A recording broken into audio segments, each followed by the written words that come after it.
Piece-A-Thon on 105.3 The Fan. The time has arrived, ladies and gentlemen. We are live from McKinney at RJ Dukes. It is the 12th annual Piece-A-Thon. Everybody check in with us, 877-881-1053. Frankel and Frankel Injury Attorneys. Text line 877-881-1053. Or the Twitch or the YouTube as we begin hour number 1 of 13 hours of broadcasting. You got me, Kevin Hagelin. You got, Corey Majors. And, of course, the famous Alec Medford. But it's Piece-A-Thon, and we do everything big. So joining us for hour number 1, it is Super Bowl winning scout, member of the G-Bag Nation, Crown Global Media superstar, Brian Broaddus. Good morning, gentlemen. How we doing? How the hell are you guys? I'm doing very well. Heggy, I wasn't thinking this morning when I put on my attire. Yeah, it feels like a shot right there. Texas. I didn't mean to take a shot at Texas A&M, even though I have Texas A&M roots. But Bennett goes to Texas, and he's part of the crew. He's part of the crew that fires the cannon. So for your sake, hopefully he doesn't fire the cannon very much on Friday night. But also, do you think, Broaddus, it's proving that you care a little bit more? Yeah, I'm just wearing a nondescript hoodie. Yeah, I should have broke out my LSU gear, but I have a feeling the Fighting Carter Freemans are going to get all over us this weekend. So, but always nice to be with you guys to start the day. And you know what? And it's perfect to have you to start the day because your suggestion / potentially sarcastic offhanded comment is what par helped, for the course for me. What helped lead to this going back to 2014. Yeah. So we were doing the night show, as was the usual, and then you'll see this the next couple of days. The lineup gets shuffled up just a little bit, and so we were getting off air at either 11 or actually might have been midnight on Wednesday, the day before Thanksgiving, and then we were doing the morning show on Thanksgiving at 6 a.m. Because, look, I know tomorrow's Thanksgiving brought us, but it's a humongous day for our station with Cowboys and Chiefs and what might be the highest-rated regular season game in the history of the NFL. And so we were going to be gone for 6 hours. And in a commercial break, because you used to do like the power hour with us, this kind of feels like that again. And you just kind of said, yeah, you might as well just stay here and stay on air or something along those lines. Sure. We spent, Corey, I think maybe 3 minutes discussing that, and then we're like, that sounds good. It was the moment that we asked the Tolos. We said, hey, what do y'all think? And they were like, put yourselves through pain. Spin the wheel more. And we were like, all right, well, let's do it for a purpose. And then we called My Possibilities and said, can we raise money for you? And they said, yeah, you dummies. And so we said, all right. And then we called Derek Holland.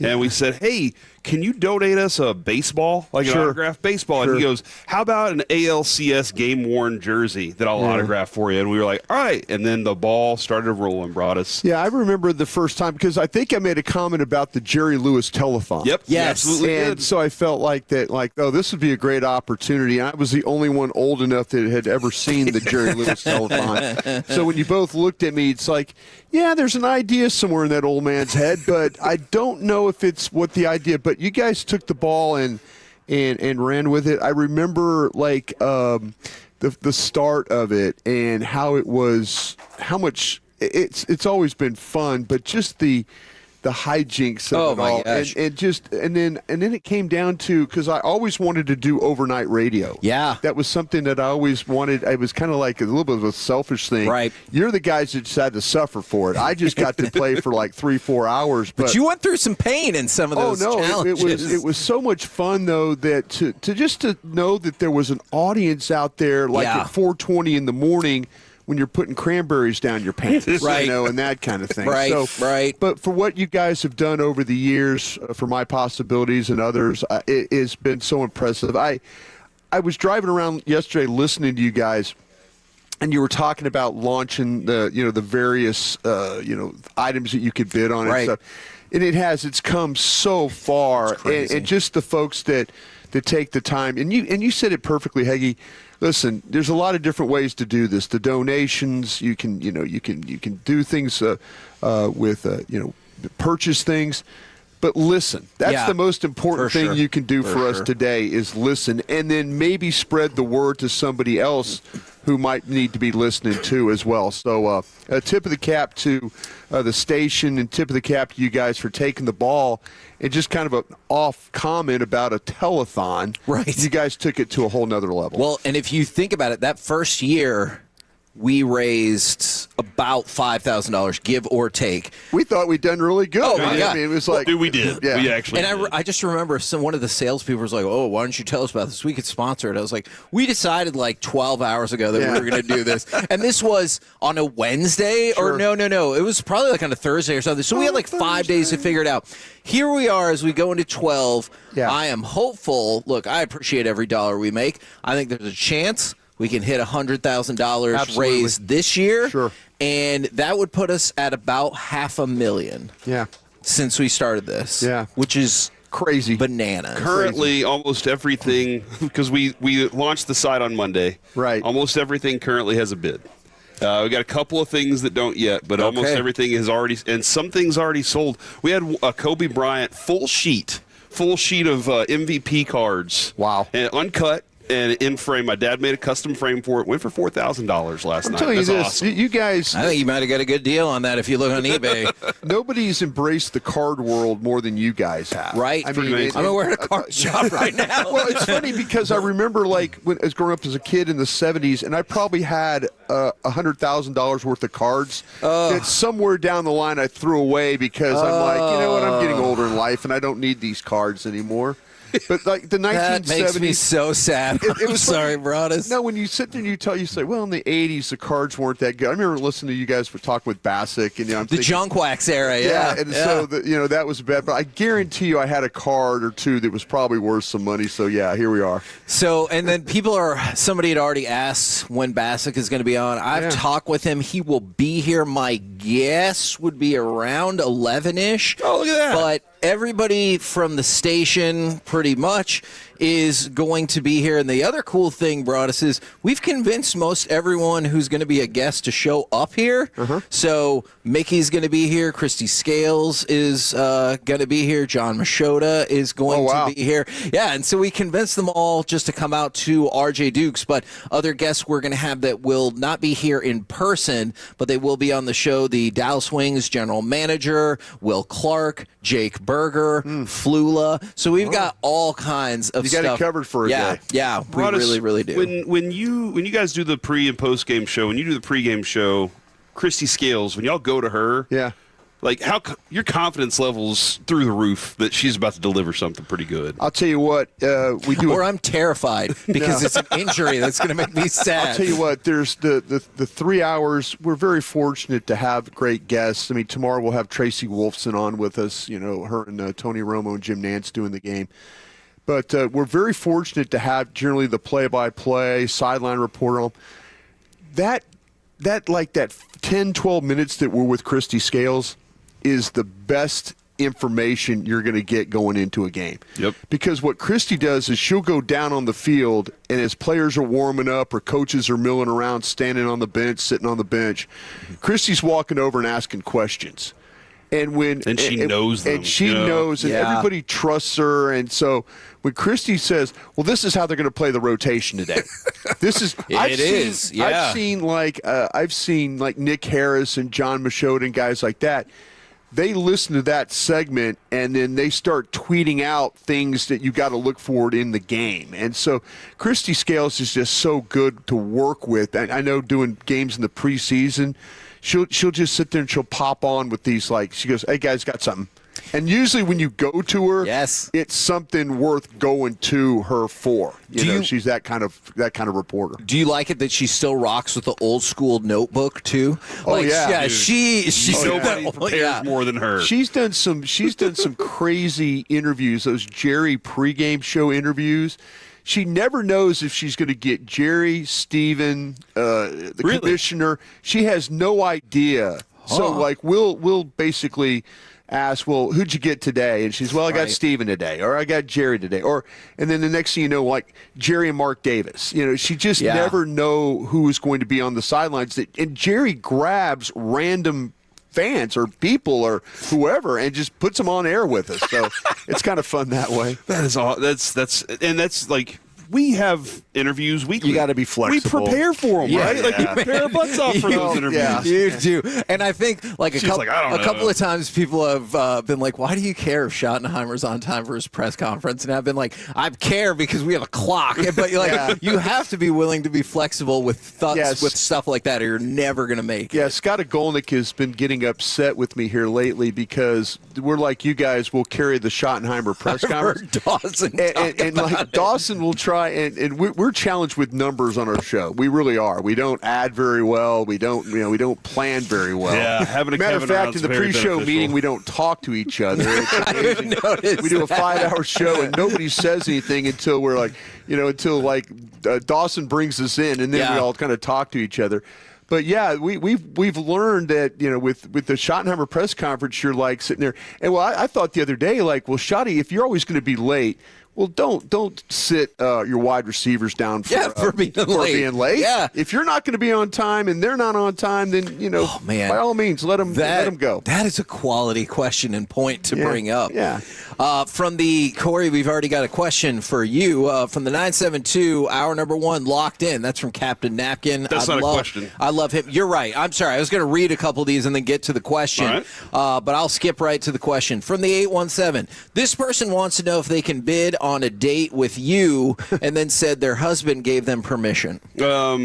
Although, to give you all the information, they did also spell your name with an E. I don't know if that is a deal breaker or not. That's unfortunate because that kind of is a maybe deal breaker. Maybe they're thinking of another Corey. Yeah, maybe there is another Corey. That could Corey. be. There's a wrong number. Yeah. That's a different Corey they meant to hit. I will check with my wife, though. Okay. Because she wants to raise us as much money as we possibly can. Can't imagine that is a go, but let me know if that is what happens. Now, Broadus, we were just talking about it, and I really do still kind of want to get into the nitty-gritty and scout the Chiefs some more, but can you just walk through whether it was when you were with the Cowboys or now, or being at DallasCowboys.com or now being on the other side of it with radio, how much Thanksgiving football has been a constant part of your life? Oh, it has been since I started. Well, actually, I could go back to when I was working where your school at Texas A&M in 1990.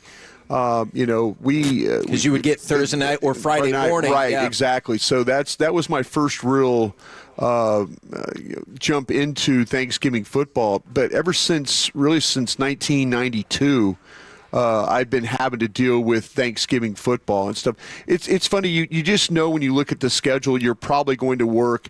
You're going to work Thanksgiving. You're probably going to work a Christmas, and you're probably going to work a New Year's Day. And so you know all those things kind of going in. But I'll tell you what, it's kind of cool how my family and everybody around me has worked around it. That's awesome. Like today we'll celebrate because we were talking about, my son's in town from Austin.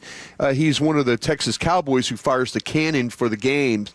So he has to be back in Austin Friday night. So here we are working for a game tomorrow.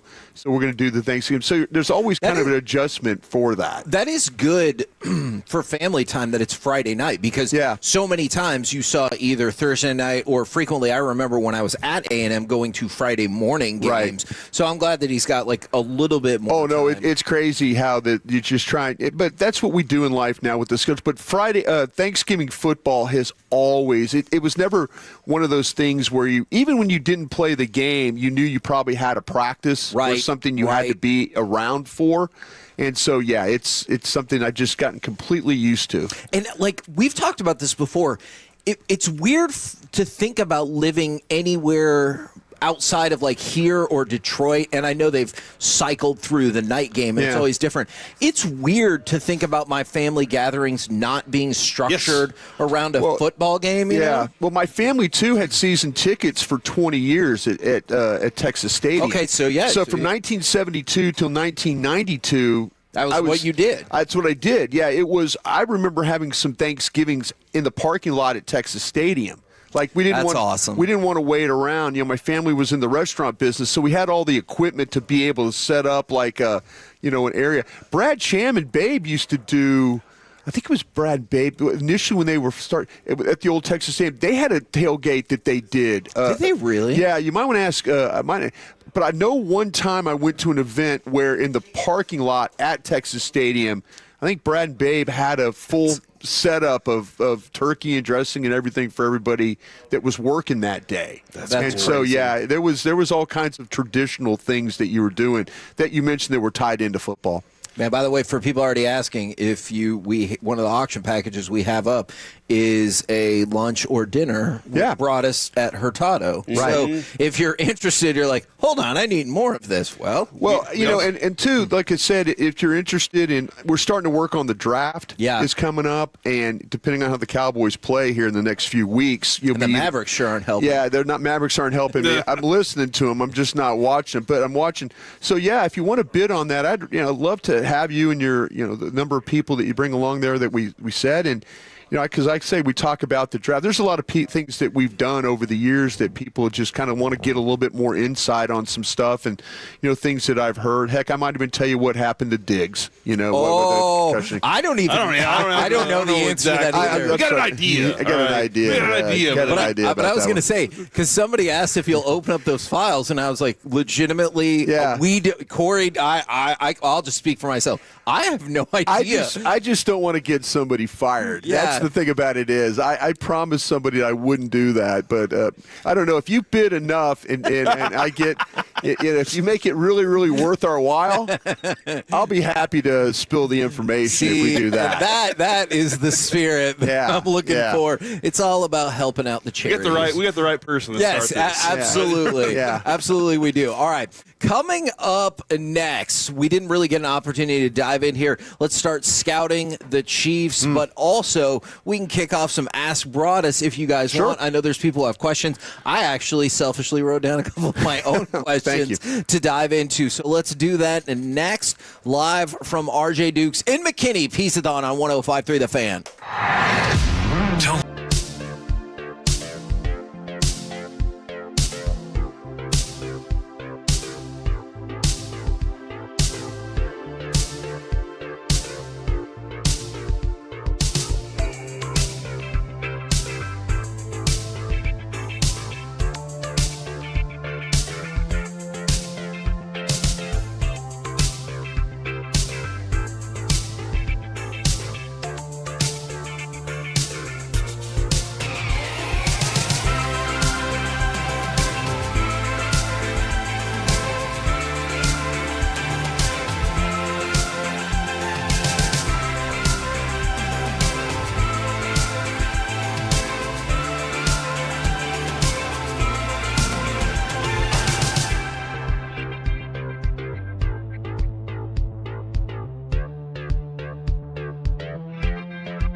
or truck wreck, call Frankel first, 214 or 817-333-3333. With Frankel and Frankel, there's never an out-of-pocket cost. They only get paid when you win. Frankel and Frankel, the go-to car and truck wreck attorneys in Dallas.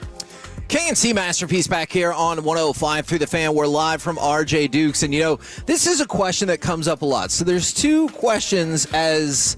We'll get to the other person who has joined us in just 1 second. But people say, Corey, did y'all get in trouble for people pounding their fist on GM Justin Rudd's desk? The other thing is, some people have asked, why is it Piece-A-Thon, like Piece? Mm-hmm. And I was like, it's just from our show. Yeah. And then somebody goes, it wasn't that creative. Oh, I'm dumb. But what's really become creative from it is all the people going Pizza-Thong or Pizza-Thon, and like that's fun too. So, or what was it that Chiafalo said? Piece-A-Thon. Piece-A-Thon. No, Piece-A-Thon.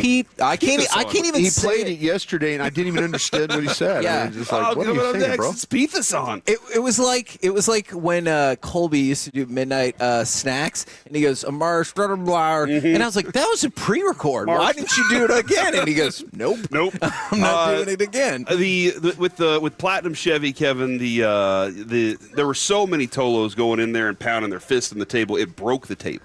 Yes. So we had to change things up just a little bit. Gently ask. But GM Justin Rudd said, bring it on. Yeah. Break more tables. So go in there and pound your fist back on the table. Man, if you come up to RJ Dukes and you want to hear a story about a conversation I had with Justin Rudd that will show he's fine with just pounding the table, I will let you know. From the 945, let's go Piece-A-Thon. Quick story. When I started Toloing, I used to think your overnight snacks were live, and I would text into K&C all of the time thinking y'all were live. That's awesome. I always felt bad when people were like, y'all never respond. I was like, we're not really on. So you've got me, Kevin Hagelin, Corey Majors. Brian Broaddus is here and joining the show for the entire frickin' day, unless somebody says something positive of Ohio State. That's a good point. Whatever's left of the show, he might leave soon. It is Derek Holland, ladies and gentlemen. Hey! I finally made it. I know Christmas is coming up. Do you need us to shop for a watch for you or anything? It's so bad. I heard his segment too, talking about if you're going to be late, don't punish the other people. Yeah. The wide receivers. Yeah. So is this my punishment? Yeah. This would be it. Yeah. You're sitting out the first series of the game. Yeah. Okay. All right. Let you guys do it. Okay. Sat out. Okay. I sat out. Make me sit out again, I dare you. So there are so many questions that are coming in that are football related, and I want to get to them. But this question has really piqued my interest from the 214. Broaddus, what happened that made you hate cheesecake?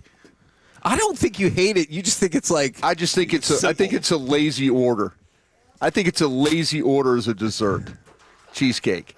I mean, you have a great meal. You basically get a tomahawk chop for like $145. Okay. And then all of a sudden you get some sides there. You maybe get some au gratin potatoes, and you get some shaved Brussels sprouts and stuff. So you do this whole big thing here. Maybe after too. And you have a couple of cocktails, and then you order cheesecake, and it sits on that plate, and it looks like nothing.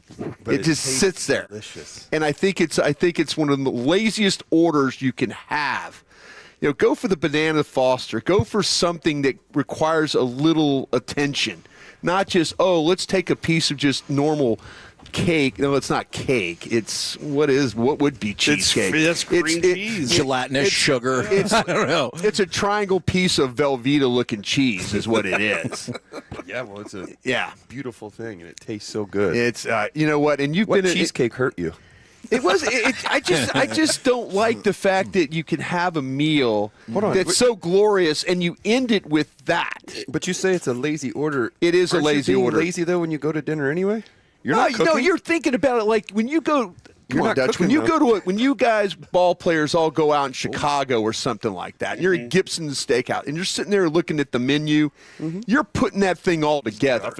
You were just putting it together, and you're like thinking, or you're going thinking like, I know exactly what I'm going to have. But you never really think about like, oh, well, let me finish this thing off with cheesecake. Okay, he's right. I mean, Man, I really look how don't. quick you folded. Yeah, but it's true. But he's right, because these ball players, they all go out and they know where to eat. You ask a ball player where to go eat in certain cities, they could tell you. They spend 4 days there sometimes. You got to hustle meals if you're. I mean, you're not going to eat every meal in a clubhouse. By the way, though, the St. Louis Cardinals, I thought their spread. I went in there with Tony La Russa one time, and I was thinking like, whoa, this is pretty decent here. Yeah, but you went to the home side.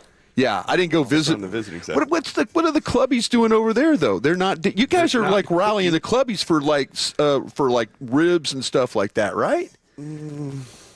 Yeah, not really. Really? Yeah, I watched Jim different. McMahon. I watched Jim McMahon one time at a game. We're playing. Don't be afraid of him, Derek. You can talk back. He put his hand on my shoulder. I got to be careful. No, like it's a Mike Maddox effect. This is part of the punishment. No. The thing was, I remember. Bench right now. I remember we played a game in New Orleans one time when we were in Green Bay, and Jim McMahon. I saw him give $200 to the clubhouse guy, the attendant, and I thought, what's Jim doing here, giving money to this guy just right off the jump? I mean, we walk in, he gives the guy a hug, gives him $200. At halftime, they had shrimp po' boys. He had brought them in, so like they're making adjustments, and Favre and McMahon and them are all eating po' boys at halftime while they're making adjustments. You guys do that all the time, right? No, you're absolutely right. We do. If there's something you want that's not in the clubhouse, yes, hey, can you go get this? Yeah. And then they go get it, whatever. But This is all about cheesecake, by the way. Yeah, I know. This took off. I promise I have football questions, too. I mean, it's a 15-hour show. Don't worry about it. Oh, don't worry. I'm going to be here. Yeah. For all of it except for 30 minutes that I missed. But, yeah, the food stuff, yeah, they do. They can get you whatever you need. No. Yeah, these guys know every place. If you ask a ball player where to eat, they will tell you the best place to get an Italian beef sandwich or steak or Italian. You know, they go up on the hill in St. Louis. They know where all the food is. About that, and I'm hungry now. So. Look, and this is one of the magical things about having this out in public for the very first time is frequently this is like served as essentially our like potluck Thanksgiving. Yeah. And people will bring stuff up. We're going to have Pizza ISD here at 11 o'clock making stuff, and a lot of those proceeds are going to go to My Possibilities as well. But I love things like this from the 682. For the last 8 years, I've smoked my turkey during Piece-A-Thon. Nice. It has become a tradition. Yep. Now, we said we would do some Ask Broadus, and there's a lot of questions ask coming Derek in. too, huh? Yeah, ask Derek. No, I'm in timeout. As well. From the 956, question for Broadus. Did the Cowboys drop the ball with drafting both of those running backs? It seems like neither are going to go see the field, especially since Malik Davis is doing a good job spelling Javonte. And I want to focus on that last part for just a second, is Malik Davis has, made the most of his minutes, I guess, if you want to say it like that. Right. And so I'll give him a thumbs up first before we talk about the draft picks, is Javonte's been so much better than I thought. And then thumbs up to Malik Davis, but to the question about the running backs you drafted. Yeah, I think when you look at the situation with Blue, I think it's, initially I thought it was, I know Glenn Smith came out and had some, I think Glenn Smith wasn't talking to Cowboy coaches. I think he was talking to college coaches. I think all that came. I don't think anybody in the front office or in the coaching staff had really got to know Blue that type of a way. Yeah, it didn't seem like they had enough time. Yeah, so I think Glenn's good at his job. I mean, he reports on things, he talks to people, he's got sources. So, he probably got that from Texas. And then you look at it, but now with the Cowboys, I thought it was maybe a football intelligence thing is what it was.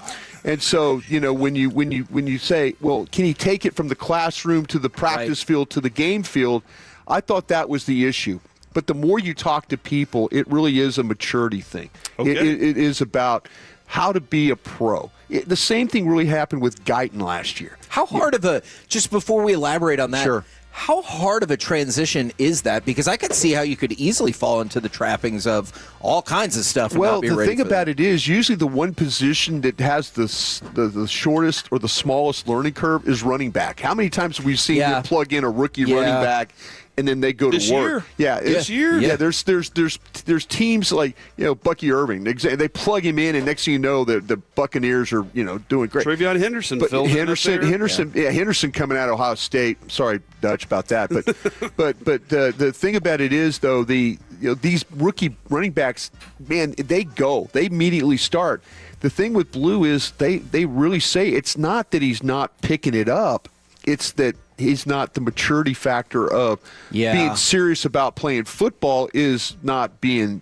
Now, Maffa, on the other hand, is the opposite of that, but Maffa got hurt. And so instead of saying, well, Malik came in, Malik showed he could play special teams. Yep. The thing that which is a huge deal for that position. The thing that was kind of different about Maffa was everybody at Clemson was saying, well, you got to work on the blitz pickup stuff. Well, in the preseason, he showed he was able to do that. Coaches sometimes won't play guys because they don't feel like that, we can't put him on the field on third down. Even though Maffa running the ball brings you an element of some physicality to your team. Yeah. Yeah, man, I have been really impressed with the physicality of Javonte Williams, by the way, as an aside. He kind of reminds me of like the level of physicality that later Zeke would bring you, but also he has the ability to pop out of those scrums and those holes and keep going. I think that was the issue that we all had with Zeke, is he would run right into the pile, and good for him, he could move it a little bit, but you knew he was never going to cut through or come out of it. Yeah, there was some. If the last two games can give you a little bit of a snapshot of really what you had was. The Raiders on that Monday night game, they were only giving up about 3.7 yards a carry between the tackles. Wow. But then you watch Williams, and like they're getting movement. He's making cuts. He's running with power. They're attacking. The same thing with Philadelphia. You don't want to deal with Philadelphia inside, not with Davis and Carter and Bond and Dean. Those they've got an inside that's pretty stout to deal with. Dallas ran the ball effectively that way too. Give the scheme a lot of credit. Yes. Give the blocking. I think Span Ford has really made this team different when it comes to running the football. They didn't have a point of attack tight end that was, and again, sorry about Schoonmaker, but the thing about they didn't have a point of attack tight end that played with the power that Span Ford has. And it feels like Span Ford is doing the things on special teams as well. He is. He really is. He's one of these guys that's kind of like the first year you're like, why? And then now it's like, oh, wow, the light clicked on for him, and he's playing a lot better. And you had kind of mentioned whenever he signed his contract, you were like, that amount of money right there means they like him. Well, the same thing, too, you got your safety that from Syracuse that's the Clark that made the play the other day. That was a very high-ticket, college undrafted free agent signing. So that's a guy that's on their draft board. When they sign a guy like that, Span Ford might be a fifth-round pick on their board. They just didn't get to it. Or Clark might be a fifth-round pick that they just didn't get to. So they're going to go out and try and sign everybody on their draft board first and then work from there. Now, another question that came in was about the Cowboys' slow starts. And what's interesting about that for tomorrow's game is you've seen the Chiefs fall into that same hole as well with their own slow starts. I think defensively you can attribute a lot of the slow start in the last game to the issues on offense. But have you noticed a trend of slow starts for the Cowboys? And if so, why? I think that to me, usually with Shoddy, you remember like in week 1 against Philadelphia, it seemed like that they were really on it. His first 15 had some rhythm to it and all. But they've had some problems, though. The things that will hurt Dallas is sometimes Shoddy gets into a little rhythm, and then he tries something he probably shouldn't have tried. Whether it's like, we're going to run, we're going to run this screen, or we're going to run this pass, or and then you get a negative play and it sets things back, or they get a penalty and it sets things back. A lot of times, though, teams are like, you're kind of trying to feel out what somebody might be doing. And your first 15, you thought, oh, they're going to play this cover. Vic Fangio is going to play this. And in actuality, he played this. And now you're trying to kind of adjust on the way. But the thing that kills Dallas the most to me is like just the negative play, whether it's a penalty or it's a play call that takes them out of sequence that now turns in. And I always talk about staying ahead of the chains. When Shotty can do that, Shotty calls some ball plays. But then there's times where he gets out of a little bit of some rhythm and the play sets him back, and now he's on that play sheet trying to find something to get it back, and then it turns into, or you have Guyton doesn't do his job, or Steele gets overpowered, or they have a holding call inside. It's just something that kind of sets him back that way. Do you appreciate that Schottenheimer was really up front with? He goes, look, I've called some S plays, and I'll call some S plays again. Oh, no. I like how up front he was about that. I'll tell you, I've seen Andy Reid, and Andy Reid, when he was with Green Bay with Mike Holmgren would get into a rut. He would get in a rut calling plays in a game, and he would say, Andy, I need you to take over a series. And Andy would call plays to get Mike back on track or get the team back on track. So you have to be able to, like, if you're in a little bit of a rut, ask for some help along the way. I'm sure Shotty does that. Now, coming up next, we're going to continue some more Ask Broadus. I have some questions, but, Corey, we have a tradition on this show with Brian Broadus as well, and that is the naked tuna story. All of that coming at you next, live from RJ Dukes in McKinney on 105.3 The Fan. Hey, Tolo, Sean, and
Grapevine. Back-to-back #1 Chevy dealership in the world. They've got more new Chevys than anyone, all priced to sell. Visit ClassicChevrolet.com. This is Texas. This is Classic Chevrolet. Together, let's drive. Based on new Chevy registrations 2023 and 2024. KNC Masterpiece back here on 105.3 The Fan. We're live at RJ Dukes and McKinney. And, I'm really glad that you just asked that question, brought us about, if this was a newer store. Yeah, it looks beautiful. It's a beautiful store. But also, they're moving things around and they have moved stuff around to facilitate us. So they took their back wall and they made it out front. Essentially. Wow. And they've got a tent out front as well to go along with all of their awesome deals. They will also have crazy doorbusters on Friday. They've got flyers in here if you need more information. We've also put up links on our social media. Now, we've got some more Ask Broadus, and I actually wanted to throw one of these out there because I heard you talking about this on the show, and we have talked about it, but if anybody missed it, just how effective, I know it's been more limited as of now because it's only been a few weeks, just how effective has that new five-man front been for the Cowboys? Because I feel like we're all a fan of that. Yeah, absolutely. And what it does is, if you remember, I could go back to the Buddy Ryan days of the Chicago Bears, the 85 team, and when Buddy Ryan was a coordinator there. And we've always played what's called the double eagle football, where you cover the center and you cover the two guards. And it really is it's an effective way to play. It's like a 3-4 front is what you're playing with the stand-up outside linebackers and then the linebackers inside. But what it's done, and especially effective against Philadelphia, and it's really effective against teams that struggle at guard. Okay. And so, for example, if you go back and you watch the tape, the eye test will tell you that Landon Dickerson, for the Philadelphia Eagles, gives quick pressures one-on-one. Yep. Gives sacks up one-on-one. When he can combo block or a double-team block, he's generally a better guard. And so sometimes you get teams that have that weakness. For this week, for example, Trey Smith is not going to play for the Kansas City Chiefs. Feels like a big deal. Yeah, it's a huge deal. So then, Mike Caliendo, real name, Mike Caliendo is the replacement at guard for the Chiefs. Here's a guy that in his pass rush, when you watch him on film, he gives up quick pressure. He gives up sacks. He's a guy that will struggle with. Trey Smith is an all-pro player. Right. And so all of a sudden now you're in a situation where you put in a player as a backup. It's like putting in, with Brock Hoffman and guys like that. So when you play this five-man line, and I don't know how much five-man line you want to play. Sure. Because what's going to happen, Kansas City is going to, if you look at the metrics tell you that Andy Reid's going to throw the ball 68% of the time. So how much five-man line do you want to play to handle run when maybe you're thinking about, well, this team's going to throw the football. Even with Pacheco back? But with Pacheco back, it's a different. With Pacheco back at Hunt, that is a downhill running style of a team. I mean, they are going to attack you downhill that way. So, yeah. But their MO right now has been drop Pat back or put him in the shotgun and throw. That's been their MO right now. So you have to think about, does the five-man line give me enough pass rush? Or do you want to make sure that, you defend the run? Kansas City can, the metrics will tell you, but maybe it's a little bit because they haven't been healthy with Pacheco not being healthy.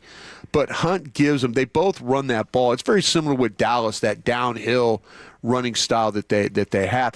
If you look if they're going to go the outside, they're going to try and get it to Worthy or like some of those jet exactly. Screen. I mean, their whole thing is like underneath throws. Yeah. And with Mahomes, he wants to get the ball out of his hand. Even though he holds the ball and tries to emphasize, make plays, kind of hang out and do those things. He kind of is a guy that what you have to worry about him is if you look at all their 10-plus runs, it's all Mahomes running. Very few of them have been Pacheco. Very few of them have been Hunt. There have been some, and they have been, effective when they do it with the blocking scheme that they have. But the majority of their runs, their big runs, have been Mahomes dropping back and then taking off and running that way. Because of pressure, right? Not just because that's he'll naturally do it. Okay. I mean, he will. They've had some design runs. They'll do some RPO stuff, but he's got a real sense, and it's funny when you watch him play. He'll run to a spot and move to a spot, and you could see him turn his head back like he's looking behind him to see if there's any pressure. Out is. Yeah, where his pressure is. And so if he doesn't feel anything behind him, he'll keep stationary. But if he feels like there's something behind him, you will see him move and stuff like that. So his ability to run will be a problem. And so Dallas has to determine 5-man line, which has been good, or do you want to try and pressure him? You know, they've had some problems where his accuracy and his completion percentage under pressure hasn't been. He was like around 38%. Which is kind of stunning. Which is stunning when he faces pressure that way. Now, if we could talk about the other side of the line, because we've kicked this around a whole lot, what is the drop-off right now? I'm not talking about long-term or anything like that. What's the drop-off right now, if at all, between Tyler Guyton going to Nate Thomas? You know, I think to me it's both of them are. The thing with Guyton is he's getting experience. For sure. The thing, you're not going to get the athletic ability. So if you do things with Guyton in the running game where you try and maybe you pull him, you know, maybe you do some counter, you do some trapping, you play in space with him. Maybe you do the crack toss where they take the end, you know, they take Mingo and crack the end, or Flanoy crack the end, and then you get. Thomas is not going to be that guy that's going to come around the crack and then play in space that way. He's a little bit more of a power to his game, that part of it. He played well in the game the other day. The right tackle when he was playing right tackle at Arizona, he didn't look as comfortable. The pressures and, you know, across the board, Arizona was able to get more pressures that way. So him playing left tackle, though, looks natural for him. Yeah. You're going to get more power to that side. So you will get the power, but he's going against Karlaftis, you know, and Karlaftis is one of these guys that's kind of a mess to deal with because he's relentless. It's like dealing with here you go, Dutch, Aiden Hutchinson with the Detroit Lions, Michigan man. He's phenomenal as well. But here's a Purdue guy, and so he's going to do things. He's going to be relentless. You've got to make sure that you stay on him the entire time because he is going to fight his way. So that's going to be the battle that, you know, maybe Guyton being a little more athletic would be good for Karlaftis. But now you got to deal. Now Karlaftis has got to deal with a little bit more power to that side. I love hearing this. Okay, and I know we got to get through this Chiefs game first. Yeah, right. I can't wait to hear Broadus talk about the Lions and Jahmyr Gibbs whenever he gets this opportunity to watch that tape. And I'm not looking forward to that. Dude, I'm so excited because that's a power team. It's just so much. It's a fun thing to watch. So that's what I'm talking about, dude. Like I know we got this Chiefs stuff, but coming up, this is going to be a big challenge for both sides. Kansas City will be challenged, you know, and they haven't played very well on the road. Which is really surprising. Awful on but it's been a struggle. But they've got some things that they're going to give you problems with, and you've got some things that are going to give them some problems. Should be a good game that way. Now, speaking of problems, years ago you encountered a problem with Bill Parcells. I did. That I don't think you anticipated. Not at all. But could have been an HR violation. Yeah. Oh, it is 100% an HR violation. What we know now. Yeah. And so Bill Parcells, the big tuna, that is where we get the naked tuna. Can you take us back? We've heard the story many times, but it's still, we get new listeners all the time. Yeah. It's wild the way this played out. Yeah, we were working at Valley Ranch that day, and Bill Parcells, he was in the weight room there, and he had a treadmill that was turned to face, instead of facing the practice fields, he had the treadmill turned to face into the weight room so he could watch people work out while he was. So Bill would be like walking, jogging, stumbling around on the treadmill. And so one day I'm trying to cut through from the coach's office on one side all the way back to scouting. So I'm trying to cut through the weight room to get to where I needed to go. Well, it just so happened that Bill was on the treadmill. So Bill's stumbling around on the treadmill, and then he's like, hey. And I go, yes, sir. I stop. He goes, I need to talk to you. And I'm like, okay. And so I stopped to think he's going to talk to me. He goes, no, I'll catch you in the locker room after my workout. And I'm like, he goes, I'm about done. So I'm kind of waited around. So we walk into the locker room there in the coach's locker room, and Bill's, he's kind of just, he starts taking off his top. He's got full sweats on. Mm-hmm. And he takes off the top. He's got a gray T-shirt. He takes that off next. Was it Did he have the sweat spots underneath? He had, it was everything that you imagine a big man having problems with. Yeah. Bill had the problems. I mean, it wasn't like looking at a guy that works out a lot and you're like going, well, that guy, he's obviously in shape. Yeah, the sweat. Sean McVay. Yeah, the sweat spots are just where a heavy-set guy would have the problems. And so anyway, I'm sitting there thinking like, all right, I've never seen this before. So he's kind of talking to me. Yeah. Then he takes off the blue sweatpants. Oh dear! So he's got Is these. that when you start to panic? I didn't know where this was going. Okay. I really didn't know where this was going, and so now he's down to no shirt and those gray shorts. The coaching shorties. Well, not the coaching shorts, just like the kind of the shorts you would wear under shorts. Okay. Gotcha. So he's got those on, and I'm thinking he's not about to do this, is he? And sure enough, off with the gray. So now Parcells is standing there in front of me, and he's talking to me about player personnel. He's like, well, you need to do this. So now I'm like, I usually like you're looking at somebody when you're talking to him, you look at him, now I'm looking at like the lockers. I'm looking like at the nameplates. I'm looking, that's how that guy spells his name.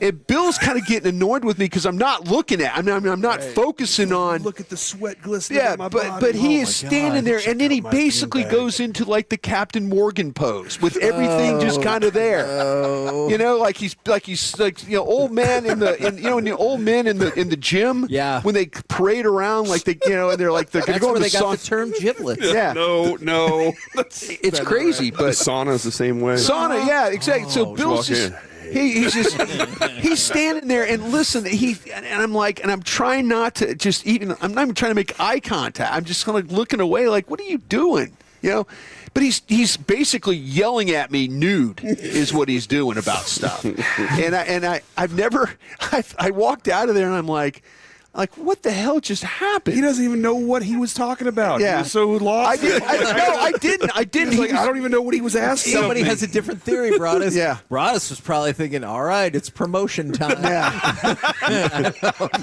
I tell you what, man.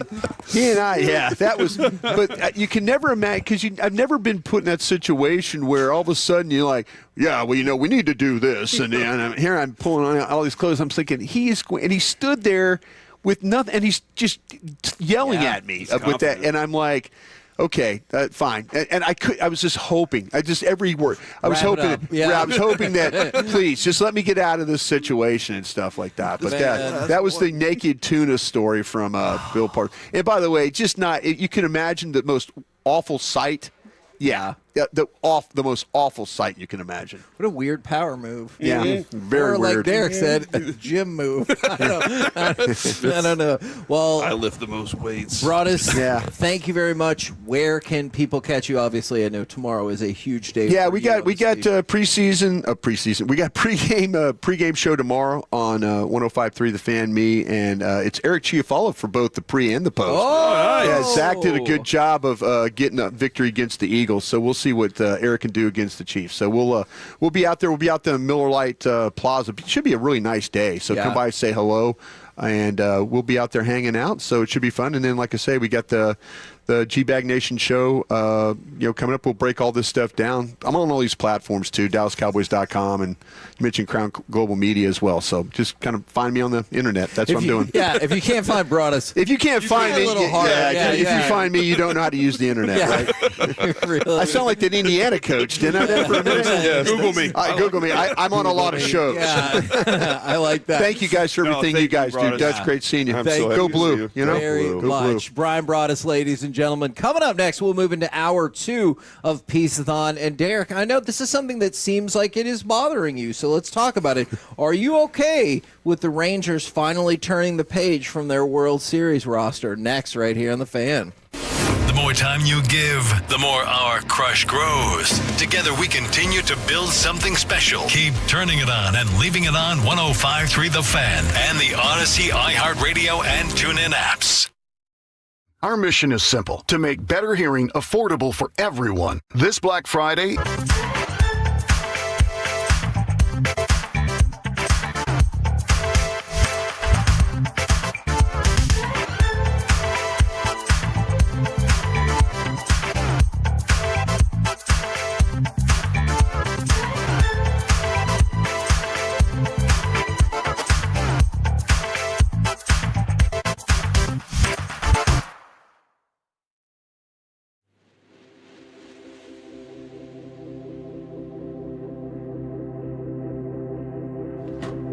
It has Lola V products? I gotta remember that. Well, you know, they say in order to remember something, you have to forget something else. Okay, now that is a very cute haircut. That's like a little shag. I've never seen it before. Well, I mean, of course you have. It's the Rachel. Oh, is that your name? No, I mean, your name. No, I'm Jen. My name's Jen. Right, but I just mean like this is your haircut, but that's hair on your hair. I'm not saying this is your hair. Okay.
It's the 12th annual KNC Masterpiece Piece-A-Thon on 105.3 The Fan.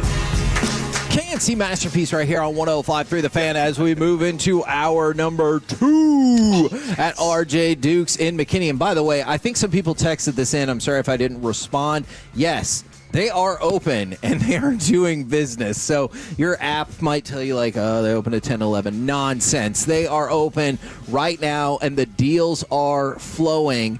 Corey, I want to see if you think this is okay. I didn't complete my purchase, but I was like, I would like to buy these 2 things, but I have to keep doing the show.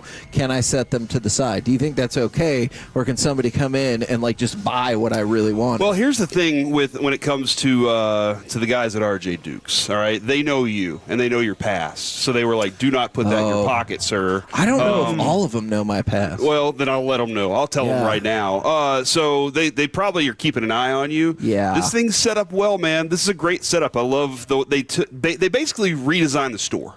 They took a bunch. They really did. They took a bunch of the boxes and took them outside, put a tent up, and said, "Hey, let's do this thing. This is awesome. This is really cool." Because I was telling Adrian, I was like, it's a small space for us, especially if there are going to be some people. But the way that they opened this up, this was brilliant. This was a really good job, and I just got to give credit to Ryan and the guys. This is great work, guys. Yeah, absolutely. So I want you to raise lots of money and bid and donate to Piece-A-Thon, My Possibilities, Sandlot Children's Charity, but also come out here and buy lots of things. Yeah, because bring Corey's food. not kidding.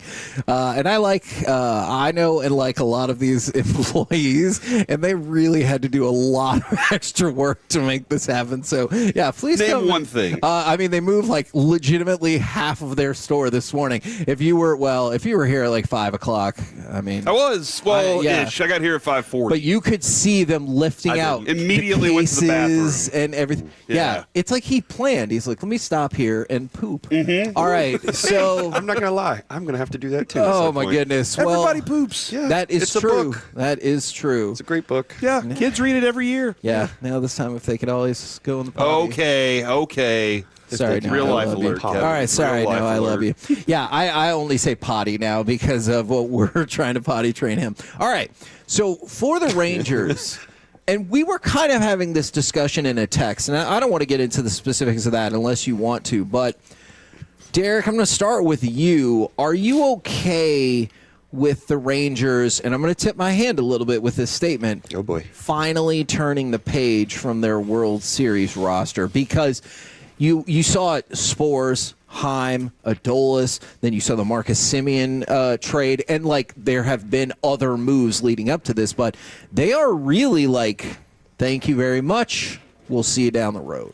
Yeah, it's frustrating. I mean, obviously you want to keep the team together, keep trying to see if you can repeat history and get another, World Series, but at the same time, people are getting older. Things aren't really happening. You're not producing the numbers that you want. You got to start going younger. You got a lot of guys in the minor leagues that need their opportunity too. I think it's time to turn the page. Awesome what they did. No doubt about it. I mean, we couldn't do it, so it's awesome to see what they did for us. So hey, thank Mike's you. not here to tell you I that. know. He's going to anyway when I see him. He will. Mike will be what? here And today. Corey always brings up. I know. I let it go though. I did let it go. You're right. I brought it up recently. I've heard it. Yeah, I know. I heard it. But it was a moment that we all had, and we all shared. You need to turn the page too. I'll never forget it. And well, me either. But I think we all do. But here's I'm the thing. sorry, Here's that the other makes thing. sense. I know. Listen, dude. Y'all were there, and Sure that were. was the first time we'd ever experienced anything like that. Like we never got that. We were a farm system, like for the Yankees. That's all we were. And so seeing our guys, seeing you guys I bet go he do remembers. that was awesome. I do. Like it was awesome. And it was emotional right now? It was I am. It was an experience like my whole childhood I'd wanted to see, and I got to see y'all at least be there and win playoff games. That was awesome. So thank you for that too. He knows. What? Look at him. He's emotional right now. You look like you're going to get emotional. I can't stand seeing people cry. Okay. Makes me cry. It is hour 2, for goodness sake. Yo, you just wait. You Oh, just wait. It's an man. emotional roller coaster. You know what? As long as we're making people emotional, Corey. Did you look at the Piece-A-Thon site last night? I couldn't help it. I know I shouldn't. Did you see that Jim Brown card? It sold for a lot too. That was awesome. And What you a know cool why? story. What a cool story. I told you everything. Yeah. Hey, bottle of wine. See it. Bottle of wine has a story. It goes for more. Derek. Yeah. I would have bought that. Brandon Nimmo. See, I want to. Can I dive in on that right now? We're talking. Unless you want to talk more about how he thought they were going to win the World Series. Brandon Nimmo is a dude that a few years ago, I was like, that dude can play on my team anytime. He is Still can. His hustle factor out in the outfield. I love it. He hits. I like the way he swings the bat too. What are your thoughts on him? Because I think teammates always a big deal. And that clubhouse, you know how important that clubhouse really is because you're with those guys all the time. Not necessarily that you have to like them, but I think whenever you find a good clubhouse, you see, that's one of the things they have going for him right now. Yeah, he's definitely going to be good for the clubhouse. There's no doubt. I've heard from other people what he is. He's somebody that's going to help out, keep guys motivated and everything. I think, I was talking with Choppy about this too, is we didn't really have the true leadership skills that we wanted. I mean, Simeon was great, but at the same time, it just didn't seem, and I could be wrong, but it doesn't seem like that clubhouse was really together. No. If that makes sense. What I was thinking is they didn't have a unified vision. I correct. agree with and you that's why, sure. to me, I get it. People are going to jump on me for this, but I feel like even our 2011 team, I think we could have beat the 2023 team that won the World Series because of what our chemistry was in the clubhouse and everything. Both great teams. Fascinating. But you got to think of, look at what we did.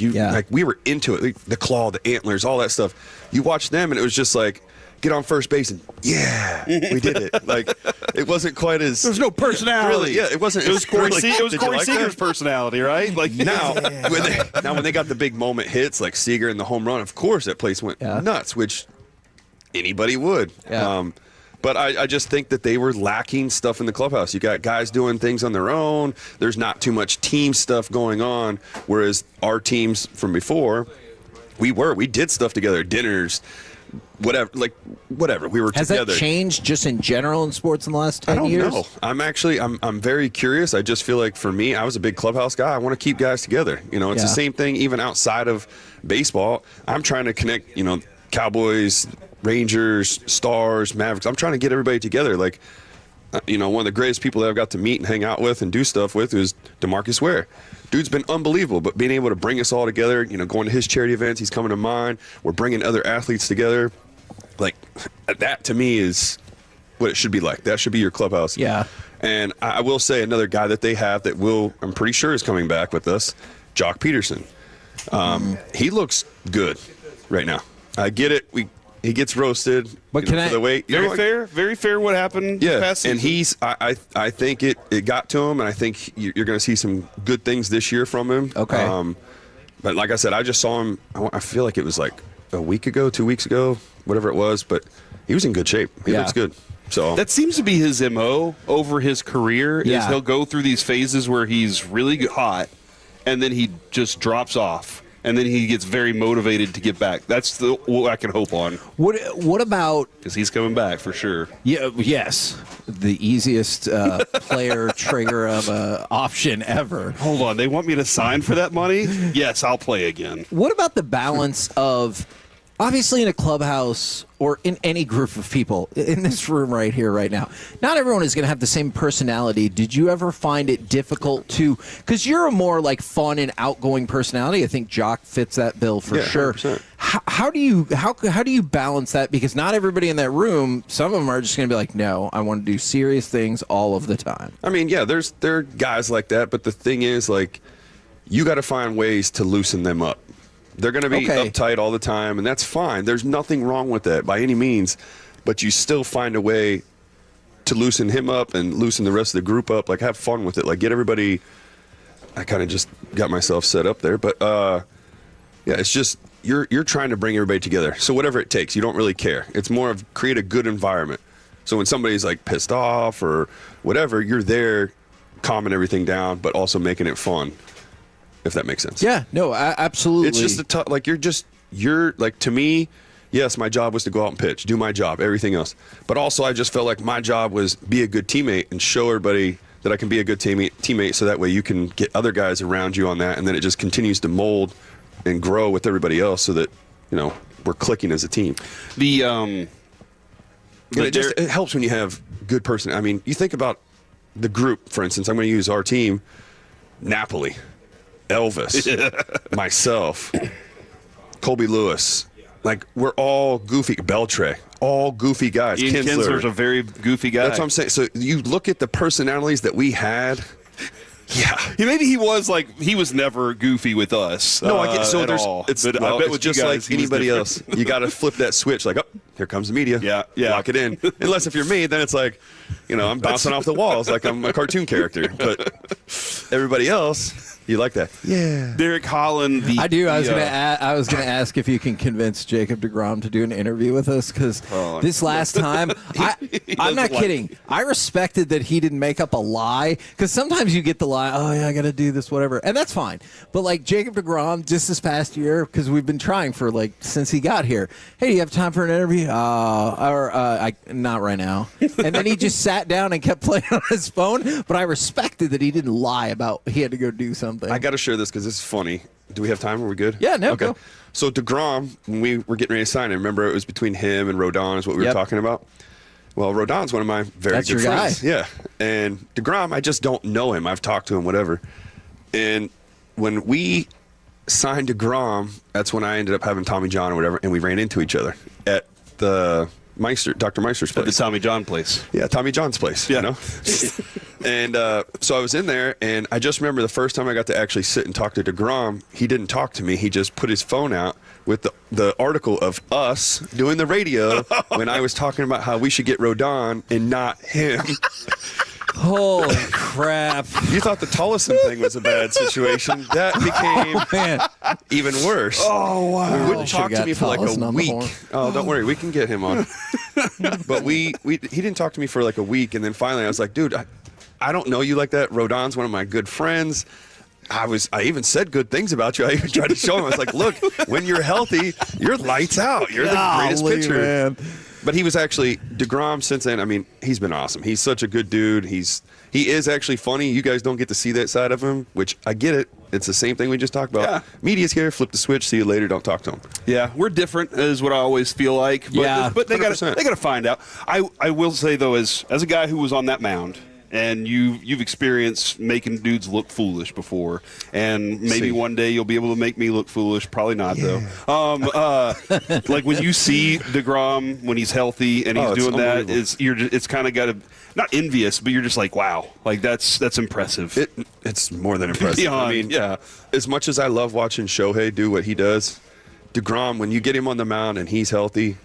No, I'm sorry. That is absolute. It's a video game. Like I don't. Yeah. It doesn't even look like he's having fun. Like this is easy. Pow, pow, pow. It kind of reminds me of Jokic a little bit because he does things and he's like, all right. Like the other day, he hit that midcourt shot and walked to the bench, and everyone was trying to mob him. That's what I mean. This in the best possible way. That's like what it looks like with DeGrom, where he's like, of course I struck him out. That's what I was supposed to do. Yeah, I think that's a great example. It's like this is expected. So yeah. What do you want? Like why would I celebrate? That was what I was. I'm so good at these pitches. Yeah. Maybe if I threw in an ephus in here, it would be more fun for me. But why would I do that? Maybe he needs to, strike somebody out and go, yeah. I think we're going to get some of that today. That reflection of that celebration as representative of the 2020. Just hit a walk-off grand slam. Little Adola slam. It's like a Super Mario fist pump. Yeah. Jumping up. From the 214, man, maybe we didn't do a good job with this. Wait, is Derek Holland going to be there? Okay, so Derek Holland is you put me here. in timeout. That's why. That's true. I was. Whose fault was that, I had Derek? to sit down because I was late to practice. Exactly, but you late made to it. The game, you made it through the first drive on the bench. I mean, I sat the first segment out. I did it on purpose. I wanted you guys to just go without me. And we brought you back in, and you're going to be here all day long. And if people don't know this, and they should by now, Derek has a very charitable heart. Yes, I do. I'm going to be making my surprise donation later. Oh, it's a surprise. Not really a surprise anymore. Well, look, you've already donated enough with that. We're still going. Everything that happens at like my family Thanksgiving now, I'm going to really want to be like, yay. How was your food? It was good. We're the KNC Masterpiece right here on 105.3 The Fan. You know what? Speaking of family, coming up next, it's time for the Combo Platter Family Edition. Give us a sports opinion, and then what is your favorite, least favorite, or weirdest family holiday interaction ever. Plus Corey's giant head. Next, right here on The Fan. Take us.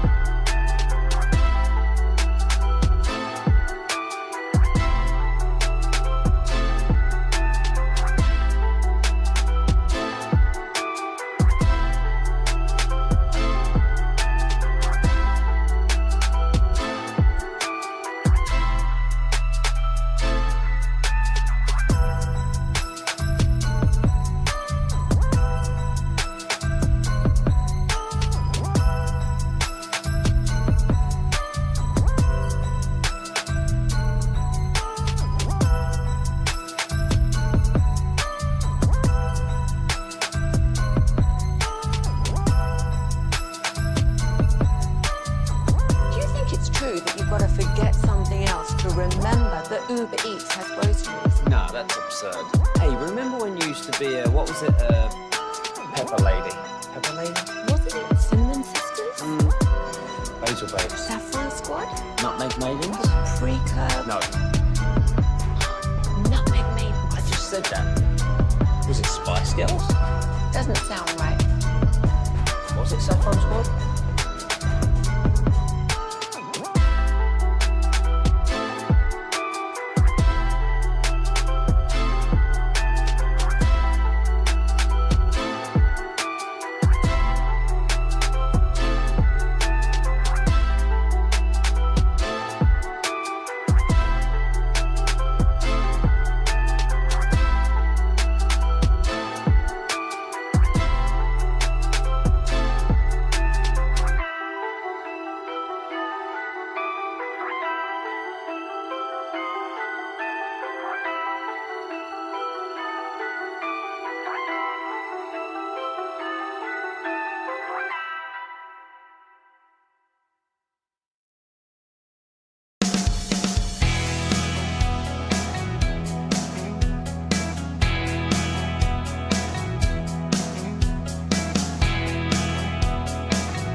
haircut, but that's hair on your head. I'm not saying this is your hair. Okay, great.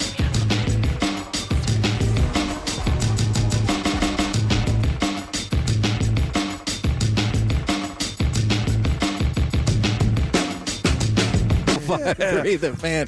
You're going to need to stop doing that. I think it's fun every time. We've got Derek Holland in with us. We've got Corey Majors, of course. Alec Medford holding it down back at the studio, but he will be here as well, probably around 1 o'clock as we're live from RJ Dukes in McKinney. And we do have, you're going to be excited to know this, I convinced Mickey to show up. Are you kidding me right now? Dukes. No way. So he will be here That's awesome. to do his spot, I do believe, coming up at 8 o'clock. But right here, I wanted to try the combo platter. All right. And if you're not familiar, and I know hopefully you are by now, but this is not our usual spot, give us a sports opinion.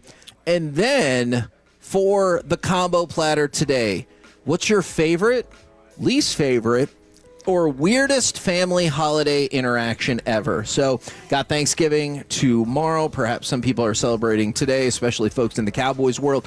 But I want to know, give us a sports opinion, and then your best, worst, or weirdest holiday family interaction at 877-881-1053. Because Corey, we've got lots of content today, and we're having a ton of fun already. We're gonna have a lot more fun. Derek is gonna make sure we have fun today. Yes, I appreciate that. And it felt like he warned us. He warned me. He did last night. He was like, "Y'all be ready." He was telling you and warning me because he's like, "You hate fun." So we're gonna have a lot of fun, but we also have tons of content and guests to go along with it. Flula coming up at 11:45. So who would like to start? Okay, Derek would like to start. I'll go ahead and do it. It's not really that crazy, but I have this. My sports opinion, because I want to throw that out first, is Michigan's going to win. No, I wasn't even going to mess with that one. This one's going to be more for the Cowboys fan base. You win this game, I think the Cowboys become the team to watch out for. Oh, dude! Yesterday there was Tolo that he said he's going to come by later. As he was leaving, he was like, "You beat Detroit and Kansas City, you win the Super Bowl." And I was like, "Oh my gosh!" Yeah, that's what I'm saying. They take momentum. You win against Kansas. I don't think Kansas City as much is the big statement because they're not really. Sure. They're not playing like they're mediocre. Kansas City. Yeah. Refer to the chart, Derek. I'll show you the chart here in just a few minutes. Is it a pie chart? It is. It's a chart. We can make it into a pie chart. It's easier to read. Yeah. It's a chart that shows the truth. All right, you gotta recognize where you are as a team. All right, there is bad teams. Oh, you really did. Sub-mediocre, mediocre, above mediocre, and elite teams in the NFL. This all right? is the second chart. We moved up. Yeah, the Cowboys were sub-mediocre, but when they beat Philadelphia, you are here now. You are mediocre. Kansas City is also mediocre. Mm-hmm. And so you beat them. I think you can stay in that area, maybe even move up. I do. I mean, have they really been that impressive? Let's be honest. No, I hear you, but because of their track record in quarterback, I think I default to an extra level up. So, I'm not saying you're wrong. I just can't get the concept of Kansas City out of my brain as a threat. Yeah. Until they're out, I will believe. I get that. But, like I said, I just think with the momentum, Cowboys defense is playing a lot better.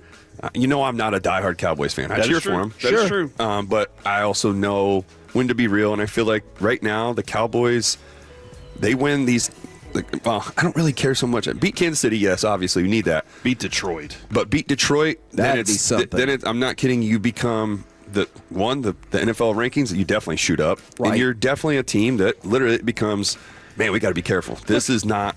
You're not wrong. And because before the Philly game, people were like, "Well, you're not going to win all three," and I'm like, I'm not saying you're going to win all three. I'm saying if you rattled off wins over Philly, Kansas City, and Detroit back to back to back, you couldn't question the momentum that the team has on its side. Now, I still don't think I would predict that to happen, but if it did, I don't particularly feel like you could dispute the momentum they would have. It's just like we talk about with baseball. They're the hot team going into the playoffs. That's what you want. But for my embarrassing moment, I guess you could say it is. Sure. I always feel bad when I was younger. My one of my great grandmas would make stuff, but nobody would eat it. It'd be a dish that's just there, and it'd be like, I don't know if I want that one. Did it look questionable? It didn't look promising. It's a plate of eggs, but they're gray. That's bad. What is that supposed to be? But it was like you'd get like a purple. I'm making this up, but like a cranberry casserole or whatever. Like, do you feel terrible. comfortable asking what something is if it is not 100%. Made well enough to discern? I'll be like, so what is this slop? There's a nicer way to say that. Yeah. What is this dish here? I really thought you were going to just change your voice and say slop again. So I appreciate that you lightened it up. Yeah, no, you lightened it up. I like that. From the 214, Corey, I'm so sorry. You might not want to hear this first part. Sports opinion. Eric Morris could have waited 2 weeks to announce that he is leaving. Really took the wind out of UNT's best season ever. Let's ignore that part. Let's ignore that part. Wait, he left? Yeah. Well, it hurts. He said he's going to stay, but he's the next coach of Oklahoma State. He's going to finish out the season, and you're like, your brain's already starting to think about where you're headed. You got to work on recruiting. January 2nd is a transfer portal. Like, if they make the playoff, is he going to be 100% in on that? Yeah, that's a Friday. Oh, what? Okay. How'd you know that? That's because of our schedule. Okay. I was like, wow. That's impressive. You know the days of the week. That's a flex I don't think gets used enough. If you could memorize the calendar and you were like, oh, yeah, well, it's going to be December 14th, and you're like, yep, that's a Tuesday. I feel like every single time people are like, Adrian actually does that, and it kind of blows my mind. Okay. It well, there you freaks me go. out a little. What's it? He said it's a Sunday. But, like, wouldn't you be impressed by that? Oh, I would, if you're like, oh, wow, that was really good. Sure. And then they followed up, and I really love this. And then happy Thanksgiving, guys. Really respect what you guys do with my possibilities as a father of a special needs daughter, praying for a huge success today. Not that we wouldn't want to talk to Will Clark and Jake Berger anyway, because obviously we would. But Will Clark there's autism in his family, and then Jake Berger, obviously we've talked a whole lot about his kiddo being born with Down syndrome, and so like we would want to talk to them anyway, but just knowing that they're fighting the same cause today is just yet another reason to have them on. Well, and Jared Sandler joins us at 8:40 this morning, and we're all proceeds are going to benefit My Possibilities and The Sandlot this year. We said, hey, let's expand just a little bit more. And I don't know, did you happen to see the story in the morning news? I did. Jared? I did. Very good job by Sean McFarlane. I really appreciated that story a lot. So a lot of people tied and connected to this thing, and I really appreciate that for sure. From the 936, Derek Holland is the rare athlete who's exactly who you think he is on and off the field. Yeah, this is what he's like. Yeah, check his Instagram out, and you'll see who he. Check his Instagram out now. I'm just kidding. He could now. Cigarettes and I don't want to get into all that. oiled up in a Speedo playing the cello on stage. It's pretty impressive. Yeah. What about flying with those bald eagles? Smoking a cigarette? Riding the Velociraptor you're down the smoking beach. A cigarette in so many of those. I've had so many people reach out. When did you start smoking? I was like, that's not really me, and I don't smoke cigarettes. Kevin, hold on. The weirdest interaction at Thanksgiving. A huge fight erupts. There were tears, screaming. Two families leave. Brother's fiance shows up to surprise brother. Absolute chaos. And then photos got posted on Facebook. Man, I like that while all this is going down, somebody's like, World Star! Look, I told you years and years ago, more than 10 years ago, Colby invited me to his family's Thanksgiving, and I couldn't go. And then he goes, I should have been there. The police were there. There was an arrest. Somebody got stabbed. Yeah, I was like, what? Yeah. Wow, I that's can't, really getting into the I can't turkey. believe. Kevin really could have enjoyed all Somebody of that. wanted to cut the turkey bad. Yeah, the hell you are going to carve this. I'm gonna cut you. Yeah. I think a couch got thrown out in the front yard. Yeah, it was Hulk? expected. Yeah, Hulk smash. The Hulk throw. Kevin, I've decided. Oh, good. I've decided. I don't know. I have no idea what he's going to say. This is the year that playoff Jason Robertson puts it all together. Oh, man. Jason Robertson is on I wish we could have banked some of those goals from yesterday. No, keep stacking on them, dude. You don't bank them. Okay, you can't bank them. fine. You can't bank runs for tomorrow. You never know what's going to happen. I know. I agree. That doesn't but if work you're like tell that. Me they're going to keep scoring 8 goals a game or even close. Great. Yes. You're going to win the Stanley Cup. Jason Robertson is on fire right now, and I have faith that this year in the playoffs he will that arrow will be pointing north for him. Okay. For the stars. What do you think his celebration's like? Do you think he? Actually, I could kind of see that. He's Nico slide on the ice. Nico celebrates and smashes somebody into the boards as well. I had a year where I found some presents in the attic. And rat turds? No, some actual presents, like Oh. Christmas presents, and I showed them to my sister. And my mom was very upset. And then I guess while we were at my grandma's, I was upstairs, and I went down to this to hear what the adults were saying, and they were talking about it. And I felt so bad, and it was the worst experience because I felt like I had ruined Christmas for my sister. Yeah, that year you did. And then what's even crazier, I only ended up. I got a desk for Christmas. what? Yeah, they took everything that I how found. old They were took you it back. again? I was like 12, and they took everything back and were like, "Here, you get this stupid desk." And I was like, Merry "That desk Christmas. was awesome, though. I will say, like, it was a cool desk, but that was Okay. my worst interaction." Wait, desks are cool. Yeah, did you have like a pad that said "From the Mind of Corey Majors" with one of those quill pins, and you were like, dip, dip, dip, dip, dip. And you just right, dip, dip, dip, dip, dip. And I had this little candle holder that I had Yes. because your light. See, you get it. From the My dearest Adrian. from the 806. It's The too wheat early. crop has been unusually okay. Sports opinion: Cowboys make the playoffs, lose the NFC Championship game to Green Bay. Man, what a complicated way to feel that would be. You're like, hey, we finally did it, and then lost to Micah's new team. Like that feels like that would be really complex. I don't think they're going in. Yeah, we only tie those guys. Oh yeah, that wouldn't work in the playoffs. And then one Thanksgiving, I brought a new girlfriend home one week. Grandma walks in on her finishing her business and just stays and talks to her while she, I think, like using the restroom, not like. Okay. I was thinking the same thing you were thinking. No, I saw the look. Right over there. Like, what was that? Not another teen movie when they come in with the cake and she's in there and he's like, "What's up?" Yes, I The think whole family comes. she in. spent using the restroom. Yeah, that's right, Oh. PJ Washington. Thanks. And so, and it said she just stood there and talked to her while she was finishing up using the restroom. Now, the rest of this I'm is glad interesting. You said that. Finishing up using The restroom. restroom. They said they had been dating for 1 week. That's a bold move to take a 1 week relationship to meet your family. Also, did you guys get? Oh, said we only lasted 2 more weeks. And then said Granny weeds out the weaklings. So She couldn't make it. So dude. she Intense knew Granny.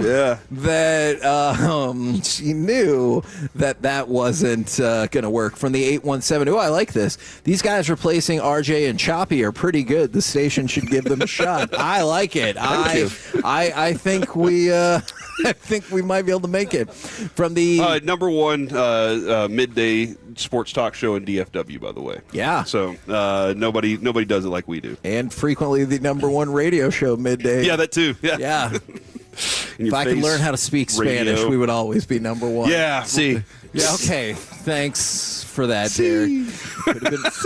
Could have been worse from the God. now we got the Spanish style. Have you ever seen the beginning of 24 when Jack Bauer's like, and this is the longest day of my life? That's what this is going to be. From the 541, they said Texas is going to beat A&M this Friday, get into the playoffs, and win the national championship. Holy moly! That's a bit bold there. I hope none of that happens, but I understand. We're the KNC Masterpiece right here on 105.3 The Fan. So there's not expressways today. So we are going to take a break. And coming up next, I think we've been meaning to do this for a minute. Let's go ahead and dive a little bit further into some of these auctions that we've got going on. Because we've got a bunch of crazy auctions. So let's talk a little bit more about those and maybe mix in some sports next on The Fan. At Berkey's, we're celebrating 50 years of service for the Metroplex. Looking for a great deal on a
to remember that Uber Eats has groceries. No, that's absurd. Hey, remember when you used to be a, what was it, Pepper Lady? Pepper Lady? Wasn't it Cinnamon Sisters?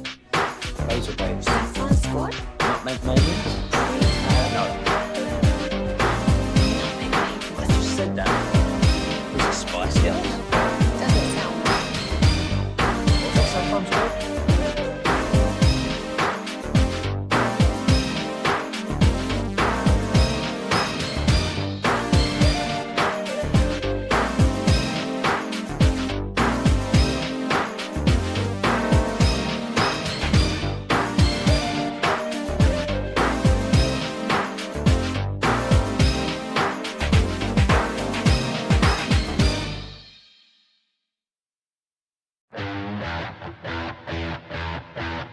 Through the Fan, live from RJ Dukes for Piece-A-Thon, and we're going to take a little bit of focus to the website. Corey eating? Yes. 1053thefan.com. From the 214, why are there no expressways? That's a great question. I also do not know the answer to that. I just know that that is what Alec told me, and I don't know if Alec knows the answer to that either. But yeah, no expressways today, which is going to make a couple of spots more complicated, but we'll figure it out. Now, 1053thefan.com/Piece-A-Thon. That is the place that you go to learn about the events and also learn about the event itself, but it also has the link to the auction page. We've also been texting people the link, so if you're curious about that and you're listening, we've texted it to a lot of people as well. But we have an unbelievable lineup of auction packages this year. And some people have asked, like, how come some of them are already sold? So essentially, here's what happens. More or less, we have a taxable value for these items, and the bidding starts at about 40% of that.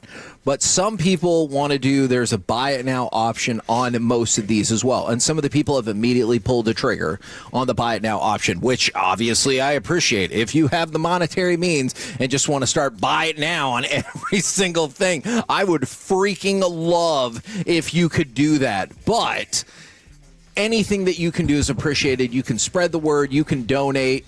We've got everything from sports memorabilia to in-game experiences, studio movie grill stuff, wrestling belts, lots of cards, lots of autographs, and quilts. Yeah. I think what they should do is act like Dwight Schrute when he was bidding.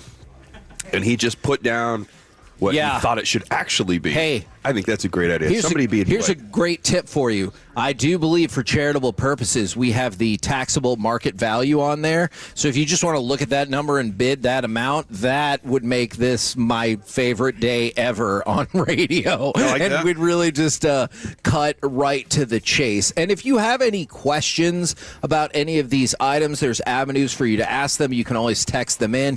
We procured all of these items, and so we can easily answer all of those questions. Yeah, it's one of those things where it started out. This started out with will Derek Holland give us a autographed baseball? But that was the first one. Hey, and I called Derek up, and he was like, "Yeah, come over to my house." And I was like, "Holy crap! I get to go to Derek Holland's house." And I show up, and my bad. It was a palatial estate. It was amazing. And then he goes, "Hey, a ball's cool and all." But he opened up this closet, and it had every jersey he's ever had, I think, in his life. I mean, like even his T-ball jersey. Oh, that's nice. And I was like, oh my gosh! And he goes, "Hey, what about the ALCS? Would you want that one?" And I was like, "What? Are you sure?" And he was like, "Yeah, dude. Here, let's do this." And he autographed it right there. And that was the first item we ever auctioned off. That's so nice. And then we were like, well, I don't even remember what else we had, honestly. We didn't have much. Yeah. This thing has grown because so many other people are like, hey, I got something. And they want to contribute and they want to take part in it. But there are some really amazing items out there, Kevin, that you've been able to collect from your friends over this time. And that's been really awesome. Honestly, and that's one of the things that I'm really glad we're having Piece-A-Thon here at RJ Dukes today. They are one of the, let's say, like, friends of the fan. What they are doing is out in the parking lot, and I'm not kidding you. They have a tent set up out there and everything. They are doing repacks. I believe there's about 120 repacks, and they're selling for $25 a piece. All of that money goes to the cause. And so let's do some math here. 120 times 25, that's $3,000. Sweet. So if we can sell those out, that's $3,000 that is coming into the charity, and they have been giving us stuff for Piece-A-Thon for like 6 years probably. From the It's been a long time. From the 936, sorry, Derek, I don't have assistant to the regional manager money. So that's where they are at the moment. But I like that here's the comment, great though. thing, because somebody said, give me the website, Kevin, give me the link. I'm poor, but I'm curious. Here's something else to throw your way. Whataburger Party Pack. It's on raffle. For the raffle. This is the first time we've ever done this raffle specifically.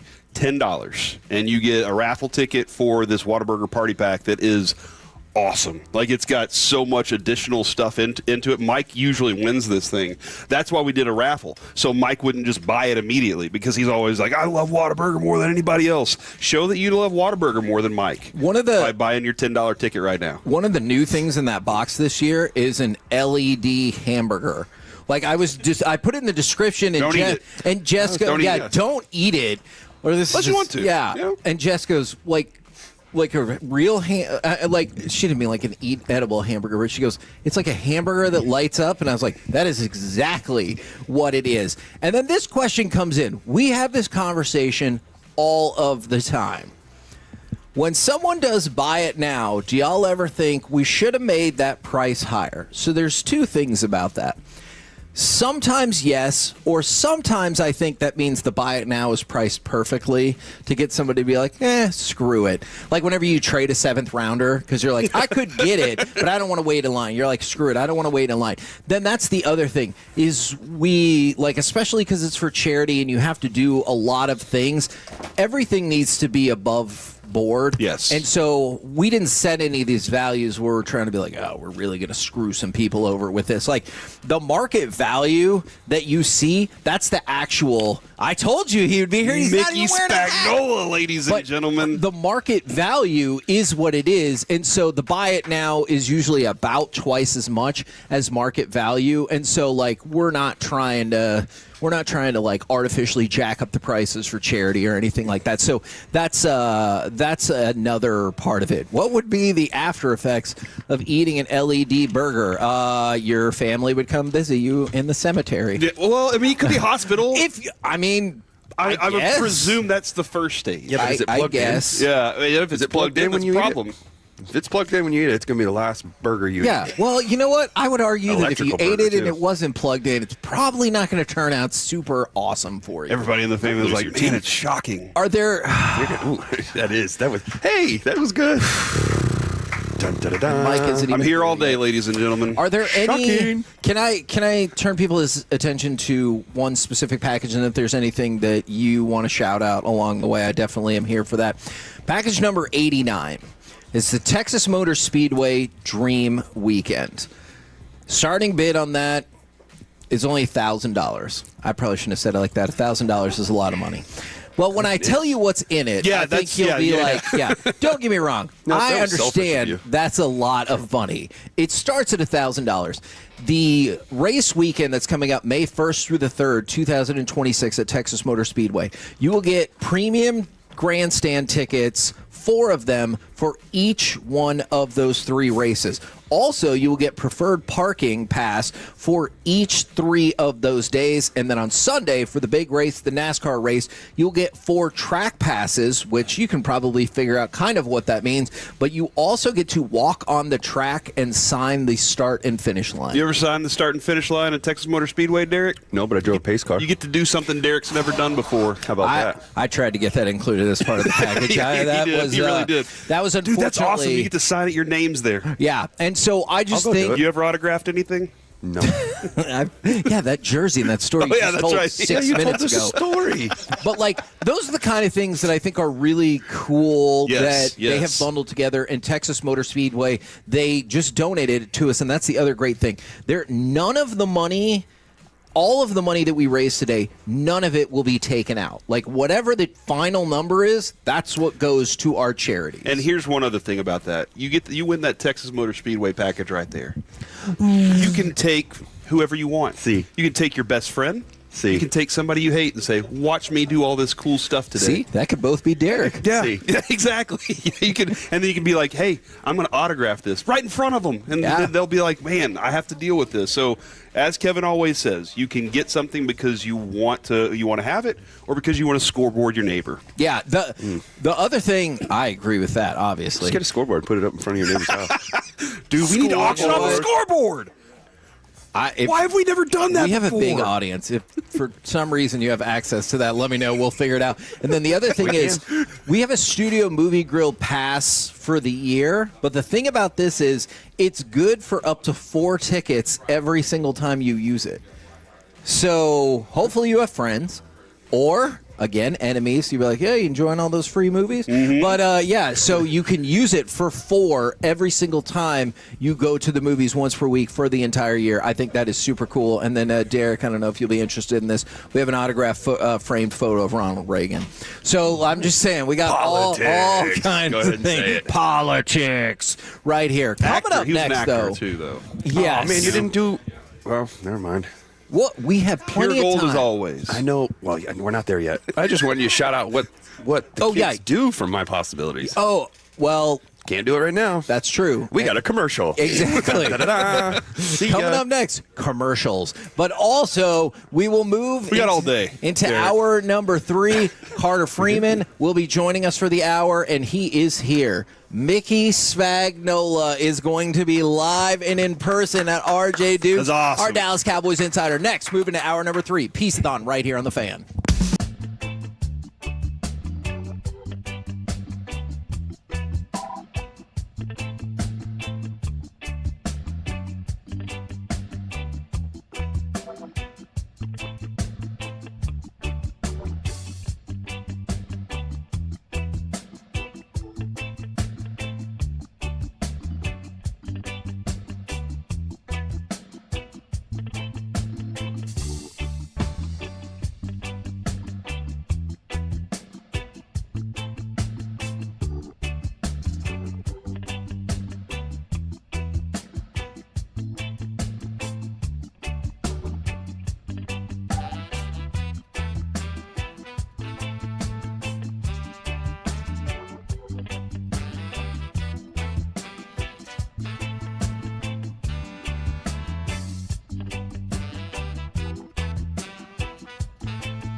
krld-fm and HD1 Dallas-Fort Worth. Let's go, Cowboys. An Odyssey sports station. Driven by D&M Leasing and live from RJ Dukes in McKinney, it's the 12th annual KNC Masterpiece Piece-A-Thon on 105.3 The Fan. KNC Masterpiece right here on 105.3 The Fan as we kick off hour number 3 of Piece-A-Thon from the 214. I just want to come out in the shop with you guys all day. I'm going to leave my wife at home. She's always had a crush on Derek. I'd really hate to have to kick his ass during such a peaceful event. Now, that is the kind of vibe that I'm looking for. And right now, we welcome 2 new people to the table. We have got Carter Freeman, who will be here with us for the hour, and our Dallas Cowboys insider, Mickey Spagnola, brought to you by Ford and your North Texas Ford dealers. Ford is the best in Texas. Good morning, gentlemen. Good morning. How are you doing? We're good. Now, Mickey, we have to ask you one thing, and I don't know if we've ever been this direct about it. Are you familiar with our segment at 1:30 on Fridays called Masterpiece of the Week, when we take the things that people have said frequently out of context and replay them? I had somebody tip me off on that.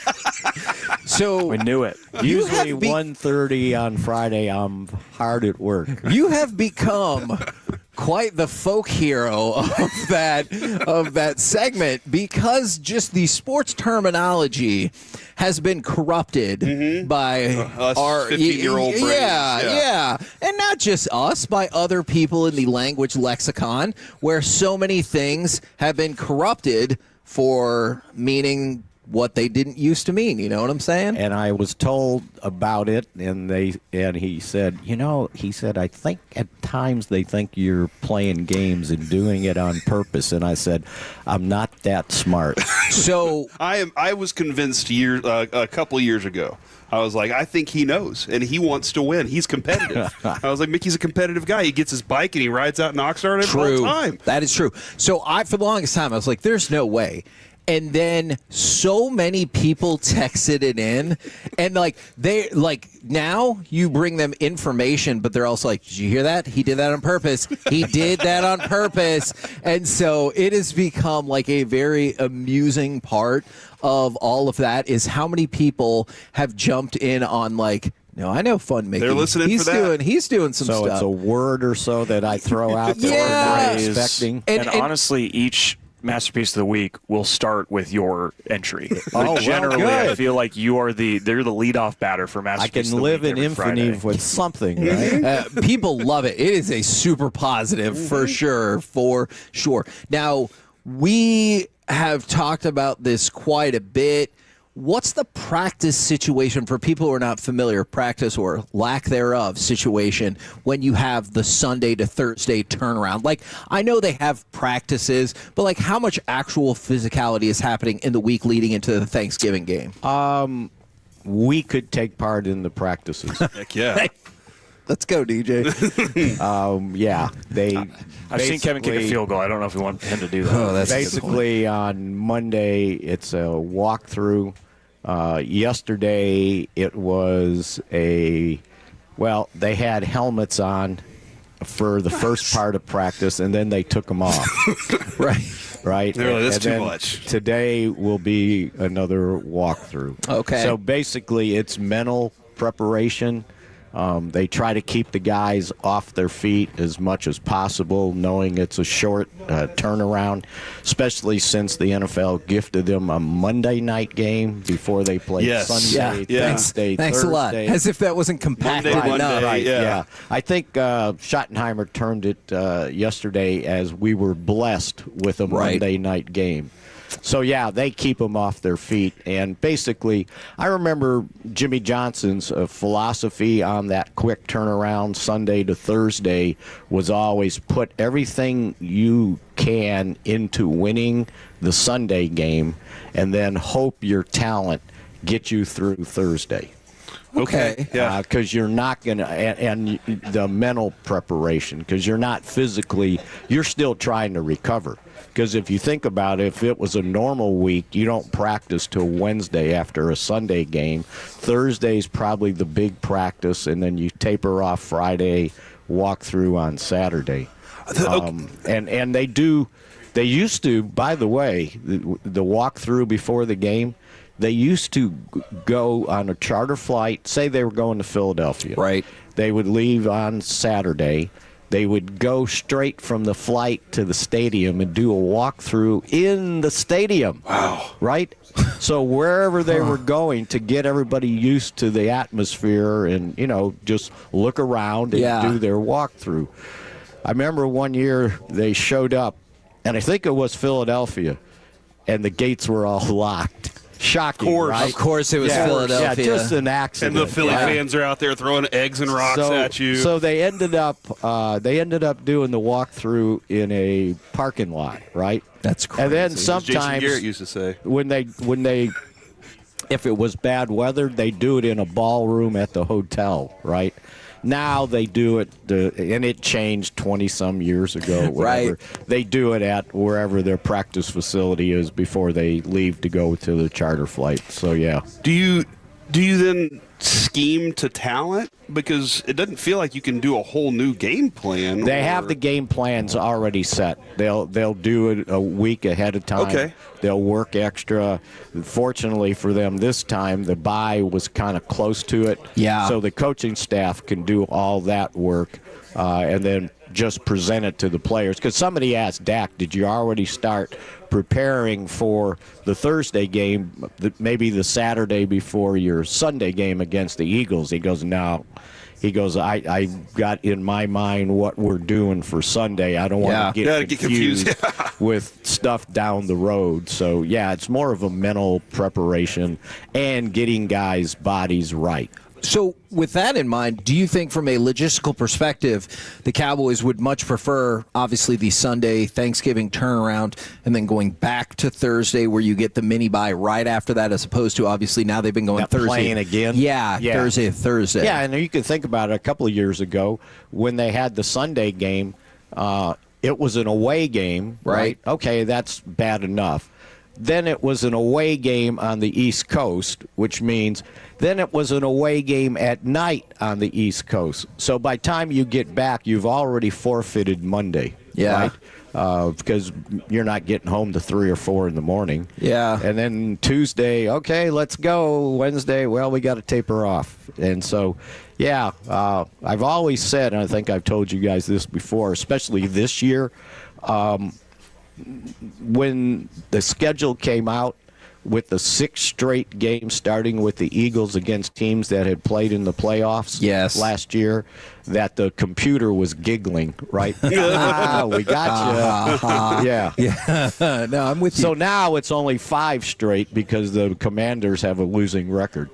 Can I ask one more about like the logistics and health of everybody? I know there were positive signs, like in terms of Pickens went from, would not have participated to limited, but like, how are we feeling about the health of the team and the quick turnaround? Because, and I know we'll probably learn a lot today, but you Pickens and Turpin offensively, Carson, Clowney, Fowler, Hooker, Osa, Donovan Wilson defensively. I know that's not to say they're all going to miss the game, but how are you feeling health-wise going into tomorrow? I think the guys you just mentioned, if I remember correctly, they were all limited. Yes, all of them. Yes, correct. Pickens did what everybody else did. Turpin did what everybody else did.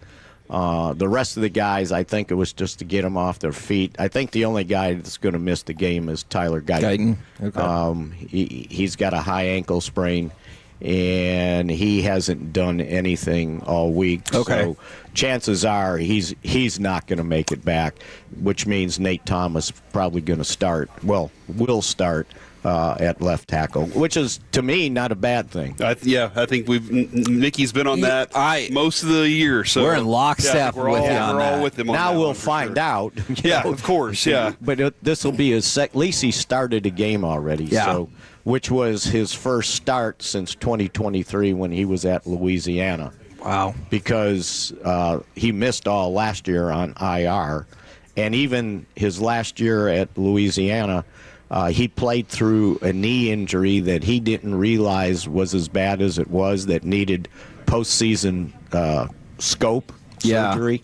And so, he I don't think he got invited to the combine, and he couldn't do any workouts for anybody because of the knee surgery he had. Man, so it worked out for us. So did that kind of I guess you to go to the 7th round? He goes, well, yeah, I don't know. He said I had a pretty good career there until I had to play through that. So a little bit of toughness from him. Interesting. I didn't. Yesterday we were on remote, and during the Schottenheimer presser, I didn't really get to listen because we had a lot of Tolos talking to us. Has Shotty talked much about Kansas City and his relationship with them? And is he a little? This has got to be kind of a nostalgic year for him. Yeah, it is. All over. It came up in the press conference, and he was talking about how I think when the Cowboys had last played Kansas City around this Thanksgiving, it was '95. And he said he was busy in college, and they were getting ready to play. So he's at Florida. I forgot who they said they were playing, and so it would have been ball coach was the head coach. Spurrier, yeah. Right? And he said Spurrier had a dinner for the players before the game, because I think it was in that Thanksgiving area or time, and he said, yeah, and he goes, and I think yeah, coach, he knew I wasn't going to play, so I got to drink a beer at the dinner, right?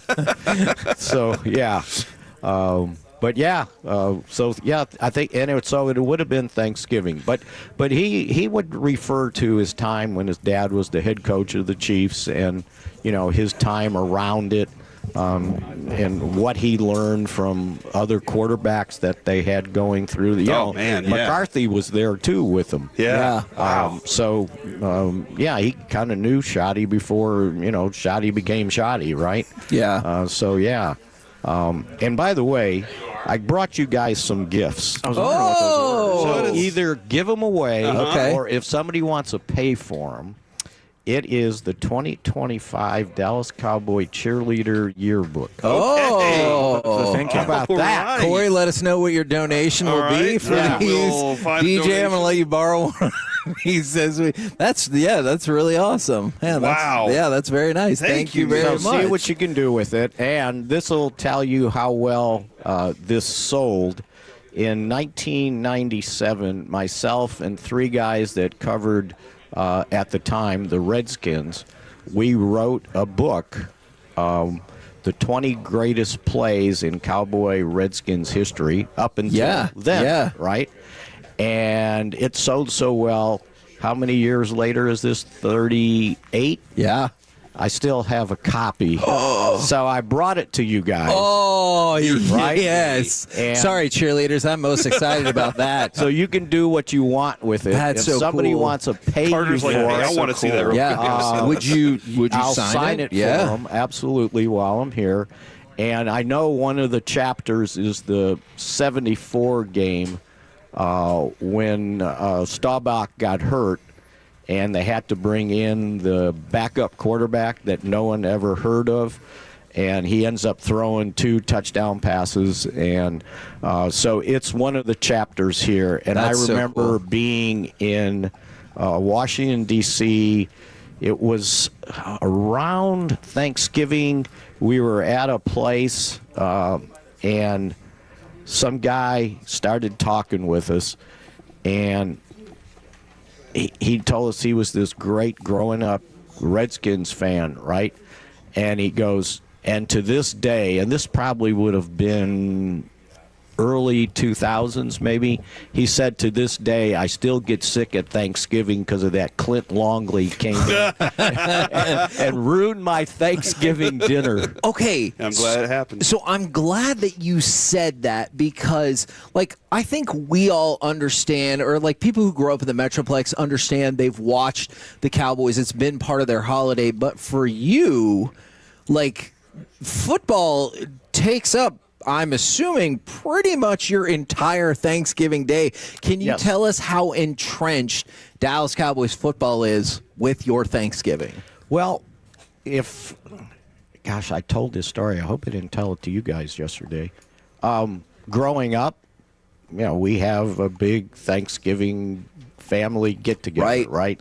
You're Italian, everybody shows up, and so we would be at my aunt's house. She would cook the turkey. Everybody traded off holidays, right? Yes, we do that too. Yeah. Okay, and so.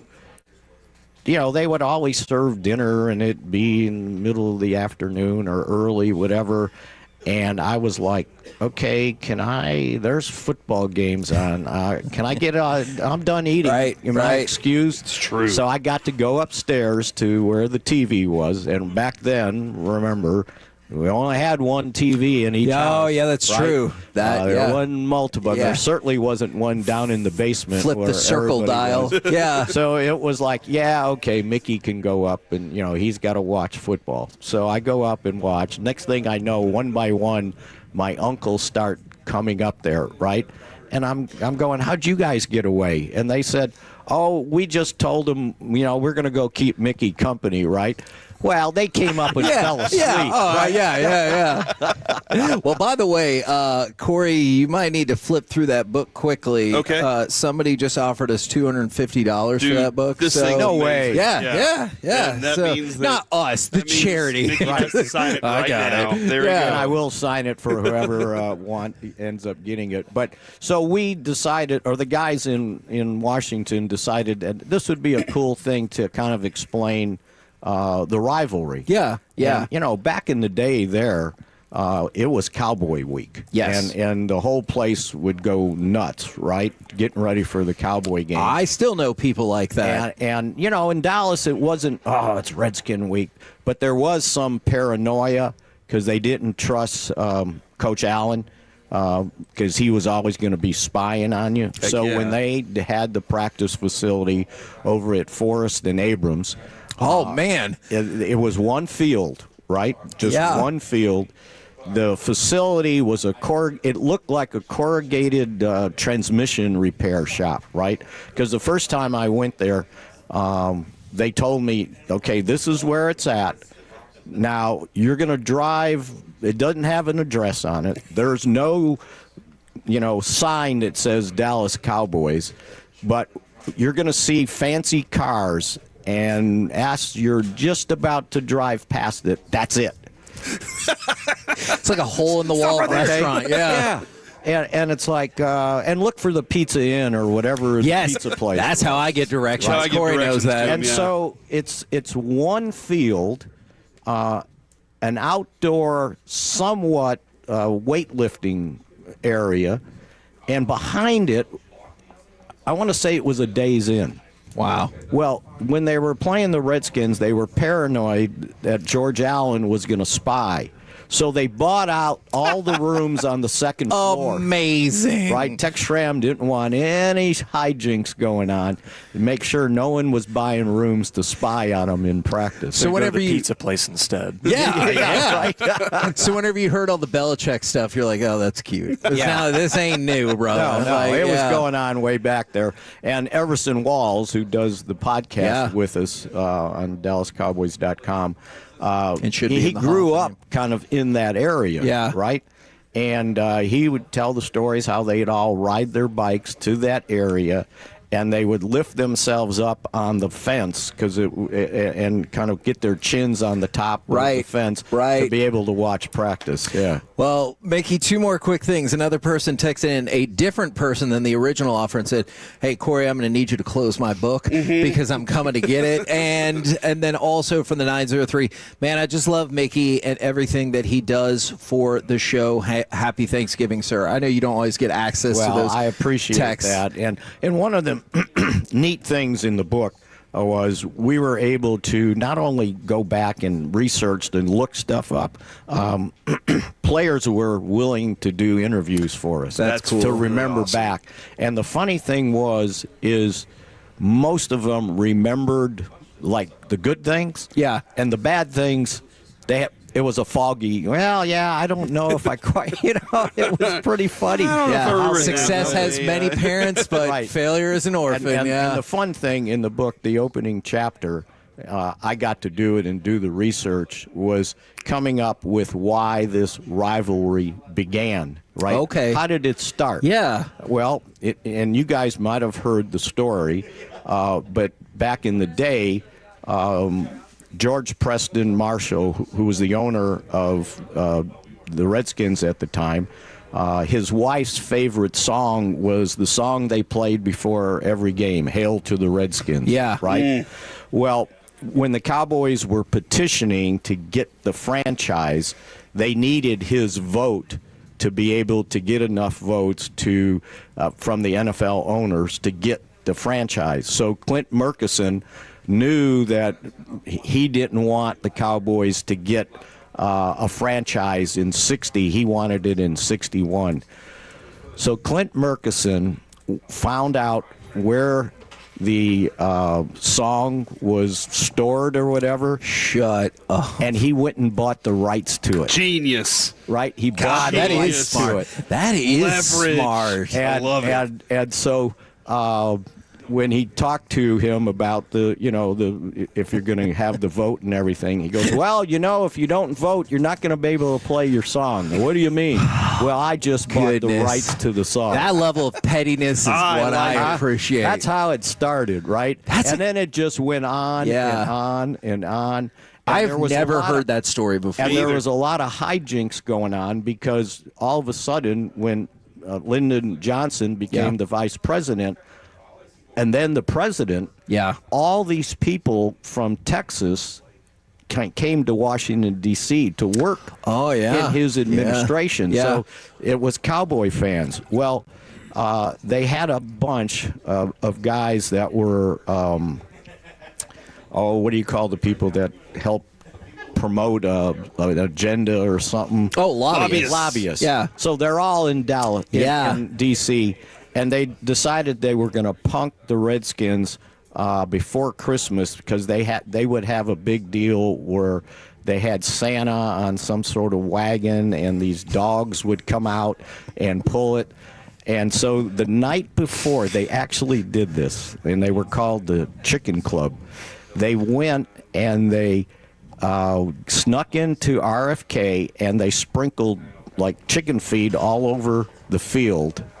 And then they actually snuck in chickens, and they hid them under the tarp, right? And they were going to let the chickens out so they would go after the feed and scare the dogs and maybe tip over Santa Claus, right? They actually got the chickens in the stadium, and at some point before the game, some guards walking around and the chickens are clucking, right? And it's like, what the F? This is the most 1960s prank. Yeah, it really is. Oh my gosh! And they got busted, right? Yeah, it's like, the okay, chickens gave them away. Yeah. Well, the next year they were at their hotel, and payback's hell, right? And so they had a kind of a room, big room, where they would have all the people and the guests and everything, reception room. And the Redskin people snuck an ostrich into the closet. Right? That does not feel easy to do. And they Closeted probably ostrich. their people had the hotel, right? And they opened the door, and all of a sudden this That's terrifying. Can you imagine telling that story? That person would think you're insane. You're like, yep, we got a situation down here. Open up the closet, and an ostrich came out, and they're like, all right, Harry, you've been and drinking. I did all this story to make sure I got it right, because Tex Schramm was the one that, kind of told it to me. And then after it came out, Joe Bailey, who was the Cowboys vice president, his dad was one of the orthopedic surgeons for the team. Yeah. So he was with them as a kid, right? Would go to training camp, everything. And I was telling him the story, and he goes, well, why didn't you call me? I go, what do you mean? He goes, I was a kid back then, like 12 years old, and I was part of the group that snuck the chickens into the stadium. That's phenomenal. That is phenomenal. So anyway, that's the opening chapter. That's just the opening chapter, Just dude. the beginning. Yeah. All right. Well, the That other book's two gotta go. people that want it, you're going to have a bidding war because I am going to want in on that as well. Mickey, thank you so much for coming out, hanging out with us. We love having you on the show. Well, I think what you guys are doing is great. Thank you. You know, listening to all the things coming in, and everybody's got Thanksgiving Day stories, right? Yeah, for sure. I mean, I've been doing this since '84. I think I missed one. Wow. It was '88. I was doing the Olympics, and they said, Oh, yeah, that's right. You can have the I remember you told us that because I thought, I was like, that's such a flex. It was like, yeah, I can't be there. I'm doing the Olympics. I'll catch you around. Maybe next time. I'm in Korea. Sorry, whatever. Or just got back. One Yeah, of the two. yeah, man. So anyway, well, I'm glad to join you guys. I was thinking, I'm going, I haven't seen those guys since Training camp, yeah. right? Yeah. And talk to them every day. Yeah, it is a weird dynamic. Yeah, for sure. All right, thank you very much. Sure thing. Good sir, Mickey Carry on. Spagnola. You guys are doing great. DallasCowboys.com, and now we have Dallas Cowboys Cheerleaders magazines and his book, which it sounds like we've already got a competition breaking out for that. Was awesome. that. Coming up next, we're going to turn our attention to Carter Freeman, and I really thought the campus connection was going to be about this weekend's matchups and rivalry week, but it's a sad day for UNT football. We will do that next, live from RJ Dukes on 105.3 The Fan. When your friends say, "Hey, did you hear?" you can proudly say,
like that.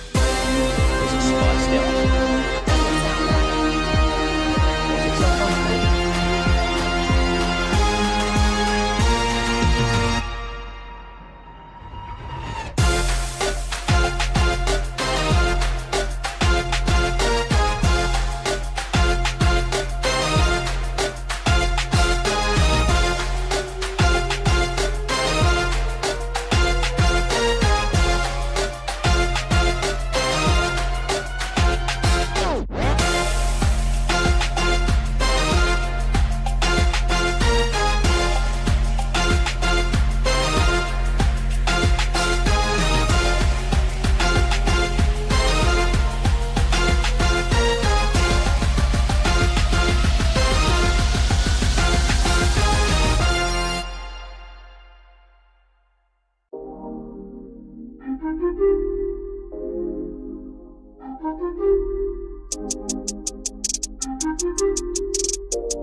Frankel first, 214 or 817-333-3333. With Frankel and Frankel, there's never an out-of-pocket cost. They only get paid when you win. Frankel and Frankel, the go-to car and truck wreck attorneys in Dallas. K&C Masterpiece back here on 105.3 The Fan. We got Jared Sandler coming up in about 10 minutes. We're going to do the Campus Connection with Carter Freeman at 9 o'clock. But right now, I just wanted to run through some perhaps Thanksgiving prop bets and get y'all's thoughts on this. I'm just revisiting the Cowboys cheerleader magazine Mickey dropped off. Oh, wait, I want to see that. Yeah, give me just a look. We got another copy over here. You wait your turn. So we got Derek Holland with us all show long. We got Carter Freeman with us. You got the Chiefs and the Cowboys, which you can hear right here on 105.3 The Fan. Of course, Bengals, Ravens, Packers, Lions. Which one do you think will be the highest scoring combined game of the day? I think Ravens, Lions. I seriously think that. Well, that is actually not one of the options. Oh, I'm sorry.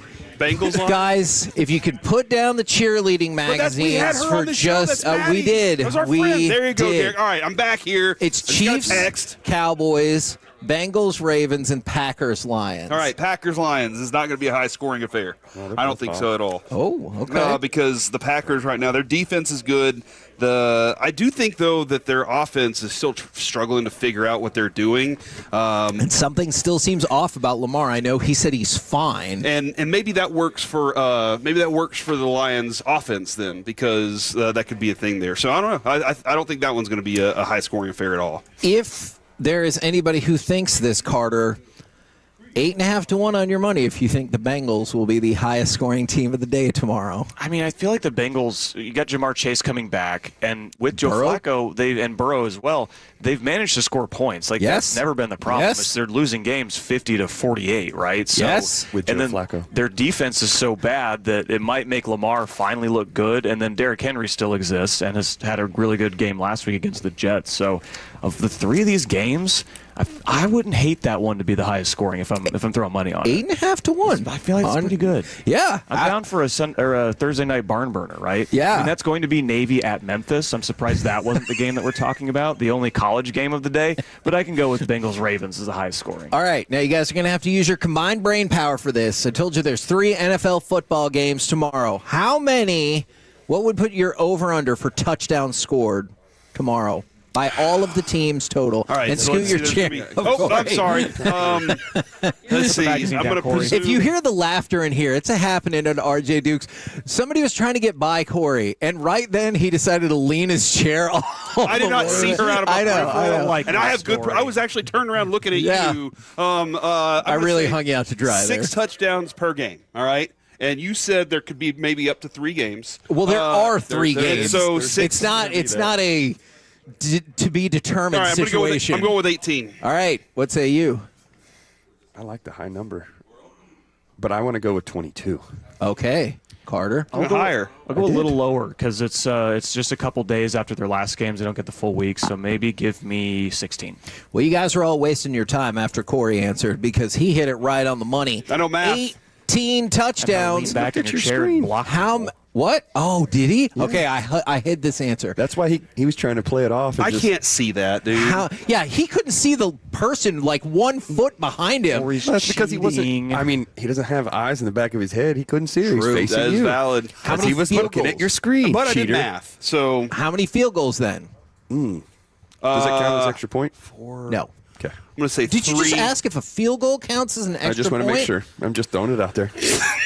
I'm going to say 3 potentially, 2.5 per game, and then Kevin, you said they're up to 3 games. There are 3 games, not up to. I'm going to say 9. Not a sale. I'm going to say 9. I thought you said 2.5 per game. How did you get 9? Because I said 3 first, and then I reduced it. I didn't know how to multiply 2.5 by up to 3 games.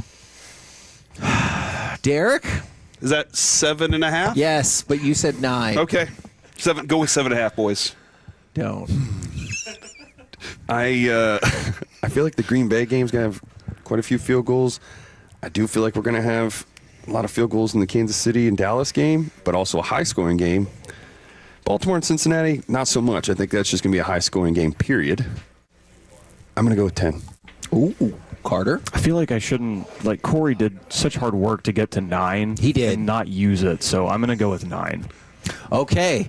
The answer is 10.5. Good job. Look at you. Look at that Derek. mathematical power. Nice. How many of them will be Brandon Aubrey field goals, though? Just 1 to win the game from 58 yards. I'd say 2. Okay, that's fine. I'd take that as well. We're the KNC Masterpiece right here on 105.3 The Fan. You know, we talked about how we're raising money from My Possibilities and the Sandlot Children's Charity. Coming up next, we will talk with the man who started the latter charity, Jared Sandler, right here on The Fan. Hey, Tolos, RJ Choppy here by my friends over at Platinum Ford in Terrell. Of course, the Stephen Gilchrist Stone Store.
Chevy's than anyone, all price to sell. Visit ClassicChevrolet.com. This is Texas. This is Classic Chevrolet. Together, let's drive. Based on new Chevy registrations 2023 and 2024. K&C Masterpiece back here on 105.3 The Fan. And right now, let's bring on the man who has started the Sandlot Children's Charity, as I have run into a catastrophe over here with my headset that's going to get worse before it gets better. It is the aforementioned Jared Sandler. Good morning, sir. Good morning, fellas. How's it going? I'm glad. I'm honored to follow Mickey. I don't even he's not the opening act, right? He's the headliner. It's just an honor to be in the same hour as the great Mickey Spagnola. Thank you, Jared. Kevin's headset. Turn the headset off, press dude. That button, please. Just push the button so it's okay. Jared, thank you so much for joining us. We really appreciate it. And it is early this morning. I know it's but you get up at like 5:30 and you're already hit the gym and doing your thing. So thanks again for hopping on. I know y'all got a big event coming up here soon, but you've always been so supportive of this. Yeah, today is about us. Yeah, you've always been very supportive of this. Every year you would come in completely inebriated and then have a really good time with us and then do a show and then go run a turkey trot. But we always appreciate your time, man. So how are things going right now for you? I miss that. I was thinking about that yesterday, actually. How the idea of going out until like 3 a.m. and drunkenly finding my way into the 11th floor to go get pizza. I would take an entire box of pizza, eat it, pass out on that nasty-ass couch, wake up, drunkenly invite myself back on air, and then do a show with Chris Arnold before going to do the turkey trot. I mean, it was like, that sounds so miserable right now. You would just come in and be like, "Hey, guys, just crack." It was great. It was one of the highlights because at that point we were delirious and we needed something to spark us, and you were that spark for sure. 4 a.m. drunk Jared definitely gave me what I needed to get through like the last 2 hours of the show. Now, Jared, one of the things that we decided to do this year is we decided to expand the portfolio a little bit, and it's not just my possibilities that benefits this year. Is also we're going to help you guys out at the Sandlot, and what you guys have, what y'all have been doing, the events, one that I don't think it's like none other out there. But how much can what we're doing today help what you guys serve? Well, it can help a ton, and I truly mean this, regardless of, and I've shared this with you before Sandlot even came to the picture. What you guys do is a lot of what inspired me to start Sandlot, right? The ability that people in our industry can take their platform and use it to impact the community. It's really admirable, and I have so much appreciation for what you guys do. And I'm very grateful that you guys decided to, open your doors to the Sandlot this year. We're trying to do some stuff beyond just the grants that we've offered up to several incredible organizations, including My Possibilities, and including My Possibilities again this year. We're excited to support My Possibilities. I think they've received that email, so if they haven't, then some news just broke. We're trying to do something that's going to bring the community together, and bring a facility that is going to be for people of all ability types, that is going to promote inclusion, that is going to promote health and wellness, and provide opportunities for athletics and active programming. And it's a big endeavor. We've got the right person leading the charge. Her name is Adrienne Majors. You guys may or may not know her. What? Jared. Yeah, I know. Do you remember that? What's that? Do you remember that time when that news wasn't official and you mentioned it to us in a text that I was included in, and then I acted like I had no idea what you were talking about? And you were like, I mean, what? Yeah. I remember that. Well, Yeah, that news was official. Big free agent signing for Sandlot a few months ago. And so anyway, your support not only is going to help My Possibilities and all the amazing things they're doing, but this year we're incredibly grateful that the support of the Tolos will also go towards our efforts at Sandlot. And we're just so appreciative. And I'll say this, too, to the Tolos, the way you guys have supported Sandlot is a large reason why we're able to do what we do, and the support that the Tolos have shown you guys over the years is truly remarkable. And we're so lucky to have a sports community that full of people with hearts that want to give back. And I know I speak for you guys when I say that we're also grateful for the support of our listeners. Hey, Jared, if enough people donate, will you tell them who's going to play second base for the Rangers next year? I wish I had that answer. I think, it was interesting. Chris Young identified 5 internal candidates. Josh Smith, Ezekiel Duran, Michael Hellman, Cody Freeman, and Sam Haggerty. And then also, left the door open for, hey, maybe there's someone who's not currently in the organization. And I don't think that's him just trying to give the politically correct answer. I'm sure that they've got a person who it's like, if the season started today, it would be fill in the blank. And my guess is it's Josh Smith. But I think that there's going to be so much more maneuvering that, maybe Josh Smith ends up filling a spot elsewhere. And so now maybe it is an external guy, or maybe Ezekiel Duran does step up, or maybe Michael Hellman has a great camp and he's the guy. So I really think that that's a position that we'll have more clarity on in a few months, because I don't think that the trade, the Brandon Nimmo, Marcus Semien trade, the last trade the Rangers are going to make. I still think that there could be some more shakeups and guys who we think might be in certain spots who might not even be in the organization when spring training rolls around. Okay, well, let me ask you this then. I'm not saying it's going to happen, but I also feel like we're in a place where you cannot rule out a Corey Seager trade, can you? So I don't think you can rule it out just from the standpoint of, like, what if a team is just super desperate and they give you an offer that you absolutely cannot refuse, and it's like, oh, my gosh, I can't believe that this is on the table. I don't think that Corey Seager is – like, it's clear just based on the timing of this. The Rangers were active and aggressive in considering a trade for Marcus Semien. Perhaps if that was not something they could execute, they would feel more urgency to move, another contract. But because they executed the Marcus Semien trade, my guess is that they're not going to be actively looking to trade Corey Seager. And if they truly are trying to win in 2026, and the Marcus Semien trade would indicate that they are, right? They didn't just trade him and hope that they got some, financial relief. They got a really good player in return.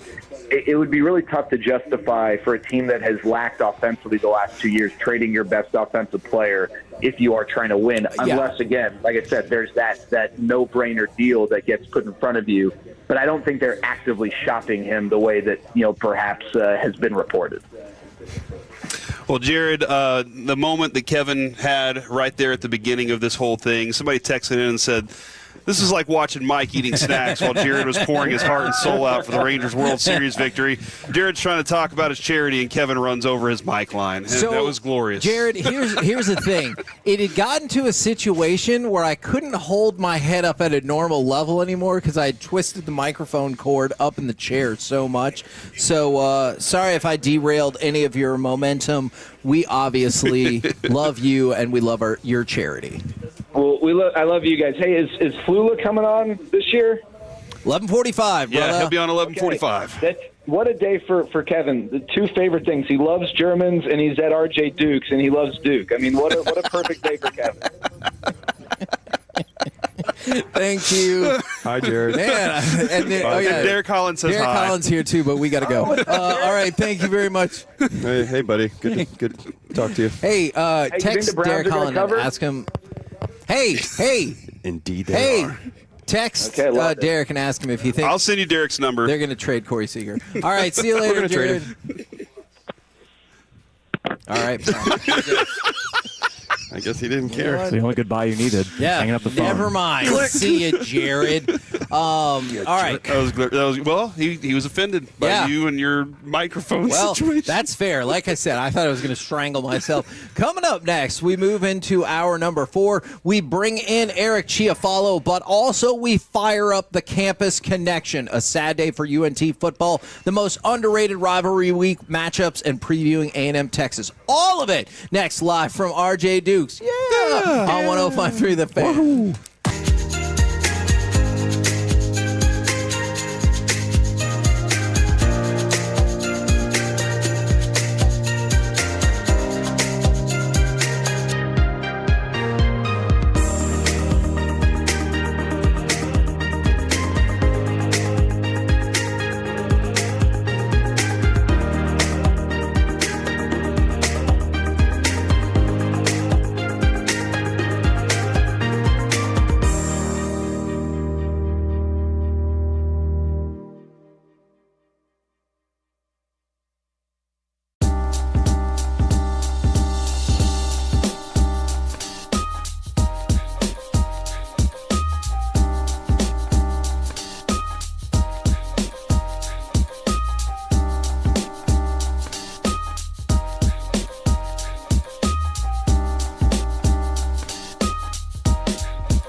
To remember that Uber Eats has groceries. No, that's absurd. Hey, remember when you used to be what was it, Pepper Lady? Pepper Lady? Wasn't it Cinnamon Sisters? Basil Babes. Saffron Squad? Nutmeg Maidens? Pre-curb? No. Nutmeg Maidens. I just said that. Was it Spice Girls? Doesn't sound right. Was it Saffron Squad?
From RJ Dukes in McKinney, it's the 12th annual KNC Masterpiece Piece-A-Thon on 105.3 The Fan.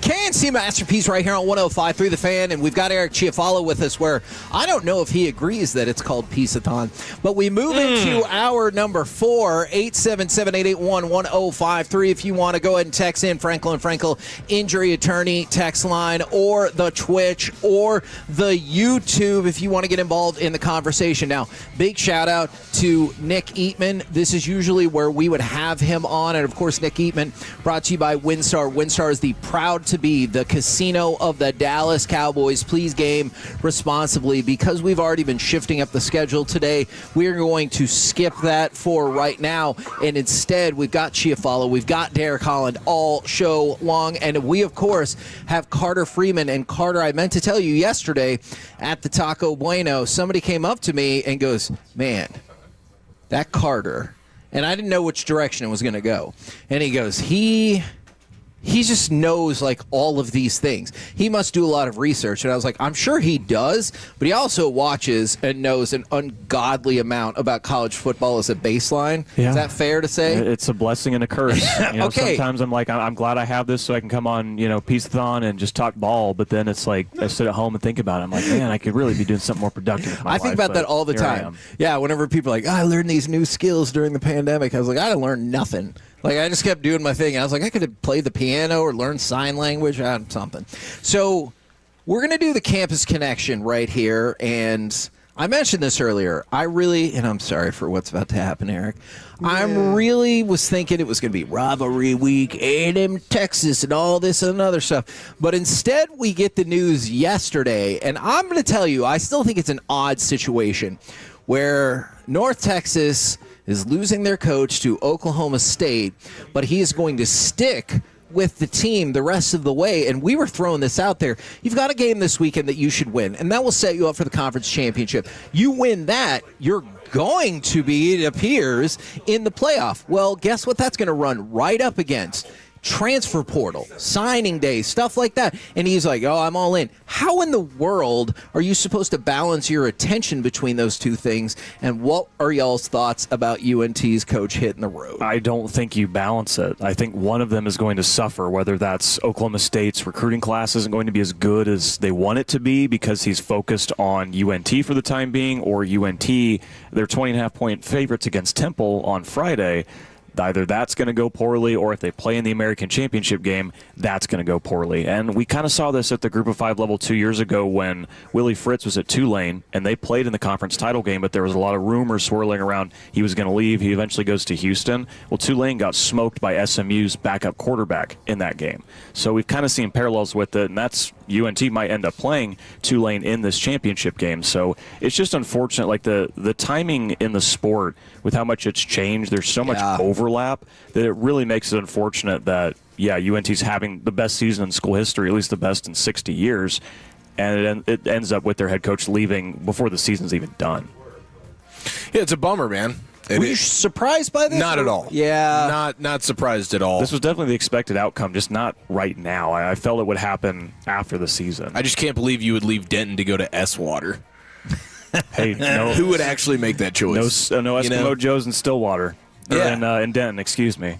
Well, it is. This was to be expected, and as UNT alum, I think we all understand what our place is, and we know that if you have an unbelievable season like they've had, then you're gonna get these parts stripped from you. This is a stepping stone type of place, and so hopefully you can just continue to reload. But it's tough. Sorry to jump in on that. Quick question on that, because we talk about this with SMU all the time.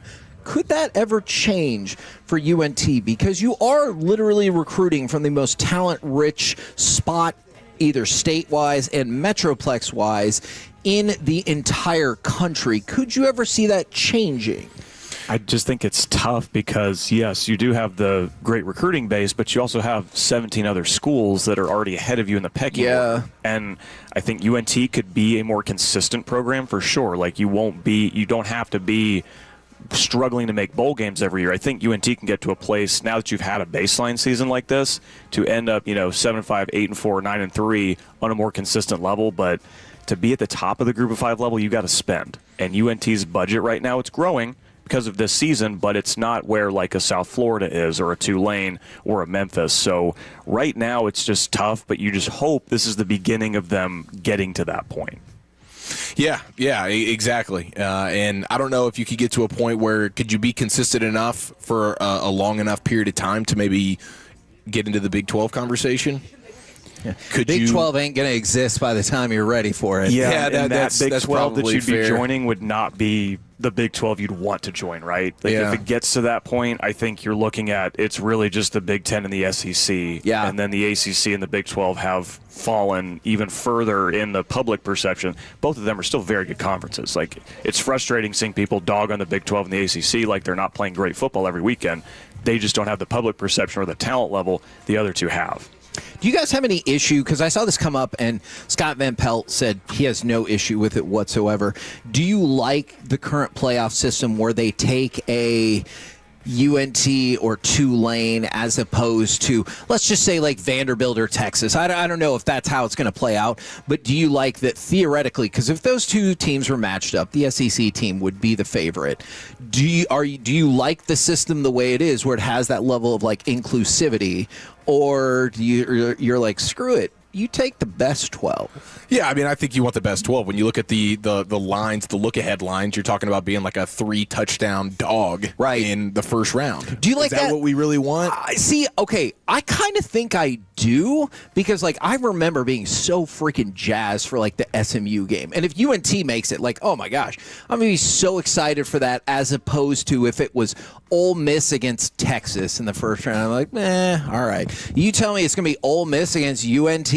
I don't know how the TV ratings look for that, but I think I'm more fired up for like that underdog type. And don't care about the TV ratings. That doesn't have anything to do with us, No, right? you're right. It's all about the entertainment value. What I'll say about this is in the 4-team playoff era, you had the Group of 5 champion or the highest ranked team. They would always play in a New Year's Six bowl. They were 4-6 in those games, so it's not like they were 0-10. They didn't get blown out by 30 points in each game. You had Houston win a game, Boise State. Those games are generally competitive. So I don't think it's like allowing a Division II program to play in these things. Like I know the spreads will be big, but look, Arizona State was a huge underdog, and I know that's not Group of 5. They were a huge underdog to Texas last year. They take that game to double overtime. Same thing like SMU, Boise State was competitive with Penn State up until the end of that game. So when you look at the number for the spread, yes, it's big. I think those games are generally more competitive, and you're going to love, unless you're a graduate of the SEC school that the Group of 5 school plays, you want that Group of 5 school to win. So I think you allow them to have that chance. You just need in the 12-team era when they're part of the playoff, as opposed to the New Year's Six bowls, you need to see them win that game. Then I think a lot more people will be like, no, this needs to stay. Go ahead. Yeah, I was trying to jump in first. I wanted to ask, do you have something against Division II schools? No, man. Okay, I love good, me some there, so let's be careful. Washita Baptist. This is Coach Holland right now. Yeah. And he's clearly repping his D2 school right now on his body. The way they play He's passionate about his program. I'm not really rags to riches story at the big house there. That didn't go very well. No, I think it's also good to have the playoff that they have. Is for those teams, I'm trying to think of one of the other like Cinderella stories, whatever it was. Well, I guess we could use SMU. It just shows that they belong. Like you get a team like, for instance, UNT, and I think that's show super that I can fun, compete. yeah. Show it, and to me, I think it's great publicity for them when it comes to recruiting. Is look what we did. Yeah, we got beat by Alabama or whoever, but we were there. Yeah, now we know what it takes. And then some of those guys, at least for me, I know it's not always that way with all the other kids, but it's like, man, I could go there and play rather than try to go to Alabama and sit the bench. Yeah, and that's why I get conflicted, Chief, to your point is I know by looking at the point spreads, you can be like, which one doesn't belong? But there's something about that. If it's a one-off, if it was like 4 of the big dogs against 4 of the underdogs, somebody would be like, come on. Like, are we doing pros versus Joes here? Yeah, what are we doing? But like, just the one-off, I really do enjoy that. Now, we need to help Derek's school get some publicity. Michigan, I don't know if you've heard of them. I was thinking of my other school. I was going to, give a shout-out to my boys at UTD. Whoosh. The Comets. That's right. The Commies. Hey, can you do me a favor while you're there? Can you convince them to change the name of the mascot away from T-Mock? because it's T-Mock the Comet, and it feels like they just really panicked because they forgot about the deadline to name the Comet. Took me a second, but I got there. I can say, I can say that because I went there. And it feels like they panicked and they were up against a deadline. Kind of like in the movie Avatar when they're like, oh, what's that really hard thing to get? Unobtainium. Feels like they just put that in there. They're like, well, that's stupid, but we'll fix it. And then they started to shoot and they're like, oh, my God, Eric, we didn't come up with a new name. And I'll talk to Coach Graves about it. Okay. We'll see what we can do with the mascot. I know that mascots don't really show up at baseball games. As far as I know. What's up with that? So I don't know. Why are they hating? Yeah. I don't know. Why isn't he showing up? Seriously. He's probably embarrassed because he doesn't even like his own name. I mean, how would be too.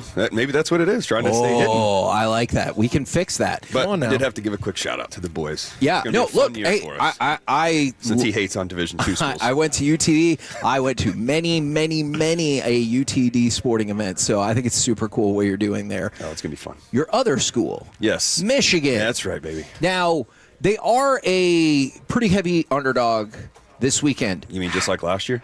I was going to say, or maybe the year before. Not the year before that. But however, they have. It's been since 2020. 21. 21. They didn't play in 20. Yeah, that's right. Ohio State hasn't beaten Michigan this decade. So what's amazing about that is, I don't know if you saw this or if we talked about this. Somebody had a sign up at WrestleMania that just said, like, it's been 1,300 days or whatever since Ohio State's beat Michigan. And that's amazing. Yeah, I mean, it's cool, but at the same time, we can't really say, like, I'm honest, we can't say crap, all right? We went 8 years in a row where we didn't win. Right. So to sit here and, it's been this many, cool. Like, how about we wait until maybe we get to 8 okay, years, and then we can start saying. This is the longest streak Michigan's had beating Ohio State since, like, the 20s, though. I think if they win this game, it'll be like maybe the late 20s, years? early 30s for Michigan to have that does long of winning streaks. I mean, he does. Why'd you put him beside me? Just for that reason. He kept me around for an extra segment, too. I was supposed to leave it already. Yeah. How are you feeling about this game coming up this weekend? I feel better than I did last year because last year I thought for sure we were going to get thumped. Yeah. This year it's like because of the guys that we have, I feel like it'll be okay. But Ohio State's also improved too. Now, granted, they should have throttled Michigan last year. Right. I'm not afraid to admit it, but they didn't. So it just goes to show it doesn't matter how good your team is or whatever. When it comes to the game, it's going to be intense.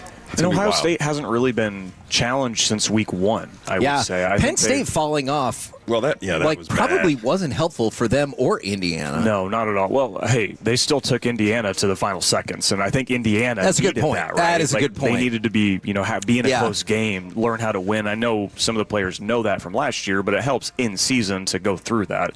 And Ohio State really hasn't done that since that game against Texas early in the season.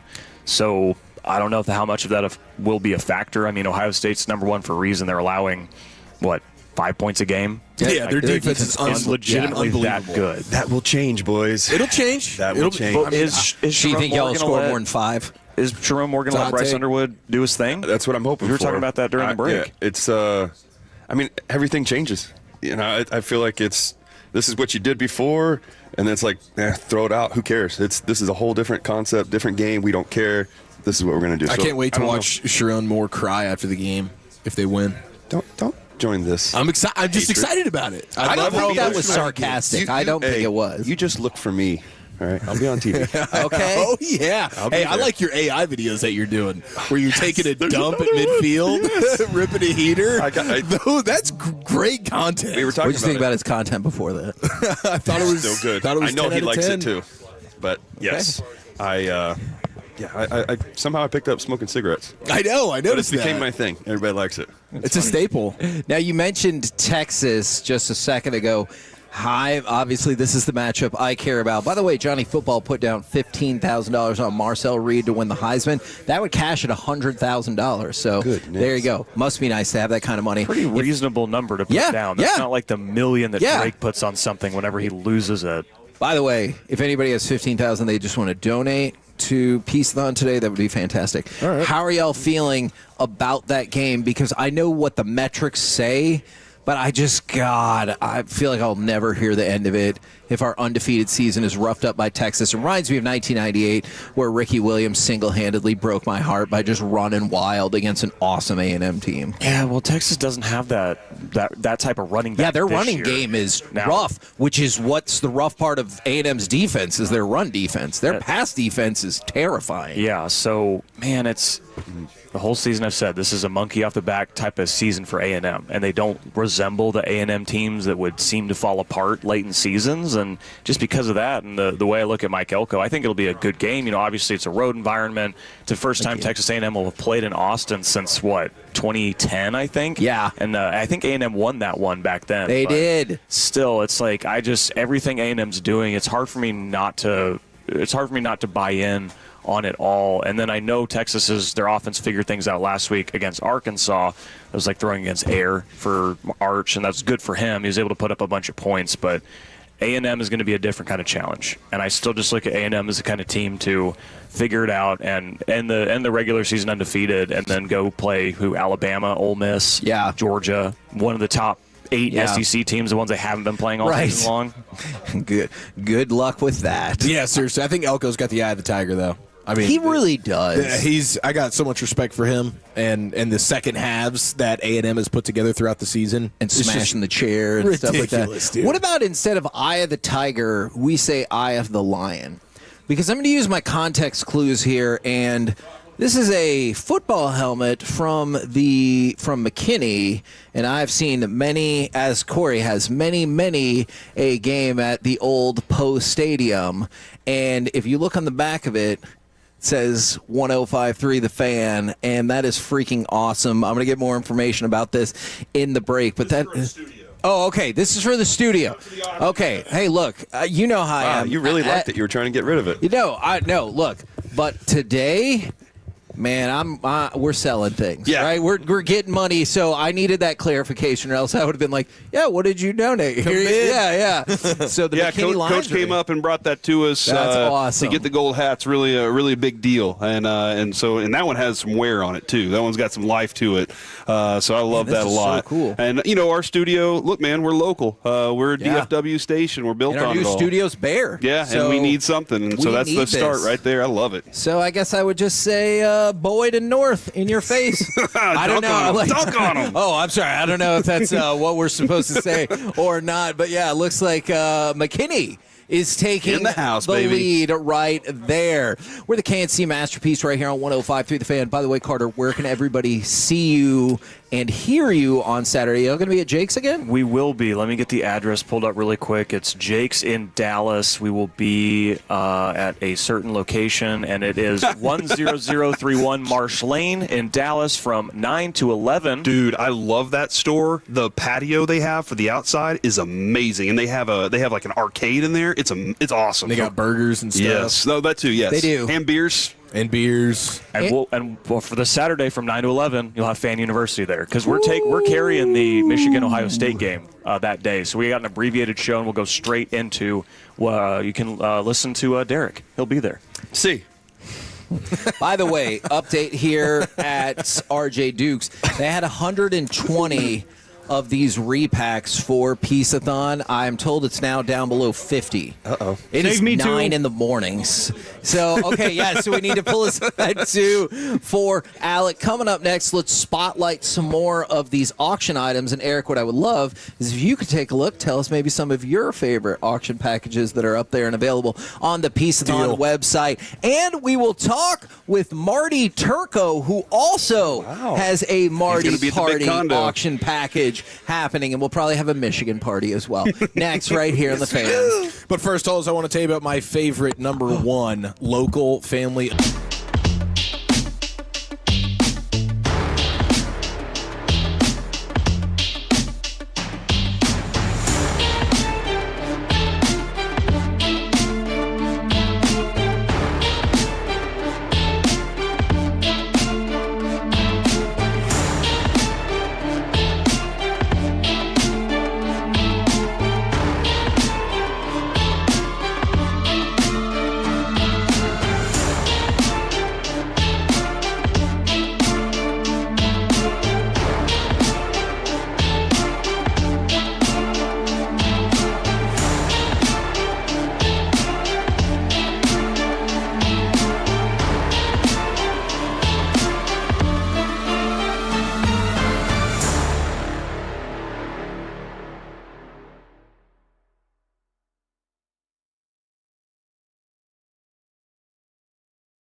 very cute haircut. That's like a little shag. I've never seen it before. Well, I mean, of course you have. It's the Rachel. Oh, is that your name? No, I mean, your name. No, I'm Jack. My name's Jack. Right, but I just mean like this is your haircut, but that's hair on your head. I'm not saying this is your hair. Okay, yeah.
33. With Frankel and Frankel, there's never an out-of-pocket cost. They only get paid when you win. Frankel and Frankel, the go-to car and truck wreck attorneys in Dallas. KNC Masterpiece back here on 105.3 The Fan in the midst of hour number 4 of the 12th Annual Piece-A-Thon. We're going to talk with Marty Turco in just a minute. We've got Derek Holland with us. We've got Eric Chiafalo with us. And what I would love to do is I want to read a couple of shout-outs, and then I want to direct people to the donation and bidding page, especially the donations. I know we have lots of really cool packages up there, and I would love for people to bid. But you can also donate to the cause for My Possibilities and Sandlot Children's Charity. And Alec, don't worry, we're going to try to look out for you, but they've also sold another 10 of those repacks. So we started with 120. There's less than 40, but don't worry, we got you covered. From the 903, shout out to all the people without families. They feel alone in the crowd. They feel out of place. You are not alone. Trying to make sure my kids have a dad and my parents and sister have a son and a brother. And that's followed up with, fellas, from the 903, just want to say thank you. This is our first Thanksgiving without my mom. Not going to lie, it sucks. You guys are helping keep my mind busy listening to you guys at work, on the way to work. And that's just kind of the idea with all of this is hopefully we're helping with your Thanksgiving routine or getting you through anything or whatever, or maybe you just really love us or really love charity. I appreciate it very much. Now, Eric and then Derek, if you want to jump in on this as well, could you tell the good people out there if there's anything in particular that you see auction-wise that you're like, ooh, how about that? Well, I mean, there's a bunch here. It's really just an endless list of scrolling, which is exciting. We're about to add 6 more items from the fan. A hat, a Whataburger G-Bag flag, and then we have 2 hoodies and 2 vests. And so we're about to add all of that. And these fan items, man, they sell like nobody's business. That is true. Somebody did text in and said, Chief, put your arm around Derek, but in a sneaky way. Pretend you're yawning and get him that way. Great job, fella. Did I just ruin it? No. Well, I mean, yes. By giving it away. I'm going to go with the sneak attack. You could have done the Collinsworth. Mm-hmm. He slides in. Slide into the shot. Yeah, that's a good way to do it. Kramer? Yeah. That's definitely different. How about the delts on this guy, huh? Yeah. Coach Dutch is just living in that weight room. Are you in the best shape of your life right now? I'd say I'm in pretty good shape. Dude, you know what that means. What, come back? Don't encourage that. I love the idea. Derek, but I think you're doing a great job coaching. Yeah. You're loving coaching, aren't you? I am. It's fun. Kids are awesome. It's the X's and the O's, staff man. that we got is awesome. I don't think they do X's and O's in baseball. No, we do. Yeah. We get out a piece of paper, and here's the X here, and the O's down here, and we just run around there and draw this play up, and kind of just get like John Madden and just start scribbling on the screen. Backyard baseball. Hey, man. dude, I'm all about the food stuff, though. I mean, the Wild Fork Prime package, the Wagyu package. You guys got the Pizza ISD pizza buffet. Yeah, I'm pretty sure he's here now too. I would like to shake that man's hand. Yeah, he is. They're out in the parking lot getting things, getting the pizza oven fired up out there. I cooked a pizza in that place last year. How'd it go? Oh, dude, that thing, Sean, Artolo Sean, who's always with us on Piece-A-Thon, we went out there and cooked pizzas. They were amazing. They were fantastic, awesome. And I actually was good at it. Me lovers cook in 30 seconds. Yeah, dude, fast. It's hot. Fast. I got one at the house, and it's ridiculous how quick it cooked. Now, I've only done it probably 3 times because... Mark that. I don't know. in the last week. So I want to turn your attention. It's just coincidental, the timing. We do have a Ricky Williams autographed jersey, but we also have a Miami Dolphins. Does it smell like weed? Ricky Williams autographed jersey that says "Smoke weed every day." Mm-hmm. Does it really? Yeah. It's the orange one. I saw the orange Dolphins jersey, which is a sweet alternate that they should probably bring back. Yeah, let's go we had to edit it. Sorry, Alec. Oh, there. Nope. Did you say something? Where is it? No. All right. Nope, I don't think you did. Okay. Just making sure. We got a lot happening here. Sorry about that. So, any others that you want to point out? Oh, yeah, we also have a Dude Perfect bundle that we just got yesterday. Yeah, thanks to the guys at Dude Perfect for setting that up yesterday. And here's what's crazy, Kevin. I unloaded the package to kind of give you an idea of what all was in it. Okay. I saw the hat had autographs by the guys. Yeah. So does one of the bottles. I did not know that bottle was in there. So I'd unloaded everything, and then I was sitting there packing it back in, and I looked down, and it's numbered to 100. I saw that. That's wild. That And is actually, really we cool. got the good number, too. I believe it's 69 out of 100. So, like, we got the right one. Why is that the good number? Because It's a it's great pretty close number. to the middle of everything. And It's there's just one better than 68. Yeah. And not 70, So that's the... I'm in a tricky situation right here because It's tricky to rock around. The pastor from my church is in here right now too, so I'm very hesitant to engage on some of I'd these like to things. shake his hand as well. You know what? Numbers are cool. And you've always said that. Thank you. There is I don't know if you ever watched this. Bob's Burgers, and the parents are talking in front of the kids, and they're like, "No, I remember it because it said 69, and we high-fived." And then when the daughters goes, "Why did you high-five?" And they go, "Never mind, mind your business, eat your breakfast, or Get out of here, kid." or whatever the case is." But you brought up something that's really amazing, Eric. Is some of the bids we get on the G-Bag Nation flags are absolutely incredible. It just shows the popularity of those flags, man. Dude, I know. I saw it. We have a sold winning bid for $120 on the brand new G-Bag flag, which is the Texas flag mashup with G-Bag Nation. Probably my favorite flag that G-Bag's ever put out. Yeah. And that going for $120. Yeah. I mean, that's awesome. And I don't know about you guys, but in my neighborhood, I got a lot of flag pullers. So they're tossing, and actually my neighbor... I bet Derek does in his neighborhood, too. My neighbor does the American Aggie flag quite a bit. Did you like my description for that flag? The hottest G-Bag flag in station history. All the flags are gone except for this one. I like because that. really, I'm not even supposed to say how I got that flag. I don't think. Stole it.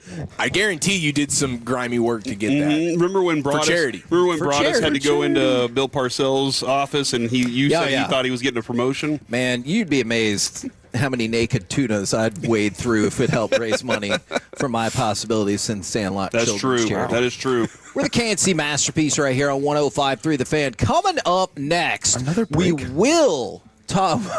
We got a structure, man. We will talk with Marty Turco from the Dallas Stars. Dallas Stars, great contributor to Piece-A-Thon as well. We'll talk with him next right here on The Fan. Hey, Tolos, RJ Choppy here for Ojos Locos. That is...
Uber Eats has low fee products? I gotta remember that. Well, you know, they say in order to remember something, you have to forget something else.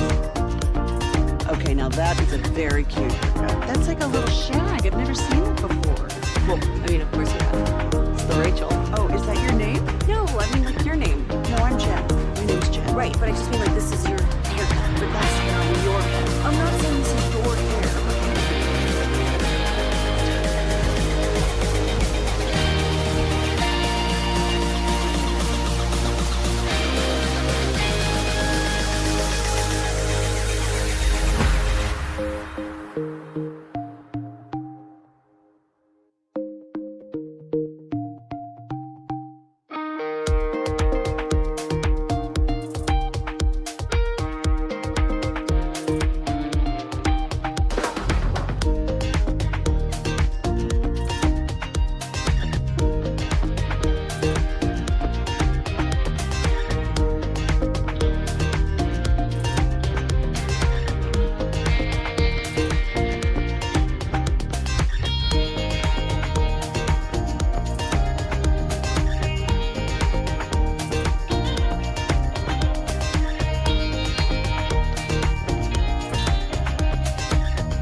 On new Chevy registrations 2023 and 2024.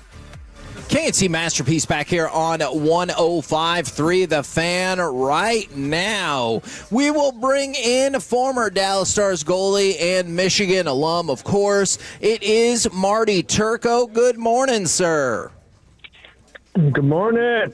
How we doing? See, that's the level of enthusiasm I like. Now, I know we got a lot to get to with Stars, with Michigan, but once again, you have been extremely generous in donating an item or a package for Piece-A-Thon. Can you walk people through what they can be in store with if they do, in fact, get the Marty Party, which is package 148, if people are curious?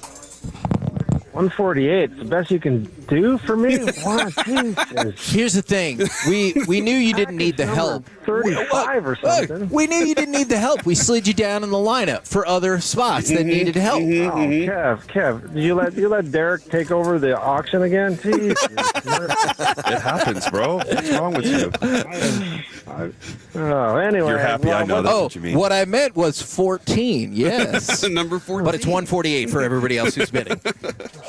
All right, 148. We're going to have a good time. We're going to have some beers, watch some hockey, and great hockey. How about these Stars? Oh, my gosh, last night. What a whooping. Man, no kidding. We're going to have great beers, probably some Czech lager. That's my favorite. We've got a great hazy IPA and anything else you like. But we're going to deliver some beers. We're going to have some food. We're going to have a great time, and going to have some great seats. So we appreciate, most importantly, what you guys do for our community. Every year, you guys don't let us down. Obviously, you bring entertainment, great sports, intelligence to fans. Sometimes some idiot crap, but that kind of goes with along with I get it. But I appreciate you guys. So thanks for asking me to be a part of it, and I'm humbled and honored. Now, Marty, the first off, the Czech beer is my favorite of y'all's entire lineup. Your lineup's fantastic, but every time I pull into Southwest Airlines, I always go get myself. Kevin knows. He knows that's exactly what I do because it's my favorite. But last year, you sent me a picture of the people that won the package with you, and then they got to party with you. That was so cool to see because they looked so happy and they looked so excited. So I really, again, man, thank you as a friend for doing this every year. We really appreciate it a lot. No, you guys, I mean, we're a small part of a huge community. But as you guys know, man, sports is small, and we're fortunate just to have it. It was a blast. The crew last year, they're fantastic. So hopefully the winner of 148. Man, that number. It's such a shit number, but dump. Oh, wow, way to go! Really, 3-second break. Yeah, come on. That's why you got slid down to 148. Is because nonsense like that. We're gonna take you down even farther. Hey, Marty, I've had this. I've been very adamant about this for a while, and I changed my opinion today. I've been thinking Jason Robertson, good player, love the guy. Like he has this ability to score that's just insane. Oh man, you spilled water everywhere, didn't you? He melted ice. I've always though kind of questioned when it comes to playoffs. Can he take it up to that next notch? Right now, this heater that he's on is just absolutely special to watch. Do you think that can carry over? Do you think he can keep burning this? I'm gonna ask you the same question. I mean, I hope so. Yeah, I do too. I mean, it's. Let's just say this: playoffs are hard, And when you got gifted guys like Wyatt and Robo that don't play heavy game, and they get targeted, and so they're going to get shut down. I mean, Wayne Gretzky, he got shut down in some playoffs, obviously not a lot, but he also, he had Dave Semenko on his line to beat beat people up. I think Robo. You could say ass. You just couldn't say the other one. All right, thanks, Dad. Wow, that was a big letdown. I think Robo's gonna. I think he's gonna have a heck of a year, continuing to have a heck of a year, and then I think he's gonna continue this in the playoffs. With Gully, the way he's going, how's his team playing? I think our lineup. If we have a full lineup like this, and people got to focus on Mikko, they got to focus on Wyatt, and then not just hey, what's Jason doing tonight? So we're loaded. Rupe, Miro and Nessa and Harley all come from the back end. I'm telling you, man, it is great. But the heater he's on is fun to watch, and NHL is paying attention. One of the things Brian Ray pointed out to us the other day when we were chatting with him was that these shots, Kevin, we were talking about where they're coming from. Yeah. And they're coming from they're coming from further away. Is that more difficult to defend when a dude's, lasering them in from that far out? Well, not for me, but I'm retired and don't have a problem seeing shots from farther away. I love the confidence. Okay. Well, that was my job. See the puck, stop the puck. Like it's not that difficult. But he's got a knack, man. I think what he does to me. I always said it from the day he stepped on ice with the Stars. I was like, this guy would be the first overall pick in in like street hockey. He just has a sense and a knack for it. So I think he shoots pucks not only with laser precision and quick and hard. He also does it trying to get people on their back foot or moving in one direction. He just understands the flow of the game like not many people do. And then you think everybody who plays hockey kind of understands the same thing. He has just a different hockey IQ, and I think that's part of his shooting is not just his accuracy and his pinpoint laser focus, but it's also just being able to do it in a within the game context, and he just understands how everybody else is moving. It's really fun to watch. I enjoy it, and I just hope he gets another good crack at the playoffs for a big run because we're going to need him to win a championship. Also, when you were talking about the rest of the league taking notice, has he put himself more on the radar for Team USA? I hope so. He deserves it. I mean, who doesn't want to score goals in the most crucial times? That's what he does. I mean, even Wyatt Johnson for that matter, but he should be. He's good. He's a rare talent. He plays the game unlike most people, so I hope he gets a chance to play in the Olympics. It's a really special part of anybody's career if they get to do it. Hi, Marty. Hi, Derek. Hey, what do you think makes this team different from last year's team? Are you the one spilling water because you went out late last night? Is that what's going on here? Yeah. I think he was actually just really watching the process of the water getting cleaned up, honestly. Yeah. It's not me. Oh, God. It was one of our sales guys. If only my friends would have showed up. Oh, well, dude, I'm hanging out with family. It's family week. Playing a little golf right now. You guys are totally interrupting, but that's how much I love y'all. You said you would come on with us at this time. You didn't even answer my question. I didn't have a tea time with this. I didn't have a tea time, and then I did, and now I'm here, so we're fine. You're going to answer my sorry question. to miss Casey Donahue at Marty B's last night. I didn't know what your question was. I heard your voice, and I just shut down. I love it. I'm so happy to be talking to you. I think his answer would be Miko. Miko is the difference between what's last the year's big thing that stands out from last year's team to this year's team that makes them that much better? A bunch of things. One, I was a little nervous with the coaching change, not because of Glenn personally, just because changes are hard, right? And so, you're right. Having Miko here now, having a full training camp, like, this guy is a stud. Like, I remember Jamie Benn, I saw him recently. He's like, this guy is big. He's like, I'm like, is that why I call him the Moose? They're like, yeah, that guy is.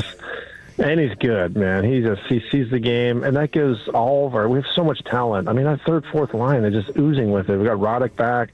So I think we're determined. We're destined for greatness. Winning is hard, but we have a team and 2 goalies to do this. I don't know. I just think it's hunger overall. This is to answer your one question that you're going to ask me today. Well, he's got another question for you. He's got 2 in a row. I got 2 more, yeah. It's not about hockey, though. More questions. No, this one is. Do you think the Stars are going to go out and get another key player or anything to add to this team? I don't. No, not at all. You think they're good with where they are? Well, and they can't afford it really either, right? Well, why you got to bring that part out? We're fine. We're fine. Yeah. Sorry. You know what? Let's talk Michigan football instead. What is the excitement level, and what do you anticipate in the game? I'm hoping I just hope we make it a game, honestly. But saying that, Ohio State, we've got their number. Ohio State hasn't had a game before the game, and so I think we're going to be good. We're in the big house. I think it's going to be fun. Our lines are always great on the ball. I think our quarterback's got some seasoning, even though he's that young. I just hope it's a good game for everybody who's going to be watching because, the world watches this game. It's awesome. So go Blue.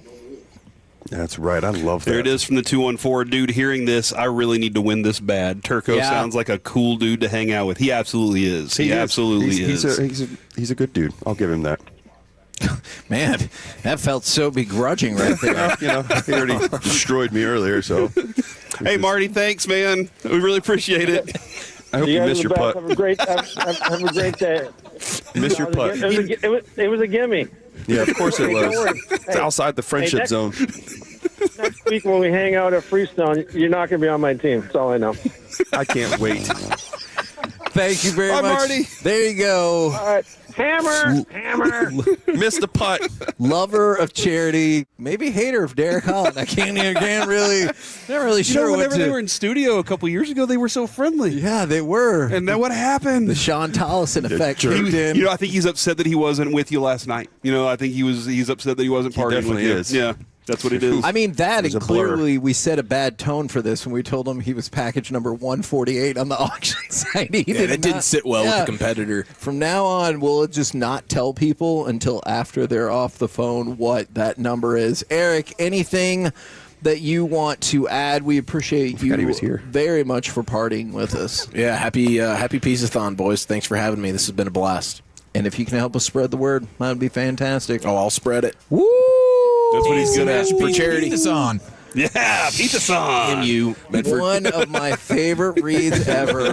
We're the KNC Masterpiece right here on 105.3 The Fan. Coming up next, we'll move into hour number 5 with a Wole Bole. And we will start it off by scouting the Chiefs a little bit more. We touched on it with Broadus. Let's dive harder into it next right here on The Fan.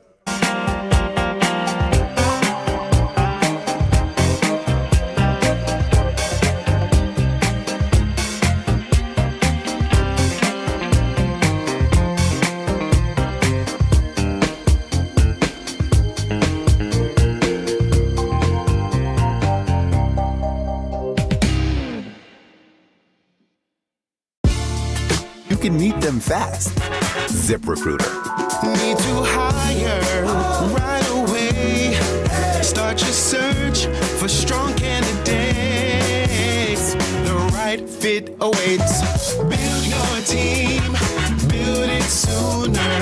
Meet your match on ZipRecruiter.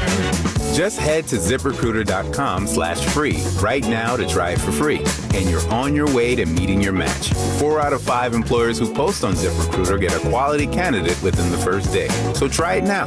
Go to ZipRecruiter.com/free. Once again, that's ZipRecruiter.com/free. Meet your match on ZipRecruiter. Try it free. Hi, Babe Laufenberg here to tell you about my friends at Classic Chevrolet in Grapevine. It's time for Black Friday. They're racing to finish the year #1 in the world for the 3rd year in a row. And just like any great team in the closing minutes, they're turning up the pressure with Black Friday savings on everything. Make a play on a new 2026 Chevy Silverado 1500 and score $15,000 in total savings. That's right, a winning drive with $15,000 in total savings. Got a vehicle to sell or trade? Classic Chevrolet will give you top dollar. You bring the trade, they bring the payoff. That's how you stay ahead of the chains. Time is running out. Upgrade with Black Friday savings before the clock runs out. Shop now at ClassicChevrolet.com. This is Texas. This is Classic. Together, let's drive. Classic Chevrolet. Relax, enjoy the difference. Based on new Chevrolet registrations 2023 and 2024, stock number TG138456, classic discount $8,500, customer cash $2,000, GM bonus cash $1,500, Chevy Select Market bonus cash $3,000, plus tax, title, license, and $225 dealer dock fee. Expires 12/125. Nationwide is so much more than a great insurance company. They're one of America's largest financial services companies. Like how I'm more than just Peyton Manning. I'm also motivating Manning, and you too can be so much more. Nationwide Investment Services Corporation, member FINRA, Columbus, Ohio. Host a show-stopping feast with Whole Foods Market. Prime members get 365-brand frozen whole turkeys for $149 per pound through December 2nd. As always, there are no antibiotics ever. While supplies last, shop in-store or online. Terms apply. This holiday season, don't let your house be the thing your in-laws judge first. Yeah, protect your pride and your paint job with our guy, Gary Zanobi at Rhino Shield. Hey, Tolos, with Rhino Shield ceramic coating and our 25-year transferable warranty, you can stop repainting every few years and keep your home looking brand new. And it works on wood, brick, stucco, you name it. Plus, easy financing, Rhino Shield can get your payment under $200 a month. Right now, take 20% off your Rhino Shield project. Visit online at rhinoshieldDFW.com. Why just paint your house when you can shield your home? Rhino Shield. Join G-Bags, Zach, and Eric in Michelob Ultra for a 105.3 The Fan Mavs watch party. Friday, December 5th from 8 to 10 p.m. at Cosm on Grandscape Boulevard in the Colony. When victory tastes like Michelob Ultra, it's worth every drop of sweat. Win or lose, Superior is worth playing for. Michelob Ultra, 2.6 carbs, 95 calories. Superior Light Beer. Enjoy responsibly. 2025 Anheuser-Busch Michelob Ultra Light Beer, St. Louis, Missouri. 95 calories, 2.6 gram carbs. Hey, Tolos, RJ Choppy here for one of the best dealerships on the east side of the Metroplex in Terrell. It is Platinum Ford. Owner Stephen Gilchrist and GM Adam Vinci, they're Tolos, taking care of you, the Tolo, each and every day when it comes to the purchase of your brand new Ford car, truck, SUV. I am proud to say that I am a Platinum customer, and I promise you're going to get the same incredible experience that I got. Adam's got everything from Super Duties to full-size Broncos, Raptor F-150s, and more. Start the process right now online, PlatinumFord.com, and then drive a little further to save a lot more at Platinum Ford. This is the exclusive home of Dallas Cowboys football. KRLD-FM and HD1, Dallas, Fort Worth. Let's go, Cowboys. An Odyssey sports station. Driven by D&M Leasing and live from RJ Dukes in McKinney, it's the 12th annual KNC Masterpiece Piece-A-Thon on 105.3 The Fan. KNC Masterpiece right here, God, on 105.3 The Fan, as we move into hour number 5 from the 214 Drive and Ride Share with Piece-A-Thon. Hour number 5 from another 214. You guys have been in my ear hole since 6 a.m., still rolling from the 469, checking in for hour number 5 from the 214. Woody here, boys, hour number 5. Let's go. And we're going to bring on the Woolly Bully, but I really wanted to hammer home something first. Hammer. 1053thefan.com/Piece-A-Thon. If you're listening and you want to look where to go, we've also been sending people the links that have been texting in to get to the auction.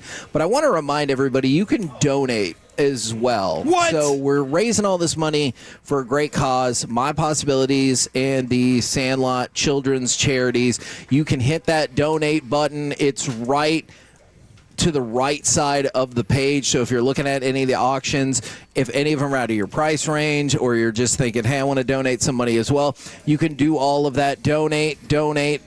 We have all kinds of incredible auction items, but we would love for some folks to be donating as well. That would be phenomenal. Now, we bring in Zach Wolchuk. Welcome. Woo! Let's do it, boys. I like it. Now, Dude, he brings the energy that Marty brings, huh? Hell yeah. Except, do you think he likes Derek? I think he does. I love Derek. I've missed him so much. Yeah. I missed you. You know, they really bonded whenever we took Derek to California with us. But you got the sense that Marty didn't like Derek, right? They sounded like they have some beef. Something must have gone down, and I'd love to hear the story one time, but they had some friction. You know what? It's what? kind of like when Tolson comes on with us. Yes. Oh, my gosh. It's the most amazing thing in the world. Real quick. Everybody just, I bring out the best of everybody. You know? Yeah, sure you bring something out. You sure do. Wait, can I say one thing real quick? No, you can't. Okay. Package 76 and package 78. Then I'll go to you. Somebody bought package 77, the Wyatt Langford autographed jersey, for $360. There was a bidding war for that. Package. On the either side of that, 76 and 78 are other Wyatt Langford autographed jerseys going for $90 and $110. So if you lost out on one of those, bid on one of the other ones. Now, Derek, I dare what would you like to say? No, I just wanted to bring up, because I know Thanksgiving's tomorrow. There's probably going to be people that are panicking trying to get a turkey and all that stuff. So I wanted to throw out, there's 2 spots that I wanted to mention to help out. They said if you go in there, just tell them that I sent you. You got Nick and Sam's, thanks to the chef, Sean's buddy, Samir. They don't get along anymore. Yeah, they're not friends anymore. They had a falling out. Okay, I think you're messing with me. No, I'm serious. Okay, well, it's still, okay, my buddy. We love him, though. Yes, my buddy. Well, Nick and Sam's, go check that out. And We all like Samir better than Sean. Yeah, no, everybody knows that. Yeah. And then also Outpost 36, which is out in South Lake. If you need some meat, barbecue, whatever you need as well, they're going to be out helping out as well. So wanted to throw that out there because I know people are going to be kind of panicking for tomorrow if they don't have anything. Don't worry, they got you covered. Nice. Dude, that's awesome. Yeah, that's awesome. super freaking cool. Now, we started this, obviously, with brought us some. Wanted to scout the Chiefs. And the first thing I kind of wanted to talk about with y'all is fourth quarter and overtime for the Chiefs in the Colts game. How important was that? Because you went from last year Chiefs 11-0 in one-score games. This year they were 0-5. How important was it for that fourth quarter and that overtime for the Chiefs to show that they can come back and they can win a one-score game? I mean, it was season-saving. I'm with you on You that. know? I mean, I don't think that they have any doubts that they're capable of doing it. They've still got so much of that core that, set a record for one-score wins a year ago. I think anytime you have Pat Mahomes, he's kind of set that standard where you don't think you're ever out of the game and you can always come back and win it. But this year, it has felt different. They're not quite as good at the line of scrimmage. They've dealt with some injuries on the offensive line. I think Chris Jones is starting to show some age. And you're going to see that no Trey Smith on Thursday. And that's huge. I mean, Trey Smith is one of the best guards in all of football, and I think Kingsley Suamataia, who I liked coming out of BYU, he was a left tackle. I thought maybe he should play right tackle, but they've kicked him inside. He's a bit of a slow-footed player. So I think this matchup really does bode well for Kenny Clark, Osa, Quinnen Williams to be able to get after Patrick Mahomes, and my hope is, ideally, it's a lot like you saw in the Super Bowl, where Milton Williams took over that football game, and anytime Patrick Mahomes is dealing with pressure right up the middle, the best quarterbacks, even Tom Brady, that can wreck a football game. Now, you just brought up something that I think is really interesting. I would love if you could expand on this, if possible, because you do a lot of scouting leading into the draft as well. The foot speed of an offensive lineman and the difference that it could make if you're playing at the tackle versus the interior of the offensive line. Yeah, well, look, if you're at the tackle position, obviously, that's when you're going to, the lateral ability, you're going to have to be able to kick out wide, maybe push an edge rusher wide of the quarterback. Inside, you're looking at a guy that's going to be pulling out in space, right? It's like a good athlete like what you have with Tyler Smith. With Tyler Booker, that was a knock on him. He was a guy that was slow to get to his spots. When you're talking about foot speed as an offensive tackle, I think I'm looking at more lateral movement. Yeah. As a guard, I'm looking at a guy, can he pull, get out and run, get to his spot, be able to go from end to end, left to right, in a quicker movement there. But Kingsley Suamataia is just a big body, right? He's just a guy that doesn't, he's top heavy, he's stiff, and he doesn't really have fluidity in that lower half that you're looking for, with a guy that can be able to sink his hips and move and glide in a sense. So he's a little bit of a guy that labors a little bit. Was it Tyler Smith that had the spear on Max Crosby late in the game the other night? Like it was a free shot at Dak, and out of nowhere, I think it was Tyler Smith. I think it was came out too. of nowhere. Him and Booker got after it a lot too, but yeah, I think Tyler Smith did get a good shot at him. Yeah, man, and that trio in the middle, we needed them against Philadelphia, and that's very nice against Chris Jones. That's going to be a lot of fun to see, where he's lining up, how he's fighting and battling with those guys up front. Now, we're going to bring in another person as part of our what's feeling like a Cowboys power One of hour. my favorite guests all of the sudden in the world. We have got Dallas Cowboys sideline reporter, newsbreaker extraordinaire, Christy Scales. Although I will point out, I said earlier, sometimes I don't love it when you come on air because I'm like, she might be about to tell us bad news. Yeah, Babe Laufenberg calls me the IRS agent of Cowboys Radio because when you report from the sideline during the game, probably 85% of the time it's bad news. It's probably going to be an injury report. But I am so surprised to run into you guys today. I stopped by RJ Dukes, because it's important to have some extra spending cash, to buy some holiday gifts. Right. And to donate. I know that here, it's more than the sports cards, right? Yep. And I have quite a baseball collection myself. I don't want to brag, but as the world's #1 Ryne Sandberg fan, the great Ryne Sandberg, I brought my autographed Ryne Sandberg jockstrap here to see how much cash I could get. And and here you are, and now we got to talk Chiefs Cowboys. Yeah, we put her to work straight away. Yeah.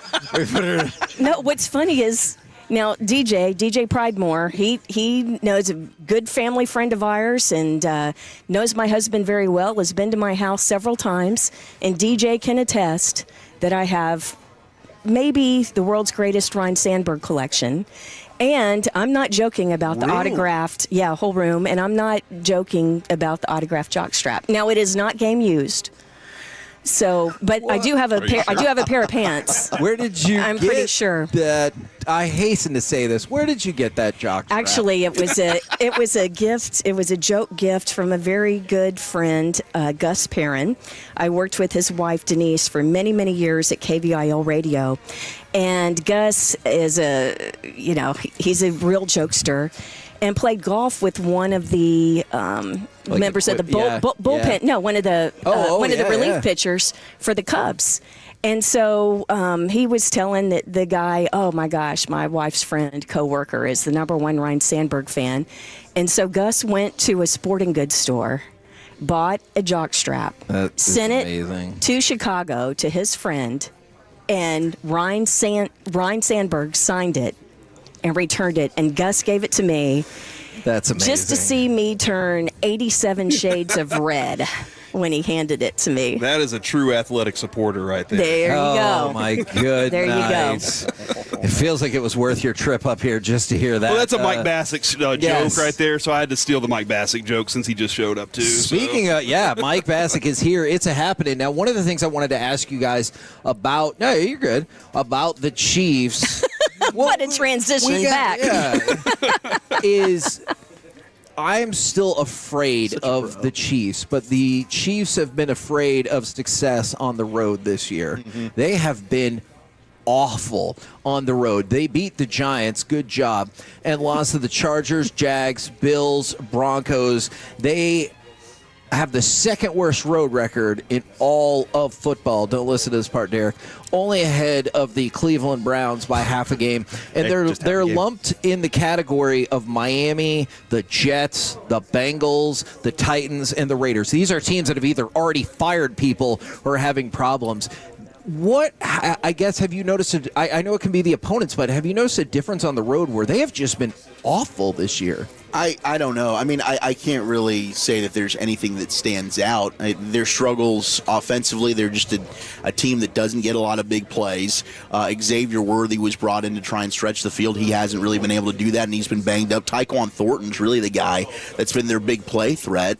But, Andy Reid kind of called out Patrick Mahomes for checking out of runs. You saw them actually have a commitment to running the football against Indianapolis. I think when you go on the road, sometimes the running game can be a really big factor for you.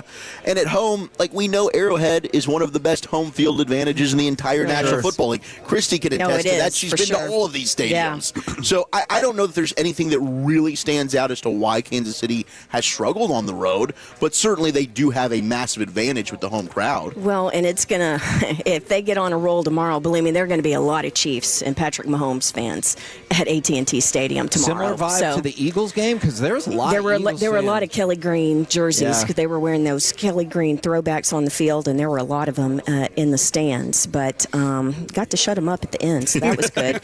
But no, and just a lot of Patrick Mahomes fans. I mean, when they played here 8 years ago, they only come once every 8 years. It's an AFC team, and of course, Alex Smith was the starter back then. Oh, yeah. So Patrick Mahomes has never played a game as a Chief at AT&T Stadium. That was the Tyreek Hill play too. So remember that? Yeah, that was right at the end of the half. Yeah, you were. I think just real quick. You were talking about how people love Patrick Mahomes. We have both a Patrick Mahomes autographed football and a Travis Kelce autographed football from the Hunt family. Wow! Right now on 1053thefan.com/Piece-A-Thon if you want to bid on said thing. That is awesome. The Hunt family, they are so generous. They are. And what they do with FC Dallas and what Clark is doing with bringing the World Cup here and all that. Anyway, love the Hunt family and the Cowboys and the Hunt family, the Chiefs. Of course, the Chiefs were the Dallas Texans, right? They played 3 years at the Cotton Bowl before moving to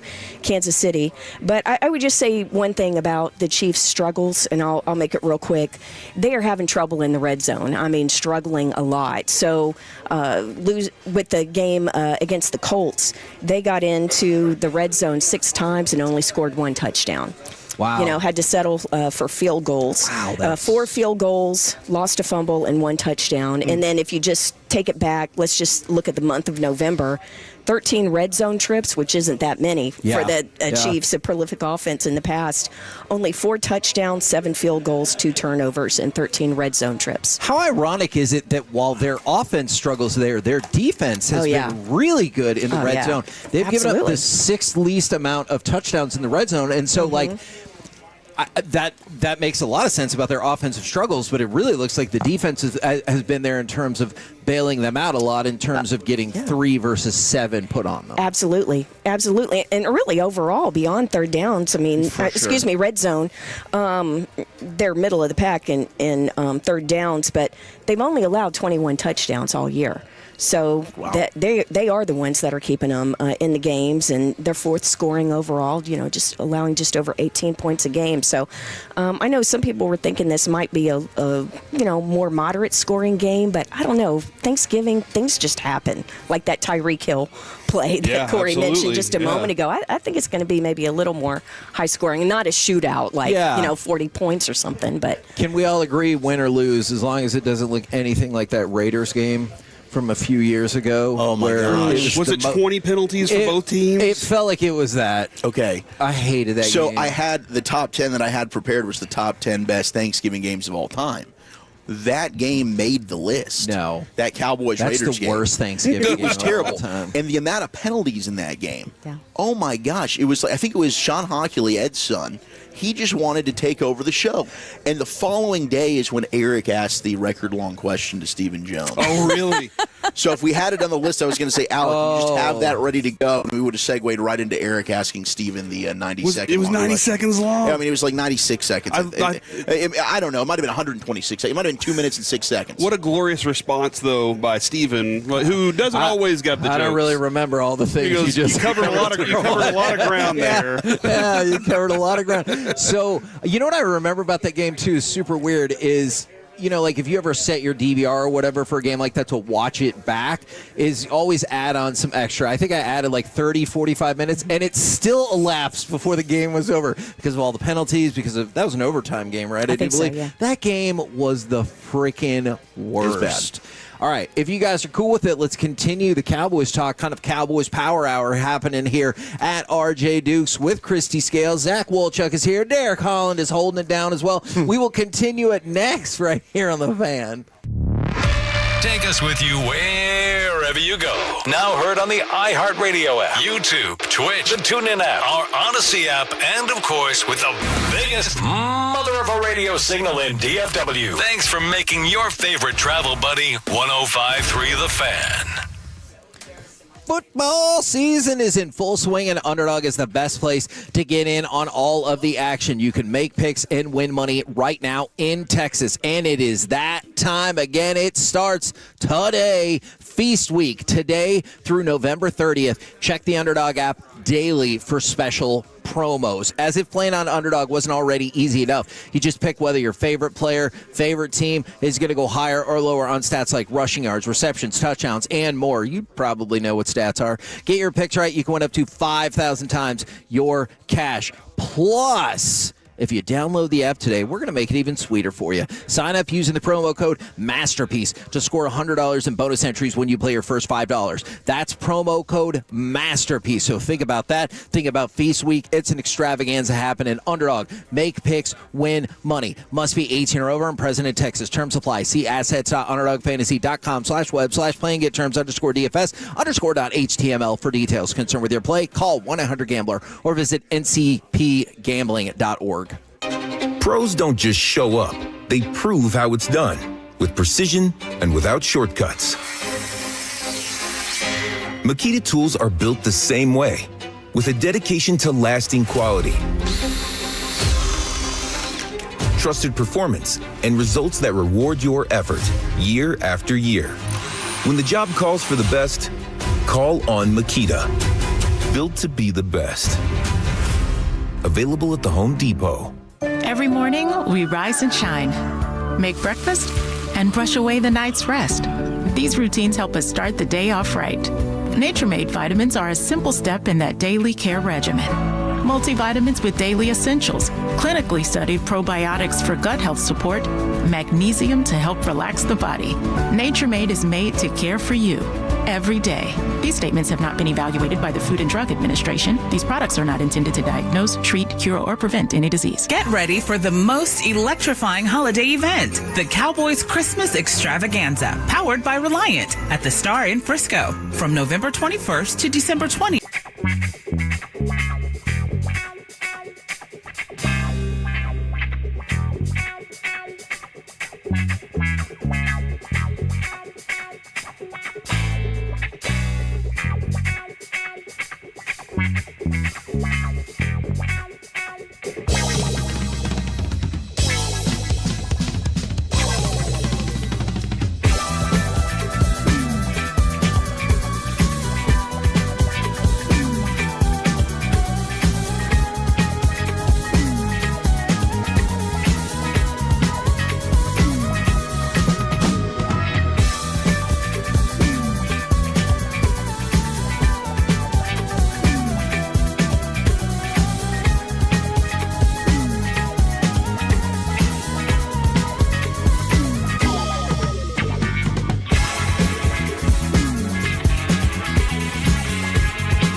What food product? I gotta remember that. You know, they say in order to remember something, you have to forget something else. Okay, now that is a very cute one. That's like a little shag. I've never seen it before. Well, I mean, of course I have. It's the Rachel. Oh, is that your name? No, I mean like your name. No, I'm Jen. And then right, but I just mean like this is your haircut, but that's not your cut. I'm not saying this is your hair. Okay.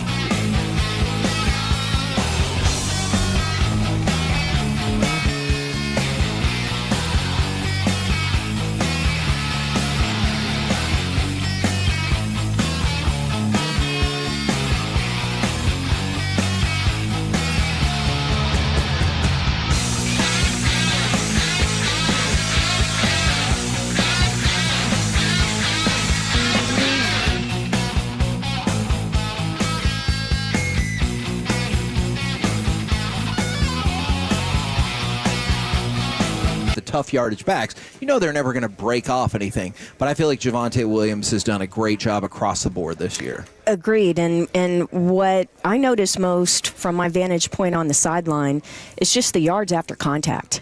I mean, he is constantly moving forward. And I think where stats lie, you can't trust him with a running back, because what Javonte has done is taken a 2-yard gain and turned it into a 6-yard gain. He's taken something where the defense has gotten some penetration and it should be a tackle for loss, maybe a -2, and he turns it into a +2. Yep. Yeah. And when the offense has been most effective, and this isn't just Cowboys, I mean, this is just football across the board, but you have to stay ahead of the chains, right? Sure. And not get in those long down and distances. And when Can the Cowboys, pause you real quick? Sure. I'm so sorry. We talk about this all the time. We always have new listeners. How does that system look to you when you say you can't get behind the chains? Is it 2nd and 6, 3rd and 2 or 3? Like, how does that chunk out for you? I would say more like 2nd and 7 would be long distance for me. I think if you get 4 or 5 in the first down, that's good. Because if you're 2nd and 7, 2nd and 8, 2nd and 9, then probably more of a passing down, depending on where you are, on the field. Sure. If you know that you think it's going to be a 4 down, or if you're Ben Johnson or Dan Campbell on the Lions, then everything's 4 downs. Or but if you're Schottenheimer, in the red zone, we're not going to run. Yeah, we're all frustrated by that too. Take the points. Okay, all right. I'm with you, Christy. I don't know. My show just all of a sudden decided that was totally cool. I didn't agree with that. You take the points there. You've battled back from 21 down. Exactly. Let's take the lead and let your defense go ahead and close this thing out. Because they look great. Yeah. I couldn't have, if you would have told Kevin from a month ago, no, you'll feel great about your defense, I'd be like, that's stupid. You're stupid. But I didn't understand that either. But I also didn't understand leading up to it. Javonte gets you from the 8 to about the 1.5, and then you're like, now it's time to pass. Stop being cute. Yes. It's like the Aggie game against South Carolina. Dude. You have this miraculous comeback, and then you run a gadget play. Yes. No, oh my gosh! I'd gone out to Las Vegas early, and you nearly had an accident on this strip down there, because I was like, oh my God, what are you doing? The parallels in those games were pretty striking in terms of the comeback, and then the gadget play when you could have really created a cushion. I agree with you 100%, Kevin. Hand the ball to Javonte. Yeah. Wow. He's delivered for you all year. He's been fantastic. This is a league problem, though. Like, if you watch Carolina, San Francisco, they get that. The Panthers get that interception. Yeah. Right? They're inside the 10. You've got Rico Dowdle, who's been an absolute monster for you. Yeah. They're throwing the football, and what happens? Bryce Young throws an interception right back to San Francisco. Run the ball. And then that led to Rico Dowdle with the shrug on Twitter. Kind of got himself in trouble on social media, huh? Yes. But the other thing, one last thing about Javonte, and the thing is setting up the play action pass. And Dak's quarterback rating on play action passes is 143. Right? So you don't have to gain 100 yards rushing or 130 yards rushing in a game, but you have to make the defense respect the run so that the play action works for you, and then you can hit them over the top. And that's when they've been most effective this year. And then pass protection. Sure. And I loved watching back the game where Nakobe Dean rushes right through him and gets a sack early. That Pickens throw late in the fourth quarter to set up the game-winning field goal, Nakobe Dean rushes again, Javonte Williams picks him up. Yes. Allows Dak an extra second to deliver the ball to George Pickens. Javonte Williams from a pass protection standpoint, which is another reason why, I think Jaden Blue, they were nervous about him. Like, Blue, that wasn't a strength for him at Texas. And I thought when he did play in his first game, he showed an ability into the preseason that was better than I thought. And there's other elements, I'm sure Christy can attest to that, why Blue's not necessarily seeing the field. But Javonte Williams, from a pass protection standpoint, has been unbelievable. Yeah, and so important against the Chiefs and Steve Spagnuolo defense and the way that they try to disguise things. It's going to be a real mental challenge tomorrow, as well as the physical challenge. How big of a deal do you think it is that Guyton won't be out there? Because on the flip side, it feels like, not that you want injuries, but if you told me you're not going to have Tyler Guyton, but they're not going to have Trey Smith, I'd be like, oh, okay, deal. And so, that feels like a way bigger issue for the Chiefs than for the Cowboys. Oh, yes, but left tackle, That would be the one thing. I mean, guard, obviously, so important to be stout up front and up the middle and all that kind of stuff, especially with the defensive tackles that the Cowboys now have. But, wow, do you give Nate a little more help than you otherwise would with Guyton, and especially since they blitz and like to do different things. And so if that happens, then does that keep a Jake Ferguson in and not getting out in the route and kind of thing? So, and I could be wrong on this. I guess I don't, at least as of yet, I haven't seen that big of a difference or drop to Nate. And so I think, and I think reasonable people might be able to disagree on that, but I guess I don't think there's that much of a drop right now. Yeah. Well, he said this will be a second start. He started against the Jets. That was a good game for the Cowboys offense and a, lopsided victory there. So, yeah, I mean, your lips to God's ears, Kevin, hope. They need it, especially tomorrow. Yeah. Absolutely. You're that close to God, huh? That's impressive, bro. Besties. I'm so proud. That's what happens when you spread the word to Germans. Yeah, when you That's right. When you organize Piece-A-Thon, you earn favor, more jewels in your crown. I was just thinking about that. Like when we talked to Flula, I'm gonna have to tell him. Like you were there. I went to Germany and I didn't necessarily. You should give him your speech in German. Oh. You still have it? It's in my book. Let's go. It is. It's going to be funny. He's going to go, book. That's actually not what you said, Kevin. He's going to be like, oh, no. You said you guys are the worst. You're going to go lose the game. Now, I want to go back to the Chiefs' defense, and you just talked about how good they can be at disguising their blitzes, their coverages, and everything like that. Are they in your top echelon of teams with their ability to disguise what they're actually going to do pre-snap? I think so. By reputation, and I think that the way that Spagnuolo uses his safeties, right, and it's going to be really interesting. But the thing is, with Dak, he's just about seen everything, right? And he's gone against Spagnuolo, many times, what the Cowboys have, right? I mean, his time with the Giants, and then, of course, he learned under Jim Johnson in the Eagles and all that. So there's a long history of Schottenheimer, going against and being familiar with that particular defense and what they're trying to do. So I can't wait. I think I'm so excited about tomorrow. And it's interesting because there are some media folks who think that this may be the most watched regular season game ever. And I 50 million maybe. I was going to say, I think it might be the most watched regular season game ever by a lot. Yeah, I'm with you. Because I think the record is about 42 million, and that was the Cowboys and the Giants just a few years back. 3 years ago. Yeah, and so it's about 42, and there's some people who think it can hit 50, and you think about it, you have the two, right now it feels like most marquee teams in the NFL, just in terms of name value. I'm not here to argue about who's good. It absolutely is. In the Cowboys. The Cowboys are clearly the number one needle mover in the NFL, but I think you can make a really strong argument that the Chiefs are number two. This time slot is always a huge draw. Then when you factor in, and I know people get annoyed about it, but it's a thing, if you factor in Taylor Swift to all of this, and I don't know if I think it's going to hit 50, but I think it's going to be like 47, 48, which would annihilate the previous record. Christy, I presented a theory to my wife last night and to Kevin yesterday, and I don't know if Kevin accepted it as much as my wife did. We're going to jockstrap? That's a great idea. I do love this idea. But we had Jerry on a couple weeks ago and asked about Taylor Swift, and he said they'll make sure they have the most luxurious chair in the entire stadium for her. This is a Chiefs game.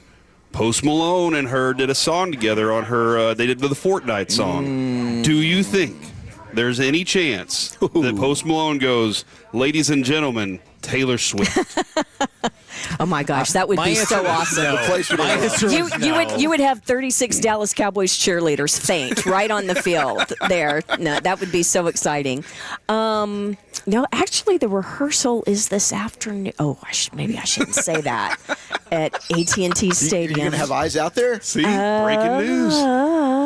So hold on. Let me just say that the DCC is not planning for that. Okay. All right. Zach, you can look up betting odds on Post Malone's set. So you. All righty. Yeah. Oh, well, I better not. Okay. Yeah, well, you definitely better not. I'm under the gambling policy for the NFL, so I can't talk about the playlist. In my mind, like Thanksgiving, the big. Okay, never mind. Scoop's got it all. In my mind, Thanksgiving, the hugest stage possible, and Jerry's like, absolutely, my stage is yours. It would be amazing. So somebody out there, just float the idea to somebody. Yeah, that's what I Or you know what? While they're rolling out the stage, what I'll do is I will run up to wherever Taylor is sitting and hand her my wireless microphone. I love it. And if she wants to sing along, then we'd have it on the Dallas Cowboys Radio Network. That would be amazing. And then what if she was like, also, Kalen Carson is probable to return the next round. I think that would be the greatest. He's like, Christy, you have the most notes. Yeah, I think that would be just absolutely amazing. Now, I know we were talking about the fun we were anticipating for tomorrow. When you think about where both of these teams are, this feels like a pivot game for both of them. We were just talking in the last segment. It honestly feels like the Chiefs might have saved their season with that fourth quarter comeback and then win in overtime against the Colts. The Cowboys are still in a position where they just don't worry about the standings. You just need to keep winning. How do you see this one playing out then? Because I know the Chiefs are favored, but we talked about their struggles on the road. And both of these teams, desperate team theory, I don't know is at play here because I feel like they are both in desperate need of this win. Yeah, because you look at Kansas City and they're probably out of the division right now. Denver, I think, has got a stranglehold on that thing. And now you're playing for a wild card spot. You know, the Cowboys, unless you can get that Eagles collapse, which I am always fingers crossed that could possibly happen. We saw it 2 years ago. They were 10-0 and then absolutely crumbled at the end there. The Cowboys were able to overtake them for the division, and they get blown out by the Bucs in the first round of the playoffs and eliminated. But to me, I think this one's going to be the line of scrimmage. And I think the Cowboys, and I said it on our show after the Eagles game, right now with their ability interior on both sides of the football, those three inside, Smith, Booker, Beebe, they can dominate, and they're nasty. And I don't think Chris Jones, now he's coming off his best game, in my opinion, against Indianapolis. Maybe he's been saving this. I mean, he is a veteran guy that knows when, okay, this is when I need to turn it on. Maybe this is Thanksgiving, big stage. Maybe it's a vintage Chris Jones-like performance. But I think the Cowboys have the opportunity finally. They are built to bully you.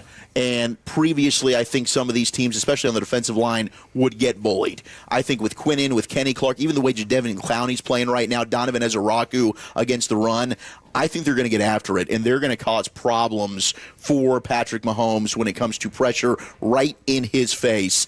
I think I'm going to give the edge to Dallas here because of the way they're going to win the line of scrimmage in this game. I think it's going to be close. Like, I'm looking 26-24. This thing could come down to the final drive. The thing that's scary here is you don't want 15 with the ball last. Right. But I feel good about Dak. The Cowboys, Dak Prescott's the best quarterback in the 2-minute drill in all of football this year. The Cowboys have scored the most going into half in the final 2 minutes and at the end of games in the final 2 minutes. Heck, they did it against the Eagles with the George Pickens touchdown, and then you get the game-winning field goal. So just don't allow Patrick Mahomes with a chance to win the game in the final minute. If you can avoid that, I like the Cowboys to hold on and win this one because I think they'll win the battle of the trenches.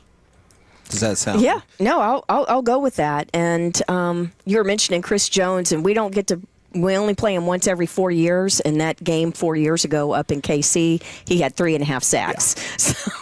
Yeah. So he was incredible, but didn't have Tyler Booker back then, right? And he slowed down Tyler a little Smith, bit. yeah. Like Chris but Jones. he's one of those players that rises to the occasion. Yeah. And so Thanksgiving Day on a national stage, I'm expecting that. But just looking at now, my cousin Ross is the actuary. I don't understand percentages and statistics and all this fancy math and stuff. But when you talk about what it means for these teams, next gen stats, the chance to make it to the playoffs right now for the Cowboys is 9%. The Chiefs, 52%. Wow. Even though they're number 10 in the AFC right now, and only 7 teams go, they're at 52%.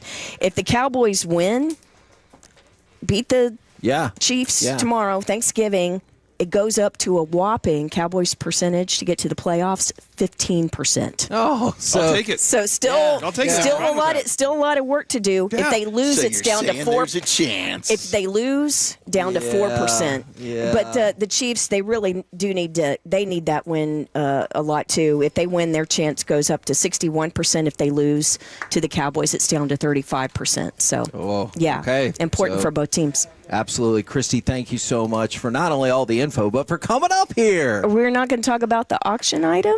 Oh, wow. Do you have a dinner with Christy? Kevin, Story time with Christy's the best. Goodness. Kevin, That's what do we got to do here? How do we do this? How do we accomplish this? That's a great point. All right. What do you do?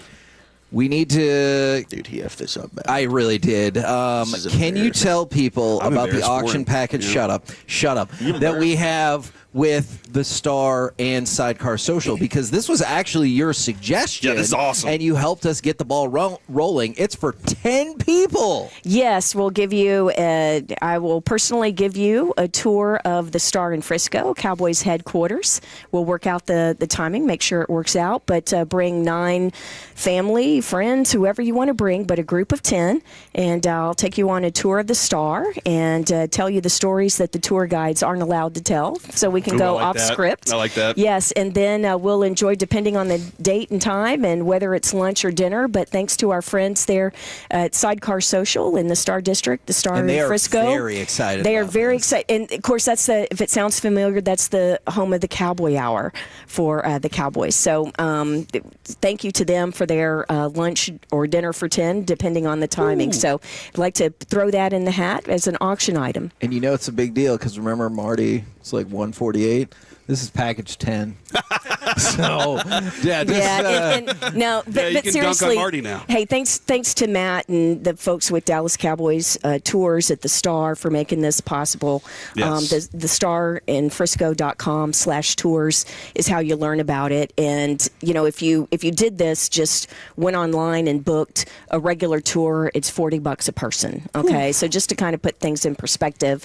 And then with Sidecar Social, I recommend the Texas Cobb salad or the burrito tacos. There's lots of really good menu options there. So please, it's for a great cause, my possibilities. And we got it up to 10 people.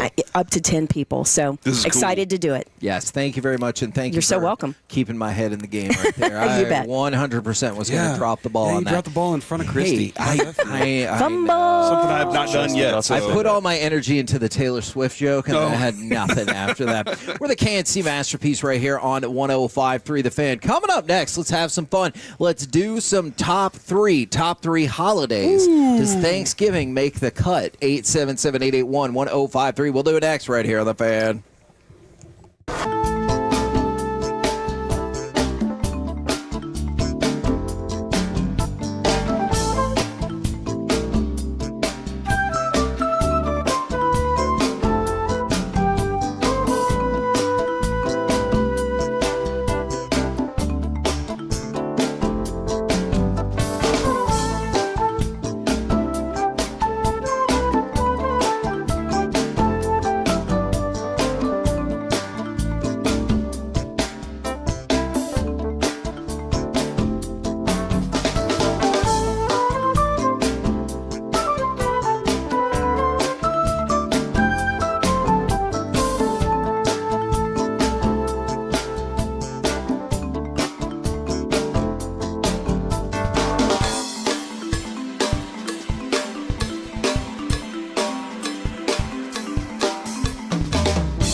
what was it? Pepper Lady. Pepper Lady? Wasn't it Cinnamon Sisters? Basil Babes. Saffron Squad? Nutmeg Maidens? Paprika? No. Did you say that? Was it Spice Girls? Doesn't sound right. What was it, Saffron Squad?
segment is brought to you by Classic Chevrolet. If you're in the market to upgrade your vehicle, get to Classic Chevrolet in Grapevine. Back-to-back #1 Chevy dealership in the world. They've got more new Chevys than anyone, all priced to sell. Visit ClassicChevrolet.com. This is Texas. This is Classic Chevrolet. Together, let's drive. Based on new Chevy registrations 2023 and 2024.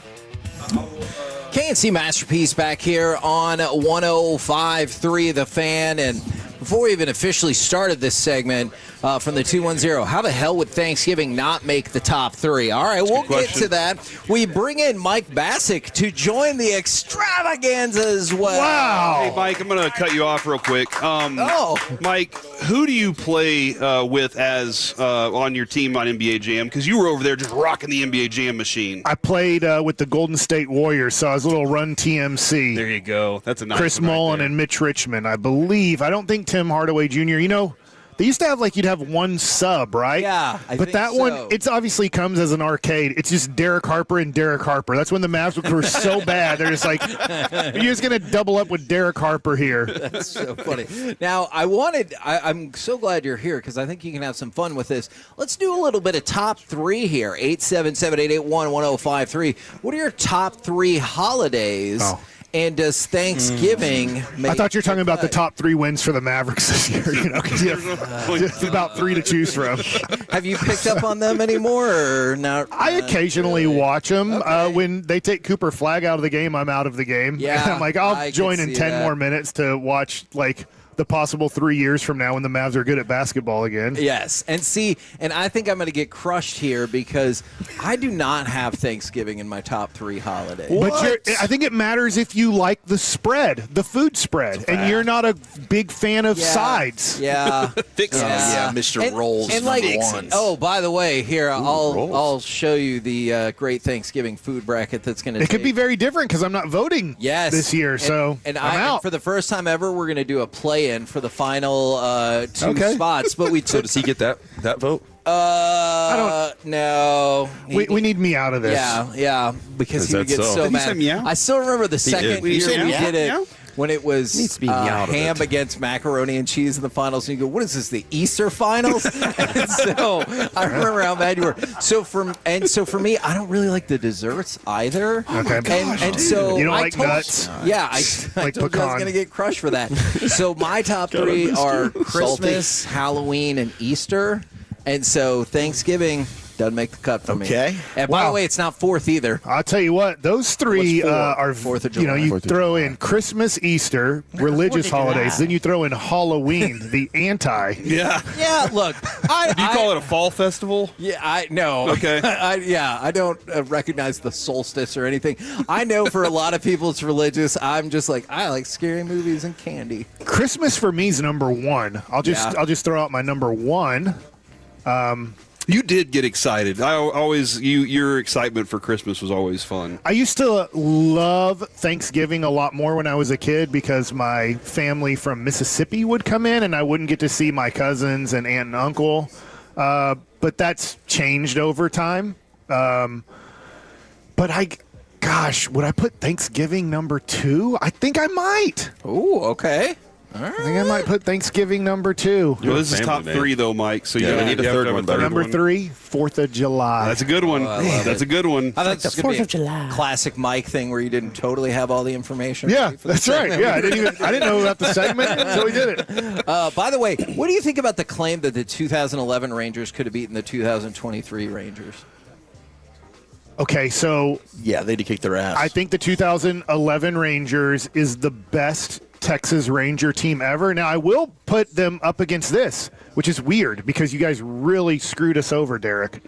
I think the 2012 Texas Rangers I do might have been too. the best Texas Ranger team ever. 2012. Ooh. It's just the last 2 weeks of the season, everything collapsed. I thought Captain Give Up kicked in. And That's actually, I think I would agree with that. I didn't even think of that. That I team was just on thinking fire of to the start World. the I was season. just trying to right, compare because you World guys Series made the teams. playoffs, then made the playoff run, which is very tough because you got to get hot at the right time. But yeah, I mean, we did make the playoffs in 12, but we got Did the Orioles? That's the Orioles one, yeah. with Darvish and It's just Joe all Saunders. the momentum Joe was gone. Whatever, Saunders, September yeah. about 15th on. Somebody lost the ball in the sun in Oakland. That was the problem. the there. blue eyes. Yeah, it was tough. Shocker. That was a tough one right there. Was that the year that Hamilton batted like 350 something? Yeah, in the first half of the season, he and made his then contract. little Like bit he of had done Captain Give Up everything he gave needed to him- do gave- to yeah. get his contract for whoever he wanted, and he was like, "All right, I'm going to swing at the first pitch all the time." You should put a ring on it. I did it. Now that being said, the 2023 Texas Rangers, when you look at the overall season, you go, okay, they started off 40-20, then played 500 baseball, and you thought they have no chance in the playoffs, and then played great. Yeah. They changed so that's their mind. that's the Yeah. tough on the thing. road, though. But okay, True. But think about this, because you've been in the locker rooms. Their locker room was not like the 2011 team. That's why I was using the comparison. Is how much do you think that camaraderie and chemistry plays into that? I think it does, but for 1 month out of their lives, it all came together. I would pick the 2011 team for sure over the 2023 team, but the 2023 team, for that one moment in time, they created it up and they came together. So did we, but we just. Yeah. I'm not. No, I was you. The way you said, so did we. I wasn't laughing about Nelson Cruz's moment in the outfield. All Why right? do you always do He this? thought that's what I was laughing about. That's not what I was saying, though. Man, all the time. Maybe the top three should have been top three things Corey says that agitate people. 100%. What are your top? What are y'all's top three? I'll go holidays? quick. I'm with Mike. It's literally the same thing: Christmas, Thanksgiving, 4th of July. Okay. It's a time where you're with the family and stuff. Yeah. I think that's. I mean, now even looking back, you got to remember the times where the other family was there. They've passed away, so it's like you got those memories. So, I like that. Zach? Sorry, I had to get deep for a second. Ooh, number one is Thanksgiving for me, 100%. I mean, it's like food, family, football. It's just it's the best. Yeah, I love Thanksgiving. The week of Thanksgiving as well. Are they going to bring back football on Christmas again? Didn't they do it last year? Probably. Yep. Yes. So does that count too? Yeah, I think Christmas. I'm not trying to take away from that. No. Christmas for me. Oh, wait a minute. I was getting ready to say sorry. But I love Christmas. Like I really do. It's kind of crazy. Like as a kid that grew up Jewish, it's like you look and you're like watching through the window. Like, oh my gosh, this is so cool. Like, can I be a part of this? Like, I love the Christmas movies. I love going and seeing all the Christmas lights. And then Hanukkah. You can be a part of it. Yeah, well, I mean, hey, I have experienced and gone to several friends' houses for Christmas, and it's been awesome. So, I mean, I think I'd put Christmas at 3. 2, I think I would go with the 4th of July. I would have Halloween in there when I was a single man. Now, not so much. Interesting. Papa Bear? Yeah. Some St. Patty's Day, too. Yeah, St. Patty's Day also gets a little wild. Do you still wear your yarmulke? Not outside of, like, synagogue. Can we get you that in the what do they call it? The curls, right? Oh, yeah. That's just to Hasidic? grow the hair out? That's Yeah. Orthodox Jewish. Yeah. Oh. Okay. I'm just not that observant. Okay, no, just checking. I'm going to roll Thanksgiving number one. But I'll wear my yarmulke next time just for you. Thank you. I'll wear it over to the house whenever I can finally come over. I've been neutered. That's 4th of July number 2 because my birthday is on the 1st, so I just extend my birthday to the 4th of July. Okay. And then Arbor Day because I'm a big tree guy. What? No. What? He read that in the Twitch chat. I thought it was Earth Day. I have not had the Twitch yet. No, it's Arbor They put Day. it in there like, oh, nobody has love for Arbor Day. There you go. What's Arbor? Swaggy. That's me. I think it's where the ships come in. That's a port. harbor. Okay. Oh, it's Ann Arbor. That's right. That was like the T when we threw the T off. No, it's Ann said Arbor. F That was you, the England. Boston Tea Party. Hey, Kevin, we still have it. The chemistry's still there. Why don't you fist bump him, Kevin? The British are coming. Fist out for a fist bump. Kevin, we still got it, buddy. He wants to fist We bump you. still got it. Thank you. You don't do it, I'm going to Can't hug just you. leave him hanging like that. I do not want to hug. He needs to throw his headset again. Look, he's got his Wiener Schnitzel hat on. That's right. I got my German hat Because of on. Germany. Because we're going to have flu on. Yeah. Yeah. That was great. Thanks for laying out on that. Don't mention the war. And Robert Tiffin is parking outside, Kevin. This segment went well. What's next? Did you say don't mention the war? There was no part of you that was like, Flula, first question, Sensitive. Nazis. What happened? Yeah. Hi, buddy. We're the KNC Masterpiece right here on little 105.3 The Fan. Coming up next. Noah. Yes, Noah. Peyton will be here, but also. Do you know how to read yet? Mike, you're going to love this. Okay. Noah, can you read yet? We've got No, a you're reading. Stars Insider, Robert Tiffin. You can write It's your the name. AM. So coming up next, Breakfast at Tiffin's, right here on 105.3 Okay. The Fan. Yeah.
Is that your name? No, I mean your name. No, I'm Jen. My name's Jen. Right, but I just mean like this is your haircut. But that's hair on your hair. I'm not saying this is your hair. Okay.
True that you've got to forget something else to remember that Uber Eats has groceries. No, that's absurd. Hey, remember when you used to be what was it, pepper lady?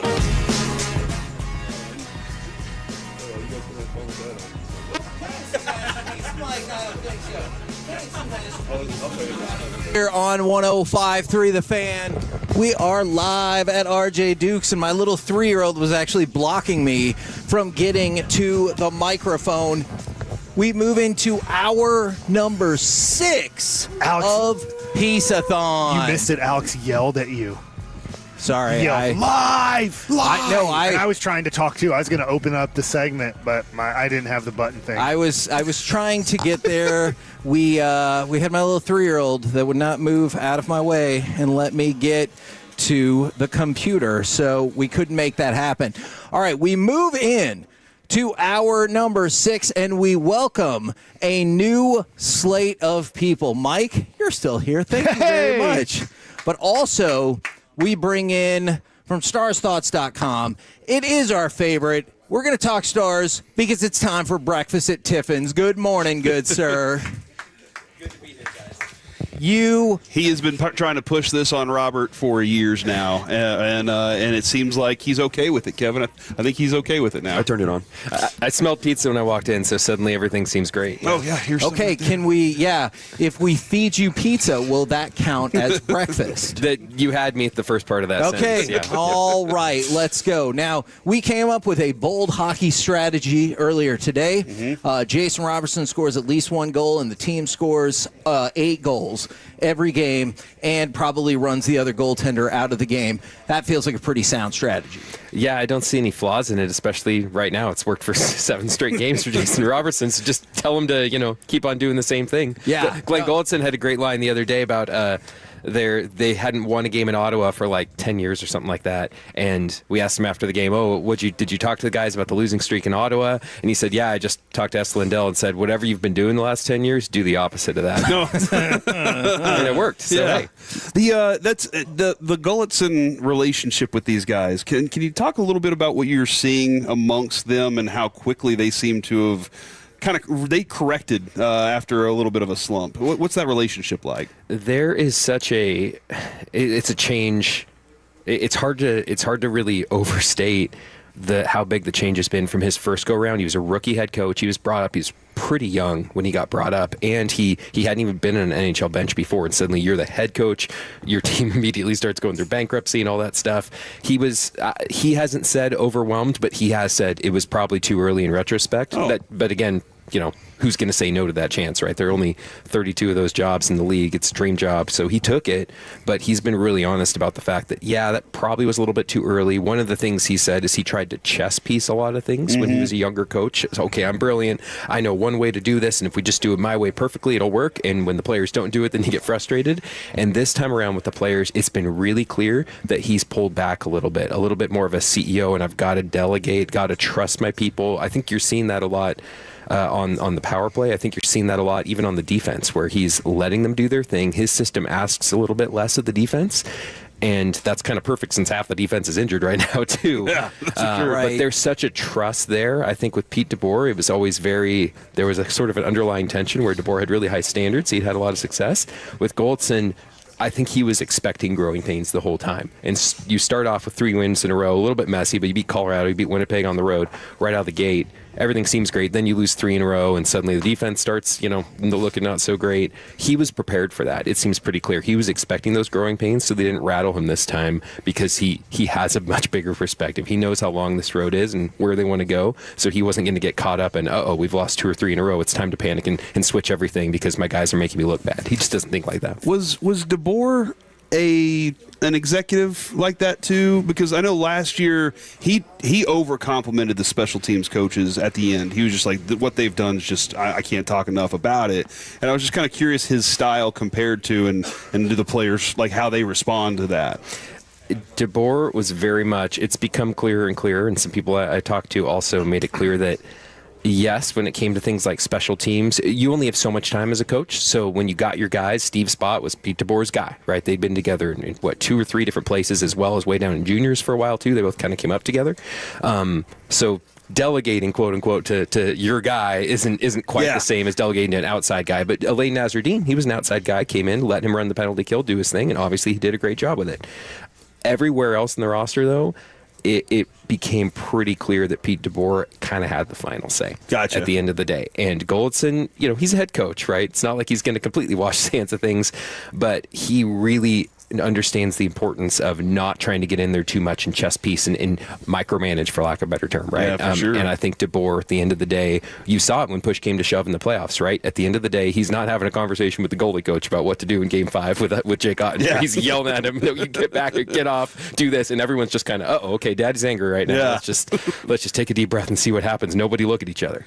Now, since Jake Ottinger just came up, I realize the nature of the position draws this criticism and praise sometimes when it's not called for on either side. What do you think of the job that he's done so far this year? Because I know there's still ancillary complaints from years past about the job he's done in the playoffs. He feels very similar to Jason Robertson to me in terms of the frustration level of the fans at times. That's a good comparison. What have you thought about the job that Jake Ottinger has done thus far in the regular season? Yeah, I just looked at this the other day, and at like even strength, 5-on-5, whatever you want to call it, Ottinger's been great. He's been one of the better goalies in the league, one of even the best goalies in the league in a lot of ways. The penalty kill is where his numbers have sagged, which is weird because in past years it's been almost the exact opposite. Yeah. Where on the penalty kill he'll up his game, and then he's been more of like a 10-15th in the league. Still good, but not world beater at evens. So this year it's kind of been flip-flopped. Again, it's early, only 23 games in, so you want to be careful not to read too much into that. But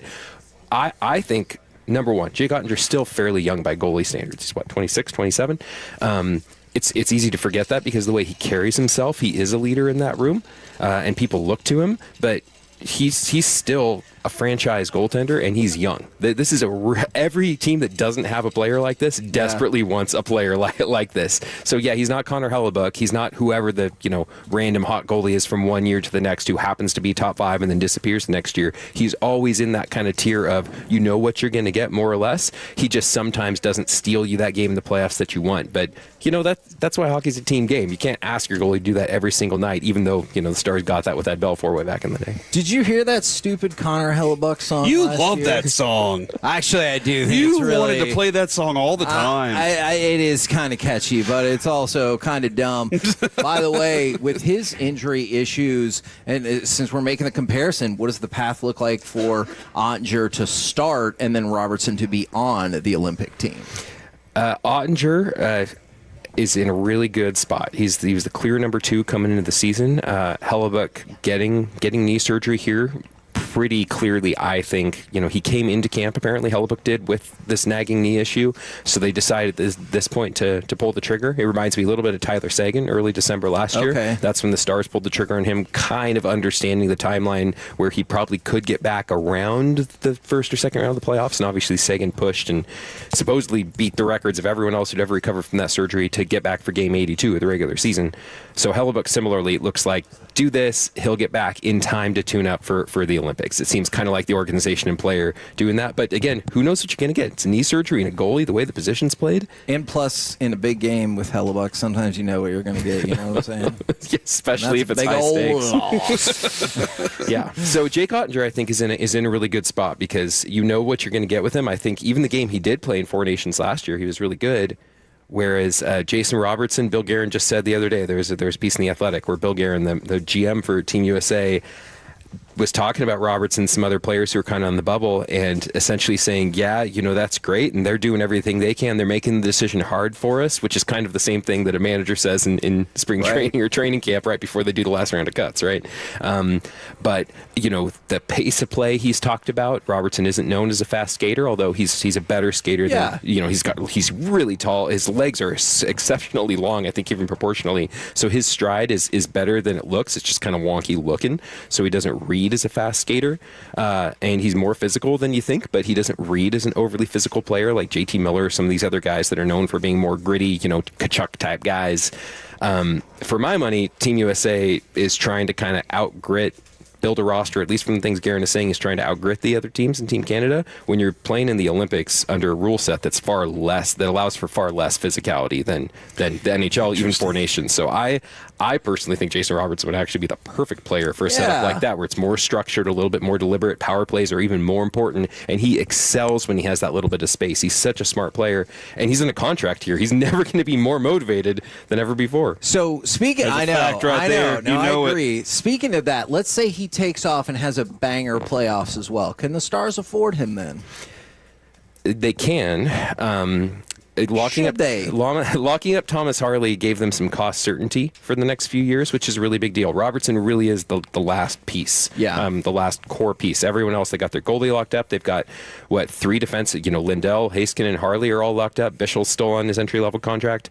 You have one last forward, Hintz is locked up, Rantanen, Wyatt Johnston, all these guys. Yeah. It's just Jason Robertson. They do have the money, but they have the money, but at a certain point, you have to make the decision. If you're Jim Nill, if Jason Robertson wants $13-14 million a year, that suddenly means we're really, really tight around the margins, and it makes us a less deep team. If we get a couple injuries, suddenly we're seeing it this year. They're already playing guys in roles. I mean, look at their defense. They have guys that were playing second, third pair down in Texas that are now playing every night in NHL. And how much longer can they sustain that? Like, I get it, like next man up, but when it's the next man up to the next man up to maybe the next man up, like how long is that sustainable to keep picking up points? That's where Glenn Goldson's system and understanding, he even kind of alluded to this early in the year where he said, with the injuries we have, we're kind of having to take that into account. So I think his system that asks less of the defense, they're not playing the man-on-man system they did in Pete DeBoer, where you have your man, you stick with it. If you're a defenseman, your guy's the puck, he goes up to the blue line, you're traversing the entire zone as a defenseman. now the defenseman will switch off at a certain point and kind of go back to the net and play a little loose around the crease there. And that's easier, I think, especially for the defenseman that they have right now. They're asking a little bit more of the centers and maybe a tad more of the wingers, but especially the centers, and they have really good centers. Even with Duchesne injured, they still have some really good centers. Even Radek Faksa, who, fun fact, is leading the team in assists at even strength, by the way, which no one would have ever predicted. Yeah. Partially because their power play's been so dominant. All the great players are racking up points in the power play. But yeah, Radek Faksa is leading the team outright in assists right now. So whatever Goldson's doing, it's been able to withstand the injuries so far. I don't think you can do it for 80 games, but you know what? If you only have to do it for another 10, 15, looks good. Now, Corey, do you like Robert's hat? It says Hellfish on it. Do you know what that's in reference to? You know what? I'm missing this one right now. Your listeners are going to get so angry at you about this. I believe, and if it is, I can see why we all get along so well. That is in reference to fighting Abe Simpson and the flying hellfish. That's right. From, I want to say, season 7. Sounds about right. He's got that Simpsons. one. Yeah. Golden era. Yeah. That's cool. I've been looking at the hat the whole time. Yeah. I'm like, It's been creeping me out a little bit, but yeah. And the mustache. It was the hat and the mustache. I did that. Oh, that doesn't creep me out at all. I was staring at somebody out in the crowd, like just kind of thinking, and then I realized that I was looking right up in them, and they looked at me, and I just kind of put my head up, like, "What's up?" Yeah, and I thought that probably is worse. Like I don't think I did the right thing. And tell everybody, I know we've talked about it, but where can people find your content every single day? Hopefully you take a day off, but it feels like every single day. Yeah, I'm hopping on a plane here like a lot of us probably are tonight, and then going to have to land and cover a game that they wrote that they're playing in Seattle tonight at 9 o'clock Central Time. So it's rough. They're going to stay overnight, I think, and not even fly back till Thanksgiving Day. Oh, no. Yeah, pretty rough. No, they're the only American team, I think, that's in that situation, so it's kind of a weird scheduling quirk. The NHL just loves packing games around right now, especially with the compressed schedule. But to answer your question, you can find my content at starsthoughts.com. It's on the Substack platform, but just go to that website. If you don't want to subscribe, just say no thanks. You can still read a bunch of stuff there. Some of the stuff's there for special beloved subscribers, but you'll also see my stuff at D Magazine and here and there as well, but mostly Stars Thoughts is kind of the go-to place. And then on 105.3 The Fan. Yeah. Only after you've subscribed on the Substack. Yeah, that's the only. You can't listen to him unless you. I don't know if we should totally draw that line in the sand. When but he I hear talks, you can't listen. No, absolutely. 105.3, but not his answers. Yeah. Okay, so you have to. Yeah. Okay. Yeah. You can listen to our part. Yeah. And then just kind of guess when his answer will be done. Or just go to the site and then take care of it that way, and then you can listen. I think my family would prefer this way, where they don't have to listen to my part. Oh, we're the KNC masterpiece right here on 105.3 The Fan. Sometimes family feels that way. Hey, yeah, Mike. I can What's see up, that. buddy? Derek and Mike, would you like to have a quick conversation? Or we got to go. Yeah. Okay, coming up next, it's time for Masterpiece of the Week-a-thon, an entire segment of the nonsense that we've said and probably some nonsense that Mike has said in the past as well. We will do that. I was part of this year. You were next, right here on The Fan.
This segment of the KNC Masterpiece is brought to you by the personal injury lawyers, Frankel and Frankel. If you've been injured in a car or truck wreck, call Frankel first, 214 or 817-333-3333. With Frankel and Frankel, there's never an out-of-pocket cost. They only get paid when you win. Frankel and Frankel, the go-to car and truck wreck attorneys in Dallas. KNC Masterpiece back here on 105 through the fan. We are live from RJ Dukes, where Mike is very impressed at one of the repacks that DJ just opened. Now, unfortunately, we have already sold out of those at RJ Dukes, and we can do a better job at this real quick. We had Sandler on earlier, but Corey, will you describe how we got associated with My Possibilities and what they do? So My Possibilities, and great to have Peyton on with us as well from the Sean and RJ and Morning Peyton show. Can we call it that? Yeah, it's the Sean and RJ and Morning Peyton show now. Oh, so, I love it. There you go. I love it. Great name. When we first got involved with My Possibilities, Michael Thomas was the executive director over there, and I've known him for a very long when time. He wasn't playing football. And well, he wasn't playing football much. He had one great year and then decided to pretty much get hurt the rest of his career. He came by just one day. It was while I was doing a show with Elf. On those days that we were told to do those, and then so he comes by and he's like, "Hey, I'm working with this group. It's pretty cool. You might want to come check it out sometime." And I did, and then immediately I said, "Man, that's a near and dear cause for sure." Because when Lucy was born, my daughter, she's my youngest, she was born with a brain injury, and we had no clue. The doctors, I remember at Children's, they were like, we don't know if she'll walk or if she'll talk. We have no clue what's ahead of her. And so we had all these questions and concerns and thoughts, and then obviously, like, what happens for her after she's out of high school? And with My Possibilities, that's a place where you get skills. They teach skills to get you into the workforce, to get you involved, to get you part of the environment that is our society. And that's what MP does so well. And Kevin, you and I got a chance to go over there for one of their kind of days like this. It was North Texas Giving Day. They asked us to come over, and you finally got to see what I'd seen, because I started with their Santa runs, emceeing that, and then I said, hey, come check this place out. And I think the first person you met, she said, oh, is this your first time here? This place is the happiest place in the world. And I don't want to get sued by Disney, but I would be inclined to agree with that. And so when we saw the work that they were doing, the people that they work with, we said, this is definitely something we can latch onto and do some work for. So having that part of it has always been the driving force behind it. And like I always say about Lucy, I don't know if she's going to need my possibilities, but I know that they're there and they're building something special. And Kevin, they started out at like 10 hipsters. I think they're over 1,000. They can serve over 1,000 now. Wow! And that's just it's a local thing. It's right here in DFW. It's right off of Coit and George Bush. And Independence, like right in between Independence and Coit, and it overlooks George Bush. It's an awesome place. And then this year with the Sandlot, we decided to expand a little bit with them, and we're gonna anything we raise over a certain amount, we're gonna help them out too. We're gonna send some money their way. They have a significant project they're working on that's going to be hopefully an awesome facility that will allow for inclusivity across the board, dude. Very cool. People that can go to My Possibilities, kids that want to play soccer, they can all play together, and I think this is two fantastic causes that we're working on today. Agreed, for sure. Now, Peyton, we have brought you in for very important purposes. Yes. We are going to need you to help us judge, because it's time for Masterpiece of the Week-a-thon. She said, list this. Gentlemen and old brothers, a.k.a. Peyton Russell, how's it going? Whoa. Hey, you're the one pushing the buttons today. We've had an inordinate amount of people that don't like one another on the show at the same time today. When Mike walked in today, he smiled at everybody and then looked at Derek and just stopped smiling. And I was like, oh, my gosh. He just got it from Marty. I don't think he needs that right now. Oh, Marty doesn't like you? Nope. You guys both like Michigan? We like each other. Okay. I like you. That's good. I like you too, Mike. All right. I like you, Mike. Thanks, Peyton. I love you, Mike. He remembers his name. That is awesome. That is a For small 5 years, miracle. Mike never knew my name. Yeah. But I knew his name. Yeah, Mustache Man. Something like that. Well, it is time for Masterpiece of the Week-a-thon. We're going to revisit some of the wild, wacky, odd, and very concerning things said on this very program throughout 2025 to date. And I feel like, since we have Mike Bassick here, we have to start with something that he said. This is a point. My head gets in the way of a lot of things. You mean like mentally, not physically, right? Yeah. I have a brain. Do you? Yeah, I do, but it messes up a lot. That was good to know. Okay. Seems loose up there. Huh. Saving that one. Thanks, Derek. Let's see. One of our favorite guests joined us earlier this morning, and I took the liberty of grabbing every single entrant that he's had so far, so I'm going to pick from the list of Mickey Spagnola. Oh man, this was one of my favorite moments. It's not even anything like crazy, but remember when he was still out in Oxnard and the crazy loud music was playing and this happened? Yes. Oh my God, I can't believe the music's that loud. And you guys thought like somebody had a catastrophic injury on the field or something, and he just kept on going, oh my God, mid-sentence. It was funny. I was so afraid that he was going to be like, that's a non-contact injury or whatever, but it was just about some song. Let's see. This is a line that I often say to people in my life, Kevin and Corey. Hey, I know you're with your horses. Quick question. Shut up. I got to go back to the horses.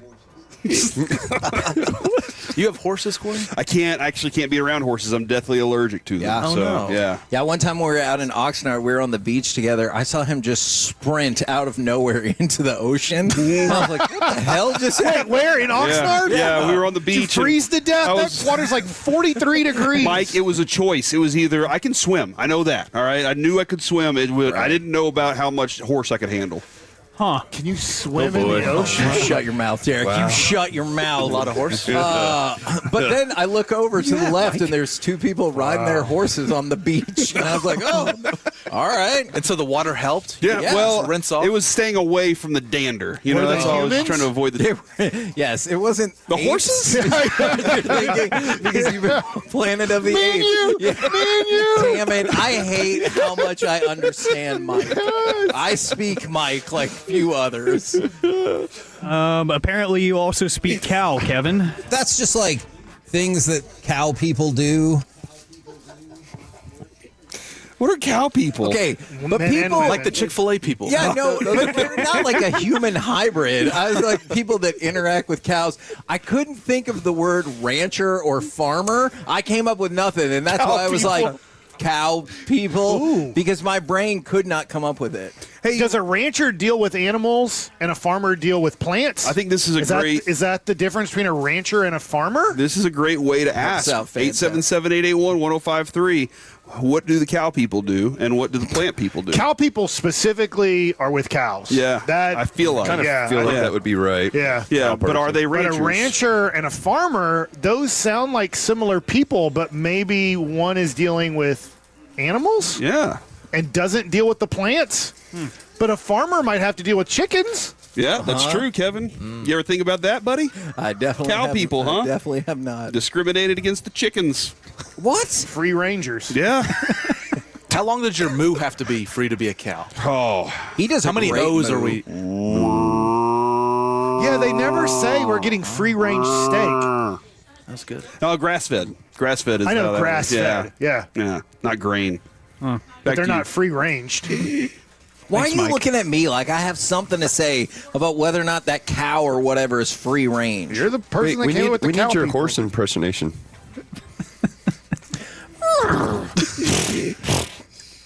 That's pretty There good. you go. Thank you. I'm going to try to get control of what's going on here. Kevin, If you don't, we'll just keep doing impersonations. I know. Well, Kevin, you kind of channeled something inside of you, I guess. I have become Joe Missoula. Oh, no. Oh, man. That's the worst, too. Yeah, that's pretty. Yeah, he's a psychopath. You know, I think we've established that. There's a sociopath. Is that what Bobby always says? Yeah, I think he's a sociopath. And Peyton's like, I don't know. I don't talk to Bobby. I'm still me, not Joe Missoula. Hey, was Old MacDonald a farmer or a rancher? Because he had all those animals on his farm, and that's weird. E-I-E-I-O. Back to you, Alec. Let's see. We have a bit of a celebrity shot here. Remember our friend MJF, Maxwell Jacob Friedman? Yeah. Yes. Yeah. You know me. I had to get one of these in. I'm not going to play what he said to me. I'm going to say what he said to Kevin. I touched the fat man's breast by accident. Man, that's why we got him to laugh, too. Dude, he's a wrestler. He is. Yeah, he's the scarf guy. He was interesting. Are you He definitely was. Are you still getting in on some wrestling? A little bit. I saw where Cody Rhodes, he interrupted a match. He did. And it went well for the person he interrupted because it was a count out. Oh, that's right. See, I'm watching some. Did you see your guy Penta got hurt though? Yeah. Really hurt? Yeah. Like legit. Yeah, Pentagon. Well, for a little bit. The blonde-headed lady, she hasn't come back yet from her injury, right? With the shoulder. She's really short. Yeah. Her butt hangs out of her pants. Liv Morgan. Yeah. Who is he? Alexa? Oh, yeah. I was like, who is he talking about? Yeah. Okay. My wife apparently knew who you were talking about. I'm ashamed that I was the quickest one to that one. Mickey Spagnola is going to be the first one that pushes the line here. And I don't think, rubbing up the balls has anything to do with it. It's fact, Mickey. Wow. That is fact. I don't think It's got so a either. little bit to do with it. You but think not so? a lot. Some. Depends on the person. Hey, did you think the Mavericks and the Cowboys would be tied for wins right now on Thanksgiving? I feel like you would have predicted something like that. Thinking of balls got you to talk about the Cowboys and the Mavericks. No. Nice. How about that? How about that? Let's see. The name of this one alone scares me. Let's see. I got to play this one. You end up screwing a bunch of women. Well, no. I'll go with some people. What people, Mike? Actually, never mind. Don't answer that. not answer that, Mike. Don't answer that. Don't answer that was live. Please don't answer that. Oh, man. That was a weird one. Yeah. That's back in February. You sure? When you worked here? Yes. or January. Let's see. Corey had something to get off of his chest. Inventor of what is commonly known as aggravated assault. Oh, my God. Looking What? for a very compact man to ride on my shoulders so I look cool. What? Was that like an ad for I need something? Yeah. Compact man to ride on my shoulders so I can look cool. Is compact short? Oh, that was like a Craigslist ad. Yeah, they were two different people looking for each other, and they found each other. My wife just showed me this week how to use Facebook Marketplace. Oh, is that working for you? Man, you sound like me in terms of being so far behind that thing. Okay, I search. But I haven't bought anything. Okay. I was thinking about like that NBA Jam thing, like those cost quite a bit of money at Best Buy or places like that. But people buy them, they get tired of them, and then you get them at a major discount. You just have to hope they work. That's true. Huh? That is true. That's what you're going for. Facebook Marketplace. All right, I think this could be the last one now. Okay, I've got one more, Corey. Sorry, you're not free. Oh, I came into a beard when Lucy was born. Oh my gosh, guys! I began to grow a beard in your face, Adrian. Well, technically not. Jeez, dude, stop! Oh yeah, that's your point. Did you hear what Alex said? I know. Oh man, that's good. That's good. Couldn't go anywhere else. You should write a book. I am gonna definitely vote for Corey's weird Craigslist ad talking about what he's looking for in a man. I forget all of them. I'm going with Mickey Spagnola, the ball rubbing. A lot of good ones here. I'm going to go with Corey though, and the women of screwing or whatever you were talking about. Oh my gosh. Alec, could you play those back real quick for me? Okay, we got to make this quick. We can't keep Flula waiting, but. Okay, yeah, we got to get to Flula. All right, I got to go too. Aggravated assault. Oh my God! What? Very compact man to ride on my shoulders, so I look cool. I love ads, and they're so much fun. There you go. We're the KNC Masterpiece. What's next? Right here. I'm glad you asked, Mike. Coming up next, actor, comedian, DJ, and lover of all things Mavericks, unless the Luka trade drove him away. It's Flula Borg next right here on The Fan.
on Sports.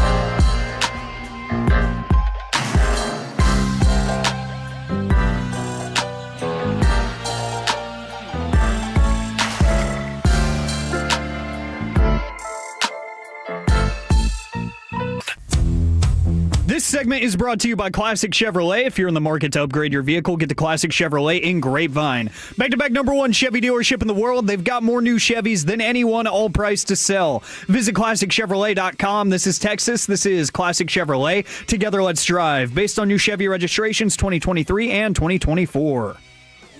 K&C Masterpiece back here on 105 through the Fan. Right now, we bring to you, man, he can do it all. Actor, comedian, DJ, lover of the K&C Masterpiece and the Dallas Mavericks, still we think. It is Flula Borg. Good morning, sir. Good morning to you guys. Hello, how are you? Man, we're doing great, and we got so many things to talk with you about, but I got to tell you this. This summer, for the first time ever, I went to Germany. Yeah, and how did you enjoy it? I thought it was really great. I went there on a mission trip, and I taught kids baseball because I guess baseball is not the biggest sport in the world in Germany. And guess what? We won the tournament in our baseball league. Oh, congratulations! How many schnitzels did you reward yourselves with? I gave myself, I don't know, about 6, 7.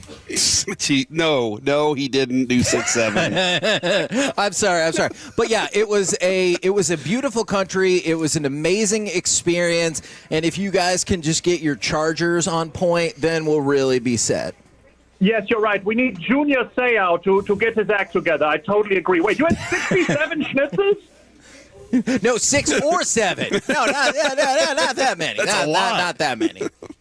Oh, okay. Okay, yeah, I was going to say, call your doctor immediately. Yeah. Hey, Kevin, you gave your kids a speech before their championship game. Yes. And you did the speech in German. Flula, would you like to hear Kevin do his speech in German? More than anything in the world currently, please regale me.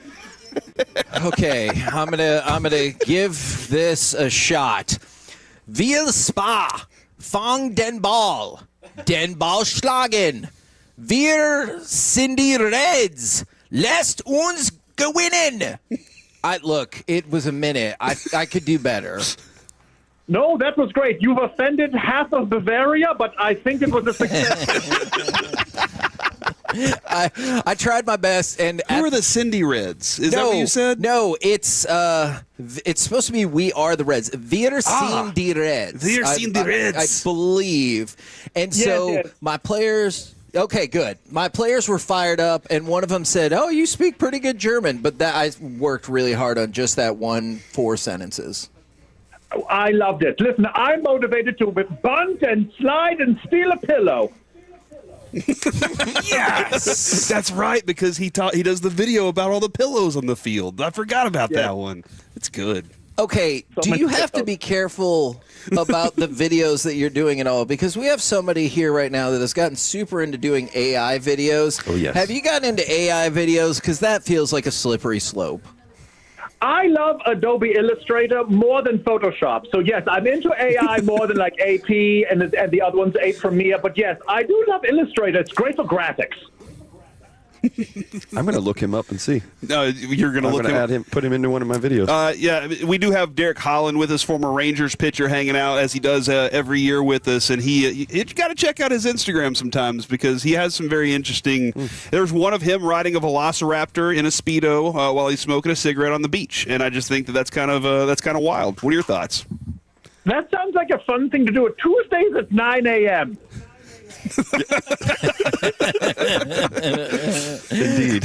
Now, Flula, obviously we were very shocked last year whenever there was a significant trade, and it pushed Dirk away from the Mavericks. It pushed a lot of fans away, and Luka is now out in L.A. You are out in that area. Do you get the benefit of observing Luka in the Lakers jersey? Can I ask does the NBA have a Control-Z button?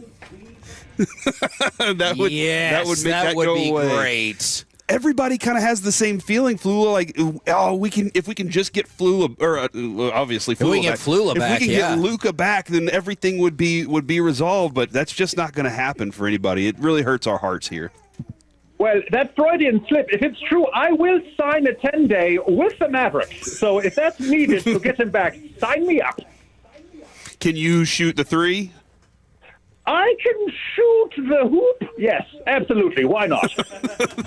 Shoot the hoop. Yeah, I remember the German Moses video. You were sinking some shots there for sure. Driving to the basket, knocking down some layups. That was nice. So, yeah, maybe we could use you. Yeah. But listen, but what about Cooper Flagg? He's very exciting. If Dirk is Iron Man and Jason Terry is the Green Lantern, then isn't, like, Cooper Flagg Spider-Man? Oh yeah, I like that. I like that analogy. Here is a thought though, Kevin. Now Kevin is a big Duke guy. You, I believe, are a UNC guy. Is that correct? What? Yes, this is correct. Yes. Well, who has the greatest player of all time as one of their former players? Ding dong! It's not Christian Laettner of Duke. It's Michael Jordan. Hello. Hold on, don't you think Dirk is the greatest player of all time? Yeah, of all time, but American player MJ. Of all time in all the world of history is okay. Yes. Okay. All right. Just had to make sure. just had to be sure. Now, we always have so much fun because you've popped up in so many different projects. Can you tell us anything about what's up next or what you're working on right now?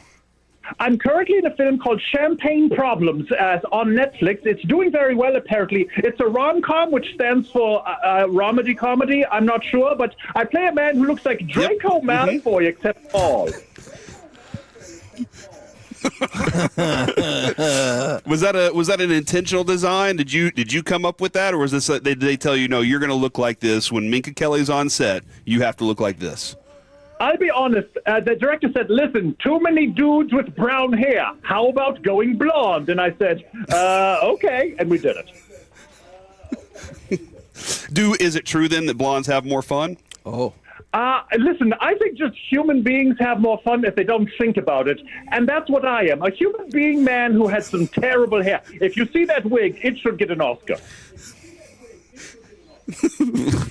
Now, since Minka Kelly's around, Corey, do you want to I don't tell want to have that kind of, your controversial Minka She was Kelly fantastic opinions? in Friday Night Lights, and she's done some very spectacular work in her time. I will say that. He doesn't like her calves. You don't like the Cavs? Well, they are based in Cleveland, and apparently no one likes that city. Probably because of LeBron. Even LeBron didn't like him for a while. LeBron didn't. I get what you're saying. I do. Well, Flula, I think we definitely will be watching Champagne Problems. It's gonna. Did I get a little bit of a? It's a cross between Emily in Paris and something else. What would you say that the show's like? Yeah, between Emily in Paris and Die Hard and then Terminator 2 with just a tiny sprinkling of Raiders of the Lost Ark. See? Look at that, dude. That's an amazing show right there. So I think you got to see all of it. I like it a lot. Are there any crappy movies that you want to include in that mix that you're like, man, I was in a movie that I didn't love that it would compare to this movie? What? Every movie I've been in was the best movie ever made. I've only been in the Dirk Nowitzki of movies, guys. Good point. That's a fact, man. That is an absolute fact. For every single one of them that I've seen, I've been like, holy crap, he didn't tell me he was going to be in this. And then there he is in the background, and he's like, now put me in the foreground, and I'm just so excited for you. Dude, we have been so happy to watch your skyrocketing growth out in Hollywood as, just out of nowhere, you popped up with us, and you've been with us all this time. Thank you so much for sticking around with us, man. I love you guys. You guys are the very best. Shout outs to all your listeners, and let's do this, Master Pete.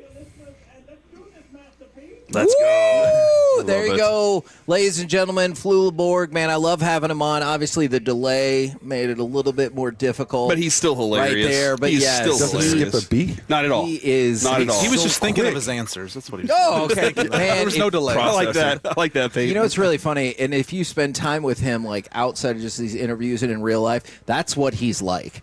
Like if Really? you Wait, he think, pauses like that and No, translates not the pause. He I just mean, like, stares at you. I mean, I then love go. the level of energy. Sometimes the weird analogies and everything like that. Yeah, Like he's really who he is. Delightful. Yeah. Peyton, I know we had some interviews mixed in there and everything. Is there anything else you want to talk about? Look, what you guys do is unbelievable. I really love what you guys do. It's something that I want to do one time, is be involved in a charity. You know, maybe lead my way like you guys and Jared as well. But big thing is shout out to the board op back in studio today.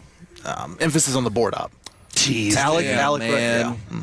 I was about to say, are you going to say that he's better than you? But I Better. guess, No. I guess charity, that bro. I mean, I'm going to be there in like yeah, 35 minutes if you want to hang All right. tight.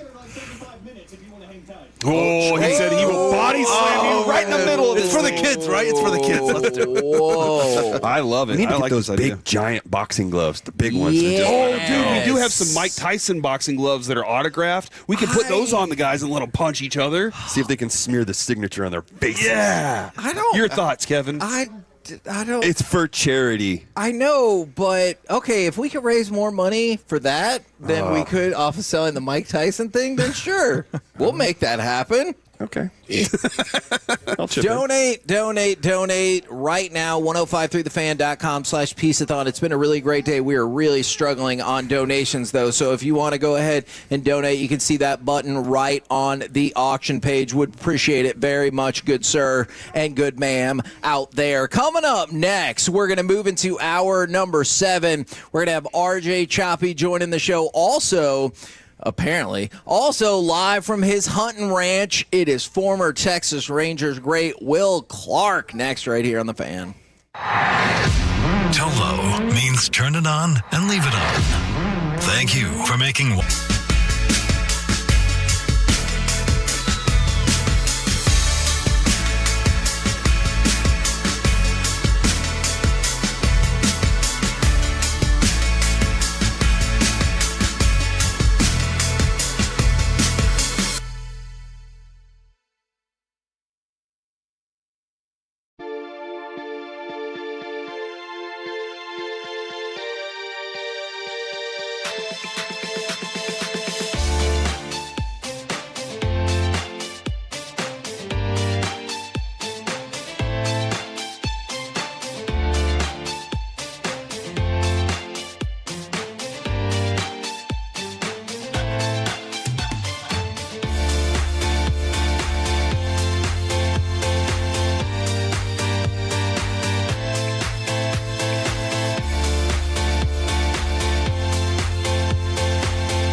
Driven by D&M Leasing and live from RJ Dukes in McKinney, it's the 12th annual KNC Masterpiece Piece-A-Thon on 105.3 The Fan.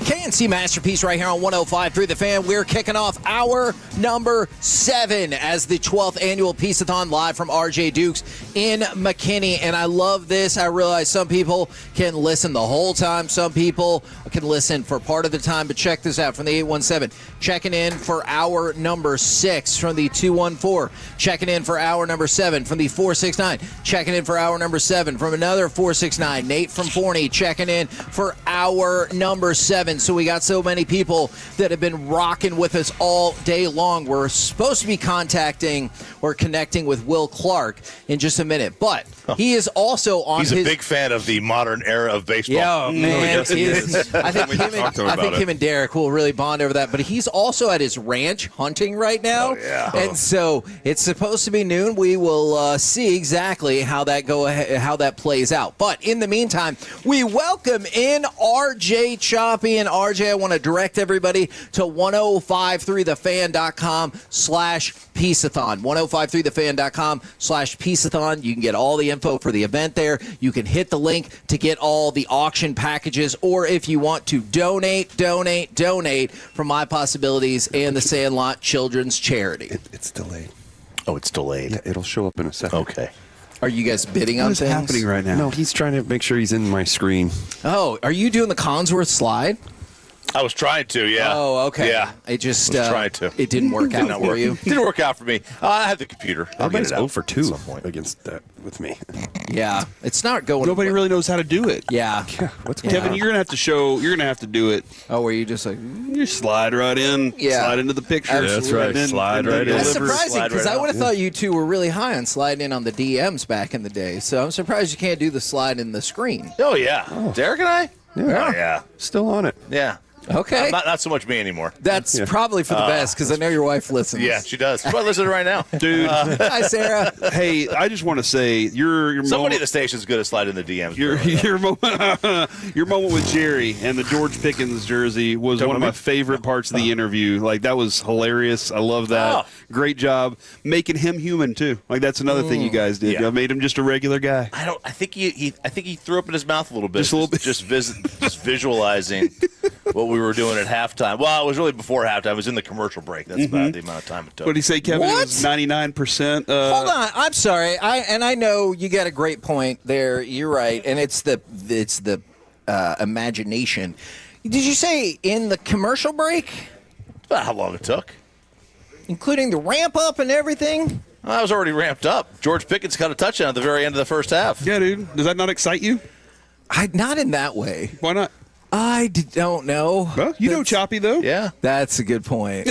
That is a good point. All right. While we wait on Will Clark, do you guys want to do some NFL overreaction or reality? Sounds good to me. All right. Fantastic. All right. And you know what, Derek? We are going to go to you first. NFL overreaction or reality. For the Cowboys, the rest of this season, George Pickens is the clear wide receiver 1. That's just for you, Choppy. Reality. All right. You said for me. No, I'm saying the question is for Choppy, but it's for you to answer. Bonus question. Cool. You take Pickens on this Cowboys team for the rest of the season over any other wide receiver in the league? Yes. Woo! Yeah, he's hot. He's red hot right now. Shut up, RJ. I want you to answer that question, not to him saying he's hot. Yeah, I would. I know you would. Now, there's you can make the case that JSN is having a better year out in Seattle, and he's having a great year. Yeah, he is. But I mean, Pickens hadn't emerged at that point. Yeah, So I think absolutely he has shown to be a dog. I mean, he is an absolute dog out there. He is reliable. I'll put it that way. He's the go up and get it guy that we've needed. Yeah, but then also on top of that, he's running slants that are unstoppable. They really that's are that thing is it's just every time I feel confident that if Dak's looking his direction, it's going to be in hands and it could be an electric play. Like that cut back against the Raiders was just so cool. It really so much is. Not fun. dropping it, that's for sure. No, that is a good point. Overreaction or reality, the Ravens are going to be in the playoffs and they are going to make an impact. Oh. I don't think so. Overreaction. I think it's overreaction. I'm with Choppy on that one. Tell me why. Because I just don't believe in their defense, Okay. and Lamar Jackson's health this year is like up and down. It's a roller coaster right now. So I just don't believe in them. I think they'll be in the playoffs, but I don't think they'll make a splash. Make a splash. Okay. Yeah. That's where I was going to go with it too. So I guess that would be an overreaction then. Yeah. Because you're Okay. still getting into the playoffs. Yeah, but they're not They're gonna pretty. be- I mean, they've won 6 in a row. NFL overreaction or reality? Oh my God. The Texans will overtake the Colts, I think, and win the AFC South. Overreaction because the Jaguars will. Oh, You like the Jags in that division? I like the huh? Jags, baby. Interesting. Okay. Give me the Jags. I'll take the Titans. What's up with that? Whoa, what? How are they doing? Yeah, really good. What's their record? That's a great right now? choice. Titans for what? They're gonna Be worse than the Browns. They're Yeah. gonna be worse than the. I think they have the same amount of wins as the Wizards do. I think they got one win. No, I'm rolling with the Texans on this one. Oh. They have their defense is. I know Choppy that hates defense. I do. But coaches. but I think their defense is on fire. Their offense still has to figure a lot of things out. But I think their defense is good enough to squeak them by. I'd say the Colts still do it. Okay. John Yeah. Taylor's doing really good. I'm just That's a saying tough one. this stretch for the Colts schedule. The first half of their schedule was easier and it was lighter. And See, I don't even know this that. stretch on the back end is something that I'm looking. I've been telling you for a couple weeks now. I think that's a little bit of a tough thing for them. But I think another team's going to take that division. But they're still not a bad team. Overreaction or reality? Whether or not the Cowboys make the playoffs this season, trading for Quinnen Williams was still a good move. What's his? Yeah, I gotta go back because he's gonna want a new deal, right?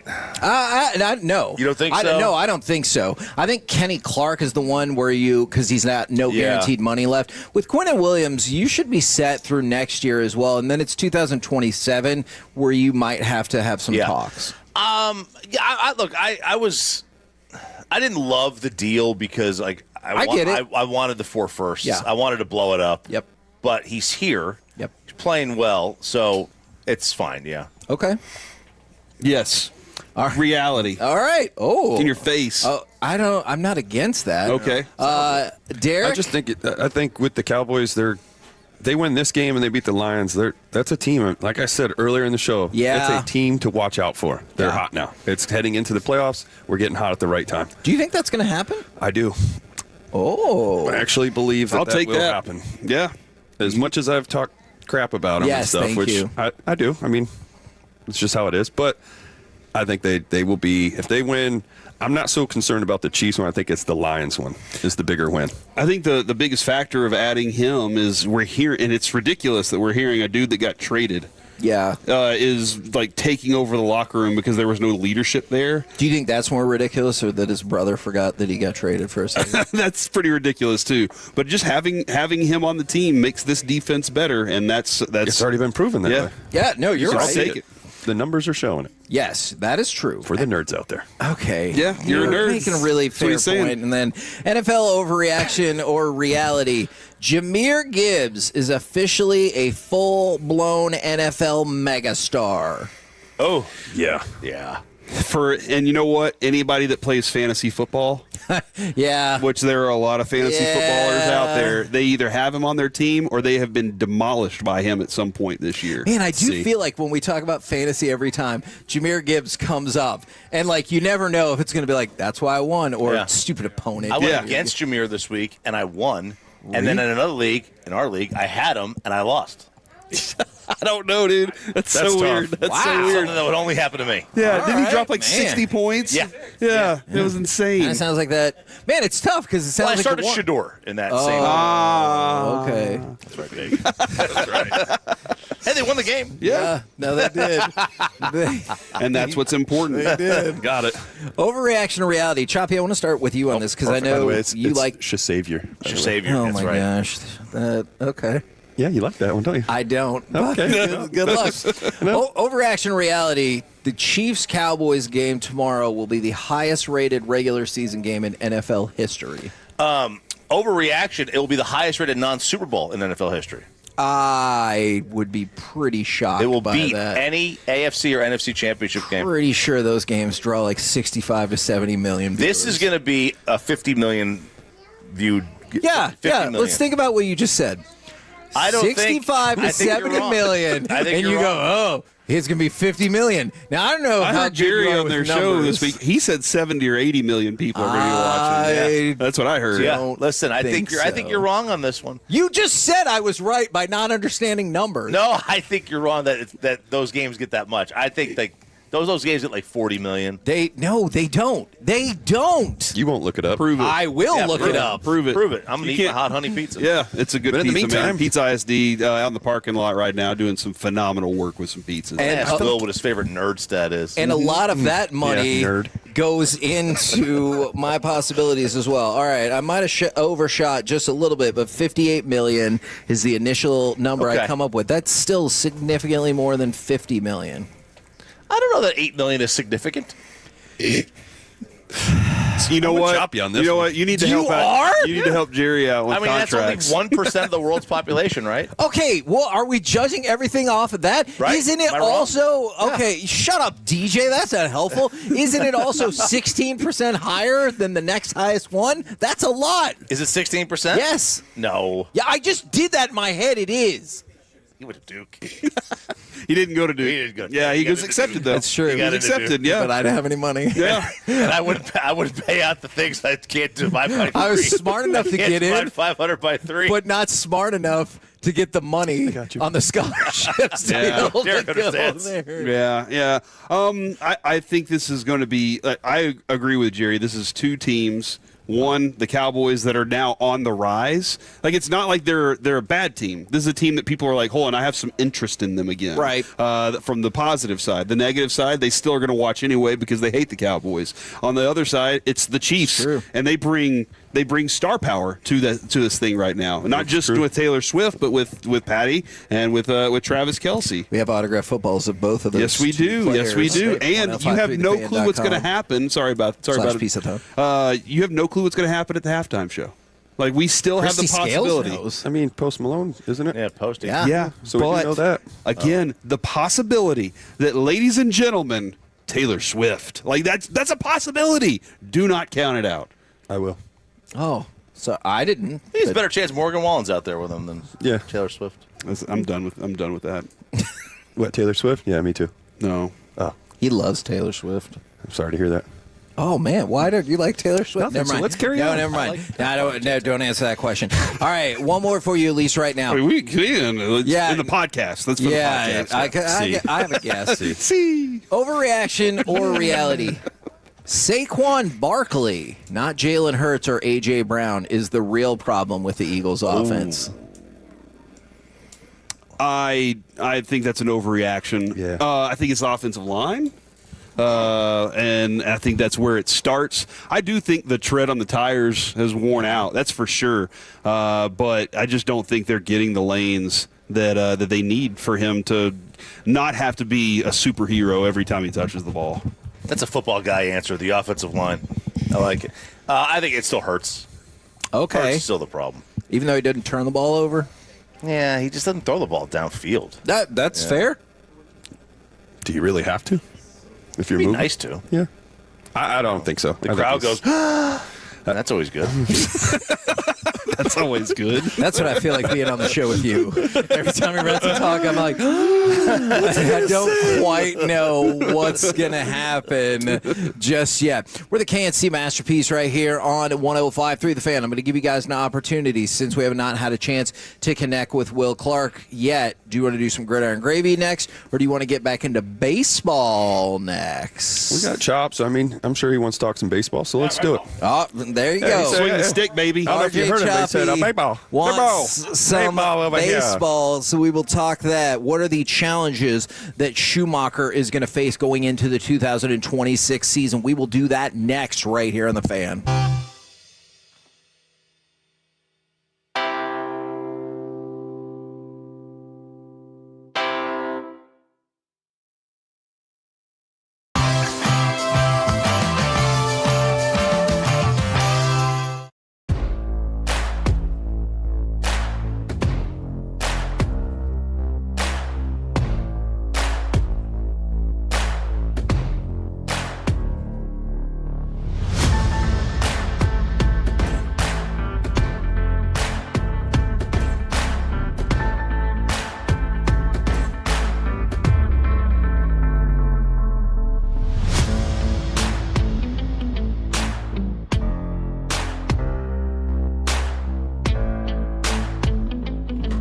Uber Eats has low fee products? I gotta remember that. Well, you know, they say in order to remember something, you have to forget something else. Okay, now that is a very cute haircut. That's like a little shag. I've never seen it before. Well, I mean, of course you have. So, Rachel. Oh, is that your name? No, I mean, your name. No, I'm Jen. My name's Jen. Right, but I just mean like this is your haircut. But that's hair on your head. I'm not saying this is your hair. Okay, it's freaking me out.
absurd. Hey, remember when you used to be a, what was it, Pepper Lady? Pepper Lady. Wasn't it Cinnamon Sisters? Those are babes. That Fun Squad? Nutmeg Mayonnaise? Freak. No. Nutmeg Mayonnaise. You just said that. Was it Spice Girls? Doesn't sound right. Was it some Fun Squad?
Right now on the D&M Leasing Hotline, we bring to you Will the Thrill Clark. Good afternoon, sir. Good afternoon, gentlemen. How y'all doing today? Man, we're doing great. And I heard, are you hunting right now? What are you up to? I am. I'm at my ranch and hunting, and I was just a few minutes late coming on to the show because I'm actually, believe it or not, filling up feeders today. Okay, right on, right on. Well, one of the things that, I mean, obviously we would love to talk with you at any time, but one of the things that we're doing today is we're raising money for My Possibilities and the Sandlot Children's Charity. And so both organizations, you know, do a lot to help people out in the Metroplex, especially for people with any like cognitive disabilities or anything like that, whether it goes from Down syndrome to, in some cases, autism and everything in between. And I know that you are a very charitable fella. I was hoping that maybe you could share some of your story about how any of those things have impacted your life or your family members. Well, I'm glad you brought that up. So my son had autism, and so he's getting ready to turn 30 right now. So he's a very high functioning adult. But you know, that's one of the things that my wife and I dealt with during my playing career was the fact that, you know, how do we go about getting, you know, therapy and treatment for him. And then also, since I've been retired, that is my charity of choice. I'm the spokesperson for the San Francisco Giants for autism. And so, you know, I still spend a lot of time in the autistic community and the special needs community. How tough can it be for maybe people who have not been directly touched by that to understand what some of these difficulties are that come along with it, and how important is it to, you know, raise these funds, raise this awareness? Oh, it definitely is. And you know, it's the numbers are absolutely staggering. I mean, you know, when my son got diagnosed, he was one in like every 300 children. Now it's like one in every 30, 35, something like that. So the numbers have they've gone insane. And so, you know, not only raising money, raising awareness, but support and R&D and, you know, trying to find a cause for this and a cure for this, just like you would any other disease such as cancer and stuff. You know, Will, one of the things, My Possibilities is a place where it's for post-high school, for, hey, we're going to find some opportunities, some skills to send people out into the workforce. And that's always like a big deal. My daughter, born with a brain injury, and she has a bright future in front of her, and she might be at My Possibilities one day.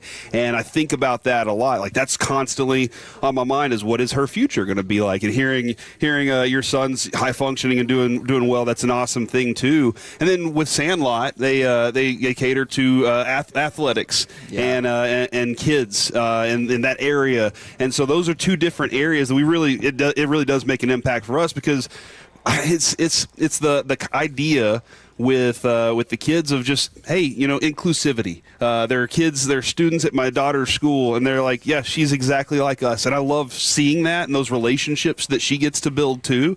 It's always really fun. But then on top of it, knowing, hey, getting a skill set, having something beyond high school is a very important thing. And so hearing your son's doing very well makes me very proud. Well, I'm glad to hear your daughter's doing well also. And that's one of the things you kind of touched on it right there, is the fact that, you know, they concentrate on occupational therapy and the physical therapy and all that sort of stuff when they're kids. And then, as you well said, once they get high school or post-high school, it's kind of like there's no programs for them. And so to be able to, you know, help out with, you know, in my case, autism. In your case, it's something a little bit different. But to help out and, you know, find jobs for these kids, you know, young adults, young men and women, and as you said, you know, include them in society and kind of everyday kind of life, and get them to be able to, you know, hopefully at one point live on their own, but if not, just be a very, very high functioning member of our society. Now, we love the unique insight that you provide on this topic, but obviously we would also be foolish not to dive into baseball with you. And one of the people we've got with us today is Derek Holland, and I get the sense from talking with both of y'all that perhaps you're not thrilled, and Derek, you can jump in. His name is Will the Thrill Clark, Kevin. Okay, It is the thrill. Well, then in this case, you're Will less than thrilled Clark about the way maybe baseball is going today. That's a good way to put it. That's a very political way to put it. I think that the way baseball is headed right now, and some of the stupid rule changes and always screwing with the game, I think it's not good for the game. The game was fine for 150 years. Why don't you just leave it alone? But instead, our lovely short commissioner is screwing with the game, and all he's doing is making it worse. It's because he hates baseball. I have long held that opinion. Yes, he does. You know, here's another thing. Nobody ever talks about this.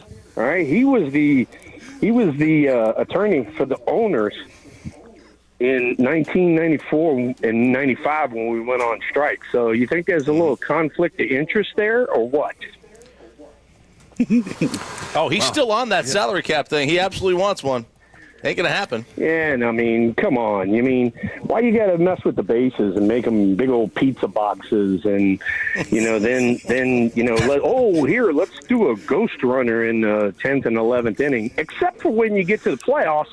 Oh, and by the way, I'm getting paid more for commercials in the playoffs, so we're not going to do the ghost runner in the extra innings. So, I mean.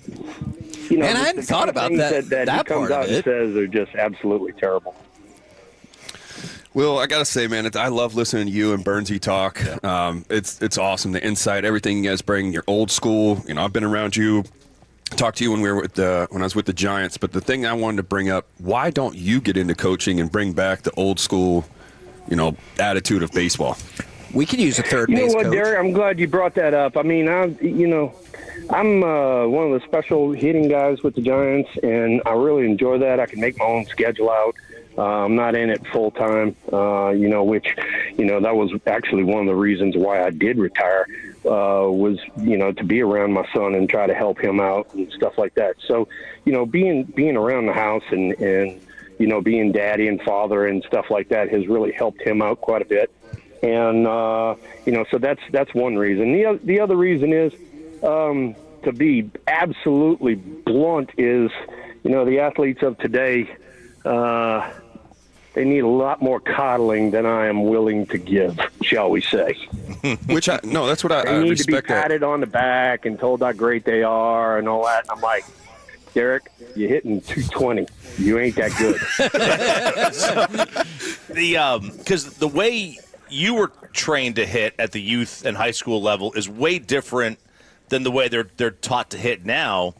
Is that a kind of a roadblock in your coaching to try to teach kids or players the way that you would train them to hit versus how they've been trained since they were 6 years old?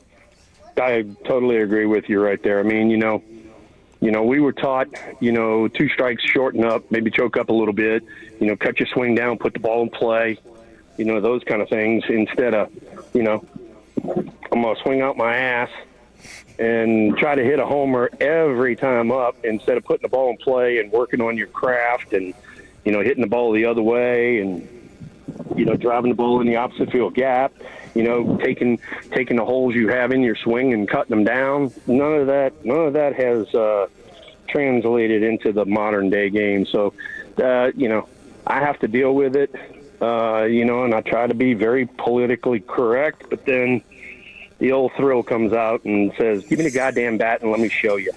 Dump. Dump that. Yep. Dump that. Yeah, thank you. No. That's fine. I just see it. Yeah, it's glorious. See, that's what baseball is missing. We need more swearing. Yes. Yes, it is. Yeah, that too. I agree. It's I'm coaching at college right now, and it's exactly what you said. Is you got to coddle them. You can't lay into them or anything like that, because you're going to hurt their feelings, and it takes away their confidence or whatever. It's something stupid. That's why I was trying to mention. I think you personally should be back into coaching for sure. I love what you bring to the the field and everything. Every talk that I've had with you is unbelievable. You are into it, and that's what we need. And you don't buy into the nerd stuff. I mean, we were, we grew up with the game, and we were really invested in the game. After the game was over, we'd hang around and have beers and talk about, hey, you missed the cutoff, man. It cost us, a runner moving up, or, because you missed the cutoff, man, Derek's now not pitching in double play situation, something like that, and that's how, we learned the game, and we were in no rush to leave the ballpark. Now, man, it's like, dude, 10 minutes after the game's over and you look in the clubhouse and there's nobody there to drink a beer with. It's like, come on, man. You're right. Were you surprised the Giants went the college route for their next manager? You know what? Since Buster has taken over, he's done some different things, and this was one of those things. He decided he wanted to go the college route, and hey, look, he's the boss man. That's what he gets paid for, and we'll see if Mr. Vitello from Tennessee can do it right. How big of a deal is it to just have Bruce Bochy back in the organization from a knowledgeable perspective? Oh, I think that's unbelievable. Having Bochy around, and then not only that, also is Dusty Baker as well. Having both of the Hall of Fame managers around to, bounce some ideas off of and get opinions and stuff like that, that's huge. And, especially for a guy that is coming from college and probably is going to have some questions. What do you think it is that's keeping former players from being more managers? Nerds. For a long time there, it was everybody getting into the metrics and analytics and all that sort of stuff. And, you started losing some of the older players and some of the veterans because they didn't want to have to deal with being told, how they were going to manage or how they were going to do this when they did things by either observation or by gut instinct, stuff like that. Now people are trying to tell them you have to do it because of the numbers, and that is absolutely not correct, because, here you are, Derek. Let's just say, all right, I'm a fastball pitcher, and some metric dude tells me, Derek Holland's going to throw 70% fastballs, but then I get up to the home plate that year, and then, that game, I get up to home plate, and you don't have your fastball come in. Well, you're going to go to a different pitch. So that's where the metrics lie to you. And, that's why I say you have to observe the game, and you have to make adjustments during the course of the game from what you observe. Yeah, I agree with that, too. And I also think what I'm seeing a lot of, too, and I saw it before I retired, a lot of these guys spend so much time with the analytics trying to worry about, what's my spin rate rather than throwing strikes. Do you, because I don't see enough of it from the hitter side of it, do you guys see the same stuff with hitters? And yes, I can hear him laughing already. Yeah. He already knows I can't stand that stuff to begin with. If you can't throw strikes, it doesn't matter. So every now and then, when I go see one of our minor league affiliates, the pitching coach, I'll go down there and I'll look at the pitchers because I have to not only, help instruct, but I also have to evaluate. And so I'll go down and I'll watch the pitchers throw a bullpen or something, and they'll ask me, hey, can you stand in and, give me some feedback on this dude? And so I'm in there last year and I'm watching this one dude, and every pitch he throws, he turns around like you were talking about, Derek. He looks at some TV screen we got going back there. Yep. And so after he gets thrown his bullpen, I'll ease on down there, and he goes, well, my spin rate was this, and my spin rate was that, and my spin rate was this. And I said, well, I can just tell you one thing. From a hitter standpoint, I don't care what your spin rate is. You keep throwing it over that white freaking plate right there, it's going to be spinning back at your ass.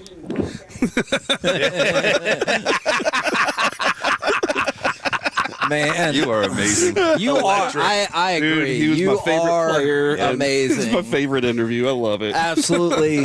Will, thank you very much for taking the time, for sharing your story, and calling out the nerds. All knocked out in one interview. We appreciate you, man. No, I appreciate it. Derek, it was great talking to you again, man. I miss seeing you. And, this is fun. I like coming on and, hopefully raising some awareness for, the causes that are out there. And then not only that, just talking baseball. Talk some ball, baby. Talking some ball. Thanks, Will. I'll be in touch with you. All right, guys. Y'all have a great day. There he goes, Will Clark hunting. And also getting ready. He loves talking baseball, dude. I love that stuff right there. I want to see if he'll say this on air. He will. Noah. No, he's talking about his son. No, he will. Noah, what do you want to say? Oh, bye, Noah. There he goes. Now, believe it or not, there's a segue for that as well. There's Noah's art is up for auction on 1053thefan.com/.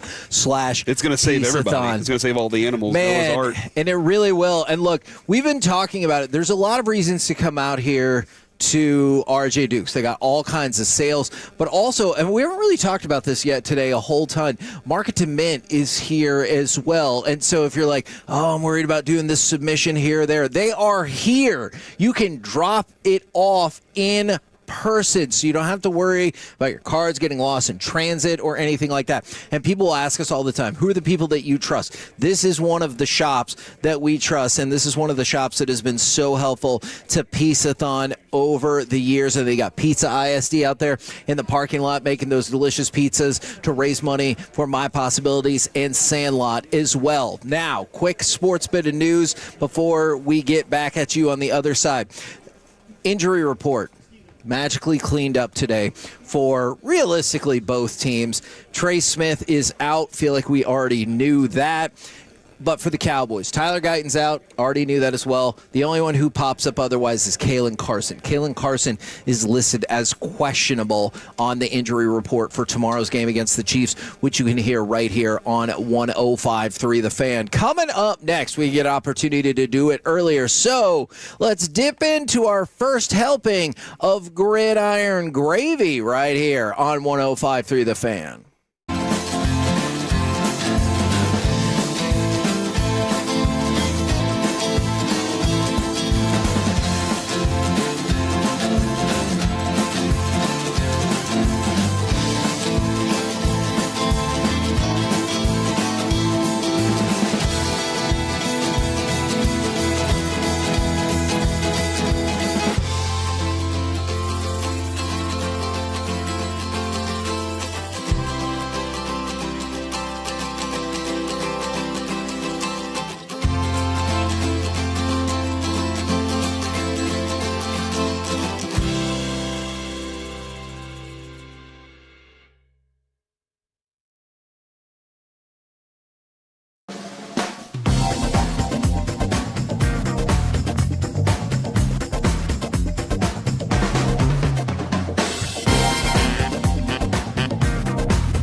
products? I gotta remember that. Well, you know, they say in order to remember something, you have to forget something else.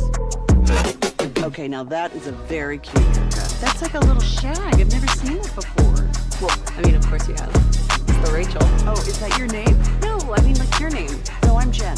My name's Jen. Right, but I just mean that this is your haircut. But that's the hair on your head. I'm not saying this is your hair. Okay, freak me out.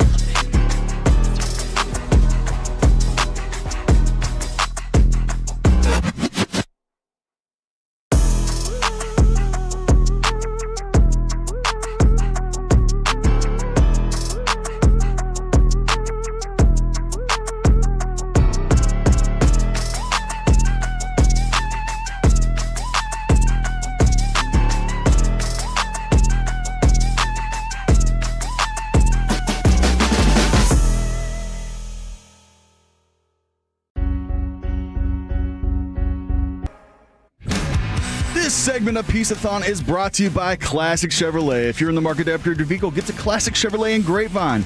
Back-to-back #1 Chevy dealership in the world. They got more new Chevys than anyone, all priced to sell. Visit ClassicChevrolet.com. This is Texas. This is Classic Chevrolet. Together, let's drive. Based on new Chevy registrations 2023 and 2024. K&C Masterpiece back here on 105.3 The Fan. 105.3thefan.com/Piece-A-Thon is the website to go if you want to donate. We also have several items I'm looking at right now that still do not have a bid, and we've been putting up new items. Like somebody asked about the Tolo trucker hat. Just put one of those up. We have another G-Bag water burger flag. I got it from last year, and several other auction items that are up there that have not received a bid just yet. If you want to get in on them, including, I want to point you to package number 129. It is a artist signed Kevin Durant photo painting, 69 by 57. And it was created and autographed by David Garibaldi. And I was looking up some of the stuff he's done with, like, Kiss. That David Garibaldi, too, right? What's that? The drummer? Yes, that is correct. And he has done paintings with Kiss.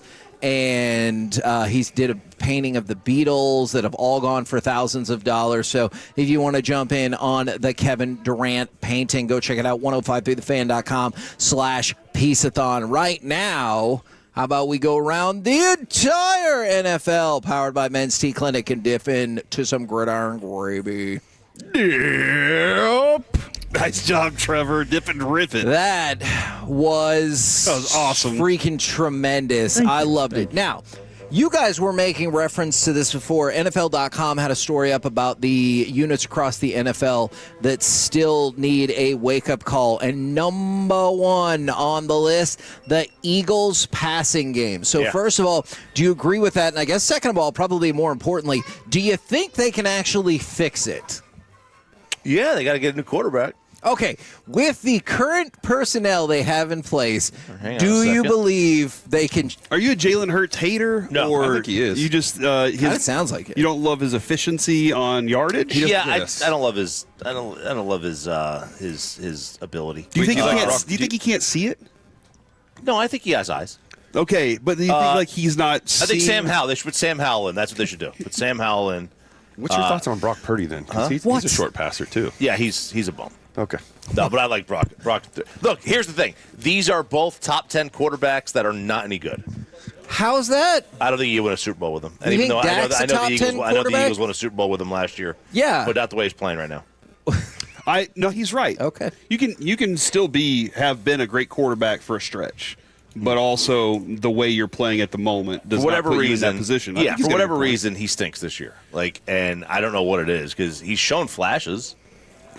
Right now, he's playing. It's almost like he's playing as if he has a personal issue with A.J. Brown. Yeah. He's going out of his way not to throw him the football. You know what else is interesting too is up there they're like we're going to get a new offensive coordinator in the offseason. Yeah. Right now is not the time to change offensive coordinators. We can't do it.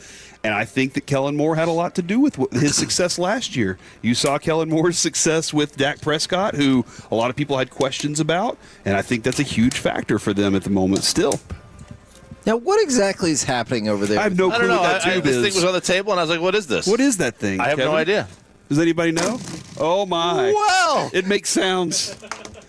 Where did it come from? These It was on the idiots table. are going But to talk why? to each other through that tube. I don't know What's up, Derek? Hey. Can you hear me on the radio? It's echoing. Did you hear that sound? Listen. Was your question? I can hear that. Yes, that's a microphone connected to your headset. Of course I can hear that. I should have been a major leaguer. I had. At I had what? the You have the humor. brains? Yeah, I had the brains. The humor. We have the same brave length. Hold on. same length. So you It's the stretching arm and the out that bat. tube Yeah. and running it over the microphone has led you to believe you have the brains to Don't forget about excel the in Major League conversation. Yeah, the Baseball? conversation we had, conversation. just Yeah. our general, kind of how we act to each other. You got to be able to chat. Otherwise, it's a boring field. You got to have chatter out there. Mm-hmm. You know, if there's a first baseman, it's not, Hey, bada bada, swing, bada bada. let's go Can it, 45. Can it. Swing the batter. Now, I don't know if you guys are in on this. It came out last night. I haven't had a chance to check it out. A documentary about the Super Bowl Shuffle. What is your interest level in that? The Bears thing? Yes. Oh, that's What cool. is it? I mean, how You long don't know the how Super long- Bowl Shuffle? We just here to the Super Bowl Shuffle. Oh. Yeah. What a captivating preview that RJ just gave you right there. That was the Bengals, right? Wasn't the Super Bowl? That was or the Icky was the Shuffle. Bears. That was the Icky Shuffle. Okay, yeah. No, not the Icky The Shuffle. Bears. It was Yeah. the Bears. Okay, I was thinking because the Browns. You too? I was thinking the Browns, and No. he hates the Bengals. Look, but we that were was talking Icky, about the my bad. Super Bowl, so it's obviously not the Browns. It's obviously not the Browns. Wow. Shots. Yeah. Shots are fired. What are you going to say, Derek? Shots Not are the fired. Cowboys either. Well, we were there. Now it's a generation Yeah. plus ago. Look, you're here's right. my question. How long is this documentary? It's like 8 minutes. How long Now do it's you like an need? hour and a half, probably. How are they I gonna don't get know. I an hour haven't and a watched half the out of that freaking one song? documentary. Watch it and then get back to us. Give us Fine, some I'll look it up detailed on notes. HBO Max right now. No, we have to I finish still haven't the watched show. the A-Rod one that's out now on HBO. Yes, I do want to see that. One of the things he said is he thinks it's weird, like how people seem to kind of give Bud Selig a pass when it comes to the Hall of Fame and stuff, and not the other people. I mean, it's not like he didn't know about it, right? He knew. Yeah. I would think he knew. So what's the difference? But You watched it? I think. No, I haven't the seen it issue yet. is it always was illegal. They just didn't test for it. See. Did he have the conversation Right? about kissing See? himself in Yeah. the mirror? I don't and having know. a picture of him as He a was at the centaur clubhouse. in his house? All right, you'll be glad to know. No, I don't know about that. Those are the things that I need answers Okay, to. Why? I will watch that as Why well. did you kiss yourself This in the segment's mirror? going really Why well. did you suggest to Derek Yeah. Jeter to Centaur take your thing, shirts that was off? weird. Super Bowl Shuffle is 40 minutes long. So You already looked it up. Okay. yeah, I looked it up just for you, as we were doing Gridiron Gravy, but I guess there's that. The Patriots, we didn't get a chance to mention this the other day. They have now won 9 in a row after beating the Bengals. Do you take the Patriots serious going into the playoffs? Because they look like they could well be the number 1 seed. Yeah, that's a really good team. All right, so does that mean you approve of Drake May? Both I of do. you Yeah. guys? Mhm. He's I not like Drake. bummed. I think he's having a pretty good year. Yeah, he's Mayday. having a really good year. Yeah, I think they're. I would pick Buffalo to beat them in the playoffs. Really? Yeah, Okay. I would pick Kansas City to beat them in the playoffs. What about the Ravens? AFC. I don't think. Not the Broncos. You probably think Bo I Nix think- is a bum, right? I think Denver's not. I can't with them. Okay. I can't with them. I can't with the check down merchant quarterback. I think what's fascinating with Drake May is he has Diggs, right? But Diggs isn't Diggs anymore. Right. And you can you're trying to think, you're going through the receivers right now and you're like Mac Hollins, Booty, and then you're like Hunter Henry. It's not like you have superstar studs on that team. Sure. Travion Henderson has turned out to be a really good running back, and they said, let's go to Ramondre Stevenson a little bit.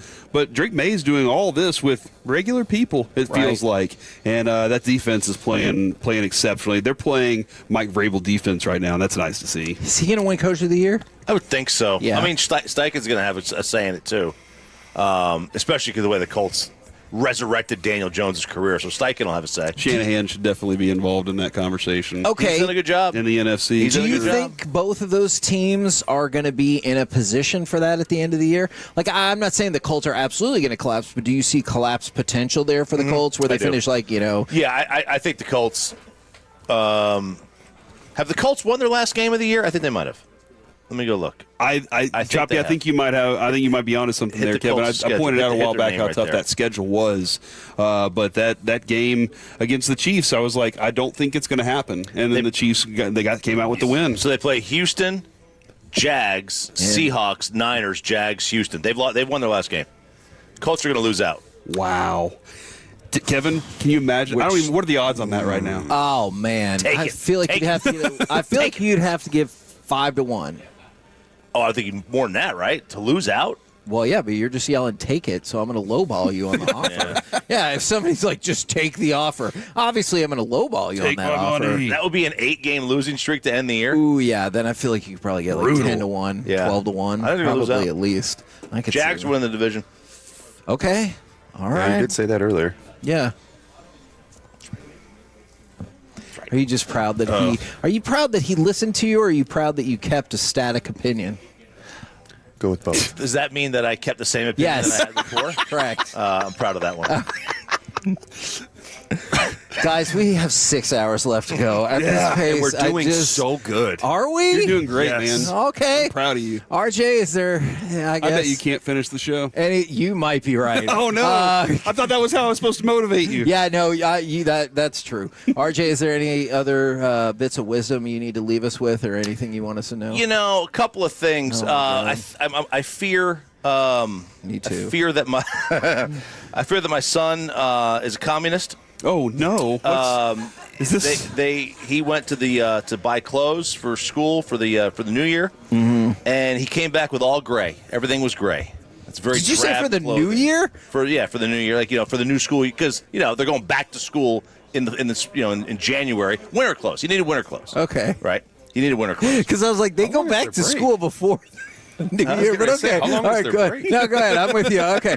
Well, that feels like a weird thing to quick hit, but okay. Yeah. What else? So the gray clothes, very drab. It's a Seinfeld bit. You wouldn't get it. Would it? I've seen all the Seinfelds. Would you be more concerned if they were red?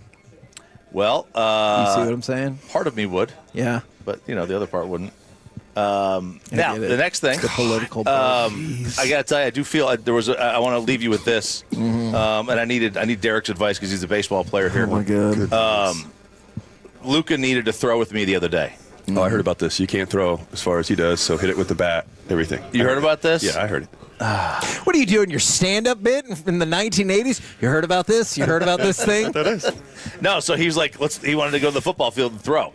And he's getting, he's 50 yards out, and I'm like, all right, fine, we're good. And I hadn't thrown in months, and and I was like, all right, this is going to get bad for me really quick because my shoulder's going to hurt tomorrow. I'm not going to be able to play golf or do whatever I want to. So he handed me a bat, and I never felt more It's his house. It's his house now. I feel emasculated. That sucks. I had to hit my son as the cutoff. It's okay. I couldn't throw with my dad. Yeah, but your dad's old. Correct, but I was also young at one point, and so was he. You guys know your mics are still on, right? His dad knows he's old. We need to wrap this up. This is terrible. Feels like you guys could have talked about this at another It's time. about to get worse. You know what? Kyle Yeomans is coming up next. God. We'll talk with him. For Kyle Yeomans. Oh, it's Bobby. Chiefs conversation next Hi, on the Bobby. Fan. Hi, Bobby. Take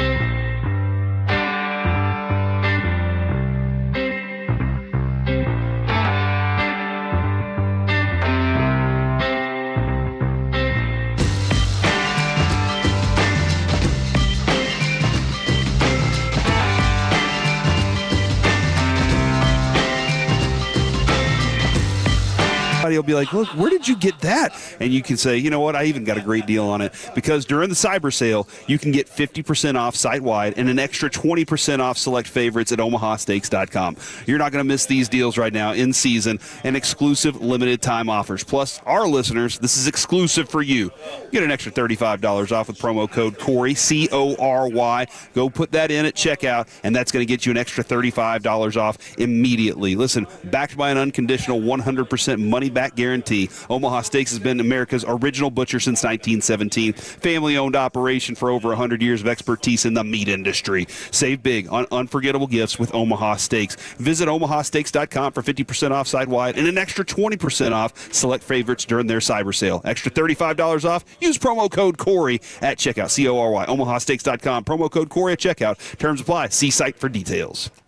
Paid for by term provider. Premiums will vary. Plans depend on age, location, and other factors. Visit biglou.com. Diabetes, high blood pressure, anxiety meds, everyone's on them. If you're a 50-year-old male, maybe a bit porky, and you may even have type 2 diabetes, $1 million of term insurance may only cost you about $200 a month. Call Term Provider. Speak with Big Lou at 800-777-1225. Big Lou will find a term life policy for you even if you have type 2 diabetes, are overweight, or have high blood pressure. Term Provider has helped thousands of people like you who think they can't afford term life insurance. To buy $1 million of affordable term life for you, all you need to do is call Big Lou at 800-777-1225. Lou will make sure the scales are tipped in your favor. Call 800-777-1225. Big Lou will answer your call and work to fit you into a term life policy that you can afford. Remember, Big Lou's like you. He's on meds too. Call 800-777-1225 or biglou.com. Hey,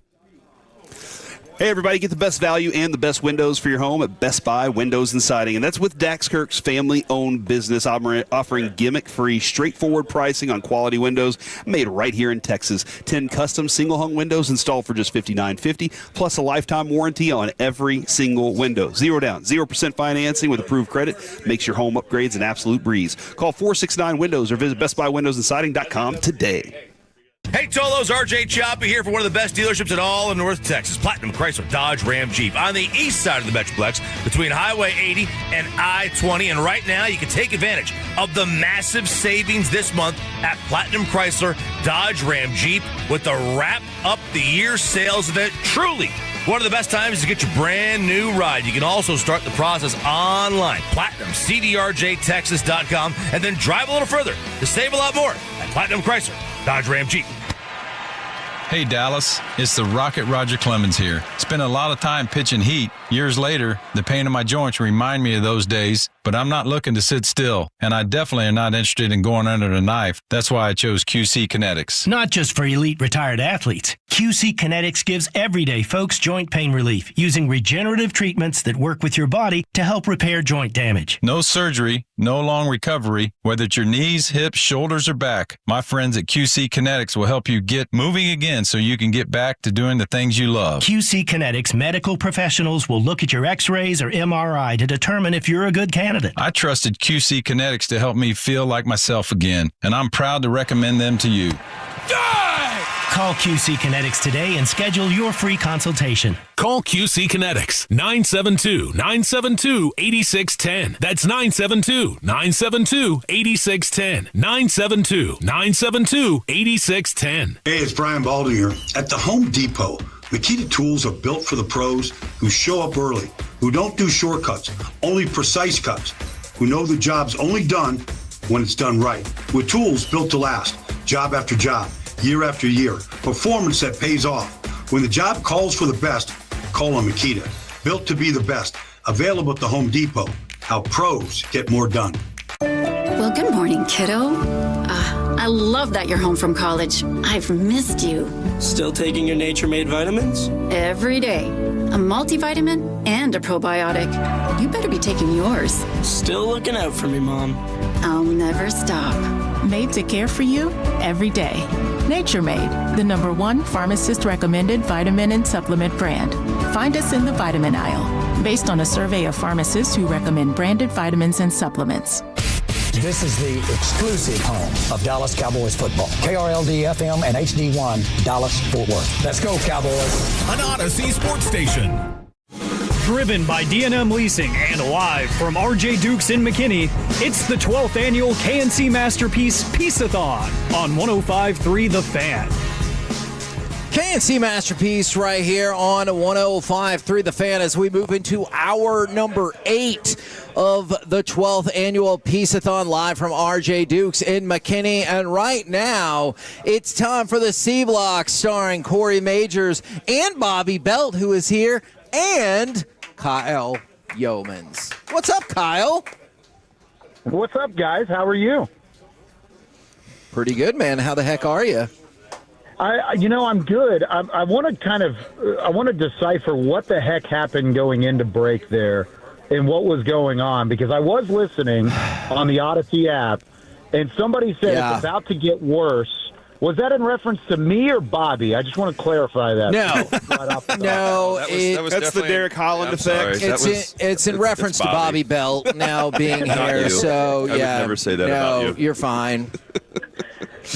Derek like halfway stuffed me the other day at like a Moxie's. Me and my wife were having dinner, and I walked over to say hi, and he like gave me a look like he had never seen me before in my life. And so I just kept on going. Wow. I'm not going to say anything. What's your deal, Derek? That is so. Why is everybody going at me? Not Derek Holland, but I because you won't go at anybody else. Apparently, yes. I need to start throwing haymakers back at people. Well, he's happy to have you today, Kyle. I will say that he's very happy to have you. Hey, let's look ahead. Let's look ahead to this football game tomorrow because. No. Let's not look ahead to the football game tomorrow. Kyle, this is a lie. He's going to pretend like he cares about the football game, but what he really wants you to tell him is that Post Malone and Taylor Swift might do a collaboration at halftime. So all of these questions were just a setup to get to that question.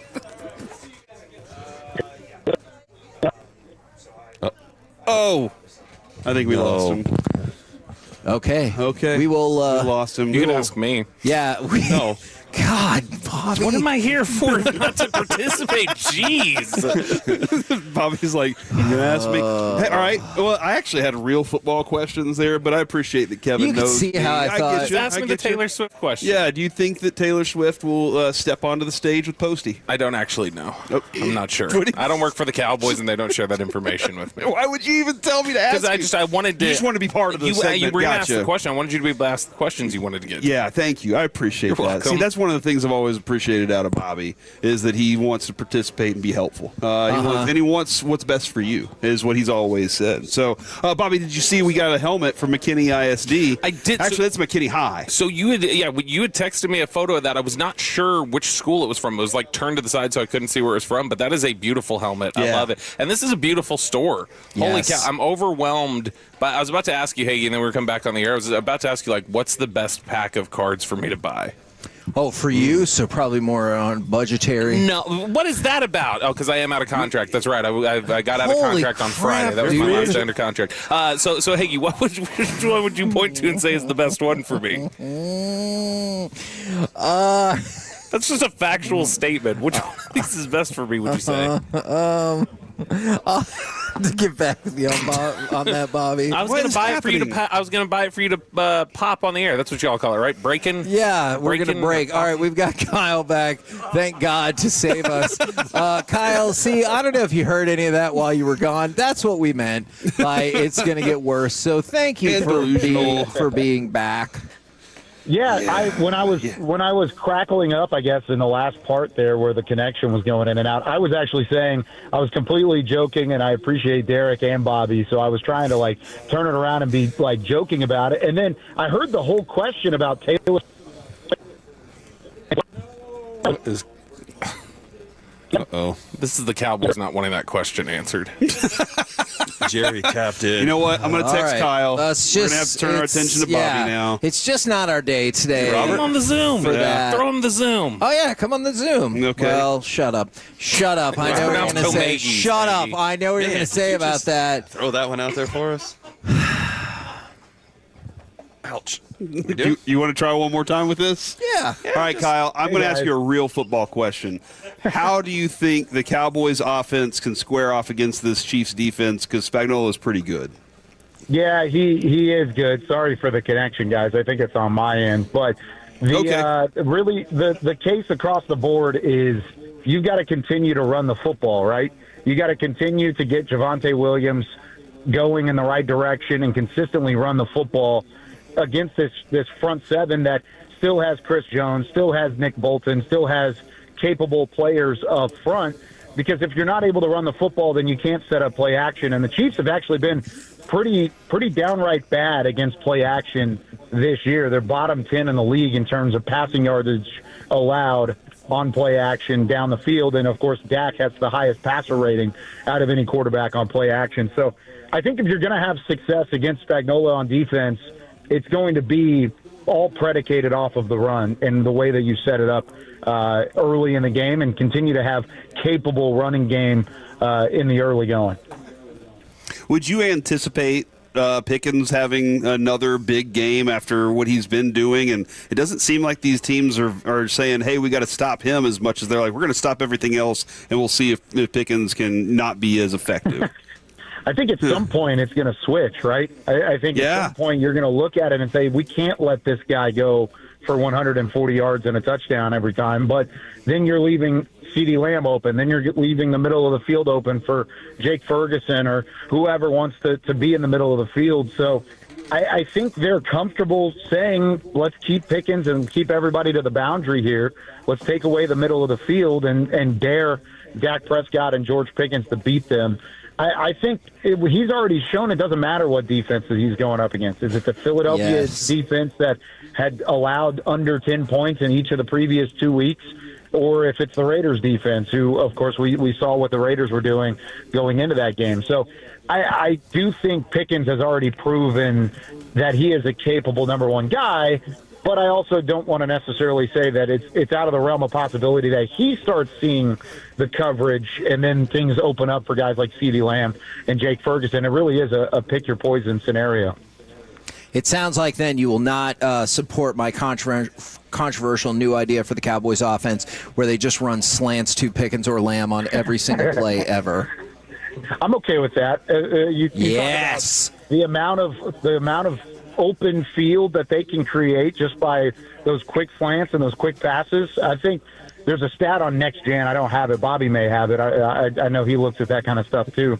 But there was a stat on He's on polishing his phone now. Is Bobby's not even looking in the right direction? No. Because you said that, he polished his phone to get ready for it. Like someone would clean up an apple. Oh, okay. Yeah. Oh, good. Okay, but yeah, there's like a Next Gen stat that's out there that in terms of quick passes, Dak Prescott has more passing touchdowns than anybody else in the league. I think it's like 14 touchdowns, 0 interceptions on short to intermediate pass attempts, which I don't know if that's entirely accurate. It's all off the top of the head right now, but it's been good to say the least. So anytime you get them open, I'm all for it. So if that's what you want to do, Kevin, I think I'm all for it. Hell yeah. Now, I wanted to talk some more about Brevin Spann-Ford and what he has done, not only on special teams, but becoming a tremendous run blocker, especially as a tight end. Yeah, that's been the biggest step forward for him, in my opinion. And we saw it a little bit in training camp. The ability to be a capable inline blocker is something that he had already done, but the capability as a receiver and a route runner and to win at the line of scrimmage and then to create some separation, all of those things were added in and sprinkled in as he's kind of grown over these last couple of years with the Cowboys. So his size is always going to give him an advantage as a blocker, but his mobility and the way that he moves laterally is what's going to give him an extra step above everybody else. And I think we've seen that from Brevin Spann-Ford. I'm happy for him that he finally got that first touchdown, but I really do. I want to see more of it, and we've talked about this a couple times on our shows on the Cowboys.com side of things, but I really want to see more of Brevin Spann-Ford in this offense because I think he is a weapon that they haven't necessarily unleashed entirely yet.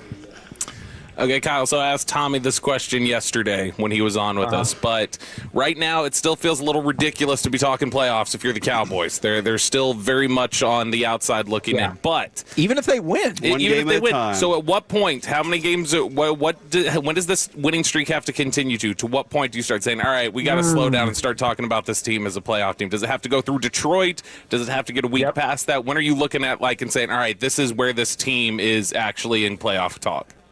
I think if you win the next two, then you're back in it because you're 7-5-1.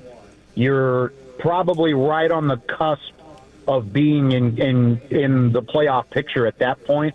in time, because you're defeating a team in Detroit that's also kind of right around that same bubble at the moment. Does that mean you can let up and just kind of coast the rest of the season? Absolutely not. I still don't think you can afford to lose more than one more game, especially if it's an NFC game. Then if you you win against Kansas City, but you lose against Detroit, that NFC picture gets a little more muddied up because you need that tiebreaker because you have that tie kind of lingering in the background. So I think you really only have one more slip up available down the stretch. And then maybe if you get through these next two, which is the toughest part of your schedule, I think that's when you can really start looking at it as there's a path here to the playoffs. And you've just beaten three teams. You're on a 4-game win streak, but you've beaten three teams that have been either playoff contenders or the tops in their conference over the last 2 or 3 seasons. So that's where I think it would start for me. Plus, it gets to the point if they do end up getting in at any point in time, if they get into the playoffs, in order to do so, they're going to be on one of the hottest streaks in the NFL. Just an absolute heater getting into the tournament. So not only are you talking about them as a playoff contender, but you're talking about a team that has just gone on a run. Can they continue that run when you get to the postseason? Which feels a lot different than what we've seen, even in some of the 12-5 seasons, when it felt like you've kind of like lumbered your way into the playoffs. Yeah, I think the one exception was probably that 23 season. Okay. You had beaten Detroit late in the year, and you kind of had a lot of momentum. You were pretty healthy going into it. But then that's what was so disappointing about the Green Bay game. I mean, that was what was so detrimental at that point in time when Green Bay came into AT&T Stadium and annihilated the Cowboys in that wild card round. That was what was such a steep drop-off, because I thought that was the best they've been set up going into the postseason. But even then, it wouldn't compare to the 1-loss or 2-loss stretch that Dallas would have to go on now following the bye week to even get into the playoffs. Appreciate it very much, good sir. We will catch up with you again next week, probably back in our usual time frame. Yeah, sounds good, guys. Sorry for the connection again. I was trying to make it happen, but messed it up instead. Appreciate it very much. And then it lost Sounds right like there. it's about to drop out right there. Good timing. We're the KNC Masterpiece right here on 105 through the Fan. Bobby Belt is here. Alec Medford has entered the chat as well. We've got cards to open that I think Bobby bought. Yeah, I did. So how about, I don't know if they're good. If they're bad, that's Alex's fault. No, and Mosaic Football just came out, so that's new as well. Perhaps we open some cards and do some Are You Better? I dare you. I support that idea. All rolled into one next right here on the Fan.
This next segment of the Piece-A-Thon is brought to you by the Frankels. If you've been injured in a car or truck wreck, call Frankel first.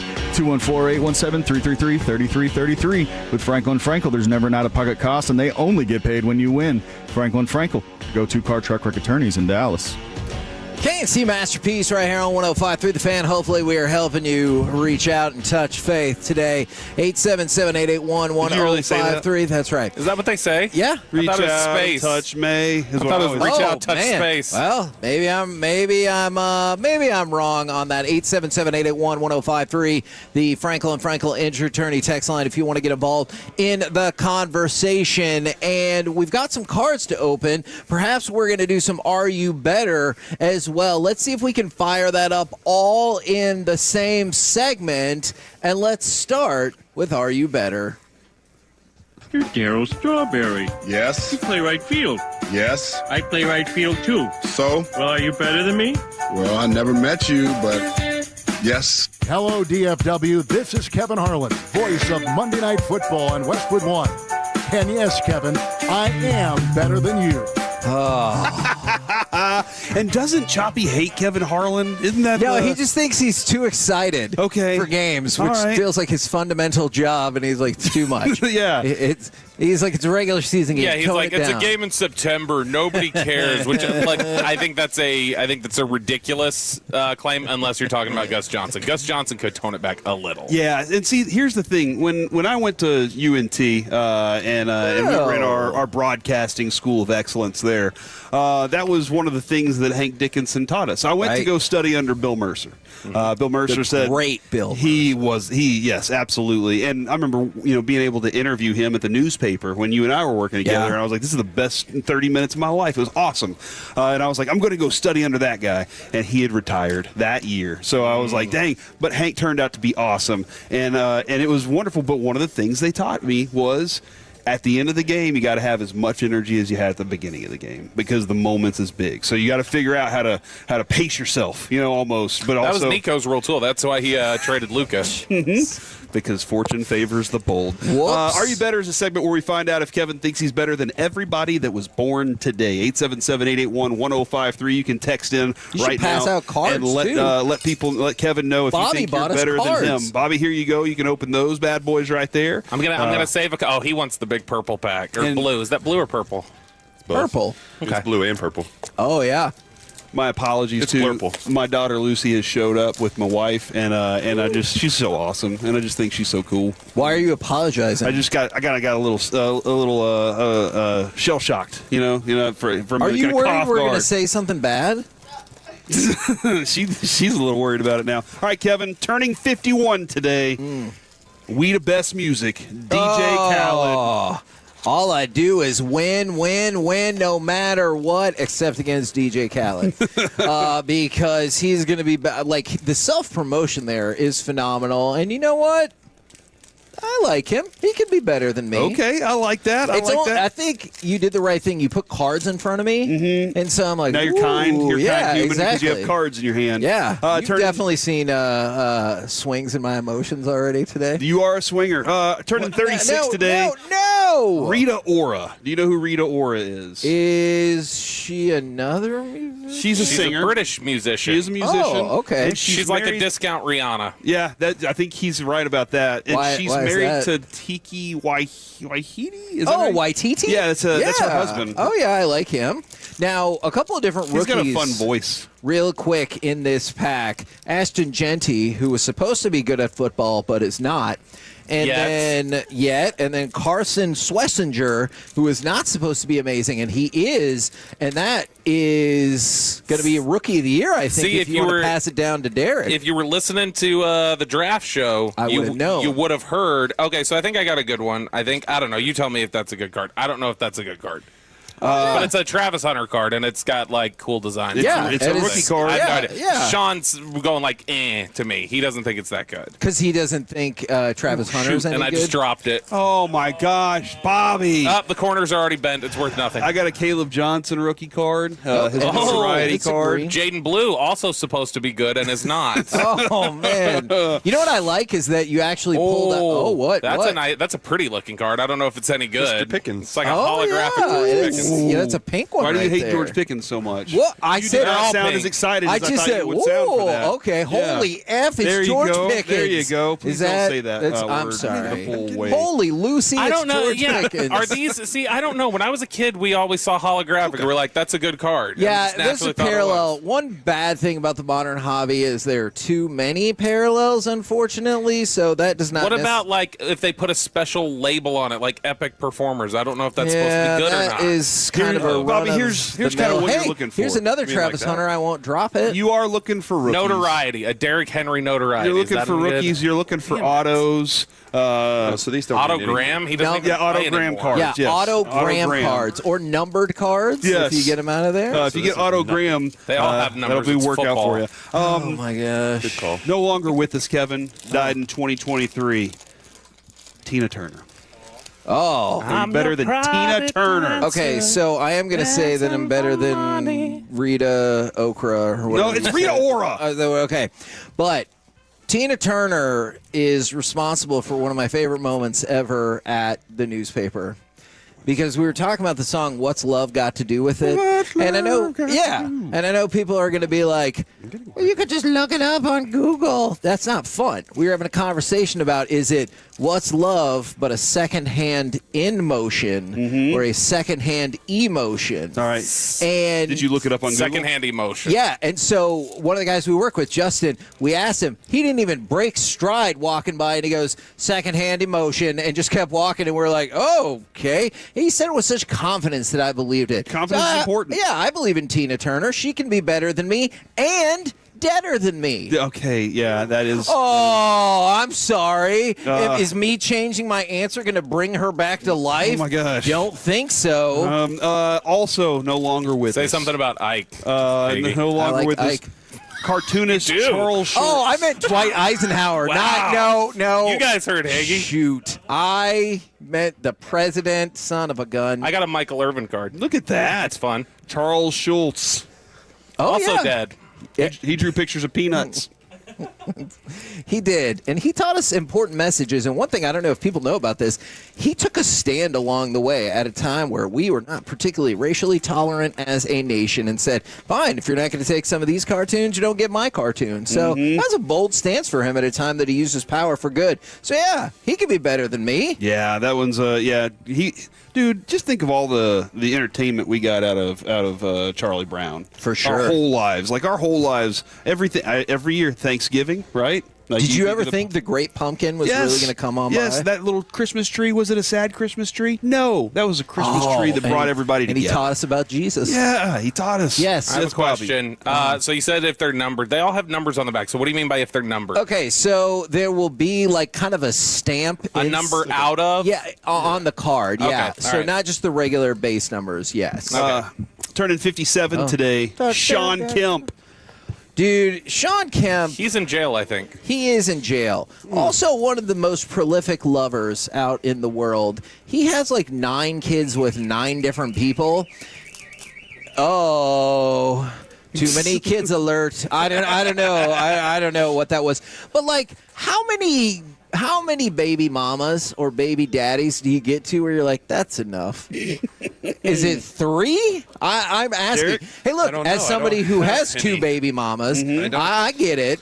I mean, if you're being told like, I don't know, like a baby was the end result of it. Yeah. But I assume it was just he thought he had endless options, not like I don't think he was doing it for procreation. Okay, I got you. What do you think about this Cam Scadaboo card? And Bobby said I think it's trash. He'd never make it. He's not making it right now. Oh, that's 'cause for he got sure. hurt. That is Turning true. 30 You know today. what? I think Cam Scadaboo could run for as many yards per carry right now with 1 foot than he could when he was playing regularly. So Turning 30 today.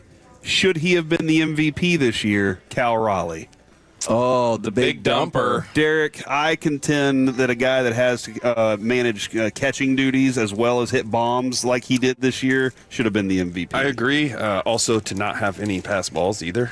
Are you kidding me? I didn't know that stat. Yeah. See in your face, Kevin. No pass balls. What? I'm not against him. I mean, don't get me wrong. What Aaron Judge did is impressive. Spectacular. But, I mean, you got to Oh, is this where the nerd stats come in? Because his OPS was 200 points higher than Cal Raleigh? Yep. Correct, but if you're going to be a nerd, then you should calculate the other side of it, too. It's MVP.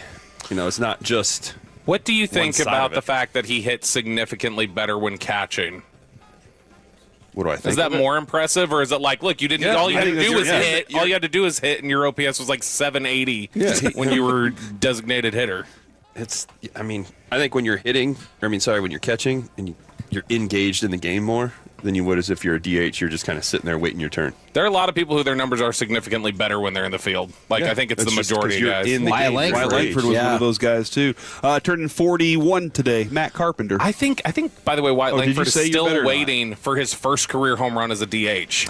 He may just have one. Oh, wow. About midway through the season, he was still waiting. Better than Sean Kemp, but not better than Cal. Tell me if those are good. Okay. Matt Carpenter turns 41 today. From the band, The Carpenters? No, from the baseball. Oh. Yeah, he was the replacement for Karen. Yeah. Neat. No, that's not true. Didn't he spend like a minute with us in spring training? Yeah, and screw him if he played for the Cardinals. I'm going to say better. And turning 66 today, Harold Reynolds. Harold Reynolds, who always talks like this, doesn't actually complete a single word he says. Oh, my God. Holy crap, dude. Also, wasn't there some other stuff? Yeah, there's other things we can joke about that are much more serious. I was just going to go for I don't the want voice. to joke about this. I think you've misinterpreted my statement. You were joking about Ike Turner a few minutes ago. No, I thought we were talking about Dwight Eisenhower. I did misunderstand that. Hold That's on. Why fair. would you in a million years think we were joking about Dwight Eisenhower when we just got done talking about Tina Turner? Because you said, do you like Ike? And that was his slogan, I like Ike. It's true. That is what happened. If we're going to recount it, we got to recount it appropriately. But not Mike and Ike. So that's one of the presidential elections we didn't recount. Turning 73 today, Harry Carson, former New York Giants linebacker. That feels like a better situation. Mm-hmm. Just because he's a Giant? We won because nobody knew how to kick field goals back then. Better. Turning 80 today, Art Shell, also a great football player. Did he just get in the Hall of Fame? Did he just get in the Hall of Fame? I don't know. All right, I'm going to need you to fact check because that could make the difference. All right, I've been kind of rude on here. I will say that Art Shell is better than me. Turning 28 today, Malik Davis, running back. Oh, your Dallas Cowboys. Yeah, hey, whatever keeps Jaden Blue off the field, you know what I'm saying? Jeez. So, hey, actually, I'm just kidding. Jaden Blue keeps himself off the field. Jeez. Malik Davis kept himself off the field at one point in his career, too. And he grew up and he matured, and that is the example I think the Cowboys would like to use for Jaden Blue. Okay, so fair to say then the primary issue that is keeping him off the field right now is him. 100%. Okay. Well, Malik Davis literally before the Tampa Bay playoff game had to be like pulled onto the airplane by Skip Pete because he was like, I'm not going to play anyway. And they're like, get on the plane. Wow. Malik Davis? Mm-hmm. Oh, okay. I actually heard him tell that story the other day. And he had to grow up a little bit. And no, I'm not reporting anything I saw on the plane. If anybody, and statute of limitations have passed, Cowboys PR. But no, I'm literally just talking about a story that was told to me by a couple different people with the team a couple of years ago. Yeah, and you kind of made that comparison with Jaden Blue. Yeah, where Jaden Blue is at a point where he's maybe a little down in the dumps a little bit, and it's a good example of saying, well, look where Malik Davis got to. You can do the same thing. You can learn how to be a pro through this. Turning 37 today, Maria Sanchez, tennis player. You're the only person I know that watches tennis. Yeah. So that's there might be more people. But you're the only one I know. She's not good enough. That's not going to cut it. Who was the tennis player who got stabbed? Was that Monica Steffi Graf? Seles? Monica Seles. No, it was a Steffi Graf super fan, supposedly, that stabbed Monica Seles. I have an interesting story about her. We have so many instances of like attacks in female sports like that. Why do you think that is? I don't know. We also had it with Nancy Kerrigan and Tanya Harding, and I think there was one more. Everybody against Caitlin Clark, like that one too. Yeah, that is interesting. How do we do? How do we pull cards, guys? How do we do? What's the best card we got? We got some more work to do. It's definitely this Travis Hunter parallel elevate. The one that he dropped? Yeah. No, the one I bent all the corners? Oh, I just Bobby. wanted it to fit in the plastic, so I bent it a little bit. The plastic is made for the cards to fit in there as is. Is that what it is? Mm-hmm. I thought you wanted room to breathe. I thought you were having to mold it a little bit. I understand. I felt that way Okay, the first did you time, collect too. Pokemon cards back in the day? No, but my older son did. Okay, so we had my dad had always promised my sister Like, yeah, if I ever open a pack and I get a Charizard in there, you can have it, which at the time was like the card. Yeah. And he opened a $1 pack one time and had a holographic Charizard in there, and he gave it to her, and she had got it like completely bent and destroyed within 3 days. What? Yeah, it wasn't good. We just bought it at a 7-Eleven in Farmers Branch on Josie Lane. Okay. And it was, but I mean, that was 25 years ago. I don't know if that's still a honey hole. That is a big-time card, if it's the card I'm thinking of. It was the exact card you're thinking of, because we looked it up years later, and we're like, thanks for ruining our lives, sis. What a KNC masterpiece right here on 105.3 The Fan. Coming up next, you guys want to go for another round of Overaction Reality? Let's do that. I like it. Let's get some more cards, too. Okay, great. We are at a card shop. RJ Dukes will do it next right here on The Fan.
They say in order to remember something, you have to forget something else.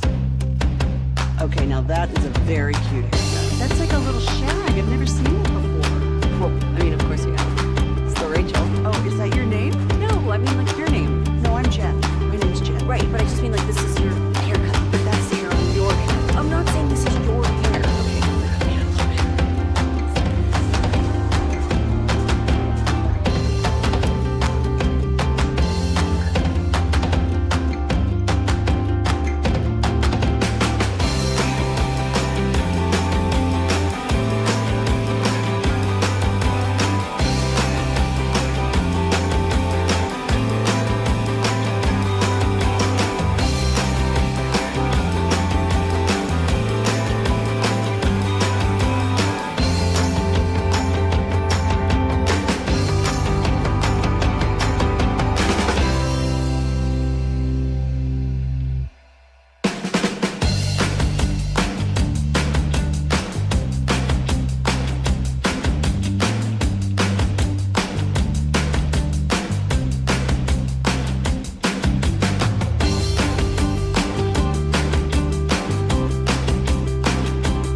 true that you've got to forget something else to remember that Uber Eats has groceries? No, that's absurd. Hey, remember?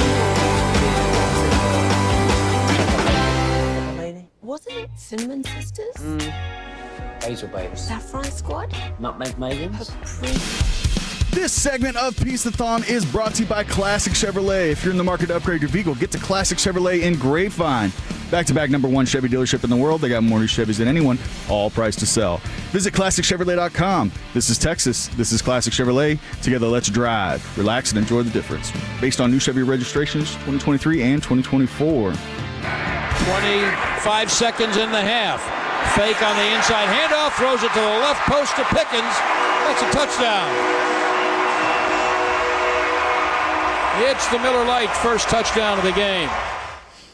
KNC Masterpiece back here on 105 through the fan, and I'm trying to catch up on some of these questions. One of the fun things is there's been a ton of people here at RJ Duke's all day long, and I want to remind everybody that Pizza ISD has their food truck outside, and my little boy was amazed at that. He goes, they have pizza on a school bus? And he just thought... Great pizza. Yes. Really good. And so they will be out here until about 3:30. And here's what I want to encourage you to come on by and get a pizza from Pizza ISD. The Tolo who's doing that is also donating a package, a pizza party, and his family is at Disney right now. He waited and is going to fly out tomorrow to be here with us today. So would love to reward him for all of that. People were asking about Pokemon cards. I can't give you all the specifics right now, but they have tons of options for Pokemon cards and good prices and sales going on. And then somebody asked about getting cards graded. Well, that's one of the great things we talked about having Market to Mint here is they can help you out with all of those, and you don't have to worry about sending them off and having the cards out of your site before they even get to anybody. You can do that on site right here, right now. Now, we've got Alec Medford with us as well, and Bobby has gone on a little bit of a spending spree here. Did I? So I was looking at those boxes. Cody and Tolo Steve told me that whoever was on the box, I was guaranteed to get a jersey card of them in that box, and it was Cooper Flag. That is not is that not accurate. No. Oh, that's what Steve said. Guaranteed autographed jersey, right? Isn't Yeah, that's what he said. Whoa. He said it came with a meet and greet too. Yeah. Then you got the greatest deal ever on that box. Was I lied to? Yes, you definitely were. You definitely were lied to. Peer pressure works. I guess so. But they got a Topps Basketball Hobby Box. It is 2025-26, and it's got Cooper Flag on there. So, Alec, if you want to open some of those, I don't know if Derek or Bobby wants to get involved. And we pass them around. We can also do some overreaction or reality at the same time. Yeah, different than what you're used to passing around, huh? What do you mean by that? Are you talking to me? Nope. What happened? Oh. All right. What do we pass G-Bag's off today. That's right. What does that mean? Wait, isn't Dawson? No, don't ask Bobby. G-Bag likes a lot of vapes. Yeah. Oh, we're passing vapes around? No. That is... G-Bag looks like they're picking a new pope in their studio. God. So... we're going to do some overreaction or reality. Well, that was reality. Overreaction. I just was alerted by one of our great Tolos that donated the Three Little Bears cabin that Mike Gundy might be linked to the UNT in the conversation for head coach there, and I just don't know how I feel about that. Oklahoma State love Cody is laughing his head off over here, and I just don't know how I feel. And is this what we're at right now? Yes, sure. But there's more on top of that. So that's the number I was given by one person, but she doesn't have all the numbers. Okay. Well, look, I guess I'll say this then. We are currently at the third highest amount we've ever raised for Piece-A-Thon, but I still think we can do significantly better, both for donations, for auctions. Spread the word, or just listen. Thank you to everybody who has been checking in. Thank you to everybody who's even been sharing our auction and donations list. Gentlemen, overreaction to reality. And Bobby, I want to start with you. Okay. When all is said and done and he retires, Dak Prescott will go down as the third best quarterback in Cowboys history. That's an overreaction. He will go down as the first best quarterback. No, I'm kidding. No, it's too muddied. I think most people, there's the guys who won Super Bowls and then everybody else. So if he wins a Super Bowl, he'll go down as the third best. If he doesn't, then he'll go down as everybody else. Do you think it's Don Is Meredith Romo everybody third? else? Yes, Romo is everybody else. Okay. Romo, Danny White, Don Meredith, they're all everybody else. Do you think Don Meredith is a cut above the rest of them? No, or I is the don't. perception is? Perception might be, but it's not. Okay. I don't believe he is. Corey, you correctly predicted, of course, that he would have all of the passing records. Yeah. But overreaction to reality. I got it. Autograph or? Kristaps Porzingis. Oh, look at that. Look at that. That's a power play. Did you hear the audible cheer for that? Get the hell out I of just here. pulled an Ace Bailey. Oh, okay. Cool. So VJ Edgecombe and Con Kneppel have become big time. Is it Edgecombe or Edgecombe? What are you doing? It's Edgecombe, and I already saw that. I got it. Late, Oh, he did get it. What did he get? Whatever you said. Yeah. Oh, my God. Derek, we need more explanation. It's Con Kneppel. Look, dude. Is that a decent card? I have no idea. No, yeah, that's a really good card. Con Kneppel might have moved up to co-favorite for Rookie of the Year, and it's a hollow 'Cause Cooper Flagg's jersey team's card so as well. bad. Yeah, Yeah. you shut up. Man, this is an awesome card. I actually really, really like this card. Well, cool. It's not yours. Corey, overreaction to reality. Dak will go down as the third best quarterback in Cowboys history. Does he need to win a Super Bowl? Is that part of the question? See, I don't.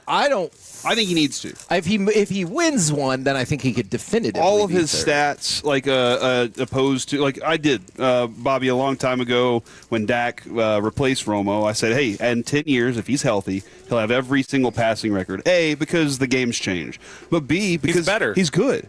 And Romo had. He is legitimately better than Romo. Romo had his I thought flaws. you were okay. Yeah. Romo had his flaws. Yeah. But people Dak does love too. Tony Romo. Dak definitely has his flaws. A Super Bowl would put him in that. 2 Super Bowls would definitely have a conversation, because then the passing records and what he was able to accomplish at the end of his career, if he was able to pull that off. But it's interesting that you say a conversation. I think he could win 4 or 5 Super never be Bowls in a Roger. row, and people will be like, well, he's not Roger. Well, and see, that's another fascinating thing, too, because every single person that feels that way about Roger lived in that time and watched him. We have admiration, but we feel a certain way about Troy.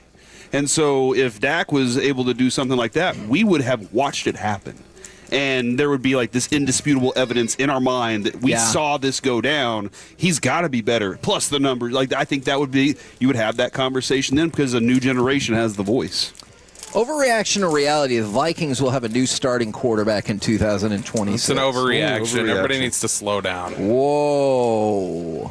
Everybody needs to Man, slow you down. sound kind of angry about that. I'm a little angry about it. Why? Look, you got the Michigan man here. Because we've seen that, like, it used to be you held on to quarterbacks too long. People move on from quarterbacks too fast now. That's how you get Geno Smith and Sam Darnold and Ryan Tannehill and Baker Mayfield and all these guys who have it click later in their careers.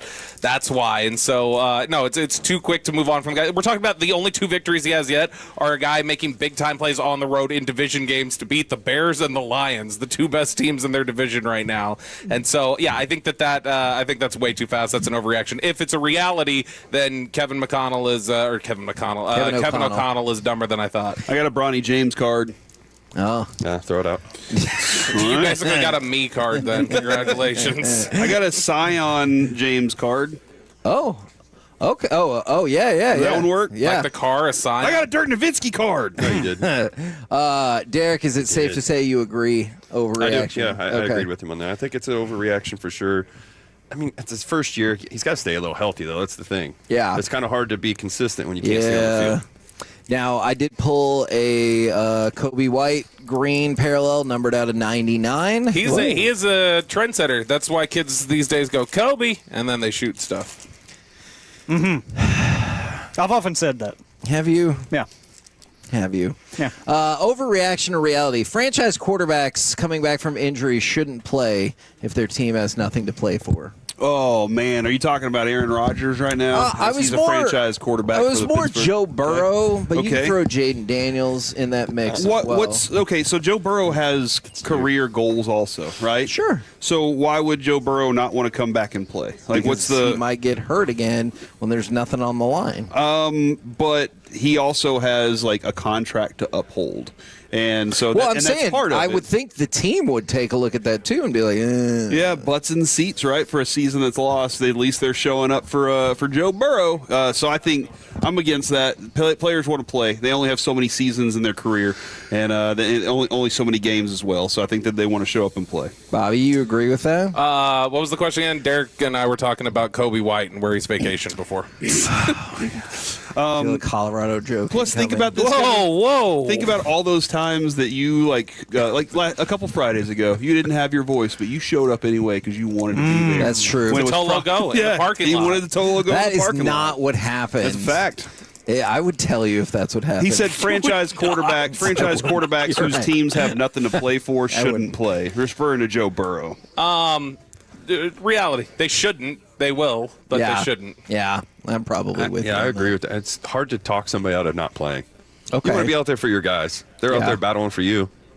So you definitely want to get out there and play. All right. I like that. I like that positivity. By the way, a couple things I want to point out people's attention to. Package 134 on Piece-A-Thon. Hank Aaron framed autographed jersey only at $725. And package 131, the Houston Aeros mid to late 70s hockey stick that is signed by the entire team, including Gordie Howe, is at $320. So lots of good stuff happening on the site. We got to get those up. And you're going to put those Kobe White cards up there too. Mm-hmm. I mean, if it didn't drive other people who had to do that work insane, I would file. Never mind, Adrian. That's not going to happen. No, I'd have all kinds of things going through there. You want to put this Jonathan Mogbo card up? Oh, no. All right. We don't need to. It was just a question. I wanted that. All right, I've given everybody else this opportunity, and I know I'm going to regret this. Yes. I don't even know what it is, but if you're about to regret it, get on that dump button, Trevor. Any other thoughts, words of wisdom that don't start with F that you want to share with us? Oh, no. Sure. I want to know how you I just want to know how you believe it's pronounced Comegys Creek. What do you think it is? Come, guys. Jeez. It's Comegys. He's just going based on what he sees. I think it's Comegys. It's just because that rhymes with your name. Well, the only reason you want to say it the other way is because you think it sounds dirty. No, because I was taught to sound things out. Were you? Yeah. Phonics. Victim of the satanic public school system. Jeez, it's a joke. It's a joke. Kevin, is this a weird thing? I just only have 30 seconds left to make Kagi sweat. In the package of cards that I got, a Dwayne Wade and Dirk Nowitzki card were back to back. Oh, is that weird? That's just it's a coincidence. No, I hear why you think it's wild. weird. There's a Larry Bird card in here. Like, Look it just at seems that, like dude. he doesn't John even play Stockton's anymore. right there. There's a John Stockton one too. I got a Steve Kerr. Let's talk about John Stockton and the things he says nowadays. No, Derek, update us on what he's been saying. I don't know what Coming he says. up we gotta next. go. Yeah, coming up next, we bring in Comegys up next. Gavin Dawson for hour number 9 of Piece-A-Thon, and we will kick it off with Texas Rangers first baseman Jake Berger right here on 105 The Fan.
driven by D&M Leasing, and live from RJ Dukes in McKinney, it's the 12th annual KNC Masterpiece Piece-A-Thon on 105.3 The Fan.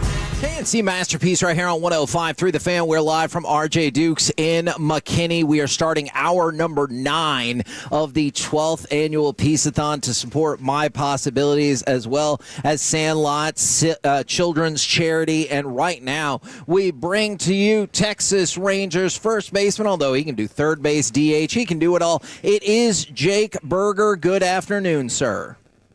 How's it going? Thanks for having me.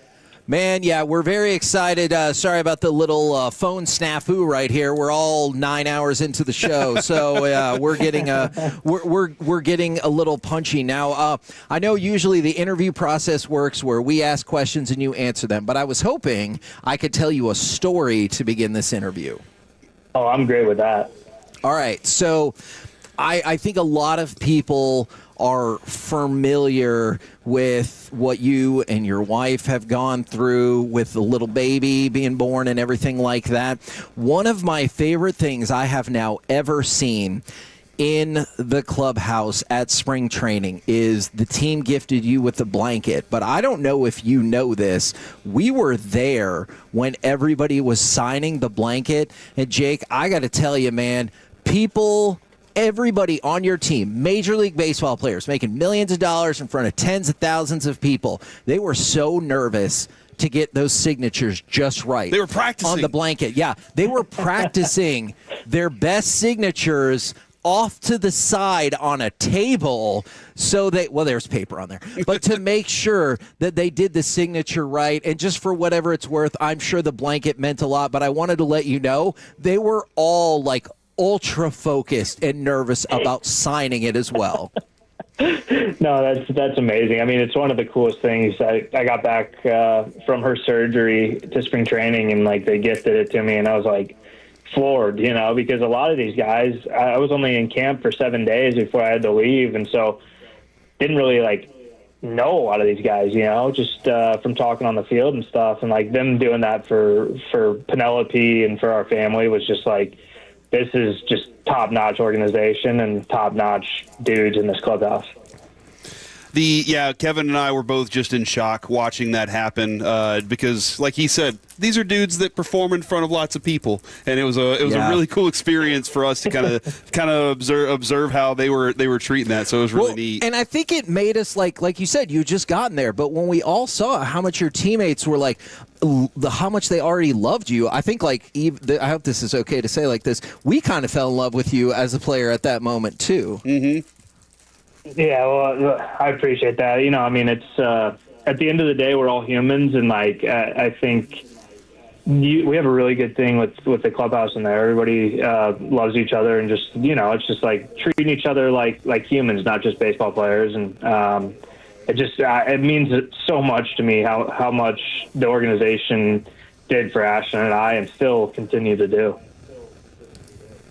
Now, Jake, this is another little bit of a story. My wife is the executive director of Jared Sandler's Sandlot Children's Charity, and I got to be in the room as they were kind of discussing your softball event that went last week. How exciting was that event, and how much fun did you have pulling that thing off? Oh, that was awesome. I mean, it makes you appreciate the little things, like day in and day out, what a baseball organization has to do behind the scenes to make everything run smoothly.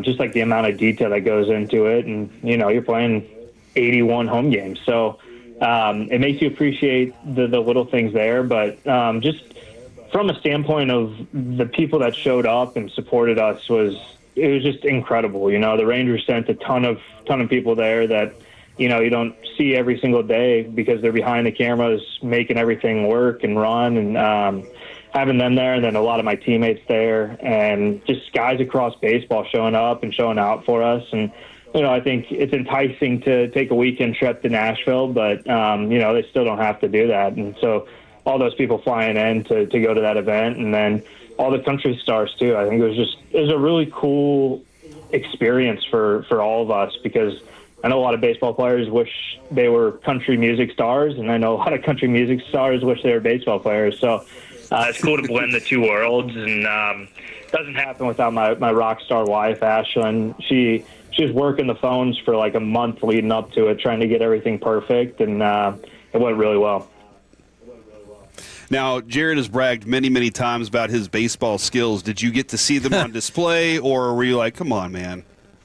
No, he didn't want to go. I offered the home run derby up to him, and he declined. So I don't know if he's hiding his swing mechanics in there or not. But no, he did a great job emceeing it, and getting the in-game interviews with some of the guys there is really cool.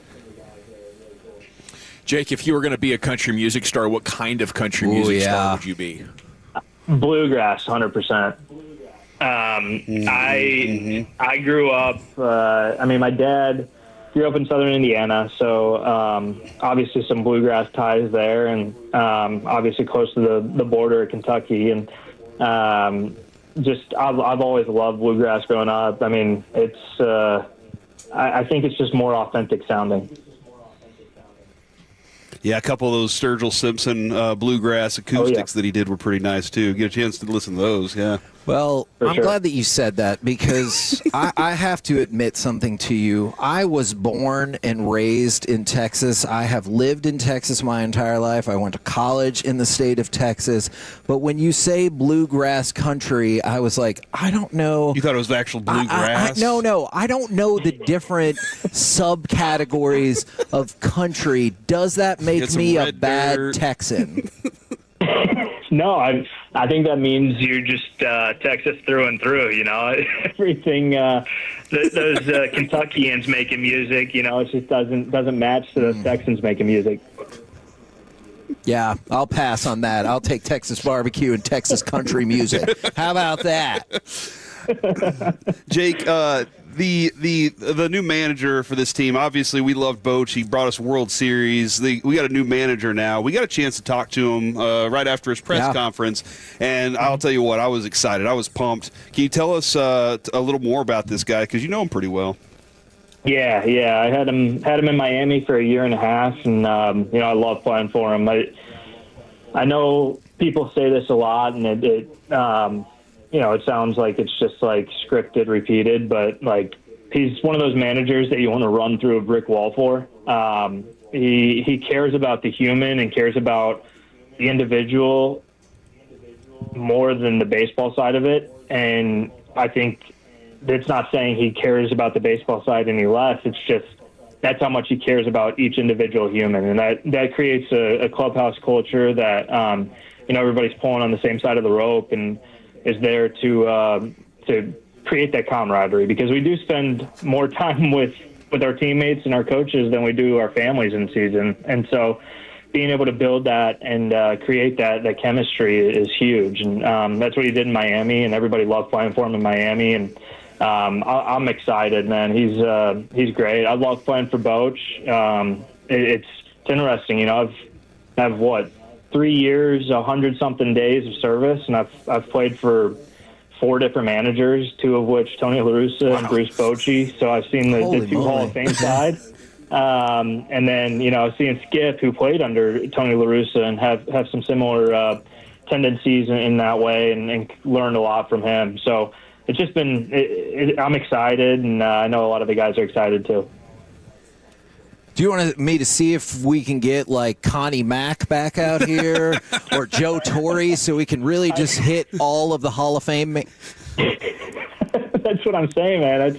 It's crazy, like looking back at where I've played and just how long I've played, and knowing that I've played for 2 Hall of Fame managers is insane. Now, I promise you I understood the point of your story about running through a wall and how it was an analogy. I want to make it clear I understand that. That being said, have you ever watched like a TV show or a movie where somebody tries to like run through a wall or kick in a door and think, yeah, I could do that? I don't think I've ever felt that, but I know that with the amount of like hoorah energy, maybe I could. I think if you asked me to do it right now, I'd like absolutely get bodied by that wall. But, in the moment, maybe.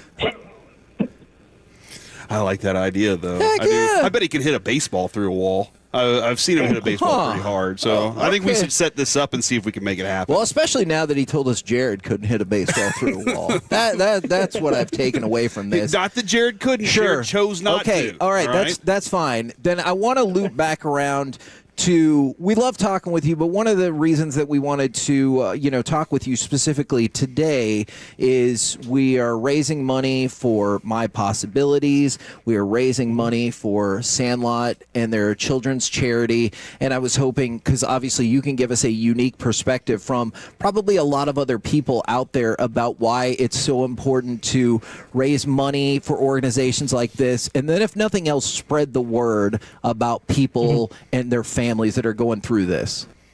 Yeah, for sure. I think Jared and his foundation do an incredible job. And there's so much that goes on behind the scenes when you have children with any sort of disability or anything like that, where, you don't really understand the magnitude of doctor's visits and trying to set up babysitters in certain areas so you can go to the hospital. And there's just for us, right? We're so fortunate that we get the resources we have and the platform we have. And a lot of families aren't as fortunate to have that. And so being able to raise money and help all these families is massive. And I think it's one of those things that honestly, try and get as much money as you can, because there's so many people out there that need those resources. And just looking at our experience with Penelope, right? I mean, we have 2 therapy visits a week. We have a speech therapist come too. So, I guess that's 3. You have a doctor's appointment about once a month right now for heart. And, we feel like we're on the lighter side of that stuff. So any sort of contribution's massive to these families that need help. Kevin, as a parent, went through kind of the same thing when he's talking about scheduling these therapies and having them. And now I look at my daughter right now. She's sitting right in front of us, 13 years old. She's a rock star, And knowing what we went through and all those things, it was so beneficial to have those things for us and available to us. And I think Jake's dead on with this. Well, Jake, I think it's next Sunday, the 2025 Community Excellence Award has been given to you by the Sandlot, and we're really looking forward to being out at that event, and we look forward to seeing you out there, and hopefully there's still some tickets available for that too, Kevin, and then Jake Berger getting an award for that, so congratulations, sir. Yeah, thank you. I'm honored. I always feel like Ashton and I are standing on the shoulders of giants, of those that have come before us in this space. And, we're just kind of riding the coattails a little bit and trying to do our part. So I know Ashton and I are honored to receive that and excited to see everybody out of the ballpark for that. Well, we appreciate the time very much, good sir, and look forward to seeing you out at the ballpark. Sounds good, guys. Thank you. There you go, ladies and gentlemen. Jake Berger right here on 105.3 The Fan. How can you not like that guy, Gavin? One of my favorites. Oh, okay. Yeah, that's what I meant. That's why you like that guy, Yeah. I was going to ask him about if he anchored the tug of war competition, but then I thought better of it. Didn't want it to be taken the wrong way. Thought it was a good, innocent question about his strength, but you never know. So that, in reference to the Rowdy Tellez thing. Oh, no, I forgot about that. Yeah. Oh, yeah, I can see how you would forget. My favorite part of that entire interview was when you go, "Oh, I'm sorry, man." right at the end. Because in that moment, it seemed like you legitimately had no idea that was the direction that it was going. And you're like, "Oh, I'm sorry, man." It was an L in so many ways for me that day, but I'm glad so many people got enjoyment out of it. Can I tell you I don't know if we've talked about this, the behind the scenes about how we heard about it. So we were driving to Dodger Stadium because we were out in Oxnard, for training camp. We were driving to Dodger Stadium, and Bobby texts me, and he goes, "Oh, did you hear that interview?" And I'm like, "I'm sorry, we've been in the car talking. I know what you're talking about." And he goes, "I'll send you some clips." And he was like going into producer mode himself, and he sent him up. And I'm on the concourse at Dodger Stadium. I called Chiafalo, and he's like, "What's up?" And I go, "What the hell happened?" And he goes, "Oh, you heard about that, huh?" Like, that was all we got was an extended bro. I mean, for all the things Rangers fans have been mad at me for over the years, and Derek can tell you about one of them, maybe the first high-profile run-in that I had, that will be the one that sticks with me the longest. All right, coming up next, we might need to hear some more about that, but also... I was listening that night. It's time for so my is Bruce buddy. Gilbert. Yeah. Get off the air now. Drop it. All right, well, coming up next, we were going to do My Buddy's an Idiot, and maybe we'll do that a little bit. But I want to talk more in depth about that if possible as well. We will do that next live as we are part of our 9 Piece-A-Thon, 105.3 The Fan.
Roger that, Sally.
segment of Piece-A-Thon is brought to you by the Frankels. The personal injury lawyers, Frankel and Frankel. If you've been injured in a car or truck wreck, call Frankel first. 214-817-333-3333. With Frankel and Frankel, there's never an out-of-pocket cost, and they only get paid when you win. Frankel and Frankel, the go-to car truck wreck attorneys in Dallas. KNC Masterpiece right here on 105.3 The Fan, and I was going to fire up some My Buddy's an Idiot if that's good with you guys, but also fantastic. I guess I might not really be familiar with the story that y'all were just referencing going way back. Is that a story we can retell about when the Rangers were mad at you? Are y'all comfortable retelling this together in this moment right now? Yeah, for sure. That's no problem. And that is Gavin Dawson, the general at ease that we've got right here. I think, Gavin, I was doing a fan flash. I was the fan flasher on this particular night. So I was kind of listening and going, oh, this is interesting. This is reckless speculation on the part of Dawson. I believe Derek, was, 3 or 4 years in, and you did a contract early. This is like 2010 or 2011? It was. I think it was the year of 2011. 2011. Yeah. When did you sign that contract? Actually, it would have been after. Yeah. So okay. You're right. Yeah. Maybe 2012. Yeah. And I was reacting to it. I could not believe the Rangers had gotten such a team-friendly deal on such a beast pitcher. Right. So I was thinking, like, why would Derek Holland do this? Right, and I think it had come out that maybe you were engaged or something like, and I was just speculating that it must have been. Maybe you can say it. Go ahead. A money-hungry type of situation, a gold digger situation. We might have had a gold digger situation on our hands. I think the Kanye West song was very popular around that time. Oh, and I was just saying this is probably like a fiance pressuring a ball player to get a deal done early so we can secure the tens of millions of dollars. When if he just waited a couple of more years, it might have been double or triple that. And I thought that was a pretty good take at the time. I don't know how many beers I was in, but did you start texting in the show, or did you start tweeting about it? I think you started tweeting. I think I was tweeting. Yeah. At first, I said something to our MLB guy, the MLB security, about it, and then I started tweeting, and then it was just going. Yeah. I guess kind of. It wasn't even really going back and forth, but it was just it kept going. Yeah, those Rangers fans will really start retweeting and talking bad about you. It was all about me. I mean, I went to opening day that year, and they were like fans heckling me. Like, get off Derek's skis. I'm like, I'm his number one fan. Good guy. How did this happen? You brought the hype for me. Yeah, that's what that was. I do believe the term was "bees be crazy." I do feel like I heard that one get thrown out there at one point. It was a wild time. And it was a different era of radio. Who knows? It was a different. Did I say? I didn't say that. I don't know. I'm making up words. That makes it better though. You did say it. Yeah, he said. I think it was that. Bees be tripping. Yes, that's what it was. They be tripping. That's for sure. And so our then station programming director reached out to him and was like, let it go. Yeah, and I was like, man, I think this is pretty good, actually. Like, this is good radio. Just putting it out there, and I kind of responded. He might say something else, and he was like, no. He's like, he was at a dinner, and he was like, my phone started blowing up because of this, and you need to drop it so I can go back to doing my evening in peace. And I was like, whatever you say, sir. If you ever inconvenience him, were you I'll late? let you know. That was in the afternoon? No, that was during spring training. But that was evening time. I was probably.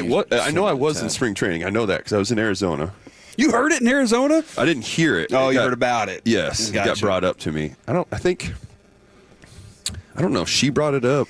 Oh. Or somebody else. But whatever, it got brought up, and then that's when I started seeing it, and then people were talking about it on Twitter and all that. And I mean, it was, looking back at it now, it's hilarious. I mean, I get it. Yeah, heat of the moment, I was upset, but I mean, anybody would be. And here we are now. They're sitting right next to each other, dude. dude. Can't be talking about wives. We've done. What are you doing? Interviews and stuff since then. So yeah. All right. There's no hate. No, I didn't get that. I didn't get that sense whatsoever. Well, he did scoot further away from me, but he's the furthest person. Well, that's because I farted. Yeah. Oh, well, that's fine. Smell it. That's okay. We got air fresheners. Do we got some water bottles? we can play some Store that roulette. Let's go. Store that one for later, Kevin. Gosh, we should have used that. All right. I Taco Bell last night. So was that the story you were hoping it would be? Yes. Did it turn out as good as you thought? No, absolutely. It absolutely did. Now we've all said dumb stuff too, like in that aspect. Like you don't mean it like that. Yeah. So Me what? too. It was funny. Well, I actually wrote a story where I said it was the Taylor Webb Memorial Classic for a wrestling event. Then the next morning, I got a phone call from Taylor Webb, and he goes, "Oh, it seems as though the words of my death have been greatly exaggerated, or the rumors of my death have been." And I was like, "Oh crap!" Oh man! Because I swear they told me it was the Memorial Classic, and I was like, "Oh crap!" So first of all, I killed him off. Second of all, I just did a crappy job because I didn't even talk to the person who the tournament was named after, and I was like, "Man, you did it because you thought he was dead." I did. Yeah, I thought he was dead. Yeah, and I understand whenever you feel like you got some momentum with something, right? Yeah. Jerry Jones. I asked him if he's embarrassed, and all of a sudden now man. we dumped him. I'm like, we hung up on Jerry. What's up with that? The whole world's gonna know. And then guess what? Rich Dalrymple called you. Corey. Hey, a little unprofessional. It's a little weird when you get a phone call and it goes, "Please hold for so and so." And you're like, "Oh, What? no." Yeah, I've definitely got that phone call before, and I'm like, "Oh, Yeah. It turned out to be a cordial conversation. Yeah. And then you know what, Kevin? That's what they all should be. We can always have a conversation. Yeah. Then All's fist well fight that ends after. well. I was just stoked. I don't know if it was later that year or a couple of years later when I found out Derek was still listening to the show. I was like, cool. Yeah, I mean, doesn't hold it it's against good me. To me, it's just good radio. Yeah, it's not exactly how you wanted it, but it's still good radio. You got, what do they say? What's the saying? It's like bad. I forget. I don't know. We'll just leave it at that. No publicity is bad publicity. Hold on. Something like that. No, we're not going to figure it out. Did you only get one word of what the saying was? Yep, because I figured I was going to just botch the whole thing. So I just really said, wish you would have paused and go, "You can't get fooled again." Like, I think that would have been. Fool me once. Fool me once. That would have been. And then wink. I think that would have been the way to do it. Retroactively, do you think that Gavin Dawson made some quality points? See. See. No, I don't want to do that. All right. Oh, here we are now. So for my buddy's an idiot, I had a few things I wanted to throw out there, including a soccer note. I guess I've never seen this before. Dawson, did you see the Everton player that got a red card for slapping one of his own teammates? No, didn't see this. Yeah, so I would have thought they would have been like, "Hey, don't do that." Right, yeah. But like if it was an opponent, I get it. Yeah. But yeah, he slapped one of his teammates after 13 minutes and Red carded. yeah, because they were like ready to get into it. Their teammates had to like split them apart, and he got red carded. And I was like, "Well, hold on. That doesn't feel like that's impeding the opponent." No. I felt like that was a little much. That seems it's between those two gentlemen to maybe handle after the game in the parking lot or Yeah. the locker room. Yes. Maybe it's for the manager to bring the offending player off. Yes. I'd let them manage it, but they probably just don't want any sort of stuff going on like that. Any violent attacks. Well, that was yes. It was, Players don't want to get bullied. Maybe. it's funny too. They said the VAR confirmed The slap? the violent conduct, and I was like, "No, I Violent get conduct. it. I don't think anyone's disputing that part of it." About 12 or 13 years old, I saw Judge Moylanen come off the sideline and hit his own son with his camera. What? Yeah. Oh, I don't my know why. goodness! Yeah. I felt bad for young Bobby. With like a one of those giant Like a lenses? one of those from the 80s. Okay. Like the dad camera from the 80s that's got the big one. Yeah. Yeah. Just went whack. Yeah. About the size of a small lunchbox or something like that. Oh my But gosh! full. Yeah. one of these? But he really no, not one of those. I think that'd be Broadus, whose parents on the sideline might have had something like that. But I was like, man, not only just must stand that there have for hurt, but 60 minutes. probably broke the camera. Yeah. And I would expect more from a judge. Okay. More self-control. That's a great point. Are the Jets an idiot? They have clinched their 10th consecutive losing season. Not even not being in the playoffs. I'm just saying they haven't even had a winning record or been 500, which I know now is more complicated, in 10 years. That's a miserable franchise. It really is. But that is an absolutely atrocious. And look, Cleveland, they're in a similar category. Nope. As far as like, there's a group of teams that all are kind of in that range, and you just you start to think every year. I do go, man, this could be the Browns. And then they're like, no, it's not. And then the Jets kind of do the same thing. I was like, this could be a fun team. We're kind of like Cowboys fans, we win a game and all right, we're going to the Super Bowl. And then as soon as we lose, all right, we suck again. Yeah, and I think like the Jets are You just said we actually know. savior. It's just Savior. Yeah. Okay. Yeah. Well, he's 1-0 now as a starter. It's true. So it's good. 4-6. It's 4 for 16 in that other game. Yeah, that was not good. We That was a won't talk warm about up, that. Kevin. Okay. Let's call it a All right. warm up. First game. You know First time really with the number one squad. Look, I'm rooting for him because everyone they went too far against him, and I was like, it's too far. I'm rooting for him. And then I loved his post game when he goes, a lot of people are rooting for me to fail. It's not going to happen. Which I love that level. See, of I like that too. confidence. That's to me, that's what I think is great, and I think the players feed off of it too. Is how confident he is, how he believes in himself, and I think that's to be successful. You have to believe in yourself. If you have doubt, the body feeds off of it, and then sure enough, there you go. You ain't going to do anything. Yeah, no, I'm with you on that. And I think this will be a good week too. Okay, against the Niners at the Dog Pound. So getting to be back at home, or wait, no, they were home against Vegas, weren't they? I can't remember. They were on the road. That's right. Yeah, that's right. They were in Vegas. Yeah, so first home game, extra hype, being in front of your own crowd. Ooh, baby, let's go. Okay. Are you more excited about that game or Michigan? Oh, Michigan. Okay. Yeah, because I'm going to actually be there. I was going to drive down, because that's usually what I do. I'll go to the big house, and then I drive down to the Dog Pound. How long is that drive? 3. Okay. Yeah, that's not so bad. It's not that bad. Okay. Michigan's very far, though, right? It seems like a longer drive than 3 hours. Compared to... What do you mean? From Texas. From Dallas. Well, I'm not going... I fly. I take this thing called a plane. Oh, man. Are you like Sean Sharif and you take lots of private jets? Nope. Or are you like, come on, it's a waste of money. Yeah, see what I'm talking about, dude? Sean out there flying. And go first class, though, right? Oh, yeah. I need that leg room. I always get stuck with, I get in there, and whoever's in front of me reclines back, and my legs are already jammed into the seat. So I'm, stuck, and then I get... the guy that wants to compete with me on the armrest over here. Yeah. So I always have to, no matter what, give me a window seat, and I'm up against it.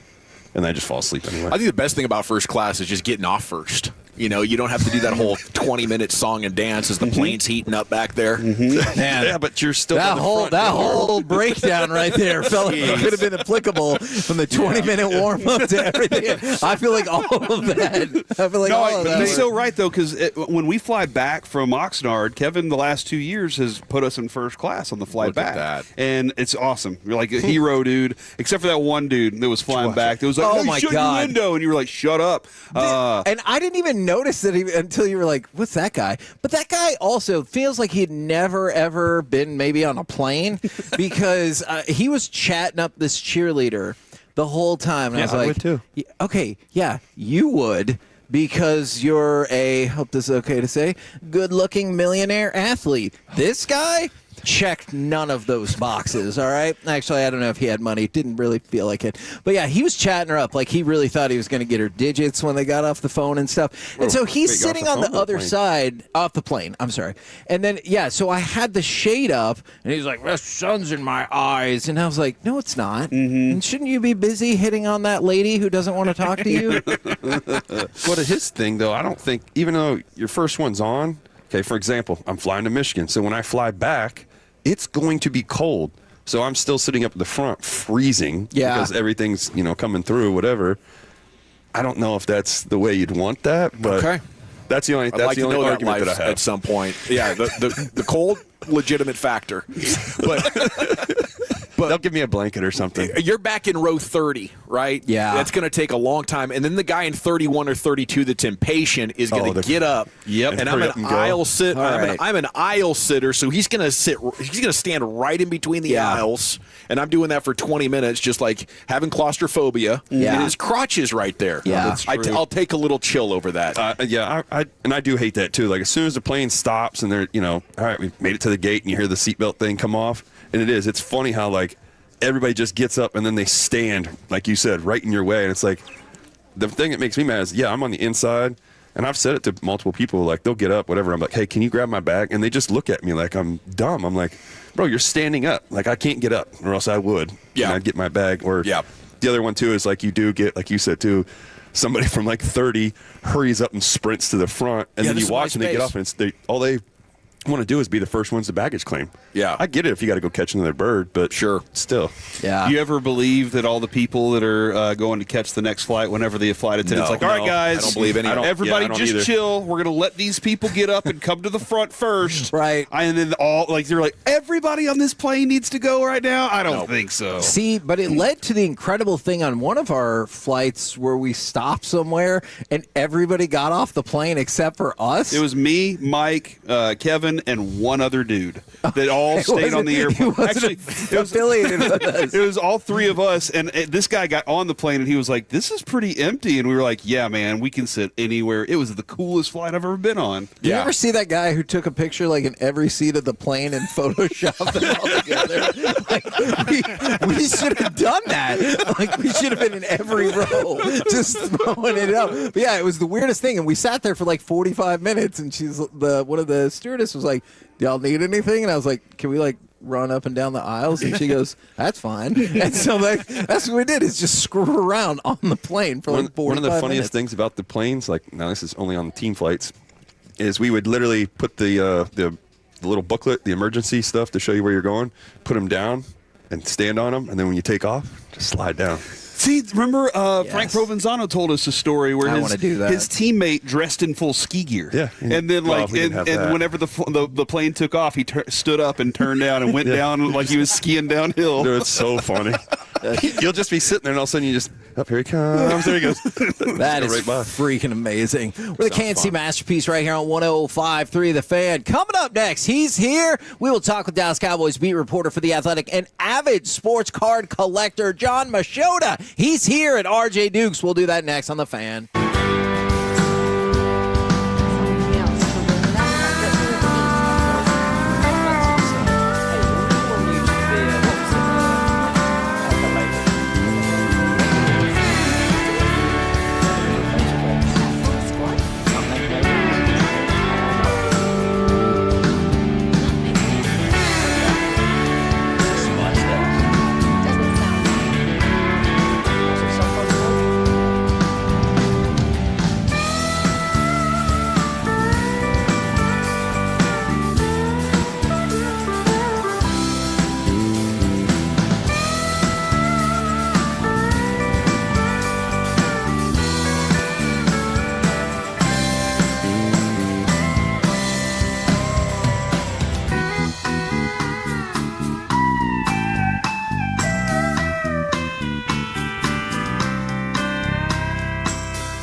segment of Piece-A-Thon is brought to you by Classic Chevrolet. If you're in the market to upgrade your vehicle, get to Classic Chevrolet in Grapevine. Back-to-back #1 Chevy dealership in the world. They got more new Chevys than anyone, all priced to sell. Visit ClassicChevrolet.com. This is Texas. This is Classic Chevrolet. Together, let's drive. Based on new Chevy registrations 2023 and 2024. KNC Masterpiece right here on 105.3 The Fan. We are live from RJ Dukes, and right now we bring to you Dallas Cowboys beat reporter for The Athletic, an avid sports card collector. It is John Machota. Good afternoon, sir. What's up, boys? Thanks for having me on. Yeah, man. Look at you, and you're rocking some Duke as well. I thought you'd like that. I do. By the way, we're just seeing word that Frank Ragnow is coming out of retirement. Which is exciting times for the people of Metro Detroit, that's for sure. Yeah, absolutely. It's funny because there's like a lot of people want to point to Ben Johnson leaving and Aaron Glenn leaving, but their biggest issue this year has been their offensive line for sure. And when he decided to step away, they're okay on the offensive line, but for Jared Goff to be successful, you have to have a really good offensive line. Yeah. And so I'm interested to see what kind of shape he's in. I mean, he's only 29. When he stepped away, you're like, wow. Yeah. And he was a phenomenal player. For sure. No, there's a little bit of, like with Travis Frederick, Obviously, Guillain Barre factored in with all of that. But, I mean, you thought at that time that Travis would play for another 5, 6, 7 years, Even if he wasn't what he was before that, you're like, hey, as long as he's solid, you'll be good there in the middle. And then, obviously, we've seen now over the last 5, 6 years, they've had to retool the offensive line. So now, we've been talking about this a lot today, coming off a huge victory for the Cowboys over Philadelphia. But even then, your playoff chances look slim, and it almost feels like you have to beat Kansas City to keep that alive. But at the same time, I'm sure Kansas City views this as a must-win game. Do you think both squads are coming into this saying, we have to win this game? Yeah, no question about it. That's the one thing about whether you're talking about Duke or the Dallas Cowboys, the way I look at this game is, and Dak talks about this a lot too, where, the Cowboys, even if they're not having a good season, they don't ever go into anyone's building where people are like, oh, yeah, it's just the Cowboys. We'll beat. Everybody gets up for them. Yeah. It doesn't matter if it's Duke with the 1 seed with Cooper Flagg or it's Duke with Greg Paulus and Josh McRoberts and Lee Melchione, and they're getting like a 6-7 seed. Everyone still treats it like that, and that's what the Chiefs are too. Yeah, everyone still treats them like that. And so that's the thing. Like if this was a Thanksgiving game against maybe the Saints, I could see this Cowboys team. They're riding a little high off the Eagles game that they'll look past this. There's no way you look past Patrick Mahomes, Andy Reid, the Chiefs. It doesn't matter what their record is. And I know it's not the most pressing thing in the world, obviously, for a lot of people, and especially not the teams. But what do you think about the narrative that this will be, maybe by a good margin, the highest-rated NFL regular season game of all time? Yeah, no, that doesn't surprise me. I mean, the Cowboys are a big part of it, no doubt. Yep. But that midday Thanksgiving game, as long as you're not having some type of YouTube TV issue, the numbers are going to be. I mean, it could be a 1 or 2 win Cowboys team, but if you have that midday slot on Thanksgiving, you're probably walking into 30 million people watching it. Yeah, and the thought is maybe 48 million for this one. I know some people have said 50. I think it'll probably sit closer to like 46, 48. I mean, this might sound stupid, but I think a lot of it depends on if Taylor Swift's there or not. If she's there, I think don't dispute another that. 5 million people that, I mean, like Jerry told you guys the other day on this radio station, there is that thing about on Thanksgiving where there's people that will be tuned in that don't really care about football, but it's like the only thing on, and so that draws eyeballs and it gets people to, pay attention to where it's difficult for you to say the Dallas Cowboys to someone that knows even anything about sports and they don't have at least some opinion or haven't heard or seen them somewhere. And so I think that's a big part of it. But yeah, if Taylor Swift's there, it'll bump it up probably another 5 million people. How big of a deal is it that Pacheco, whether they like her or not? No, I agree. Personally, I don't understand all of the hate towards Taylor Swift. She doesn't run the TV networks and doesn't say one shot on me right now. Like I don't really think that is her fault whatsoever. How big of a deal is it that Pacheco is back, but at the same time, it almost feels like it's counterbalanced or maybe negatively balanced that Trey Smith is out? Yeah, a few weeks ago, I probably wouldn't have looked at the Trey Smith thing as being as big as it is, but then you go and you get Quinnen Williams, and that changes everything. I I mean, you're just seeing that last game. If you don't double Quinnen Williams, he can wreck the game. I think he had Next Gen had him at 8 pressures when he was singled up, which is his career high. Wow. That's the thing. When you put him next to Kenny Clark and Osa and Solomon Thomas and you get all those, it's hard to double team everybody. And so that's why he's in such a great spot right now. Where How much do you like the 5-man front as an aside? I know I haven't seen like a ton of it yet, but yeah.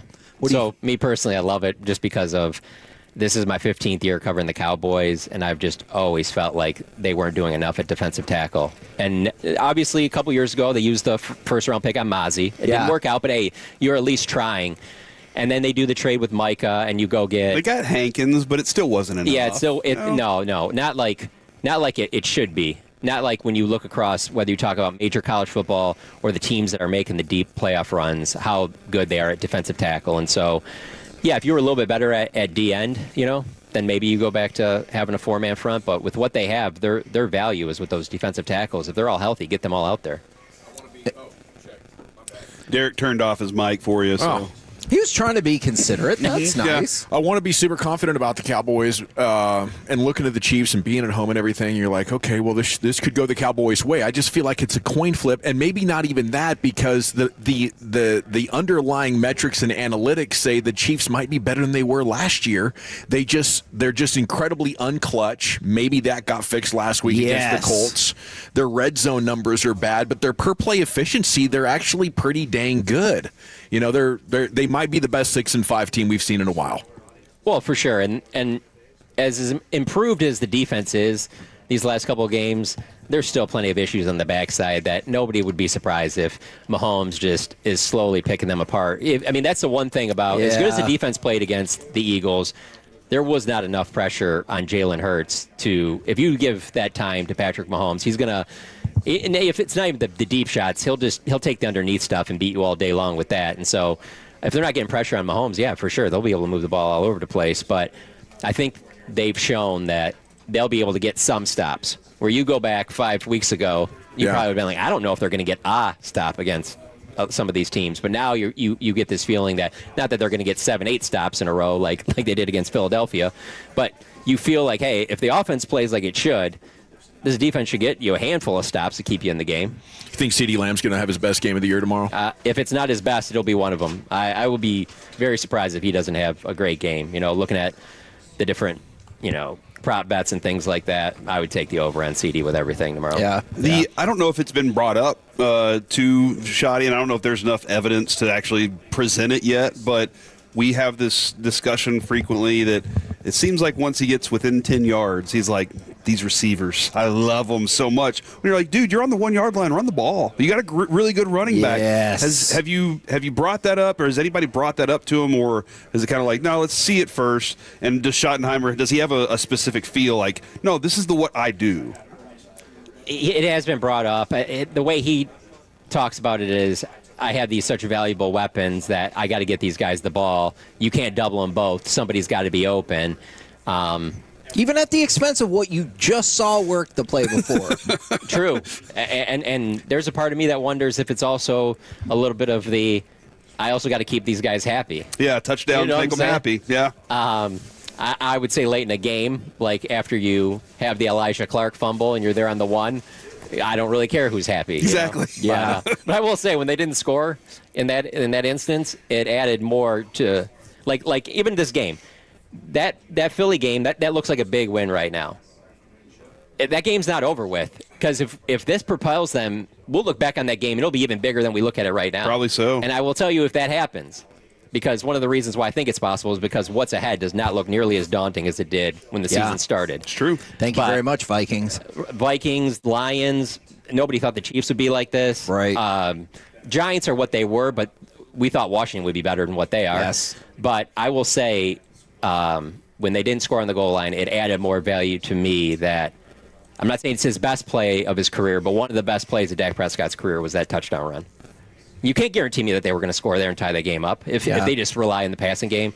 For him to dive in there like that, the energy that it brought. It was kind of like that Seattle 100%. Seattle play. That's the only reason why I won't say it's the best, is because and it's not even the best one in that side of the end zone at AT&T Stadium, because it is that Seattle one. There's no doubt. Awesome. I don't know if they win that Seattle game without him doing some of those plays like that. Sorry, how clutch was that Ferguson block then as well? Oh, yeah. Because that helped. I mean, the props to Dak for sure. Yeah. But like that helps spring the hole as well. Yeah, there's no doubt. And that was, I've never heard AT&T Stadium louder than on that play. I mean, that's what brings you back from being down 21-0. I mean, 21-0. Yeah, that's big to come back in any NFL game. This is not, Big 12 football. Right, You do that against anybody, let alone a team that good. Yeah, that was very. I'm still stunned that they pulled that off. It's crazy considering there were only about 55,000 Cowboys fans in there at the time too. I mean, get ready for that tomorrow too, right? Yeah. Don't you think that's going to be a 60-40 All right, so crowd? it might be, but I'll say the flip side on this is they certainly just played a home game in Las Vegas, and when the Lions have had home games against the Minnesota Vikings, which obviously it's a division game, they're not that far from you. There'll be like a handful of Vikings fans there. Yeah. You think there's only going to be a handful of Cowboys fans in Detroit on that Thursday night? Yeah. There's going to be a ton. I remember the last time that the Cowboys were up there, and there are people that I saw in one of the parking lots. They're like Cowboys fans from Canada who they're not getting to go to Cowboys games all the time. So they will come over from Windsor. That's their chance. Yeah, that's their chance to see the Cowboys. Okay. So it's like, while I get that with AT&T Stadium, and certainly the Raiders are going to go through this for the next 5 years plus. That is absolutely the game to go to. If you're trying to go to that one road game for your team every year. Sure. And I still think the Cowboys have some of that. Being from Michigan, I'll say that this weather is great. If your team, I had a bunch of friends come down that get the game, the one against the Lions a couple years ago when the Dan Skipper play. Oh, the Cowboys won 2019. There was a ton of Lions fans there because it's like 30 degrees in Detroit, and you come down, you go to Texas Live. Texas Live is also a game changer too. But there before that was built, there was really nothing to do around that stadium pre and post game, and now that they have that there, that's a big thing too. But yeah, no, there is going to be a lot of Chiefs fans there, no doubt about it. Well, we appreciate the time and appreciate you coming out. The last thing I was curious about, because somebody sent in this question, do you know of any Cowboys players that either collect their own cards or big card collectors in general? That's a good question. I do not. Well, I don't know a single one that is into that at all. I know Dak isn't. He even said after the game that was one of the few jerseys that he even is going to keep because most of them he just gives away. He's not into collectibles and things like that. And for me, I'm always just like, man, you could have everybody's jersey. Yes. What player is going to turn down Dak if he asks him after the game, hey, let me get your jersey or whatever like that? Like, he could have every single...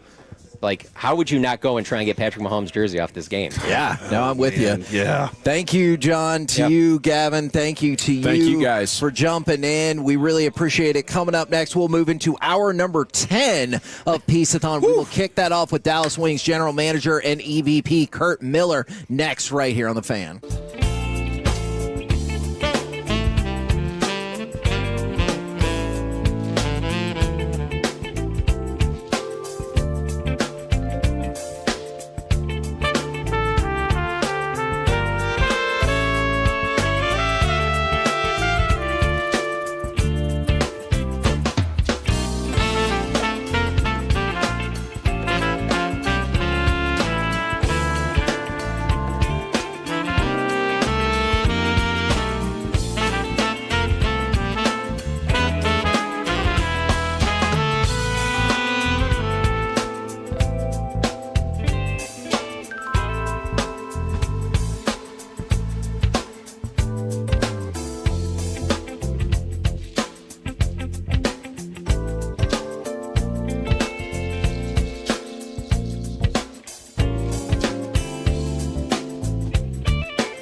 That's like a little shag. I've never seen it before. Well, I mean, of course you have. It's the Rachel. Oh, is that your name? No, I mean like your name. No, I'm Jen. My name's Jen. Right, but I just mean like this is your haircut. But that's hair on your head. I'm not saying this is your hair.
driven by D&M Leasing and live from RJ Dukes in McKinney, it's the 12th annual KNC Masterpiece Piece-A-Thon on 105.3 The Fan. KNC Masterpiece right here on 105.3 The Fan as we move into hour number 10 of the 12th annual Piece-A-Thon live at RJ Dukes in McKinney. And right now on the D&M Leasing Hotline, we bring to you Dallas Wings General Manager and Executive Vice President. It is Kurt Miller. Good afternoon, sir. Hey, guys. An early happy Thanksgiving to you all. Indeed, indeed. Thank you for joining us. The Wings get the number one pick yet again. How did you celebrate? You know, big night for us. I was with my assistant GM, and we were in Dallas, and we celebrated the night away with that back-to-back, and hopefully last time in the draft lottery. Right, right. And, you know, I saw, I think it was Maddie who said this after the lottery win, that the team wants someone who wants to win. Whenever you're scouting, how can you determine who really wants to win versus who has won? Because there's plenty of people at the top of this draft, they've won, and I'm sure everybody likes to win. But, like, what's the difference between that and somebody who's like, no, I have to win? Yeah, it's a lot. In the draft, it's a lot of interviews, but, you know, for us, it's building in that locker room and then building onto the court. So we're trying to bring in great quality character people that contribute to the culture that we're creating. We have this young, great core. Paige, had an outstanding rookie season for us.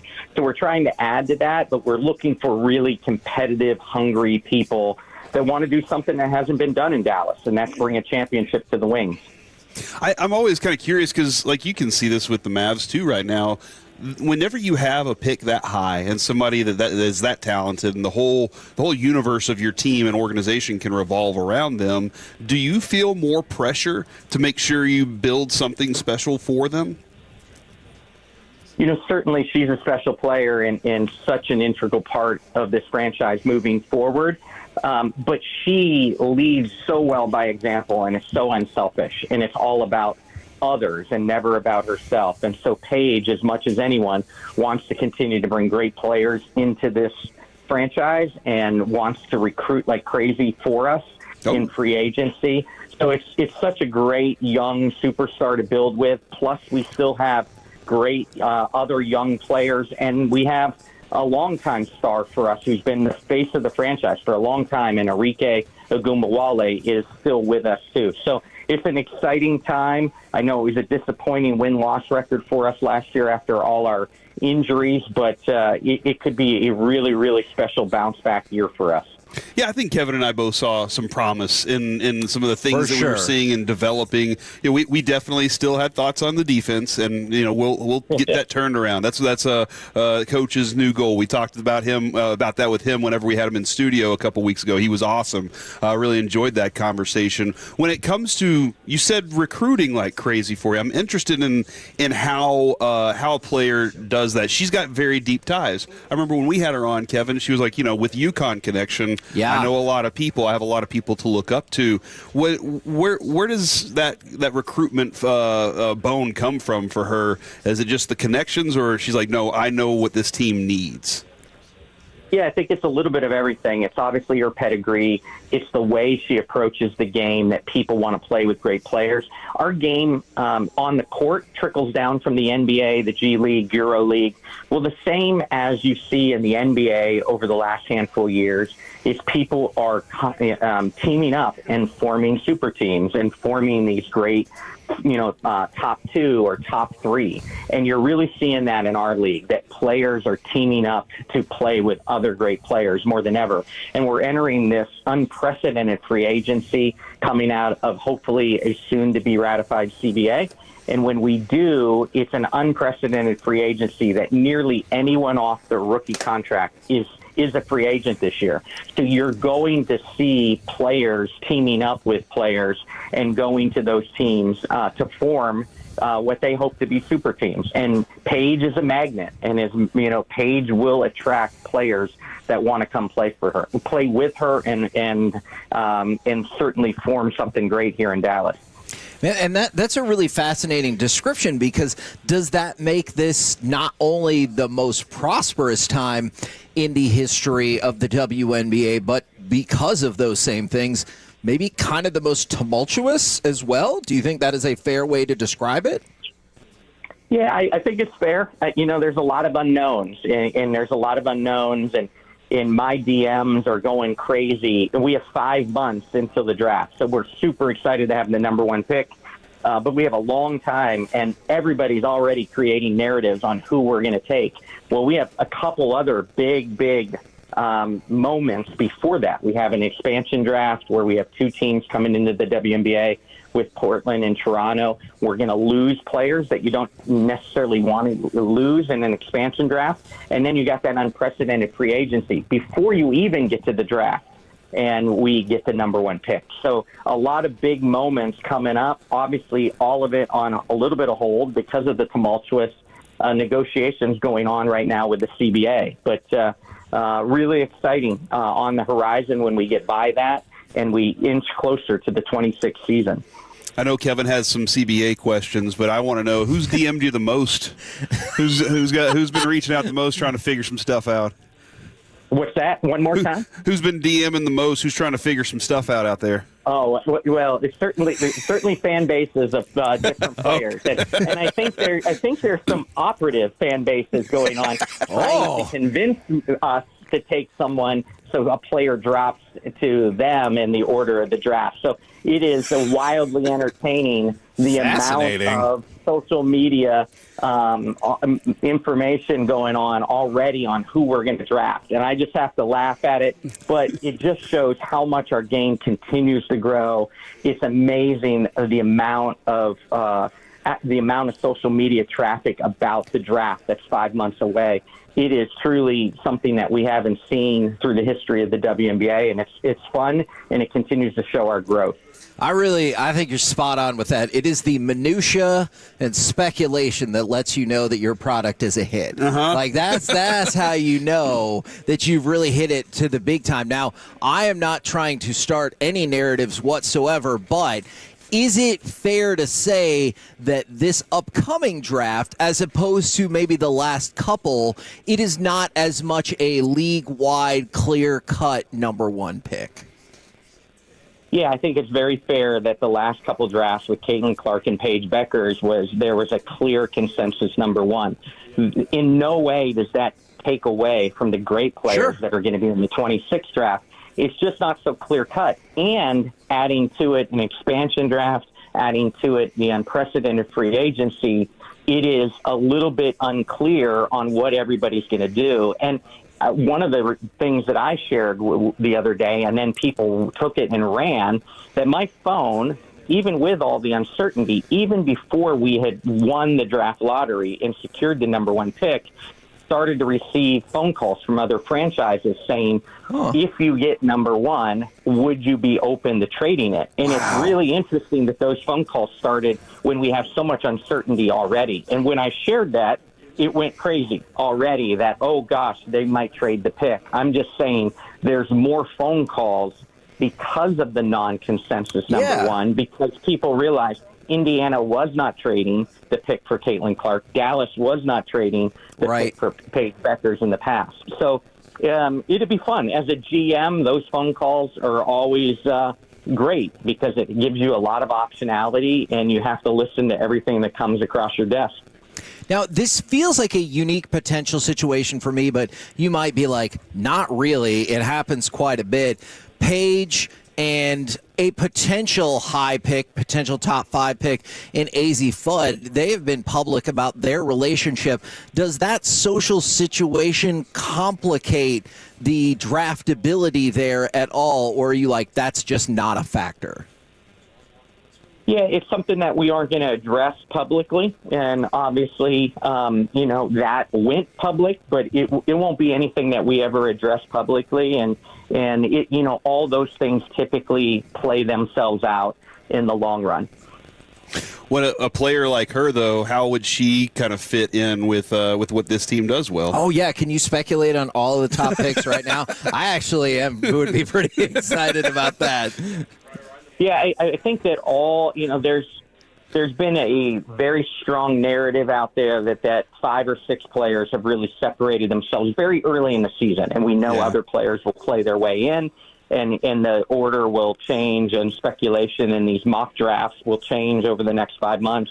I think there's a great variety of players at the top of this draft, from point guards to true centers and everything in between, including shooters and slashers.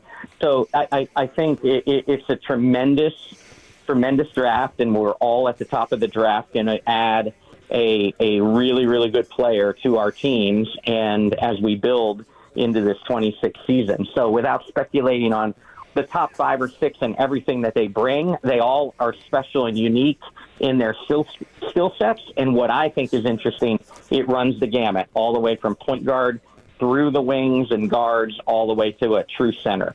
Oh, wow. That's a valid point right there. Absolutely. Now, moving to another topic, and I hope there's not too much speculation involved, and if there is, I understand, but formally or informally, how does the WNBA work with Unrivaled, and is that something that the new collective bargaining agreement will have to address?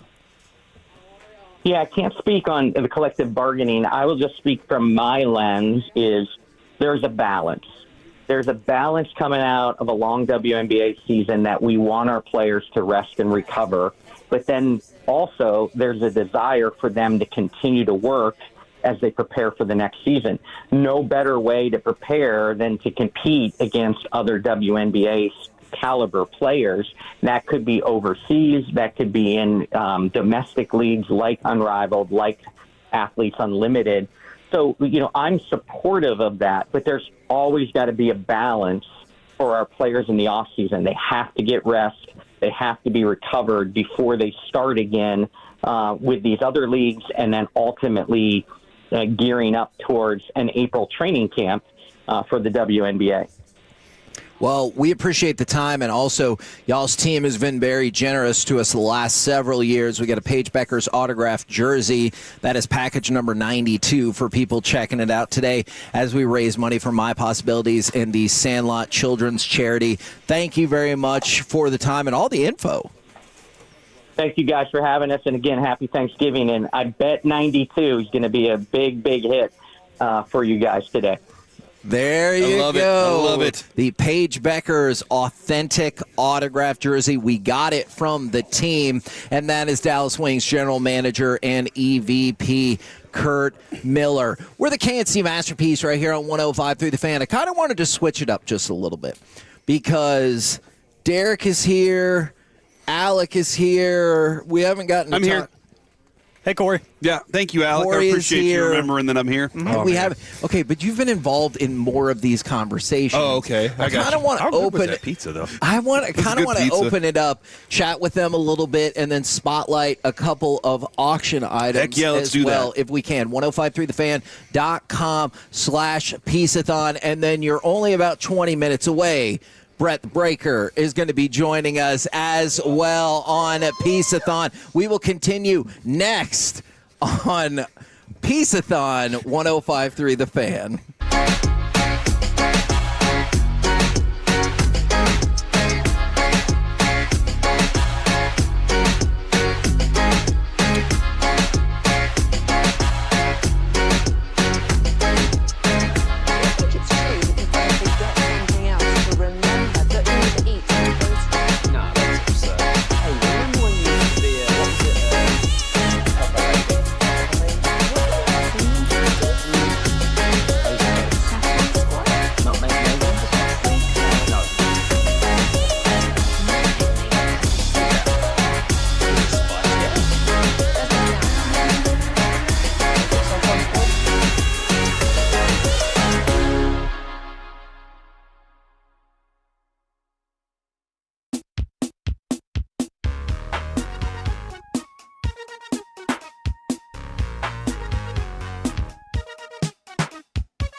segment of Piece-A-Thon is brought to you by the Frankels. If you've been injured in a car or truck wreck, call Frankel first. 214-817-333-3333. With Frankel and Frankel, there's never an out-of-pocket cost, and they only get paid when you win. Frankel and Frankel, the go-to truck wreck attorneys in Dallas. KNC Masterpiece right here on 105.3 The Fan. Here's the situation. I got a sitch. Huh? No. We are live at, I hate fun too much. By the way, shout out to Netflix and Stranger Things for delaying the start of the season until 7 o'clock. Oh, thanks. Felt like they did that just for Piece-A-Thon. They were like, I really want to clear the way. We've got Alec Medford rocking with us. We got Derek Holland, Corey Majors, and you got me, Kevin Hagelin. We are live at RJ Duke's. A couple things I want to go over with you guys. And then we have Ryan from RJ Duke's, and he has something to show us as well. But 1053thefan.com/Piece-A-Thon. It's been a little different in terms of some of the auction activity. There's a lot of back and forth on a lot of these things, but there are actually still quite a few items that don't have a bid whatsoever. So if you go to 1053thefan.com/Piece-A-Thon, you can go look at the bids, and you can find which things don't have bids if you want to start there. But we have all kinds of amazing things, and it's not just sports stuff either. We have a studio movie grill, private screening for up to 50. There's a studio movie grill 4-pack of passes for a year. There are quilts here, wrestling belts, wrestling tickets. There's a Ronald Reagan framed autograph photo. We got autograph. We've got everything on here. But I want to turn our attention real quick to Ryan. Now, we'll get a headset for Ryan, and he could use that one. I have a question for Ryan because I saw something in the back room. Can I talk about this? I saw maybe not a gigantic bag of packing peanuts. And I just you want to jump in them? Do you guys jump in them every once in a while? Maybe. Okay, see? That's what I'm talking about, dude. Do you want to go do that? I want to go jump in a bag of packing peanuts. Okay, I kind of do as well. So awesome. Now, we've been opening cards, and you have a giant box in front of you. But I don't think it's... You were afraid I was going to ruin that, weren't you? You thought I was going to mess it up. Okay, sorry, Alec. I was hoping you could share and present or whatever, because I know what it is. All right. Well, as Kevin, you mentioned, and Corey, you mentioned this too several times before Piece-A-Thon, that we were doing the mystery packs here at the store. And we were just, put some together. Never done this before. And we wanted to raise some money, help out Piece-A-Thon. We put together 120 packs, I think it was. Thought, we'll sell them throughout the day. A little here, a little there. Well, folks, because of the power of KNC, we sold these things out at 10 o'clock this morning. That's so cool. You need to fire up some more of those packs. We need to get some of those workers back here. I think you left a few people too early. Yeah. We will. Wow, we have our work cut out for us next year. But because we sold them all and 100% of the proceeds from these mystery packs are going to Piece-A-Thon, I would like to present to Kevin and Corey.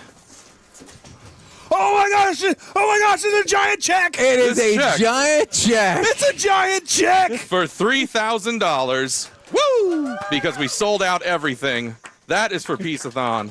I nerded out so hard back there in the storage room. That's why I didn't want anything to get spoiled. And I was like, oh, my God, it's a giant check. That is so cool. I love that. Oh, Kevin, and this is what you've always wanted. It is. You want to throw giant checks in the back of your car like Happy Gilmore. That's why I walked out and I said, oh, my God, it's happening. My dream is coming true. That is so cool. Freaking amazing. And you got this made today? Well, we knew it would happen. I don't know how long it takes to make a giant check. Yeah. That is so cool. Actually making that. Okay, so now we need giant pens to sign the back of it, and so we can endorse it. Yeah, we have to endorse Take it to the bank. Yes. Okay, so you start folding it up to fit in the tube. It's not going to go in my wallet. Bank. Yeah, that's it for just sure. goes up the thing, That is too cool. Is that the is. real routing number? Because I feel like... Okay. Well, I probably shouldn't reach right over there. That was almost... there again. That was almost an HR violation. We got it on the camera. And thank you so much. It says right here, if you need to fill in your check, use a permanent marker, and then also they let you know test your marker on the back first, so that way you can that way you don't screw it up. I don't know if you can actually legitimately deposit those. What? But you can try. Yeah, I'll give it a try.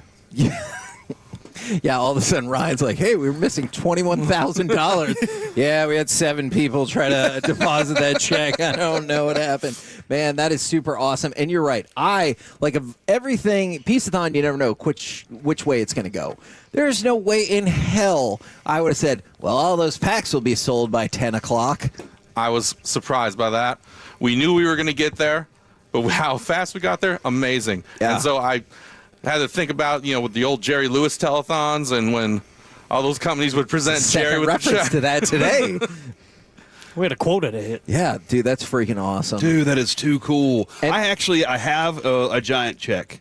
So, Kevin, Well, I would like... You do? Well, it was for Sandlot. Sandlot got a giant check. okay. And so it's been in my garage for a while. So, Kevin, I would like to present you with this giant check that you can have in your home and you can enjoy. This is awesome. And if you put that aside, because Okay. this is... You want me to put it aside? No, Okay. actually, I go want together. this to just be my background. There you I just want to talk like this from here on out. Look, putting aside, this is $3,000 for the charity. Yes. You look like a ring And girl. Hold like that it- back up again. What's that? You look like a ring girl. Hold that up. There we Yeah. go. So go. out- Around the store. outside of the coolness of it, that is $3,000 for our charities. Yes, it is. And that is just It's a little unstable. I'm freaking not gonna lie. awesome. I got to take a picture and send it to my wife. Okay, we will see what we can do on that. Ryan, I thank know how you to take a very picture, much. Kevin. And we're still going to be here for the next 3.5 hours doing Piece-A-Thon. And remember, Friday, Black Friday, crazy deals here at RJ Duke. I was essentially like the greeter last year for Yeah, you Black were. Friday. I stood outside the door because y'all had bins out there as well, which I would imagine will probably happen again. But there were people lined up, and it was really cool that I got to greet them. But the other thing is you prevent essentially scalping because the doorbusters all have limits on it, which I think for people in the hobby is a very welcome decision. Correct. We got great deals. Get here early. We open at 10. Even though we have limits, everything will sell out quickly. So please come on by. 10 a.m. we open on Black Friday. Check out our socials. You'll find all our deals there. It's better than anything you'll find in any other store on Black Friday. Trust me. Dude, that is so freaking I want cool. Alec to hold the giant check, too. Oh, my Why? God. Because I think he deserves the. You're a liar. I think he You're a deserves the liar. experience. You of it. are I feel like there is a hidden motive here. He wants you to stand it upright and stand up next to it. Derek knows that, and so do I. I know. It's a good experience. It's for charity, you jerk. You Gosh, Corey, I felt didn't so realize how good mean when you you were were. holding that, didn't you? And now he gets that experience too. He gets to hold it and feel good. I wish you wouldn't have said that. I remember stuff. Okay. Yeah. You're going to hear that next Friday. Oh man. All right, now I wanted to turn it over to Alec and Derek as well. Oh, wow. Well, And- our turn. Hey. Here we go. Sorry. What's up, Derek? One of the lessons I've learned from this Piece-A-Thon, maybe don't pack so much stuff in there. But in the show, for God's sakes, there are children here. I should take this off. And this is Ryan why, had a fantastic run a couple weeks ago. This is why Ryan and us get along. Was there any particular auction package, because I know where y'all are going to go with this? Alec, I'm going to start with you, that you think is interesting. And by the way, for people that text in, if you hit us up on the fan text 877-881-1053 or the Twitch or the YouTube, we will try to send you the direct link. But if you're listening, 1053thefan.com/Piece-A-Thon, that will tell you everything you need to know about the event and get you the links to the auctions, or if you want to donate, or any of those things. Yeah, for me, it will actually be the item that I donated. The Texas Stadium seat. I've been eyeballing that thing. Yeah, it's one of my favorite things because I finally had something cool enough that I felt was worthy of being donated. Super cool. That's been sitting in my collection for probably 4 or 5 years, and it's been hanging in the wall of my bedroom, and I was like, you know what? I think somebody would enjoy this a little bit more, especially if you pay a lot of money for it, because it goes to a good cause. So Texas Stadium autograph seat, it is signed by Bob Lilly, Drew Pearson, and Mel Renfro, and they all inscribed it with the Ring Ring of Honor years and All Pros. Yes, they did. And I think that's just incredible. I honestly don't even remember how I acquired this. I just remember it was a great deal, and I was like, this will look cool on the wall, but it'll look much cooler on the winning bidders wall. Right now, Alec, at $330. And that I thought it was impressed. I still think it's going to go for more than that. Is it okay to point out that I think Mel Renfro might have inflated his All-Pro total just a little bit? Yeah, maybe just a little bit. He's still awesome, but I thought you were going to say package 5 for sure. Edge, the custom intercontinental. Trying to keep that a secret. Don't. I'm trying to win that. On package 5. And then also I want to remind everybody, 1A is the 1A. We have the raffle item for the Whataburger party package. That includes 52 coupons for free Whataburgers, a LED sign, which is super cool, ketchups, sunglasses, golf balls, and a $100 gift card. I think we're going to be doing that drawing at 5 o'clock. What? Oh, for the raffle. Oh, I need to buy something. I just wanted. I think we're going to draw the raffle winner at 5 o'clock people to today. buy more of those. So you need to do that now if you want to be in on that, because that thing is going to be rocking here in just a little bit. Kevin, I'm going to say number 130.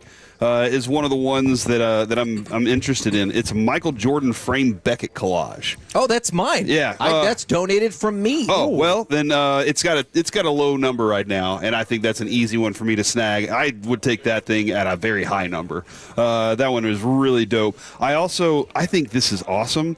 There's 2 Matthew Stafford autograph footballs. Yes. And I think these Matthew Stafford autograph footballs are going to be valuable whenever he gets his MVP. You know, we have 2 Matthew Stafford autograph photos, too. Yes, those 2. Yeah. When he gets his MVP and potentially goes to another Super Bowl this year. Because he's got to be the favorite right yes, now. Has to be. I believe that he should be at the moment. That's right there is something that's at the top of my list. So, and then the Stars package with the Miko puck. I can't decide which one I like more. The package of tickets to go see the Stars or the Miko Rantanen puck itself. Yeah. Those 2 things combined, sweet deal. I got those directly from the Dallas Stars. So So you know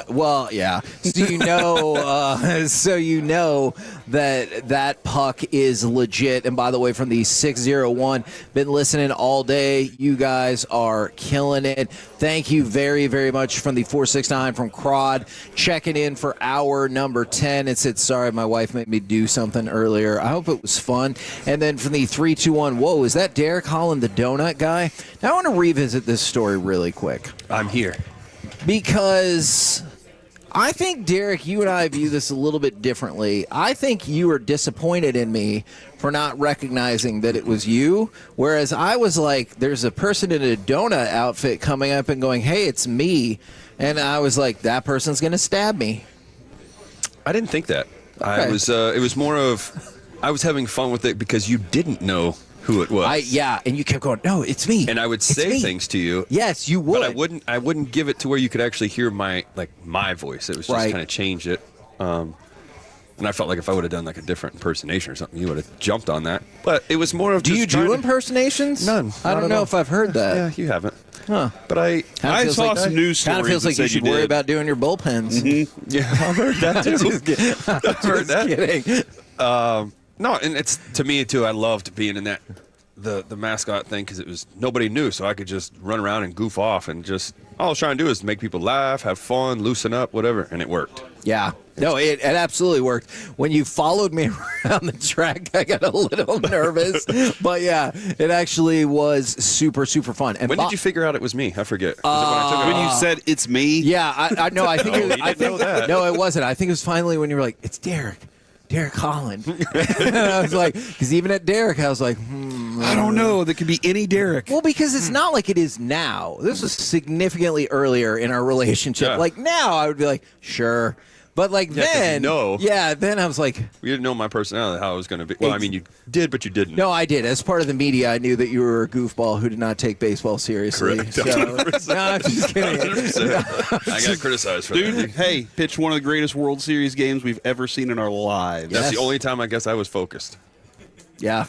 The rest of the time I was doing impersonations. It's really a shame that you didn't do nothing but impersonations leading up to that, because then everyone would be like, hey, why don't you shut up? Did you see what he did in that game? It was unbelievable. Well, I literally was goofing off the next day. Yeah. Remember I had the in-game interview, and it was like people were getting pissed at that. Well, they can get over it. We're Grow up. Yeah, grow up. Not you, them. Yeah. Oh, okay. We're the KNC Masterpiece right here on 105 through the Fan. Now, we've been talking about this. We've been lucky to have so many of our guests got a big hit. here at RJ Dukes. Coming up next, we will open some cards with Brett the Breaker. He is here. He will be live next right here on 105 through the Fan.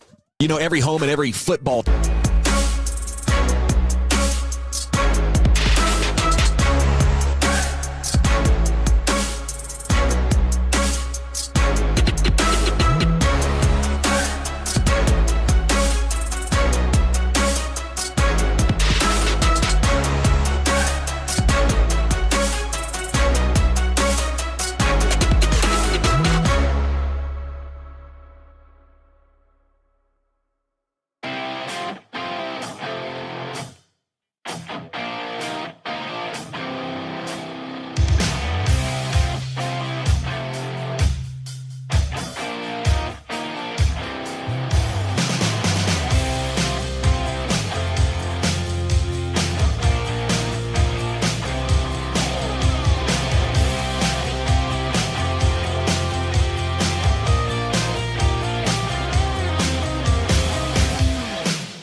They say in order to remember something, you have to forget something else.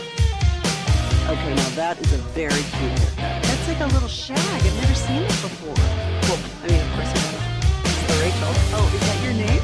No, I mean like your name. No, I'm Jack.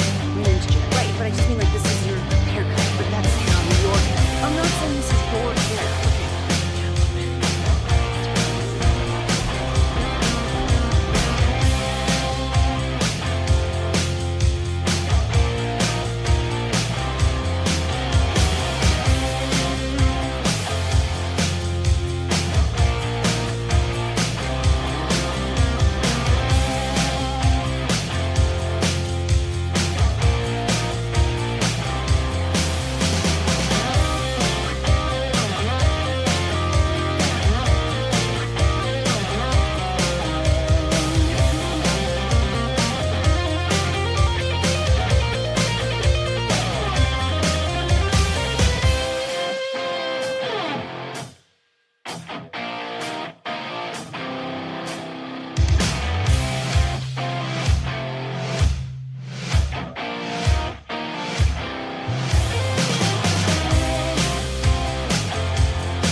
think it's true that you've got to forget something else to remember that Uber Eats has groceries? No, that's absurd. Hey, remember when you used to be a, what was it, pepper lady? Pepper lady? Wasn't it cinnamon stick? Basil babes. Saffron squad? Nutmeg maiden? Pre-curve? No. Nutmeg. I just said that. Was it Spice Girls? Doesn't sound right. Was it Saffron squad?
Segment of Piece-A-Thon is brought to you by Classic Chevrolet. If you're in the market to upgrade your vehicle, get to Classic Chevrolet in Grapevine.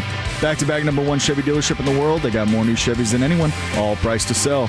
Visit ClassicChevrolet.com. This is Texas. This is Classic Chevrolet. Together, let's drive. Based on new Chevy registrations 2023 and 2024.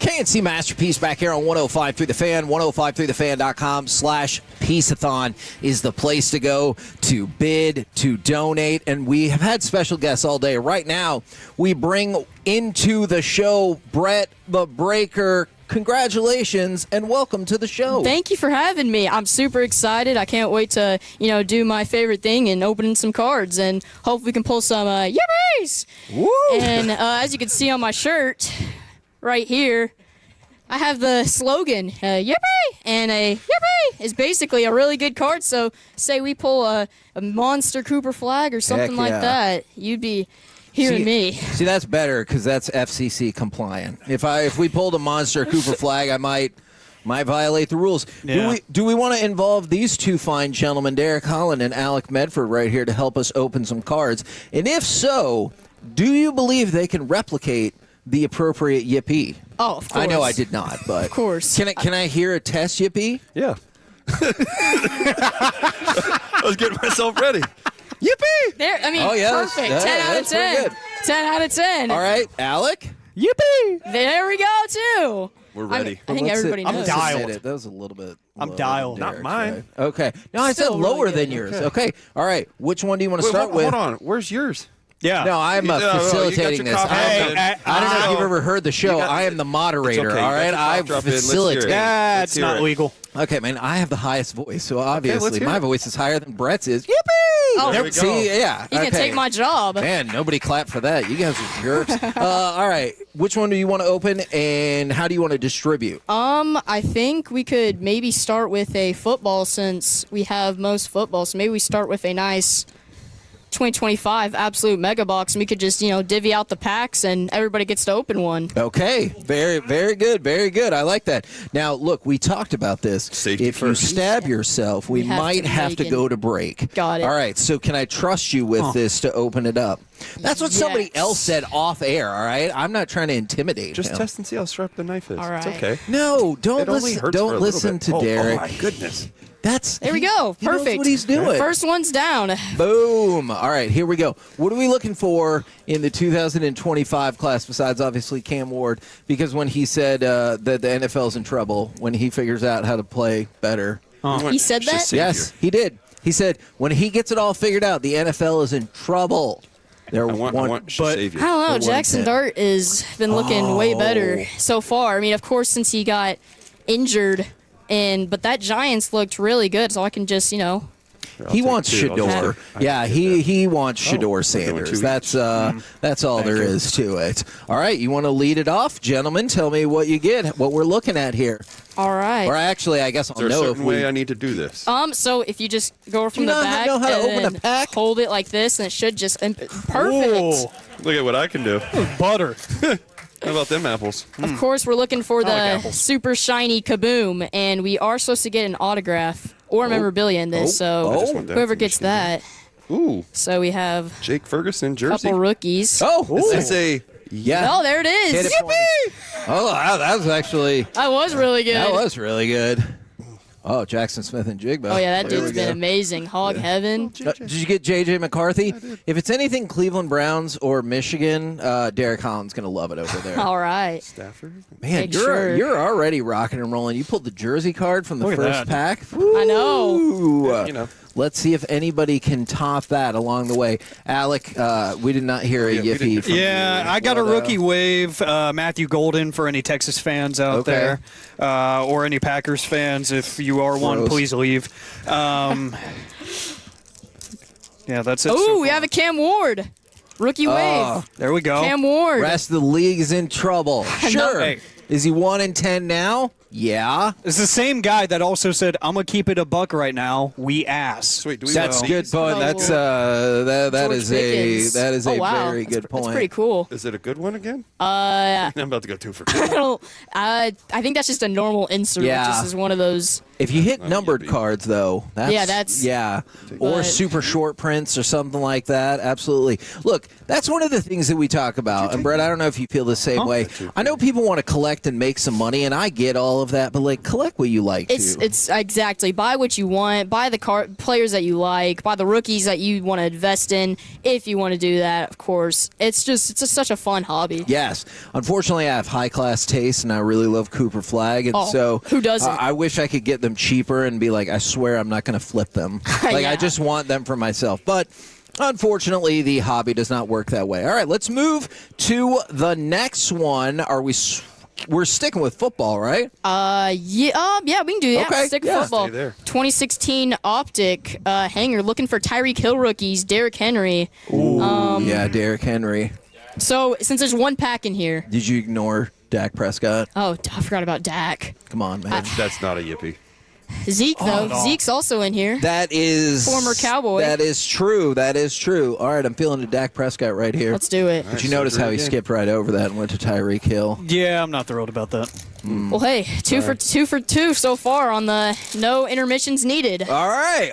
I like it. Look at that. Don't get too cocky, though. All right, that's we when the still have downfall. one Pride more, comes yup. before the fall. All right, so That's true. we just got to be careful on that. All right, since there's one pack, am I opening this one? It's Or? I mean, yours. it's your show. All right, Derek gave the thumbs up, so I'm okay with it. 2 of them. there we go. Plus, I want to hear his yippee. What, you All didn't like right, mine? here we go. No, yours Such was beautiful great. cards. Aaron Rodgers. Oh, we have it backwards numbered. We Okay. have a numbered card. We'll go to the back for that one. See, that's the thing, Derek. You got to wait. If it's the best Yeah, if one, it's- you got to you put it to the gotta let it side. marinate That's out. exactly what I do. You got to sweat it out. Exactly. Got to let it marinate and make it better. Look, I've opened boxes before in front of my wife, and she's like, "Is it a good box?" I'm like, "I don't know. I set the two autographs to the side. It could be a terrible box or it could be That's a how great you one." do it. I do the same thing. Will Redmond, refractor rookie. We have an Eric Murray, purple rookie. Darren Lee. Kenyon Drake. He was Oh, good. yeah. He was good Yeah, for some no, time. he that's- was on my fantasy That's team. not bad. On the purple. Oh, Jonathan Williams. I Jonathan believe that Williams. is a local product from Allen. I'll have to double check, but I feel pretty confident about Purple. that. And then we have Sean Davis, rookie. Reggie Ragland, I believe, rookie. Yes. Oh, there we go. Oh, Derrick Henry. optic rookie. That is nice. Future Hall of Famer. I think we right could give that a little. there. Derrick Henry. Nice one right there. And then to end us off before we get to the numbered card, Connor Cook. He sucks. All right, sorry. Derrick Henry's really good, but that other one, yeah, not. He really kept it hidden. We have an autograph. Oh. Could it be one of the fake Dak autographs? Well, I hope so. It's a wanna try that linebacker. Okay. Oh, whew. Sua Cravens. Let me ask you. Suwa Cravens? Out of Yeah. 150. Wow. I like Autograph. He was good for like 2 weeks. I was really hoping that he would have to pronounce that again and just make it super uncomfortable. But you didn't pronounce yours again. I messed that up quite a bit. My bad. Vermeil? But hey, getting an autograph in retail is always nice. Yes, that is very true. That is cool. Okay. Wait, that's not a yippee? Yeah, we can give that a little. I mean, if it was a tiny one, a tiny one, a tiny one. There's the big one, there's the big one, and then there's the small one. And so one of the things, and we can go and open, fire up that next box and get it going, but one of the things is people ask, like, the difference between hobby and retail. And retail is, like, what you'll see at Target and Walmart and places like that. It's, again, go back to collecting what you love. It's still really fun stuff to open. It's just harder to get those high-dollar hits that you, like, see on eBay. Not impossible by any means. Just it's more difficult if you go buy a hobby box where it's like, you get an autograph or you get 2 autographs and a memorabilia. Yeah, or whatever the case might be. And I think retail is, like, especially if you're a new collector, retail I think is the best because you get so much cards and like right here as we're opening this box, I think we get an ornament in this. You get so many packs and cards, and we do. It's like a flat ornament, though. How about one of the best of all time? LeBron James. Oh, did you hear that apathy from him? I said one of. Booing that? Man. Tough crowd. You want this since he's your favorite player? That's one of the difficult things about card collecting. You can get some big hits for somebody that you think sucks as a person, and you'd be like, well, I like money, though, so. That's right. All right, here is 5. So we're going to be looking for Cooper Flag. And I'll take 2. Here's I thought I said more, something so different when I messed up Dak Prescott's name, but I am seeing a lot of texts that You did good. Said something really. Okay, thanks a lot, Ross. Yeah, our on-site engineer right here is like, yep, that's what you said. I think you just wanted to talk about Zach and Eric's favorite defensive coordinator, Fangio. Yes, I think that's who you're. Yes, I could see that. I definitely messed it up. Kid, I kind of like Asa Newell. Oh yeah, I believe that's how you say it. Yeah, he's good. Had a good start. And then we have a little shiny Emmanuel Quickly. Is that numbered? I think that might be. I think you get one of those per box. Is that Jalen Green? It sure is. Ooh, Jalen Green's quality. He played really well in his one game with the up here. Suns. All right. What was it numbered, Derek? There wasn't. Oh. I think it's one of those ones you get per box. And here we go. Who might be Rookie of the Year? Con Knappel. The 4th overall pick, Mr. Con. Take that all day. Fun fact, when we were at the East Regionals, the PA announcer started off by going, Con Nipple. And I'm like, nope. But then again, I probably shouldn't say anything given the events of like the last 90 seconds. Yeah, so, I've got a drop of you saying that too. Yeah. That's that's cool. Quinn Grimes. Oh, pretty sweet. Mavs legend. Former Dallas Maverick, Quinn Grimes. DJ Edgecombe on the rookie. Oh, man. Another nice one. He's had a heck of a start as well. You've got 2 of the best 3 I know, rookies in one this class pack, so and that's far. in one pack. Yeah, that's awesome. That Dylan Harper. Ooh, that's Ooh, nice. There we go. Second overall pick. We pulled a monster Dylan Harper earlier in the show. And from the 469, bro, I love this show. It's my favorite show all year. That's so awesome. Very much appreciated. And if you guys feel inclined, 1053thefan.com/Piece-A-Thon to bid, to donate, all that good stuff. I can incline you. Okay, thank you very much for bidding and donating and all of those things. All right, I haven't heard a yippee yet, and I think y'all might be down to your last pack. Yeah, this is my last pack. Okay. Yep. All right. Well, let's get some last pack magic. A lot of pressure on you. A lot of pressure on you to get this going. Might be image now. I don't hear any yippies. You guys are making Bradley Beal. Boo that man. Yes. Yeah. Pay all that money for nothing. Yes. Now, do your parents watch your stream, and do they ever catch you maybe saying something that you should not have said? No. Okay, no. good. I can't. I would get whooped. Yeah. Me neither. I've also never said anything I shouldn't while opening cards. Child services is going to come over there. Yeah, I always just say, darn it. This Dang should it. have been, yeah, that is, Golly. Okay, look, you just heard how I speak regularly, so clearly I've said other stuff. Man, this is outstanding. So where can people find you if they want to see you doing your breaks and doing your things and doing the yippee Well, you can follow me at Brett the Breaker on Facebook. That is my personal page where I post, all the nice. Right? Yes, 2 T's. Brett the Breaker. And then you can see me break at Goat Breaks on Facebook. And then I did just make a YouTube channel not too long ago, Brett the Breaker as well. We do this new fun video that we figured out. It's gumballs, and it's really fun. So if you like cards and you like fun, check it out. Man, I like both of those things. Exactly. Who doesn't? Yeah, absolutely. Now, to make it dramatic, I also like money. Is there anything else? I might have been tipped off about this just a little bit. Is there anything else you want to go over in this segment? Well, I love for y'all having me here. I love it. It's amazing. So I think, and I know for sure, that I want to make a donation to y'all's charity. $200. Woo! $200. Man, and that's like your $200, yes, exactly. Right? Your parents didn't help out with that at No, all. from my own pocket. Man. Because I love this so much. And let me ask you a quick question. That is very nice. And you don't work with us or for us on a usual basis. Not for us, with us. Don't you think that somebody else who does work with us on a more usual basis, they should probably open up their wallet too and donate, don't you think? I think so, especially since it's a good cause. Yeah, I hear what you're saying. Yeah. All right, I got you. That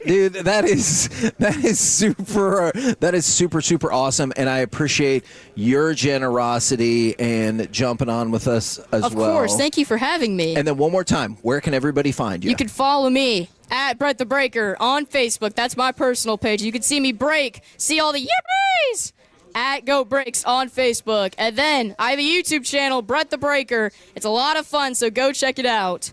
Look, we go back to it. If you like cards and you like fun, it's amazing. There you go. Perfect for you. Brett, thank you very, very much for jumping on with us. That was outstanding. Of course. We're the KNC Masterpiece right here on 105.3 The Fan. Coming up next, let's move into hour number 11, and I want to kick it off with this. What are you thankful for right now in DFW sports? We will do that next, right here live from RJ Dukes on 105.3 The Fan.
driven by D&M Leasing and live from RJ Dukes in McKinney, it's the 12th annual KNC Masterpiece Piece-A-Thon on 105.3 The Fan.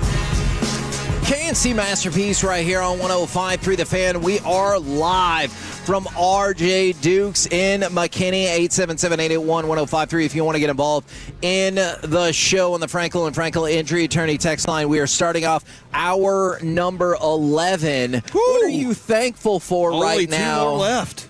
What's that? My microphone on? 3. No. Yeah. 2 more left. No, we got 3. Well, it's 11, 12, 13. But you still have to do hour 13. I don't know about that, Kevin. Okay. 13 minus 11 is 2. That is a good job. I know your kids will be pumped for your math there as well. Hour number 11, we're getting a lot of people checking in from the 945. Hour number 11, let's go. From the 945, I like this one. Let's effing go. Hour 7, just kidding. Hour number 10. And then we have a shocking text that I could not disagree with more. From the 214, can we please get rid of this awful QT commercial and coffee jingle? That is an outrage. I love that song. It makes one of us. Oh, you don't like it either? Nope. Oh, man. Corey, you like that one. Can you sing it for me? Quick trip, and then you find yourself at the quick trip. I love that song. Am I in the minority on this? You know what, dude? Think so. I care about First you time. and this holidays. I'm with you on this one. Why is Kevin. that, Kevin? Because I love that song. That you've loved songs? I love that song. It's a good song. But I also, I didn't hate, I think I'm usually on the wrong side of this because, like, people who would complain about Junk for Joy, and I was like, it's not so bad. I don't mind. Joy's great. Yeah. Haunts me in my sleep. Okay. Yeah. Do you can envision that? I'm so serious when I it? say this, too. Like, working in this industry, I have heard these jingles and commercials in my sleep. More than I'm not anybody. even kidding. Yeah. I'm not even kidding. We hear them the most. Oh, yeah. Look, if my wife ever says her stomach doesn't feel good, I go, do you have nausea, heartburn, indigestion, upset stomach, diarrhea? And I want to know how many people driving around in their car started going, diarrhea. I'll do that one every time. All right. I'll do that one every the time. 214 been here off and on all day since Brian and Dutch kicked it off this morning. Derek was here this morning. That is true. He's still here. Man, by the way, I had no idea how controversial this Quick Trip commercial was. Oh yeah, dude, you're getting shut down. No, right now. I don't think no, you're so. Getting love. You're getting love. From the 657, I hate it. From the 817, no hating. It's awesome. Nice. From the 972, I got your back. I love that QT commercial. From the 945, as a former QT employee, you're just a hater if you don't like that commercial. QT's great, man. And then somebody has thoughts about like company policy. My enjoyment of that song has nothing to do with my thoughts about the inner workings of any particular business. Gotcha. So I'm not here to dispute that. I've never worked there, so I don't know. I do want to point out Fred and Blake will be doing their bits from the station tonight. Smart, makes a lot of sense, and looking forward to those fellas. We'll see. Taking okay, dude. What do you mean by that? Fred, if he really wanted to be here, could have been here right now. It's a valid point. But he has a high school football show at 6 o'clock. No, he does? But yeah, I finished our text exchange with him yesterday with just saying, boo. And that was the end of our text exchange, which is probably... Well, I will say this, Kevin. This station has had a long history of fantastic night shows. Yes. And we've always... What I loved was whenever we moved to nights... Gavin Dawson went to his truck every night and listened to the show while drinking a few Coors Lights until he decided to stop drinking Coors Lights. Yes. And then NA. whenever we moved to middays and Zach and Eric took over, it was like, all right, now it's our job to carry that torch and listen to those guys. And so we keep past. What's that? What did you say? Sit in your trucks and drink Coors Lights. Man, in the garage, not on the street. Well, you said sit. Didn't you say sit in your truck? Mm-hmm. By the way, Blake did help us set up and come through with a very nice donation. Nice. Today, Yeah, so. dude. He did some work for us. Appreciate it. And now there are so many people texting in going, what does this cup say, Nicole? That's my favorite part. Yes. And then I saw multiple people. He wants you to move the microphone closer. Sorry. You can get my attention and tell me to put the mic closer. But I love to see how many people are like singing some of these songs. It would probably be way too much work, and I know we're working on our archives right now. I would love a commercial bracket. What the hell is that? Somebody did an animation of you and I dancing. Man, we are flexible as all get out. I need to post this right now. Yeah, here. Does that mean I need to make a nice video? It was what in the world? It was wow. You guys are breaking it down. Yeah, I am going to post this now. Thank you. Hey, look, if it gets people to bid and donate, I am totally fine with that. Now, Derek, I want to go to you first on this. All right. What are you thankful for right now in sports? I was going to say DFW sports, but if you want to break off from DFW sport, okay. I would, I'm thankful for, it's in the past of 2023, but thankful for the Rangers winning the World Series. Hell yeah. Lifting that curse, as we called it, up off the shoulders of us. And was that a complicated feeling for you at all? Covering it was different. Okay. I felt like I should have, I want to be there. I felt like I wish we could have done it. I was kind of reliving that moment, but I also look at it as this fan base has been so great to me. I got to actually celebrate with them. Yeah. Now, granted, I would have done it with them too as well when I. Okay. Yeah, that's how I am. I would have done that with them just like when I was doing every time that we won, the ALDS. I popped bottles with the fans. Did it for the CS. I heard legends about that. That's true. That happened at a place called Primos. I believed it. I mean, absolutely believed it because I know you. So I did that. I always, my thing was always give back to the fans. They're the ones that make us who we are. So it's not that hard to just go out there and let's celebrate together. Let's pop some bottles and drink and have a good time. See, drink and be merry. I like that. I think I probably or Derek, be either one. I struggled the most on the Rangers, but what I did think of is I'm thankful that we got a fully healthy season of Jacob deGrom. Yep. To just see him and his badassery out there. You saw the video game. Yes. Yeah, yes. and that's like I told him this, and Mike, maybe you were around when we were discussing this too. I missed out on Max Scherzer's career. Mm-hmm. Max Scherzer is as some of the best moments of his career because I didn't have access to some of those games or whatever reason. Yeah. When he got here, it was a little bit different because he kind of, he had some injury problems too. But hearing Mike Maddox say apex competitor, that kind of guy, and then watching it and being like, oh, that's intense. Well, hearing all the stories too, like don't talk to him, Yeah. As soon as he comes in the clubhouse, leave him alone. Don't say anything to him. And then whenever Jacob deGrom got here, though, I was like, I'm not missing this. I don't want to miss what the video game. And so, Kevin, I think you got a really good point. Every start this year was must see. Yeah. And I'll add it this really too. was. If all these become that kind of pitcher too, where I'm just like, I love watching his intensity, the way he works on the mound. It's a lot of fun. I credit a little bit of that, though, to the pitch clock. Because I don't know if Evaldi pitched that way before. I don't know if he pitched that way, like if he was that fast with tempo. But I don't think he was a slow guy. Yeah, but I will say, like, that tempo is a lot of fun for me. And but watching those guys do that, it makes me kind of sad. Any of the games I missed of you pitching, I missed probably 2 of your complete games. All the other ones I saw, and I always thought those were really special and really fun to see. They definitely were. Yeah, because you did it, dude. It's not an easy thing to do. Greatest moment. I know Derek had the great World Series moment. My favorite moment, and I don't know how he felt at the moment, but when he struck Josh Hamilton out. Day one when he came back for the first time, man, and I was like, "Who that place better?" was so loud. You need me to do the impersonation? Because I knew that Derek represented our fan base. Yes, and that's why him being on the mound in that moment and getting that, it was. Dude, I felt like there was a little bit extra. And I was like, that was very representative of all of our fan base because you were the dude on the mound at the moment. I would say that's the one moment too that I was, and I'm not going to say the exact words, but it was like when once I saw him on the on-deck circle, it was like I didn't even really care who was up now. I was like, I want that because I already know, the comments that were made. All Man, it stuff, feels like a major league situation. I know, and I was waiting for Dorn to come out and tell me, take the ball and strike this MFer out. Yeah, and that's all I kept thinking was, all right, I got to get him out because if he gets a hit, I'm going to get destroyed. Mm-hmm. If he walks, which I knew that wasn't going to happen, nothing against Josh. It's just, when he's cold, the dude needs a tennis racket. Yeah. But when he's hot, the guy can hit anything. It doesn't matter where it is. Yeah, and that crowd, they were amped beautiful. up. I still picture it to this day. I can still see it.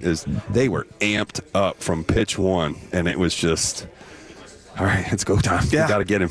Alec, is there, and you can go across all the sports or whatever, is there something in particular that you're thankful for in DFW sports? Right now, I think it has to be Quinnen Williams for me. Oh, okay. Because one, instant impact on the field, but two, his personality is amazing. I mean, we all saw the video of him sneezing and then blessing himself after on camera. Yeah. Like, that alone should tell you everything you need to know about the guy, but he's incredible. The nugget that Nick Harris gave us earlier in the week about him leading the charge at halftime, like, wake up, guys. What are we doing here? But everything he's doing right now is just amazing me, and he's backing it up on the field, kind of like we were talking about opposite Marcus Simeon, unfortunately. Is like, if you're going to be the watch me kind of leader, you got to go out there and dominate. And through very small sample size, he's done that. So it's just hard not to smile when you see that massive frame come up and do his little dance after he gets a pressure or a sack. It's incredible. I never thought that the Cowboys would make me excited about a defensive tackle in my lifetime, honestly. Dude, yes, But I they agree. have. You've been waiting for this For a long forever. time, yeah. I think right now, Kevin, I'm thankful for this Jason Robertson heater. Yes. I'm perfectly fine if he proves me wrong anytime. Like, I'll take that. That's perfectly fine. But in addition to that, knowing that we have the Moose terrifying people on the ice because of his physicality, like this team right now is, I think it's something a little bit different. I think it's got a little bit different edge about it. And that hockey that they're playing right now, I thought they were going to score 15 last night. I was like, this is amazing. Well, What's that? No, I was going to say, even on top of that, you think about what Turco even said. This team's better than the team last year. Yeah, I think so. So, yep. I hope he's right. I guess I'm not ready to say that. Like, I understand the reasoning, especially having Miko full off season, full season. But that was one of the things I was thinking is thankful for Miko's skill and physicality. And then I think Corey is right on with the heater for Robo. And I definitely hope that is the case. I see a lot of people texting this in, and I kind of broke it down like team by team. For me, I totally get Quinnen Williams. It was the trade for an ensuing awesomeness of George Pickens. Yeah, I get that. Like, that's – and then I realize I'm biased. I think all Mavericks fans should be like this. I realize maybe they're not. I am thankful for Cooper Flagg. Like, I am so happy that he's here. I'm so happy to already see the flashes of by far the youngest player in the NBA. And when you see his name continually pop up with, this was last achieved by LeBron James, like, that's pretty awesome. And I know he still had some moments here like, what the hell was that? But, like, I think for the most part, we should all be excited about that. So while some of the teams have struggled, for sure, I still think there are specific things to be thankful for in DFW sports, for sure. I appreciate that. I think to add to it is even what Dirk said. I know everybody's upset with, Luka's gone, all that stuff, but Dirk even said it best on whenever he was on. He was talking about how, I get it, we lost Luka, but we got to move forward. We got guys here that we need to support, and, we get Flag, which was a good pick-me-up for that after what would happen. So I kind of agree with what Dirk's saying is it's time we should let's start investing into this. Let's support that. How many fans will agree with him when the ownership stops alienating him as well? That's true. I know. Like, how do you piss off Dirk? Bring him back in the fold. Why would you even? I don't know. The guy was loyal to this team itself. Yeah. You know what? Some of those guys never experienced that loyalty. And but it doesn't matter. Appreciation Mark had for it. It doesn't matter. I agree. You inherited the team. I agree. So with that comes the baggage that's with Fix it. That's right. Fix it. By the way, I hope you guys are Fix it. excited. We are about 1 hour away from the great 2025 food bracket. Oh, I'm scared. Oh, boy. And then if you want, for the first time ever, we have 2 play-in spots available. 5 food items for 2 spots. You know how I am. I spent an inordinate amount of time on this as well. Yeah, you did. You reached out I am to a me. ridiculous human. Yes, I got votes from 22 different people, and then I did it like the AP poll. Look at you. And so, yeah, I like stacked the rankings and everything like that. So that is coming up in about an hour. Coming up next, though, he's here. It's time for AM on the FM. We've got the question of the day, but more importantly, joining us, fan alum and director of broadcasting for the Abilene Flying Bison, James Tritley returns to the airwaves next on The Fan. Our goal is to have you winning every sports.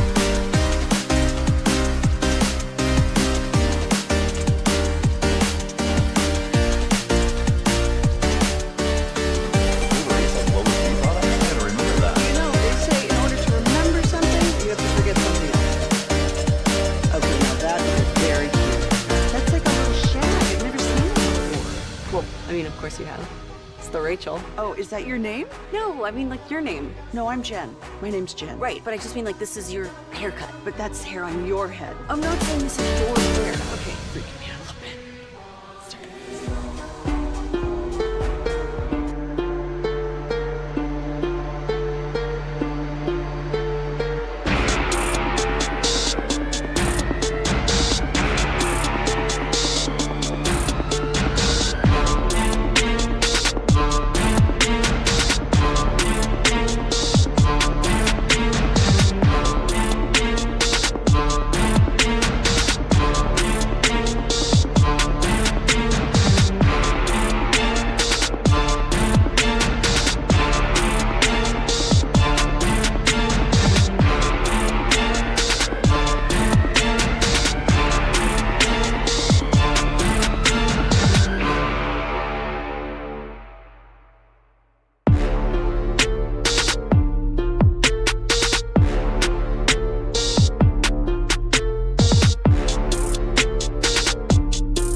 Back to the Piece-A-Thon right here on 105.3 The Fan. This upcoming segment's brought to you by the Frankels. If you've been injured in a car or truck wreck, call Frankel first.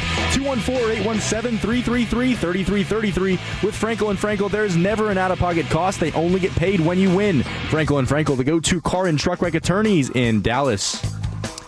Fancy masterpiece right here on 105.3 The Fan. We're going to do AM on the FM in just 1 minute. What I want to direct you to a couple of different auction packages. We're going to have somebody here who is uniquely qualified to tell us about package 169. But package 171, Tailgate USA. It is the mobile golf simulator experience. This has been something that they have done tailgates for us over the past years. They're trying this out as well. So it is a mobile golf simulator experience. So whether you're doing a party, corporate get-together, whatever, it's the virtual golf right to your driveway. You get 4 hours of the simulator package. That bid starts at $400. And now we've got James Tritley with us to talk about.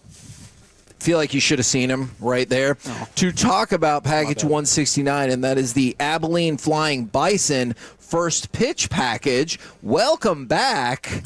And what does that consist of? Well, yeah, we had a really good opportunity to talk with y'all about this, and I just thought, we're trying to grow a lot of traction in what we do, obviously, in collegiate baseball, especially during the summer.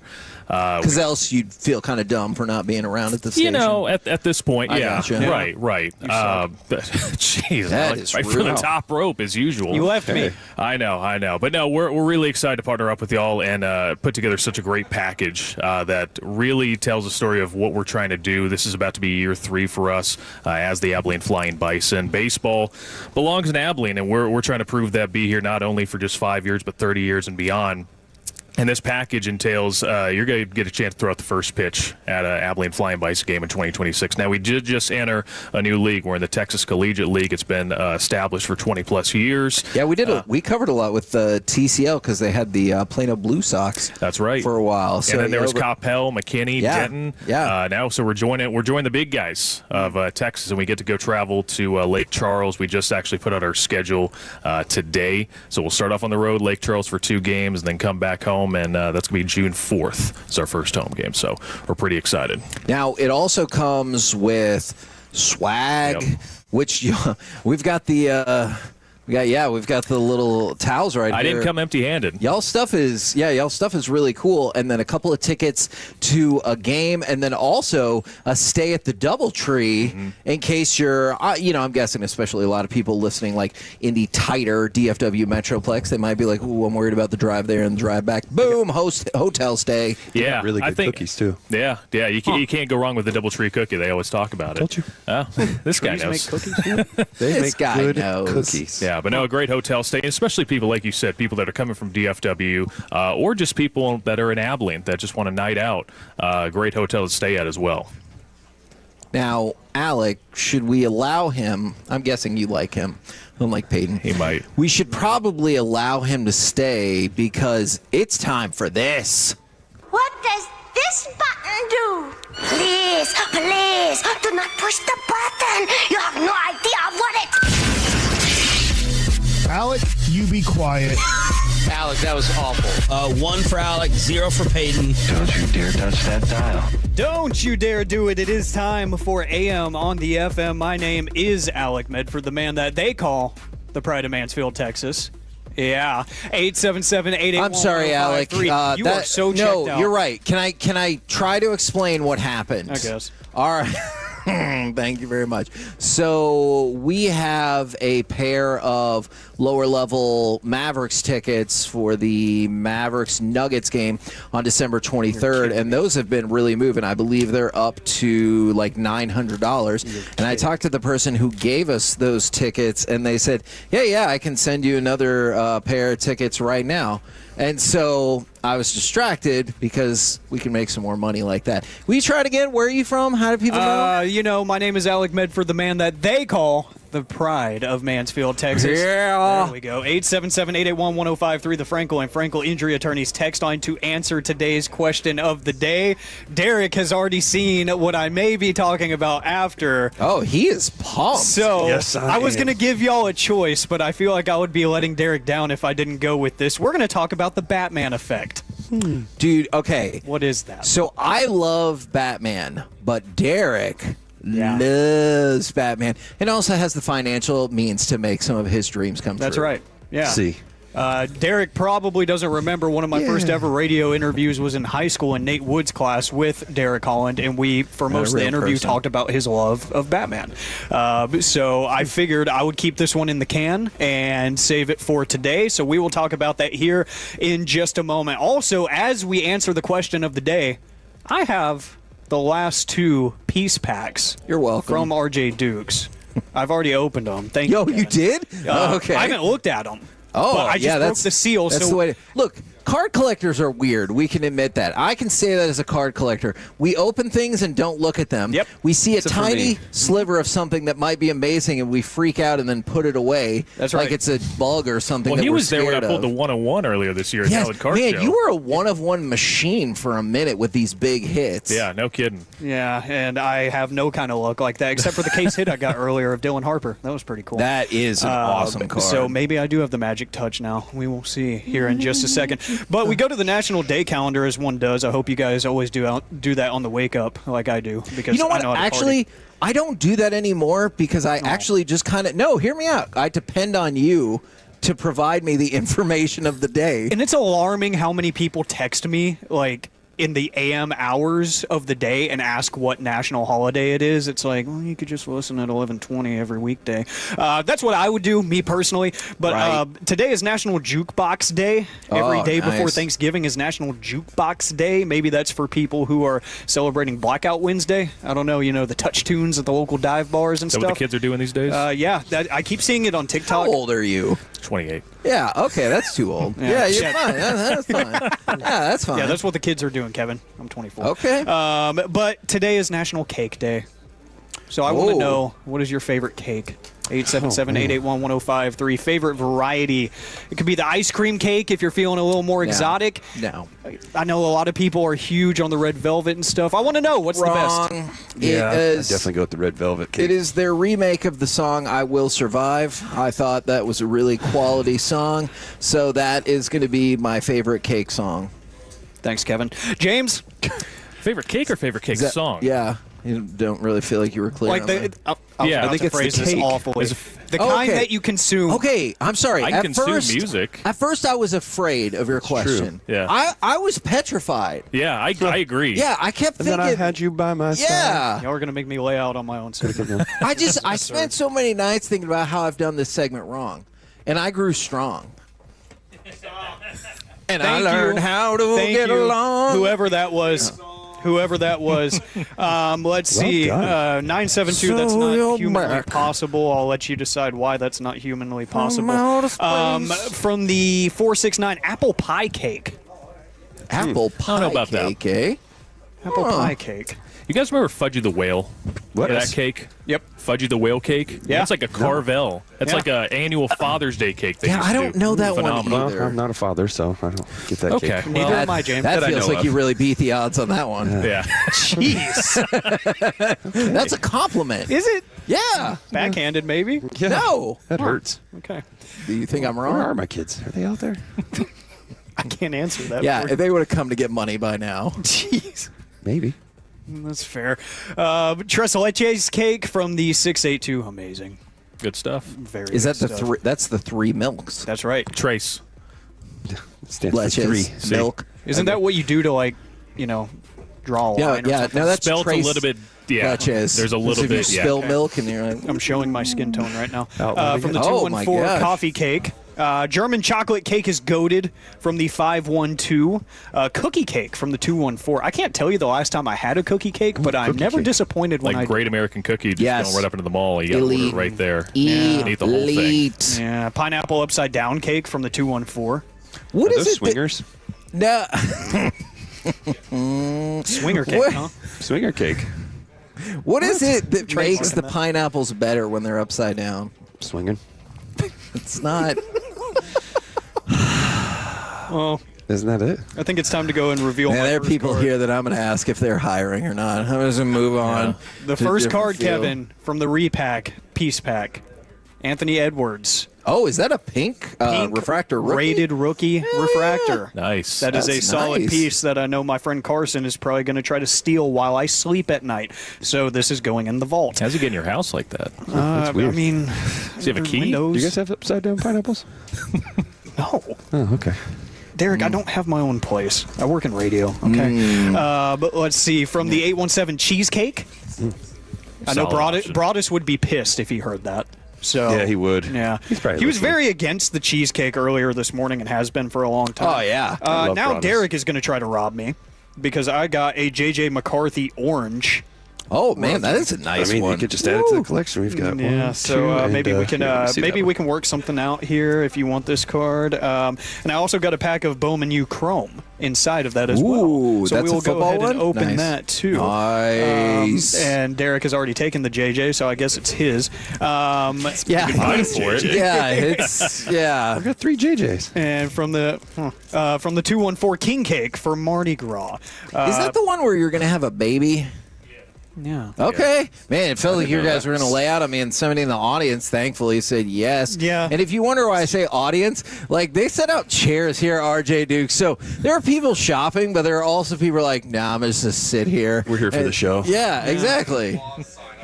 We should have an applause sign. There we go. I like that's this. nice. I like this. Hey, you pulled Needs up to at be the a right stronger time. Put that check sign. back Yeah. out there. I feel like we just got on the 18th green right there. Oh, yeah. I appreciate that you guys showed up after Peyton Russell left, and you showed up for me. yeah. That is very, very kind of you. Very appreciative. Guys, we're going to talk about the Batman effect. Yes. What is the Batman effect? People behavior Nope. improves. No, it literally says people behavior Huh. It does say it. improves in the presence of Batman, according to science. What? Couldn't even say Hold that on. with a straight What face. science is following around people dressed up as Batman? I don't know. I mean, it brings joy to the kids when I go see them at the That's right. hospital. Because you have a full like Batman costume, Legit. right? 2 of them. 2 of them. Not just one. 2. Okay. Are Do they you different differ- eras? Yeah, I was about to say. One's the Batman vs. Superman. Okay. And then the other one's the Dark Knight. Okay. How do you pick and choose which one you want to wear? Just a feel thing? That's a good I question. just grab one. Grab and go. I like it. I mean, it's, It's not too many people can go, I don't know, I just grabbed I one feel of like my the Dark Batman Yeah, but the Dark outfits. Knight is the more popular one, so I Yeah. usually go with that. Yeah. So, according to mental health research conducted by the Nature Partner journals, there is a certain type of behavior that is defined as the act of helping others within a society increases within the presence of Batman, the iconic DC Comics superhero that first debuted in 1939. They are dubbing this the Batman effect. A litany of people got together to make this happen just recently on November 5th. And they say the act of helping others is essential to social life, yet spontaneous environmental triggers for such behavior remained underexplored. The study tested whether an unexpected event, such as the presence of a person dressed as Batman, could increase pro-social behavior by disrupting routine and enhancing attention to the present moment. What does all of that mean? I don't really know. The experiment took place on the Milan metro system and found that people were roughly 30% more likely to give up their seat to a stranger when someone dressed as Batman was on the train car. That's one theory. Safety. Yeah. Let me go ahead and give you my other theory. Justice. They see what they think is a lunatic dressed as Batman on the bus, and they're like, I need to get out of my seat and get to the exit. Because They know he's out solving crime. Yeah. on the bus? Why Why is Batman on the bus? He's on a train, Kevin. Wanted to be Stark difference. Okay, I can Oh, it see starts how tomorrow. Bruce Sorry. Wayne's on a train, but I don't know about Batman. I mean, he's got to get places too. Yeah. But if you see Derek on the train, just dressed up as Batman, I mean, are you running? You don't know I it's don't me. know. That's Only when he's true. in a donut costume. That's when I'm running. You still Towards don't him know or it's me, though. Towards him or away from him? Away That's from for you me. to decide. I'm scary in that donut costume. I'm saving that. Oh, this is a Jacob, good please question. save it. For the 901, Derek, what is the emotion you realized when you found out you didn't have to worry about money anymore? Oh. What? Did you ever have a moment in life and you're like, I'm not going to have to worry about money anymore? All I cared about was being able to take care of my parents. What was that emotion then? Awesome. I mean, that's it. I was like, yeah, this is awesome. It's real in depth.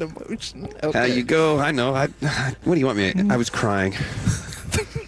Sad. All right. Well, you know what, Derek? It was either that or asking you if you've ever been triggered. All right. Those were the two options. So there you go. All right. Sorry. Question. Anything else? But go run up the bidding on my donation item, please. The Texas Stadium autograph seat. The last time I refreshed the page, which is approximately right now, it was at $360. I would like you all to keep pushing that. It is signed by Bob Lilly, Drew Pearson, and Mel Renfro, donated out of my personal collection. I want you guys to make that a hot item. At just this minute, we're adding another pair of lower level Mavericks tickets.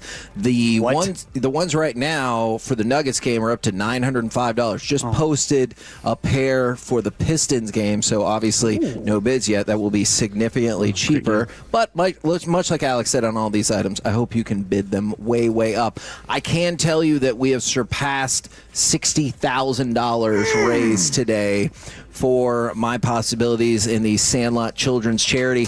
And if you can bid on the Abilene Flying Bison package as well, it comes with merchandise, comes with a pair of tickets to the game, good tickets to the game, and a stay at the Doubletree, and you get to throw out the first pitch of the game. You get to throw out the first pitch of the game. That is bananas. A lot of people have that dream that they could do it, and whether it's going to be a fail, whether it's going to be a success, you get the opportunity to do so in front of great fans out there in Abilene, Texas. I love it. Love it. Love it. Bye, James. We're the KNC Masterpiece. Yeah, thanks for stopping by. Fly by some fly. Thanks for having me, guys. For sure. Right here on 105.3 The Fan. Coming up next, it's almost Thanksgiving, so how about a second helping of gridiron gravy? Yum. Next on The Fan.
Uber Eats has Lola V products? I gotta remember that. Well, you know, they say in order to remember something, you have to forget something else.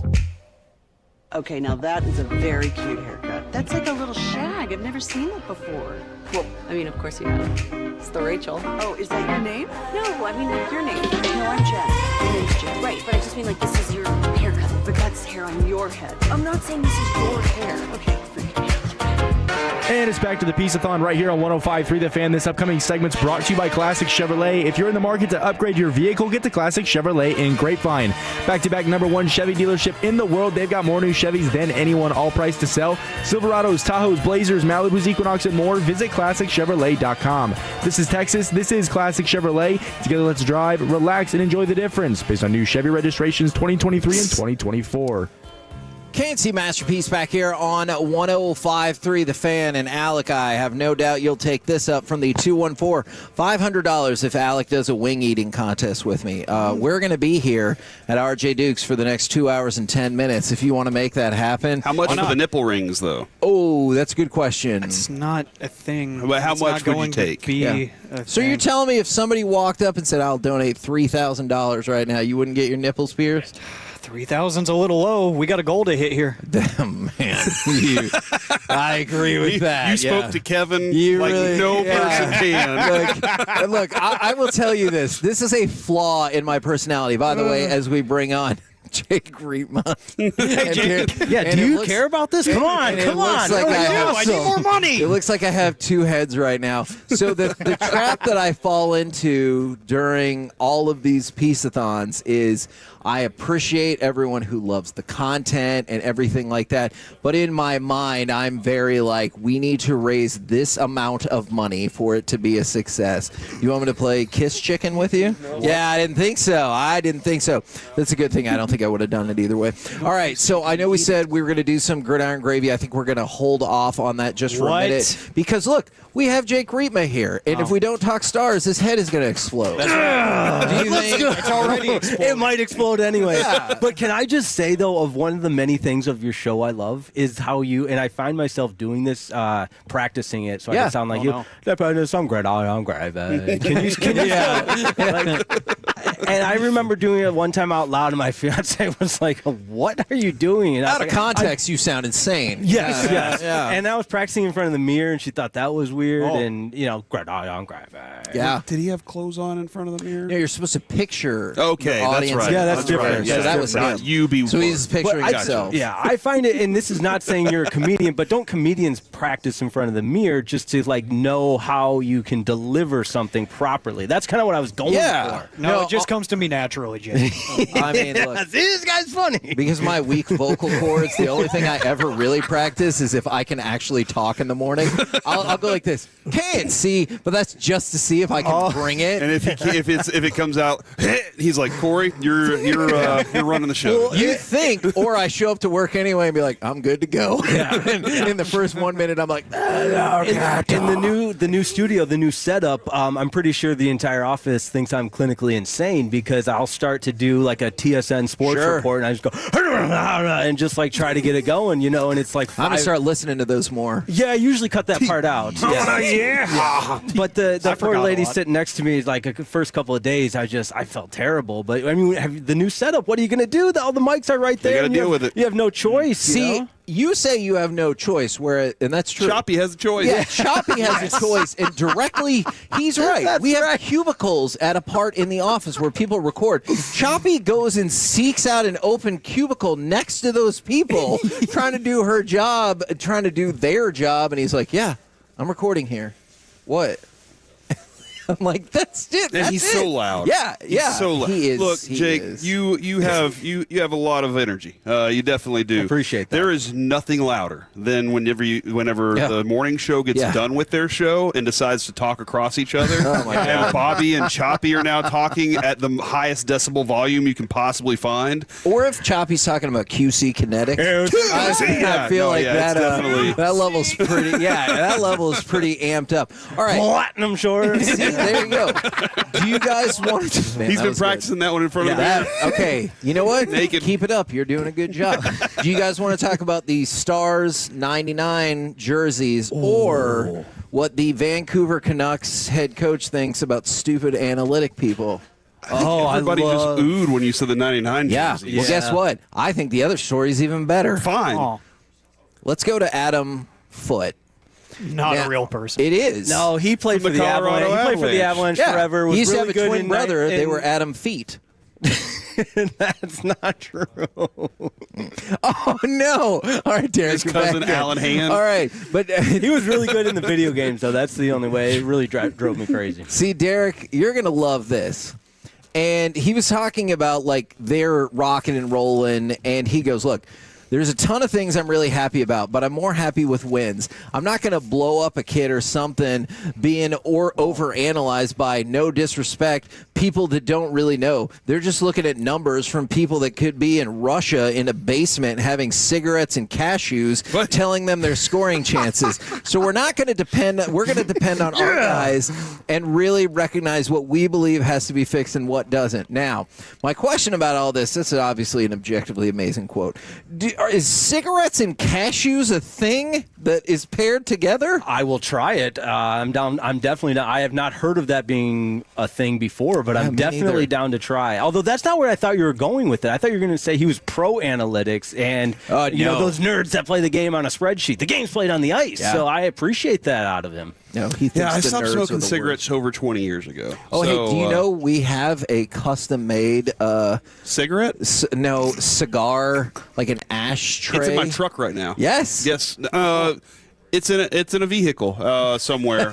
That doesn't sound safe. It's in a storage garage somewhere in the world. It's locked away with the Indiana Jones that go stuff. well while you're having a smoke, though. Yeah. You know, like what? Like cigars and bourbon. Like that's common. And not so cashews. I'm going to try. Cashews are fantastic. You know what? You It's should. one of the best nuts. Yeah. Look, my in-laws, they mixed together peanuts and candy corn, and I thought they were the rantings of lunatics. Then I grabbed a handful, and I was like, "Oh, that's delicious." Yeah. I wish I kind of hadn't said it like that, but Candy corn, though, is that good with anything? No, it's candle wax. Candy corn It's and disgusting. Peeps are delicious. Unscented candle and I wax. will hear nothing. I will say, though, the guys that do the analytics at the AAC, they've got the iPads. I've sat next to them a couple of times, and they're pew, pew, pew. They're moving, and it's way too complicated. Is Waddle one of those guys? Have you ever met Waddle? Does he still work up Yeah, there? he goes by Brian. Brian? He goes His by, last name is Waddle, he so goes it's by Brian his Waddle, name. yeah. It's I'm going to Brian. go around to random people asking, Are you hey, Waddle? are you Waddle? He was our very first Please ever do. producer. Okay. The very first one we ever had, and we love that guy. All right. I will, if he gets the chicken tenders in between periods, I will definitely see him there. There we go. Will you ask him about the one time when he played the Ted Red Band trailer on our show, and he said there were too many swear words to bleep them all out, and he played it anyway? That's a real life thing. That means he thought it through and was like, It's just too many. It's just too many. I don't know how he thought that was going to end. The SEC will say, "Hey, you're giving it a good college try, right? You gave it your best." And in case you haven't seen it, I'm sure I know you have. But what do you think about the Stars '99 inspired jerseys? Sometimes a vision from the past is perfectly merged with the current team. That's exactly what you've got here. It's a salute to the historic run of the Cup team with the current modern Kelly green with the black. I do, however, this might be unpopular. I wish there was like just a little splash of gold somewhere. Yeah, just maybe, so that it was maybe a little less black on there. Yeah, just so like obviously the design pays tribute enough. Like we know what they're going with there, but just somewhere, even like in the stitching or something. But overall, for that reason, it's a 9.89 out of 10. Very close to a perfect 10. I like the back collar. It says 3 OTs 1999. And Brett Hull got to introduce them. You gotta have Hull. And did you see the photo of Brett Hull when you're introducing him? I don't think he I has did. the toe in the crease ever so slightly, which the historians Sucking can Buffalo. appreciate that. Yeah. I love that. That's our cup, baby. I agreed. We're the KNC Masterpiece right here on 105.3 The Fan. Coming up next, we will move into hour number 12, and we will welcome in the fatties because Fred... Look, that's what they say in the show. It is not a reflection on what somebody looks like. We will welcome in Fred Davis and ask him why he's only on Zoom. We'll do that next right here on The Fan.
else to remember that Uber Eats has groceries. No, that's absurd.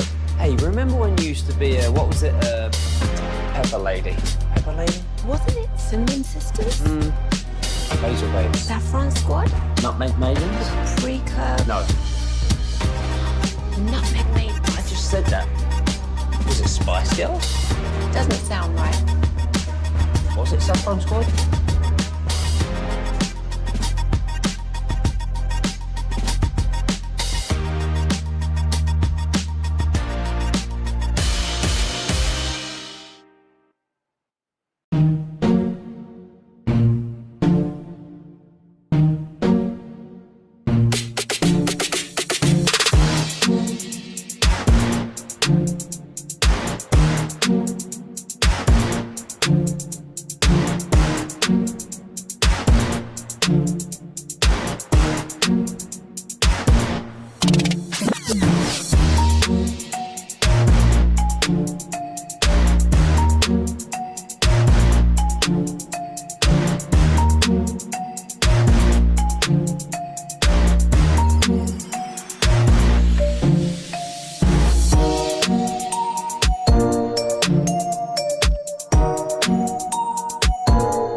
Driven by D&M Leasing and live from RJ Dukes in McKinney, it's the 12th annual KNC Masterpiece Piece-A-Thon on 105.3 The Fan.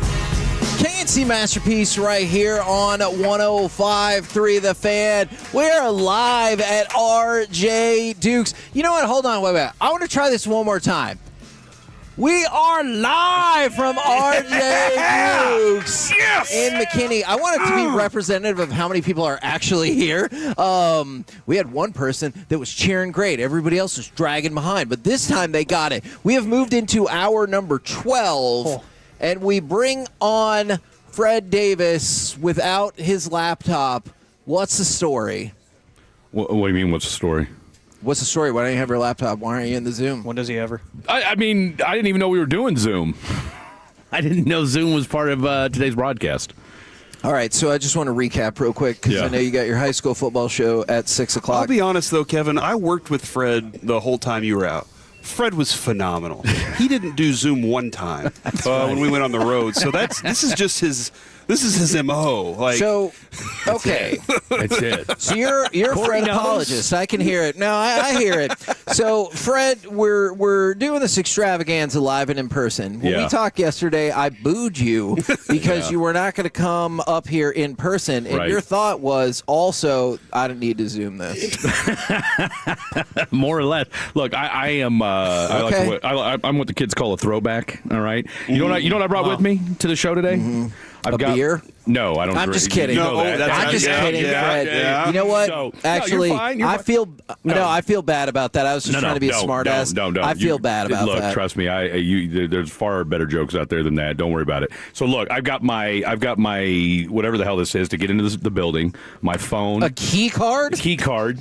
I've got my keys, my headphones, and a pin. That's it. Dude, are those headphones your earbuds? No, they're wired. Okay, because those are those earbuds that you had while you were working with me. They were so tangled. $10. It was $10 on Amazon, folks. $10. Okay. He's a minimalist. He always has been. Okay.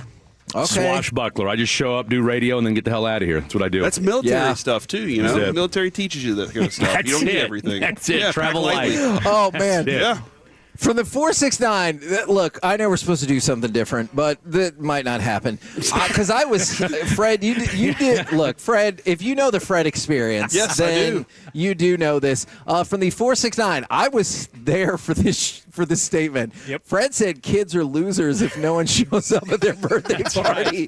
I was there. That's right. And what was most interesting about that is when I questioned you about it, you didn't backtrack. No. You doubled down and go, what? You had people at your birthday, right? And I was like, I guess. And he goes, you know why? Because you're not a loser.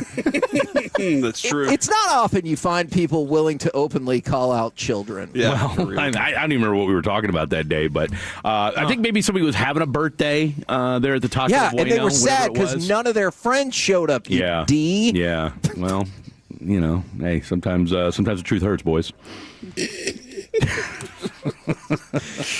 Hey, well, in honesty, look, man, these are the things when you left to Germany. I learned. Yeah. And I was like, I can either go against the grain here or accept it and, Lean into it. highlight it. And I thought that was a huge benefit to the show. All right. And We he had did fun. Phenomenal. Yeah, it was a blast. We had a good time. Now, Because, you your know, the three of thoughts, us are all the same age, right? I mean, we are all from that same generation. So, you know, you guys, you know, shouldn't be alarmed and or surprised by my antics. What do you? Speaking of your antics, what do you think that you do that is most age inappropriate? Oh God.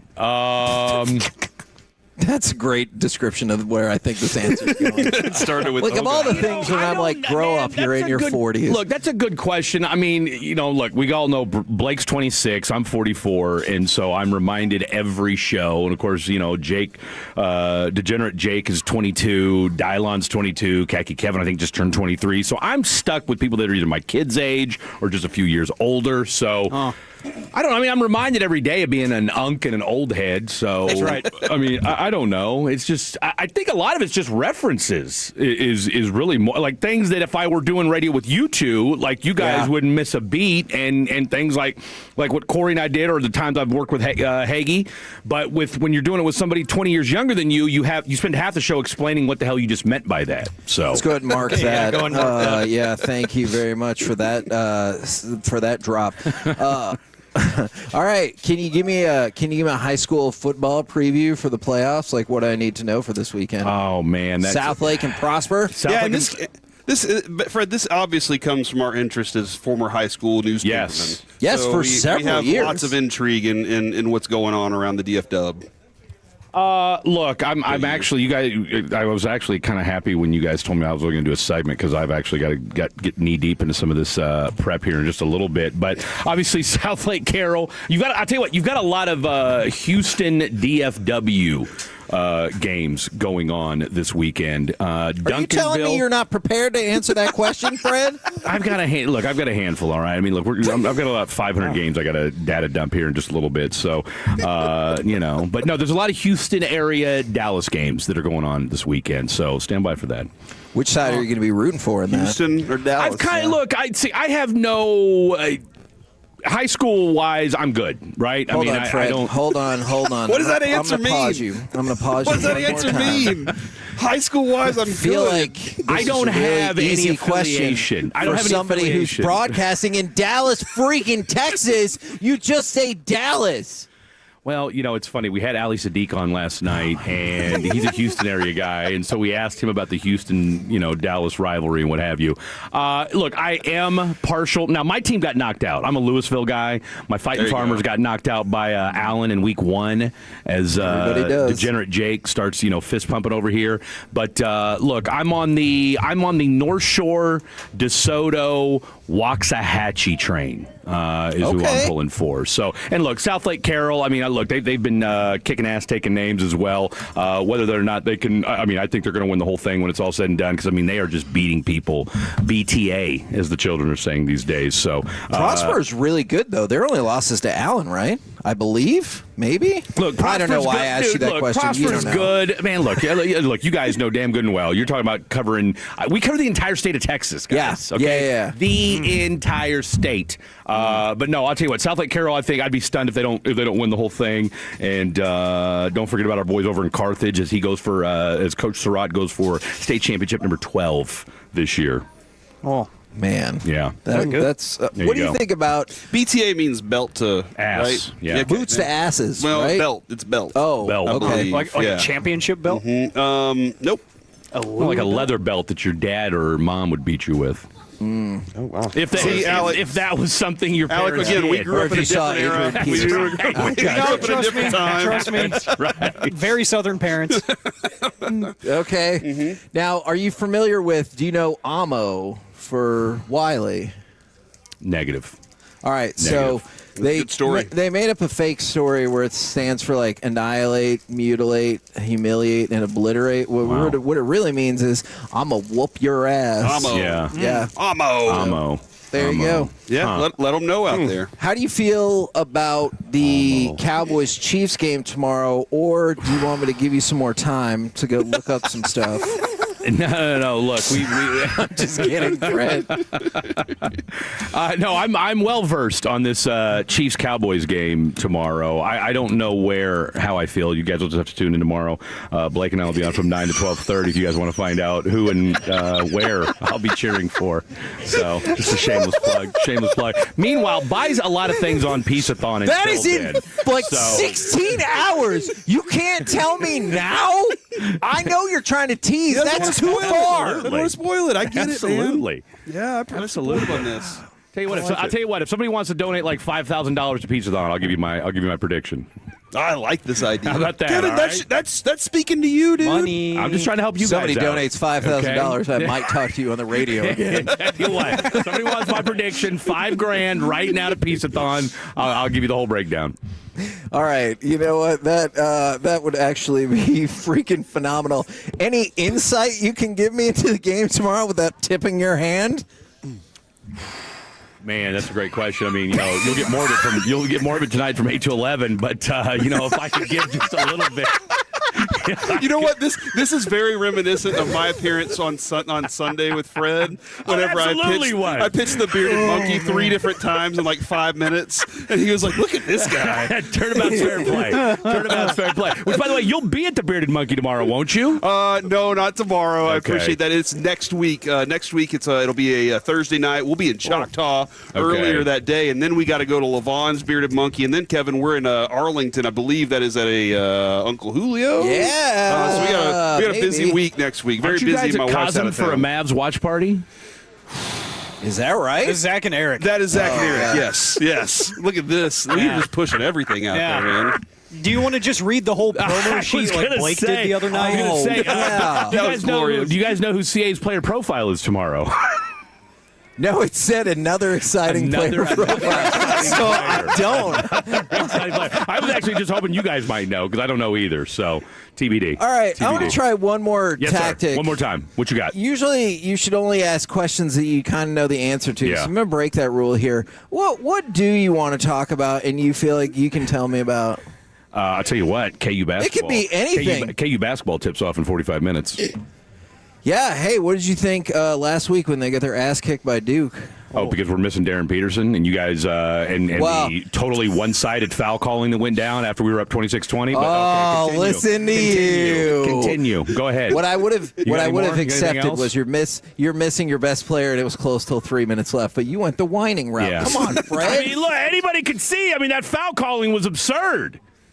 I mean, just because Carlos Boozer Jr., whatever the hell his name is, couldn't stop Bryson Tiller and Badunga.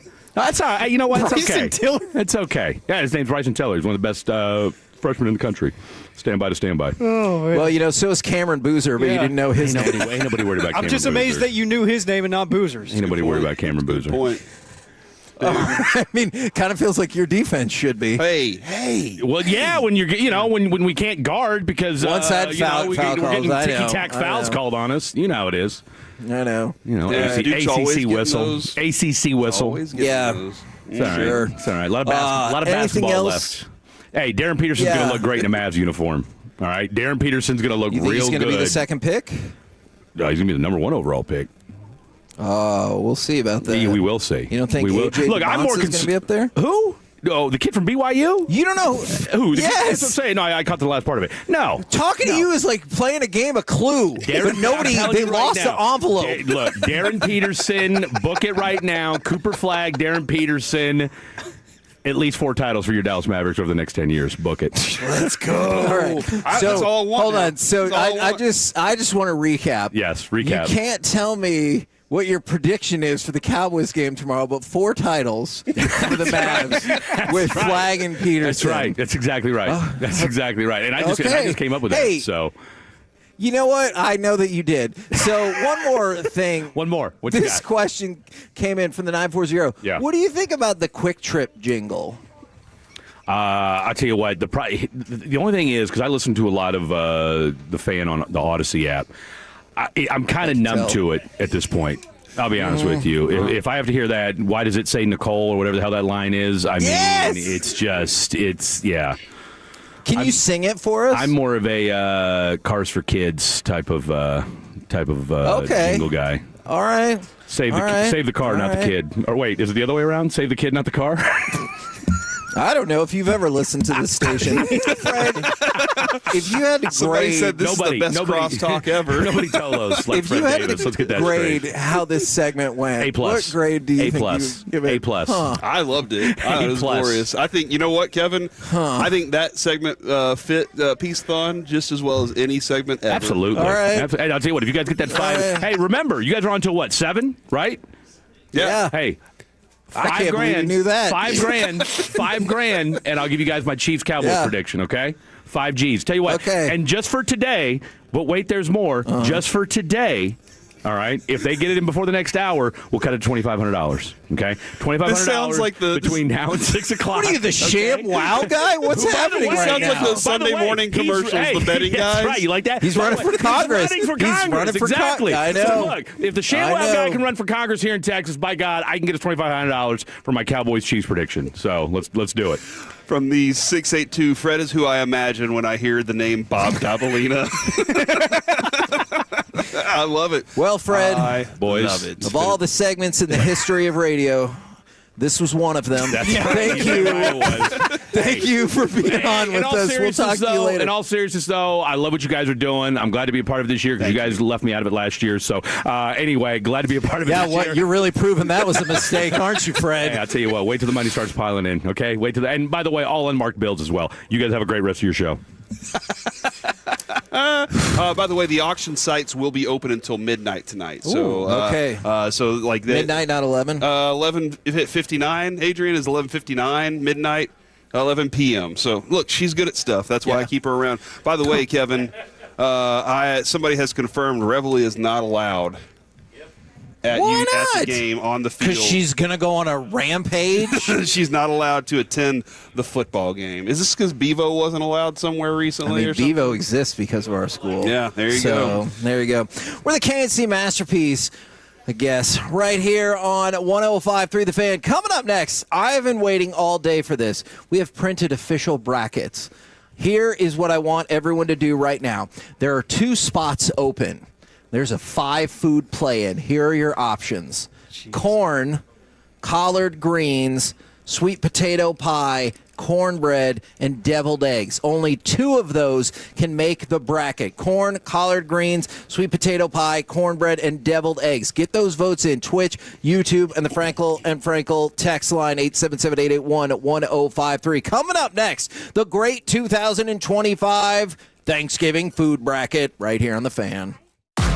Sean and RJ, the KNC Masterpiece, G-Bag Nation, and Fan After Dark. Live and local.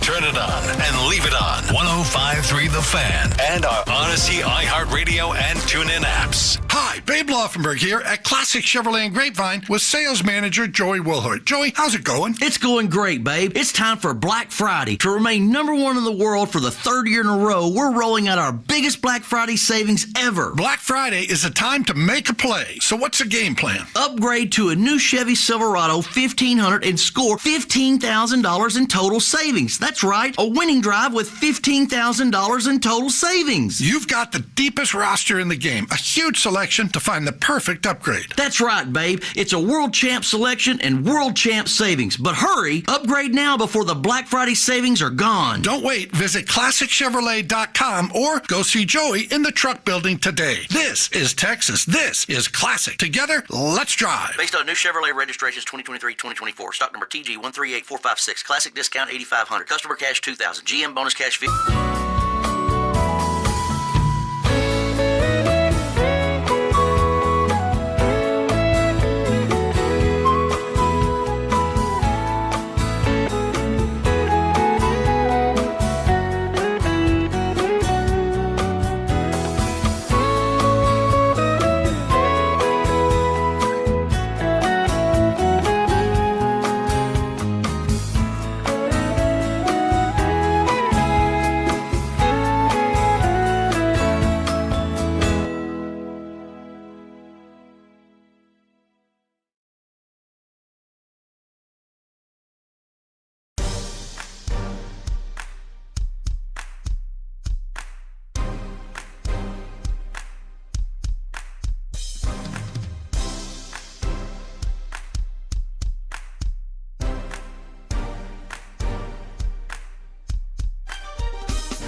something else.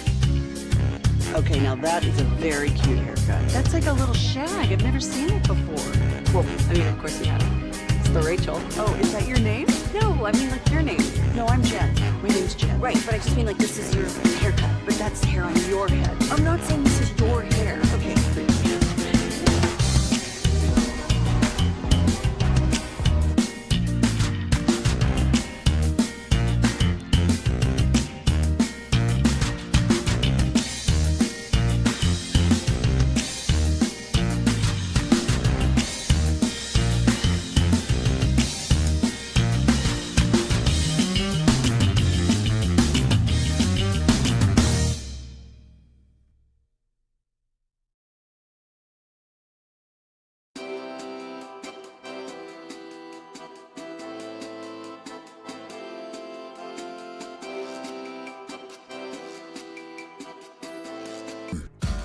And it's back to the Piece-A-Thon right here on 105.3 The Fan. This upcoming segment's brought to you by the Frankels. If you've been injured in a car or truck wreck, call Frankel first, 214-817-333-3333. With Frankel and Frankel, there's never an out-of-pocket cost. They only get paid when you win. Frankel and Frankel, the go-to car and truck wreck attorneys in Dallas.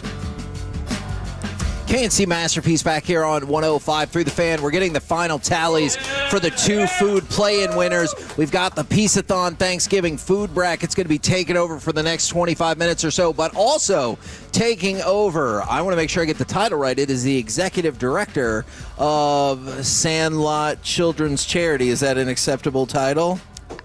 Yes, I will accept that. Okay, is that the wrong title? No, that's correct. Oh, okay, good, because I thought you were saying no, that's wrong. It is, in fact, Adrian Majors. How are we looking and how are we doing so far? You guys are incredible. Thank you so much for having us and helping spread the love even more this year. It's going really well.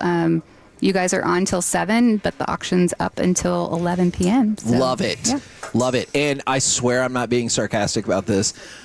We just added 5 one-night stays at Embassy Suites. Mm-hmm. I don't want you guys to make fun of me, but you might.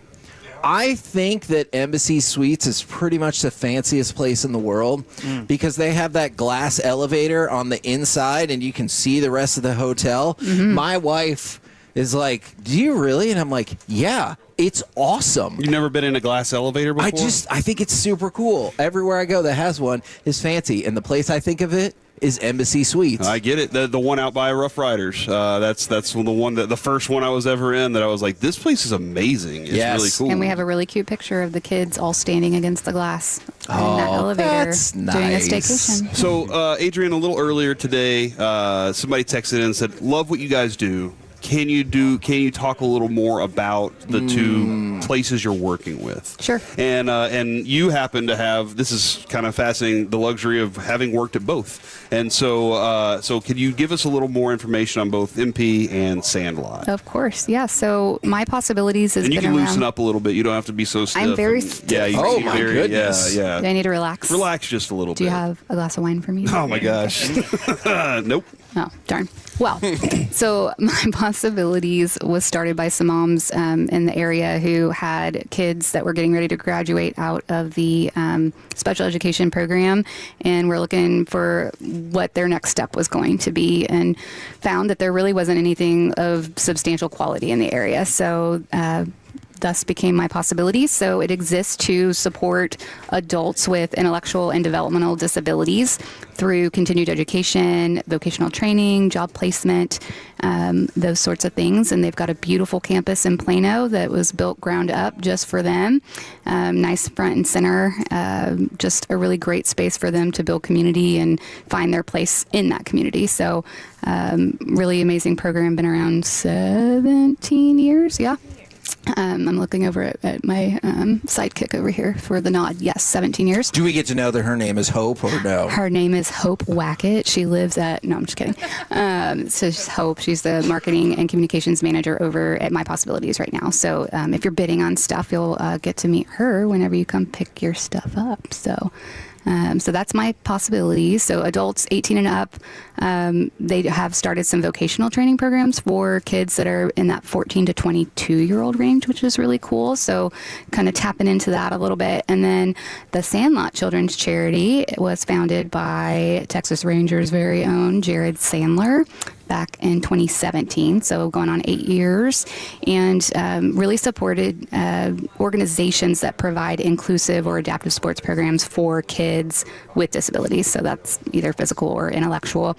And historically, that's been through a grant process. So those organizations would apply, and Sandlot would have our signature marquee event, Swinging for a Cause, to raise funds to then grant out to those different organizations. And My Possibilities happens to be one of the organizations that the Sandlot has supported over time. So after I spent 8 years at MP, I'm now at the Sandlot, and it's just bringing all the worlds together. And I think it's really cool that all those worlds have come together, and especially for this particular event, because we do lots of stuff with Sandlot as well. In fact, the table to sit with us at the Sandlot Swinging for a Cause went for $5,000. It sure did. Which was the most in the history of the auction. Most in the history. That's right.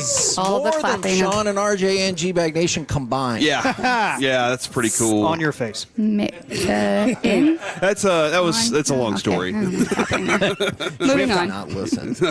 I'm just kidding. I'm kidding. Adrian, thank you. Did you have anything else you wanted to say about the organizations? Because there's somebody has a question. Oh, somebody has a question? Yeah. Go for it. And for all the people saying that, yes, she is. From the 214, we all want to know how her eye is doing after Corey accidentally hit it. Can you believe we're still together after that? He tried to. Yeah, just because I know the backstory, but otherwise I would be like, no. His excuse of who lays with their eyes open is like the most poorly thought of. It was dark. Ever. There's no reason to have your eyeballs open. Your eyelids would have protected you in the situation. I don't know. The force in which your thumbnail entered my eye probably was going to damage things no matter what. Ooh. What? That's what Corey, happened. do you want to apologize? I did. He did. Profusely, He felt multiple times. Guilty and ended up buying roses after he was guilted. Yeah. Somebody did guilt me into getting her flowers, but I got them anyway. So that's a good thing. He got points for that. I just was going to move my pillow, and then I just don't understand her why so face happened to aggressively. be in the wrong spot. Noted. Feels like the apology was really heartfelt. You know what? Clearly, there's still some lingering issues here. Time to go get some more roses. Well, Adrian, thank you very much for everything that you do. She is the person that puts all this stuff up on the website. She for our auction, and you've been doing that for what, the last 5-6 years now? Yes. 9 years. Wow, good gosh. I know. Y'all started before I did, so I like to make sure that that's clear that you guys were working with MP before I got to hang out with them. And you guys do all the work. I mean, this is a labor of love for sure. The amount of time and effort that goes into collecting all of these things. I know Kevin does a whole lot. Jess is super helpful with just gathering all the items, and just to everyone that donates pieces to the Piece-A-Thon. Yeah. It's really incredible team effort, and I just happen to have the tech capability to be able to throw it up on the web. So. Very nice. Yeah. Will you check your email in about 90 seconds? Yes, after I will. As I do, I will continue to add You're great things. and everything. I need you to do more work. Because Kevin Just did have hand me my laptop while I'm sitting right here. Kevin did have a sign. I had a sign up on his desk at the newspaper, and I said, Kevin is he makes slave driver. Yeah, and he said, and he wrote on the sign, "Get back to work" sign. And so, yeah, that's essentially how Kevin is. Well, it's like, you've done a lot of good things. Now work. Well, and I've really enjoyed working with Kevin on the auction. He and I are very similar-minded, as you guys have probably already attested to on the show many a times. But we both are very nitpicky about things. So I was telling Corey how much I appreciate his editor-style review process of the information once it goes on the web, and all the efforts. And then the MP team was crushing it with taking photos and retaking photos and giving me all the stuff that I needed. So huge team effort. Awesome. Thank you very much for jumping on with us. Alec, do you have the top 2 vote getters from our group of food? I do. The overwhelming favorite was deviled eggs. I thought I saw that. Deviled eggs was the overwhelming favorite, and then it was really close between collard greens and cornbread. Okay. cornbread will be the final seed. Ooh, all right. You don't eat that cornbread. So I have printed out brackets for all of you to discuss, and I want the fans and the Tolos to be prepared because you may be called into action as the tiebreaker. 877-881-1053. In case you want to know about the process, I got votes from 22 different people, mostly folks across the station, but I reached out to a couple of others as well. If you want to know the history of this event, because I'm a nerd and I did that as well. The inaugural champion in 2020, rolls. 2021, ham. 2022 and 23, stuffing. You've been keeping track of this? Yes, of course I have. Oh, my gosh. And then last year, for the first time ever, it took the 5th year for turkey to win the Thanksgiving food bracket. Where are the crab rangoons? It did not get any votes, including from you, who did not vote for it. That's because I don't like them. Okay, so, and here's what I want to point out. For the purposes of making this easier, we have combined stuffing and dressing. I know there can be some differences, but we could not get agreement on how that should be split up. Here we go. Number 1 seed, turkey versus cornbread. Alec, we're going to start with you. Turkey or cornbread? That's tough. That's my favorite entree against my favorite side.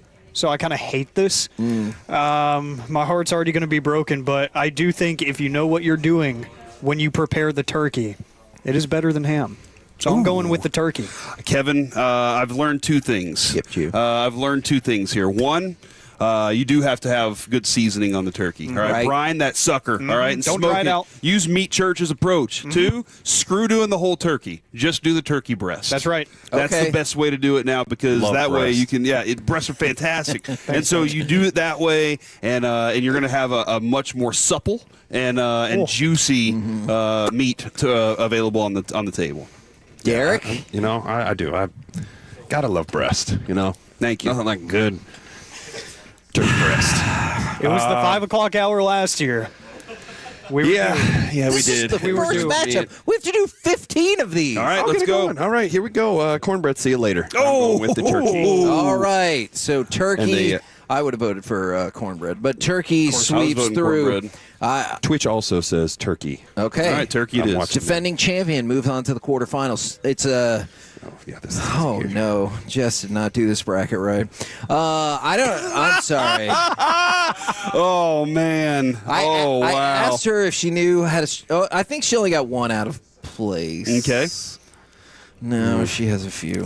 All right. Throwing her under the bus. I love it. Sorry. Wow, I looks like you're gonna be love buying it. flowers.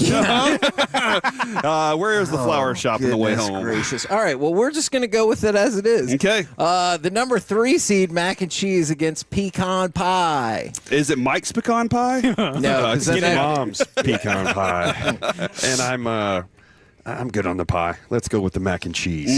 Cosign. I'm gonna go with pecan pie as long as Mike didn't make it. Man, it looked like That thing was burnt. It looked like you could cover up a hole in the road with that You thing. can fill a pothole with it. Alex. Yeah, what was that? Yeah, it was. He was like, hockey "You don't puck understand pie." cooking." You Stars were go using that mac later. and cheese or pie, pecan pie. The pie is great, but mac and cheese is better. Mac and cheese. Kevin, Got a 50-50 here. I just got a text from your wife. Shoot. Said he totally approved it. So She's okay. she's you want those right, flowers? and- Should I just tell the flower people to come here now? For the purposes of this, yeah, All right, pecan pie or I'm going pecan pie. it's too late. Mac Yeah, and we already- cheese. we already All took care of right, that. mac That's and right. cheese. All right, the number 5 seed rolls against the number 12 seed candied yams. It's not Thanksgiving without rolls. It's just Fact, not. previous champion. I also vote rolls. Oh. Keep rolling, rolling, rolling. Oh. Rolling, rolling, rolling. Hey, that's 3, Alec. Were you going to go with candied yams? Come on, you're not a candied yam person. I'm going rolls. I feel That's the all right. peer pressure. Okay, all right. I like candied yams, but I hope Mike listens to this segment so he can Rolls. see other people vote for It's rolls. also on Twitch. Number 7 seed, mashed potatoes against the number 10 seed, ham. easy. I'm going to go with mashed potatoes because ham is not necessarily Thanksgiving for me. It's always been there, but turkey is the meat. Ham of is a Thanksgiving. previous champion in 2021. That was a mistake. 3 full years before turkey. Mickey Mouse ring. Yeah. I'm going to vote ham. Oh. Well, you better believe I'm also feeling that same thing, but those mashed potatoes can be tempting. But go ahead and give me the ham. Oh, no. Oh, that means it's a tie. Would you like to turn it over to Jacob in the studio or give it to the people? Well, whatever. I say give it to the people, Kevin. Okay, 877. The more the merrier. 881. It's the season of giving. 1053 The Fan. Mashed potatoes or ham? Let us it's know. Mashed potatoes. It's mashed easy. potatoes. Yeah, well, easy. it's not because it's a tie. I've got, so we'll see. 3-2 in here with the ham. No, 4-2 now. Okay, ham well, over the we'll potatoes. just hold off on the final vote right now, count. it's 3-2 for the 4-2. Stop it. For mashed Stop potatoes it. on the fan test. Stop That's it. a lie. Next one. Liar. Ham is nasty from the 903. The number 8 seed, sweet potato casserole versus the number 9 seed, cranberry sauce. How are these higher than ham? Because that's what y'all voted for. Or I don't think I remember somebody doing that. did the seeding. If you want to see the vote count, it's right here. Kevin, I think I'm going to go with sweet potato casserole because I told you the other day I don't really have much use for cranberry sauce. Okay. I understand some people say it cuts through, Sean, but I'm a sweet potato casserole person. Derek, I'm going Alec? to go with the SPC on this one. Okay. I'm a big fan of the song Zombie, so I'm going to go with cranberry sauce. Okay, I think they're both trash, so So do I'm going I. to throw it over to Jacob. Do you want sweet potato casserole or cranberry sauce? Oh, man. I'll go with the sweet potato casserole. Baby. Oh, man! Don't go that back down. to him. Sweet potato casserole advances. Have we come to a consensus? Did you spell potato I'll tell you wrong? this, Jess. Yes, you put an E on it. Jess texted and said she thinks mashed potatoes, and she thinks she should get an extra vote after the That's way right. you treated her. That's right. Don't. Does that match up with what the people think? Any of y'all can give me an answer on that. It looks pretty. Yeah, mashed 50-50 to potatoes me. pretty 50-50, so I think Jess should be the decider. Number 6. Yep, I'd give it to. I stopped. If you had what time is Kevin going to stab himself in the neck with a pen, I think you might be closing Then in on every year victory. you should pick this Yeah, time because this is you the time when we do this, and this is when really Kevin goes should. insane. The number 6 seed, pumpkin almost slipped pie, up. against the number 11 seed, gravy. Dang. Is this giblet gravy or No. giblet gravy or just regular When I talked gravy? to Parker yesterday, I said, hey, do you want me to get that gravy again that we mixed in your mouth on the floor and made him sick? That sounds weird if you don't know the story. That I'm going to does. vote gravy. It can be whatever gravy you want. I love pumpkin. I can't believe pumpkin pie and gravy are in the same bracket right now. Me too. So I can't believe, who did that? This is the matchup. They're just in the wrong spot in the bracket. I am going for pumpkin pie, although I think gravy is very important. All right, it's 1-1. Alec. You pumpkin pie haircutted freak you. Don't send me any sunset pictures right now. Oh, dang it, I need He to will run snap. outside. He will snap. I dumped on the pie earlier. I can't do it this time. Gravy is great. Pumpkin pie. You dumped on a pie? Gross. That's why Mike's pie looked like that. Did you? Exactly. Yeah, that's what it was. That was Mike's dump pie. How fast would I bleed out? I'm sorry, Alec. What was your It vote? was pumpkin pie. All right. Derek? I'm good. Give me the gravy, baby. All right. Let's It go. is 2-2. Again. For the purposes of me not going insane, Jacob, pick a winner. Pick right. Yep. That's right. That is gravy. Oh, man. Blocking your number. Let's go to the next one where we got some upstarts here. The number 13 seed, Potatoes Au Gratin, versus Green Bay Casserole. Green Bay? Green Bean Casserole. Whoa, Green Bay's playing? Which got the Green Bay casseroles. Does that come with the Spanish artichoke dip? That's one of the potential 3 games tomorrow. Does it come on a training table? The Green Bean Casserole, All which right. got the 3rd most first place votes, but is the number 4 seed. I'll go with Potatoes We already au have gratin is potatoes. like the we already flat have mashed ones, right? potatoes. Yeah, I'll go green bean I'll go Green casserole. Bay casserole. For the 682, LMAO, Kevin is drunk. All right, Derek, Alec. Potatoes gross is not going to be my pick. I'm going with the Green Bay casseroles as they Gross. scramble to the next line.